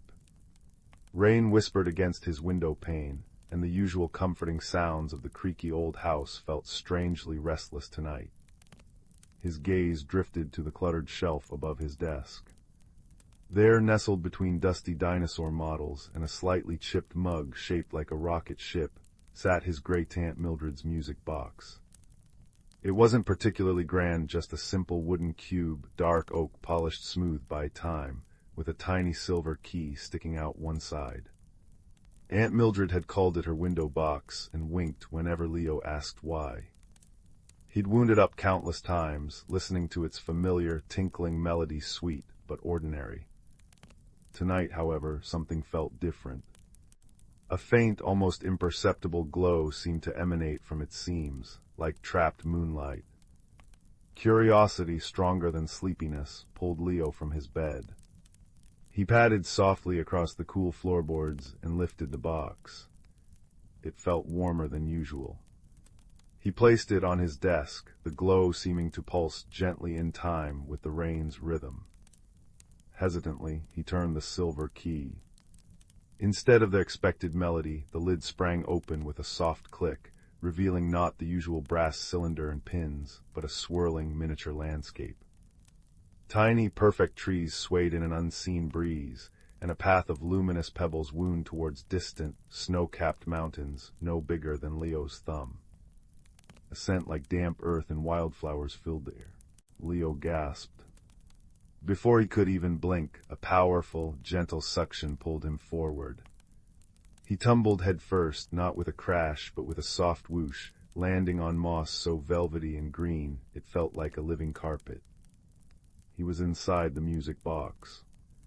He stood barely taller than the tiny trees, in a world both impossibly small and breathtakingly vast. The air hummed with a low, resonant sound, deeper and more alive than the box's usual tinkle. It was the sound of the miniature world itself. His journey began there, beneath towering blades of grass that glistened like emerald towers. He felt a pang of fear. How would he get back? But it was quickly replaced by wonder. As he stepped onto the luminous path, a small figure darted from behind a clover leaf.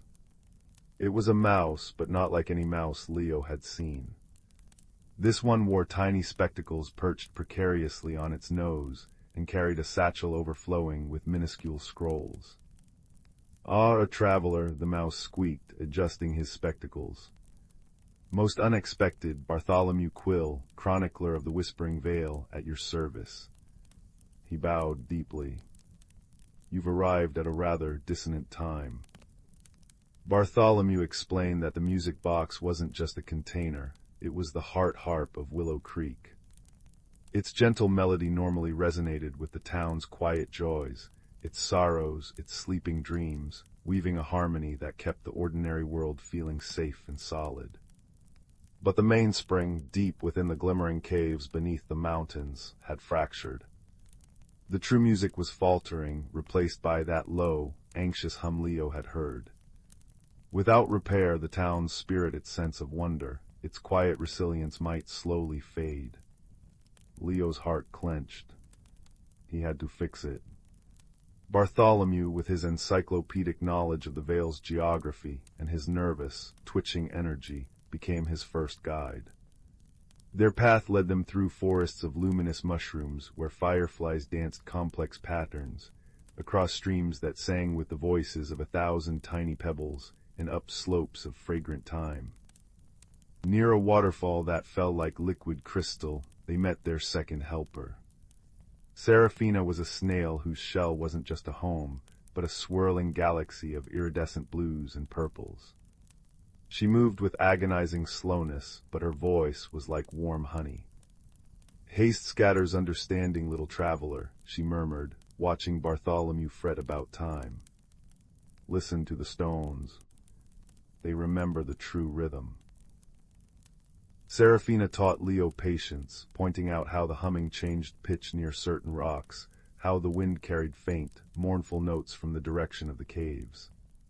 She spoke of balance and the deep, slow pulse of the earth itself. The journey wasn't easy. They navigated the shivering bog, where ground that looked solid turned treacherously soft, its sucking mud humming a deceptive lullaby. Bartholomew's maps fluttered uselessly in the damp air. It was Seraphina's calm observation that saved them. See how the reeds bend, they lean away from the deepest sinkholes. Follow the bend, not the map. Leo learned to trust subtle signs over frantic plans. Deeper into the vale, they encountered the Whispering Willow's ancient trees, whose leaves rustled secrets and warnings in a language Leo couldn't understand. The hum here was a discordant wail, making Leo's teeth ache. Bartholomew hid behind Seraphina's shell, trembling. The trees seemed agitated, their branches lashing like angry arms. Force was impossible. Charging through would be disastrous. Wisdom was needed. Remembering Seraphina's lessons, Leo closed his eyes, blocking out the frightening sight. He focused only on the sound beneath the wail. He listened past the discord deeper, until he found it a faint, trembling thread of the heart harp's original melody, tangled and lost within the noise. It sounded scared. Stop. Leo called out, his voice surprisingly steady in the cacophony. He didn't shout. He spoke with the calm Seraphina had shown him. We hear you, we hear the fear. We're here to mend the spring, to bring back the true song. He hummed the fragment of melody he'd found, pure and simple. The lashing branches slowed. The wail softened to a confused murmur. A single willow leaned down, a gnarled branch brushing near Leo. He felt its fear of the silence, fear of the broken harmony. We understand, Leo whispered. We're going to fix it. The trees rustled, not angrily now, but with a sigh of weary hope. They parted, creating a path lit by the soft glow of their leaves. Finally, guided by the now clearer sound of the fractured spring's distress, they reached the glimmering caves. The entrance was a jagged tear in the mountainside, pulsing with an unhealthy, flickering light. Inside, the air vibrated painfully. At the cave's heart lay the source, a magnificent, coiled spring made of pure, resonant crystal. But a deep crack ran through its center, and instead of singing, it emitted that jarring, painful hum. Wisps of shadow seemed to gather around the crack, feeding on the discord. Bartholomew consulted his scrolls frantically. The scroll of mending, it speaks of starlight and spider silk, or was it moonbeam and moss? Oh dear, oh dear. Seraphina inched closer, her shell glowing brighter. The crack drinks the light, she observed softly. It fears harmony.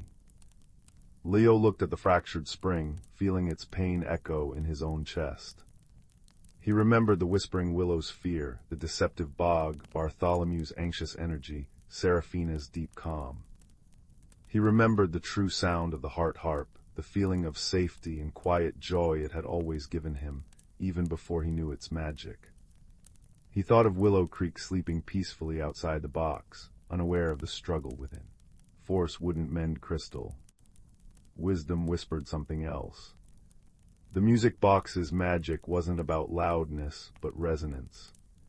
It wasn't about fixing the crack with material, but reminding the spring of its own true song. He needed to harmonize with it. Ignoring Bartholomew's panicked squeaks and drawing on Seraphina's deep stillness, Leo walked right up to the fractured spring. He placed his small hand gently against the warm, humming crystal, right beside the crack. He closed his eyes again, shutting out the flickering shadows and the discord. He reached deep inside himself, past his own fear, and found the quiet core of the heart harp's melody that lived in his memory, the simple, tinkling tune that meant home and Aunt Mildred's smile. He began to hum it softly at first, pouring into it all his hope, his newfound patience, his understanding of fear, and his love for his ordinary, extraordinary town. His hum was small, almost lost in the cave's noise.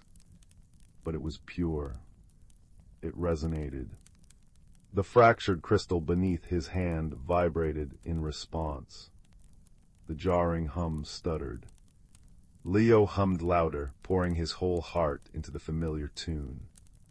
Bartholomew, inspired, stopped fumbling with scrolls and added his own high-pitched, earnest whistle, weaving around Leo's melody. Seraphina began a deep, resonant drone from her shell, a sound like the earth's steady heartbeat, providing a foundation. Together, their three sounds intertwined: Leo's melody, Bartholomew's harmony, Seraphina's grounding bass, creating a new, beautiful chord that filled the cave. The shadows shrieked and recoiled from the pure sound. The crack in the crystal spring began to glow, not with a painful flicker, but with a warm, golden light. The light flowed along the fracture, sealing it like molten gold filling a seam. The jarring hum dissolved, replaced by a single clear, resonant note that swelled into the heart harp's true, glorious song, a sound of profound peace, deep joy, and gentle strength. It filled the cave, then spilled out, washing through the whispering veil like a healing wave. The trees sighed with relief, the stream sang sweeter, the very air shimmered with restored harmony.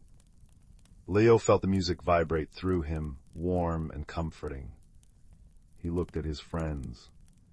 Bartholomew beamed, his spectacles gleaming. Seraphina's shell pulsed with serene light. "You listened, traveler," she murmured. "You remembered the true song."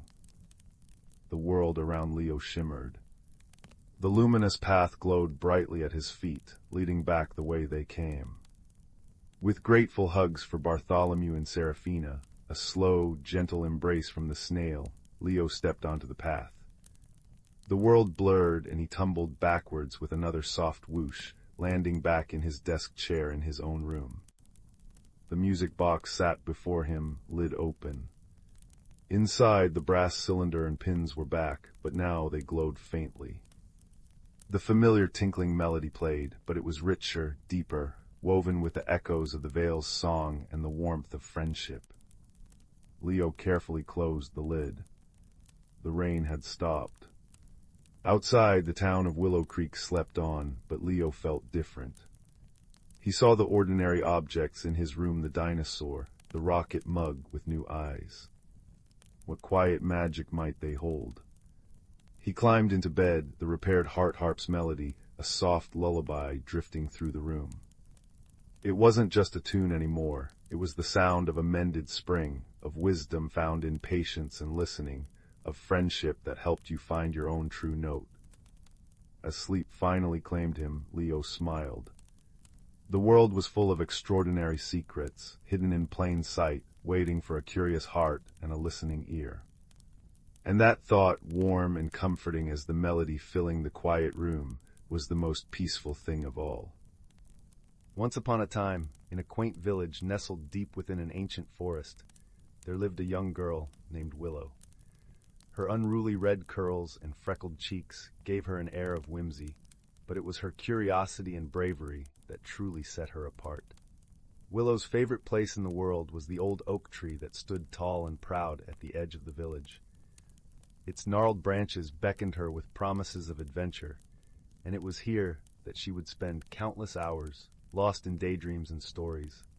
One spring day, as Willow sat beneath the oak's comforting shade, something remarkable happened.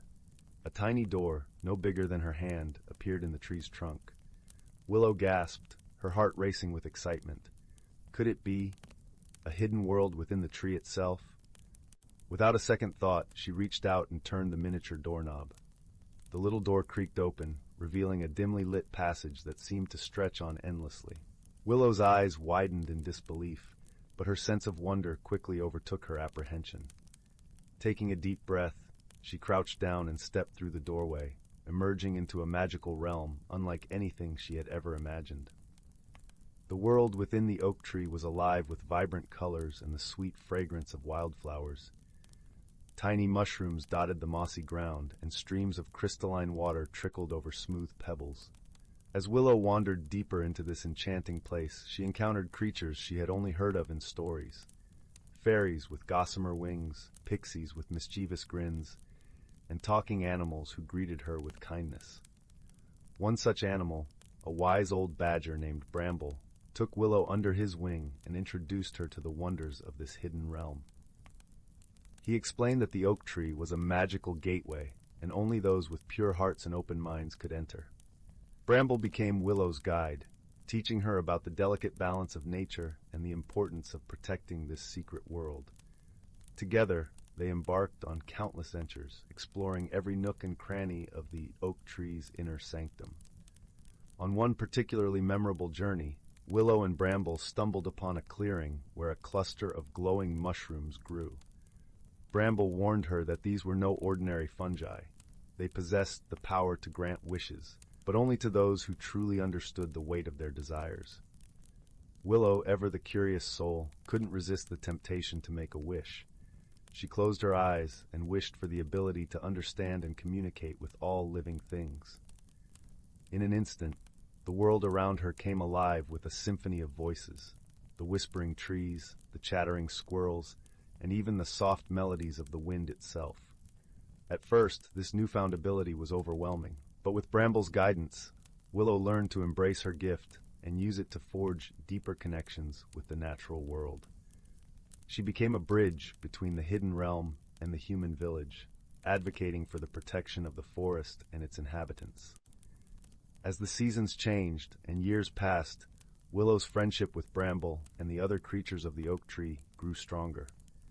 They faced challenges together, solving mysteries and overcoming obstacles with wisdom and courage. One such mystery unfolded during a particularly harsh winter, when the once vibrant oak tree began to wither and fade. Willow and her friends worked tirelessly to uncover the cause, ultimately discovering that a nearby stream had been polluted by human carelessness. With her newfound understanding of the natural world, Willow rallied the villagers to clean up the stream and restore balance to the forest. Slowly but surely, the oak tree regained its strength, its branches reaching towards the sky once more. Through her journey within the hidden world of the oak tree, Willow had transformed from a curious young girl into a compassionate, determined guardian of nature. She had faced her fears, embraced her gifts, and forged friendships that defied all expectations. As the years passed, Willow grew into a wise woman, her hair now streaked with silver. But her spirit remained as vibrant as ever, and she would often return to the oak tree, opening the little door and stepping into the magical realm that had shaped her so profoundly. And as she sat beneath the whispering branches, surrounded by her dearest friends, Willow would share the tales of her adventures with the next generation of wide-eyed, curious children. For she knew that the hidden world within the oak tree was not just a place of magic, but a sanctuary of wonder, friendship, and personal growth, a legacy to be cherished and protected for all time. In the heart of the whispering woods, where the trees hummed soft lullabies with every breeze, there lay a quaint village called Willowbrook. Nestled amidst blooming wildflowers and the gentle laughter of babbling brooks, Willowbrook was a place where time seemed to slow, and the world's worries melted away like morning mist. Every evening, as the sun dipped beneath the horizon, painting the sky in hues of lavender and rose, the villagers would gather around the great old oak in the village square.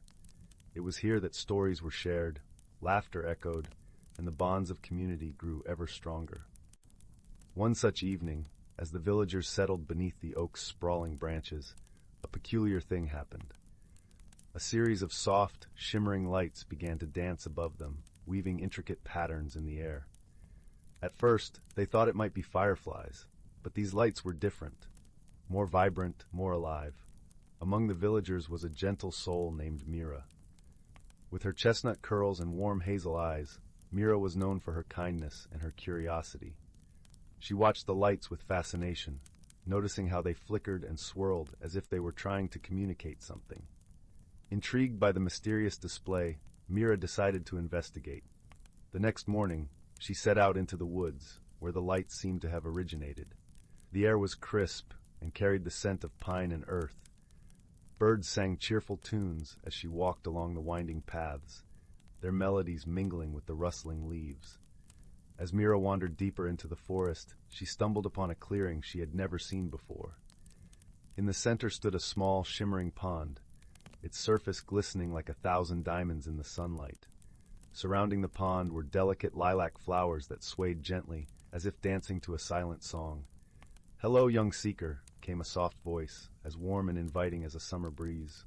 Startled, Mira turned to see a creature unlike any she had encountered. It was a luminal, a rare and magical being with wings that sparkled like the night sky. Its eyes were deep pools of wisdom, and its presence exuded a comforting aura. "I am Selwyn," the luminal introduced itself, its voice a gentle melody. "I see you are curious about the lights." Mira nodded, her curiosity piqued. "Yes, they were beautiful and unlike anything I've seen. Do you know what they are?" Selwyn nodded, its expression serene. "The lights are the whispers of the forest, messages from the heart of nature. They are meant to guide and protect, but lately they have been restless." "Why are they restless?" Mira asked, her brow furrowed with concern. "There is a disturbance in the balance of the woods," Selwyn explained, "a hidden sadness that needs healing. The lights seek someone with a pure heart to help restore harmony." Mira's eyes widened with determination. "I want to help. How can I do that?" Selwyn fluttered its wings gently, the air shimmering with stardust.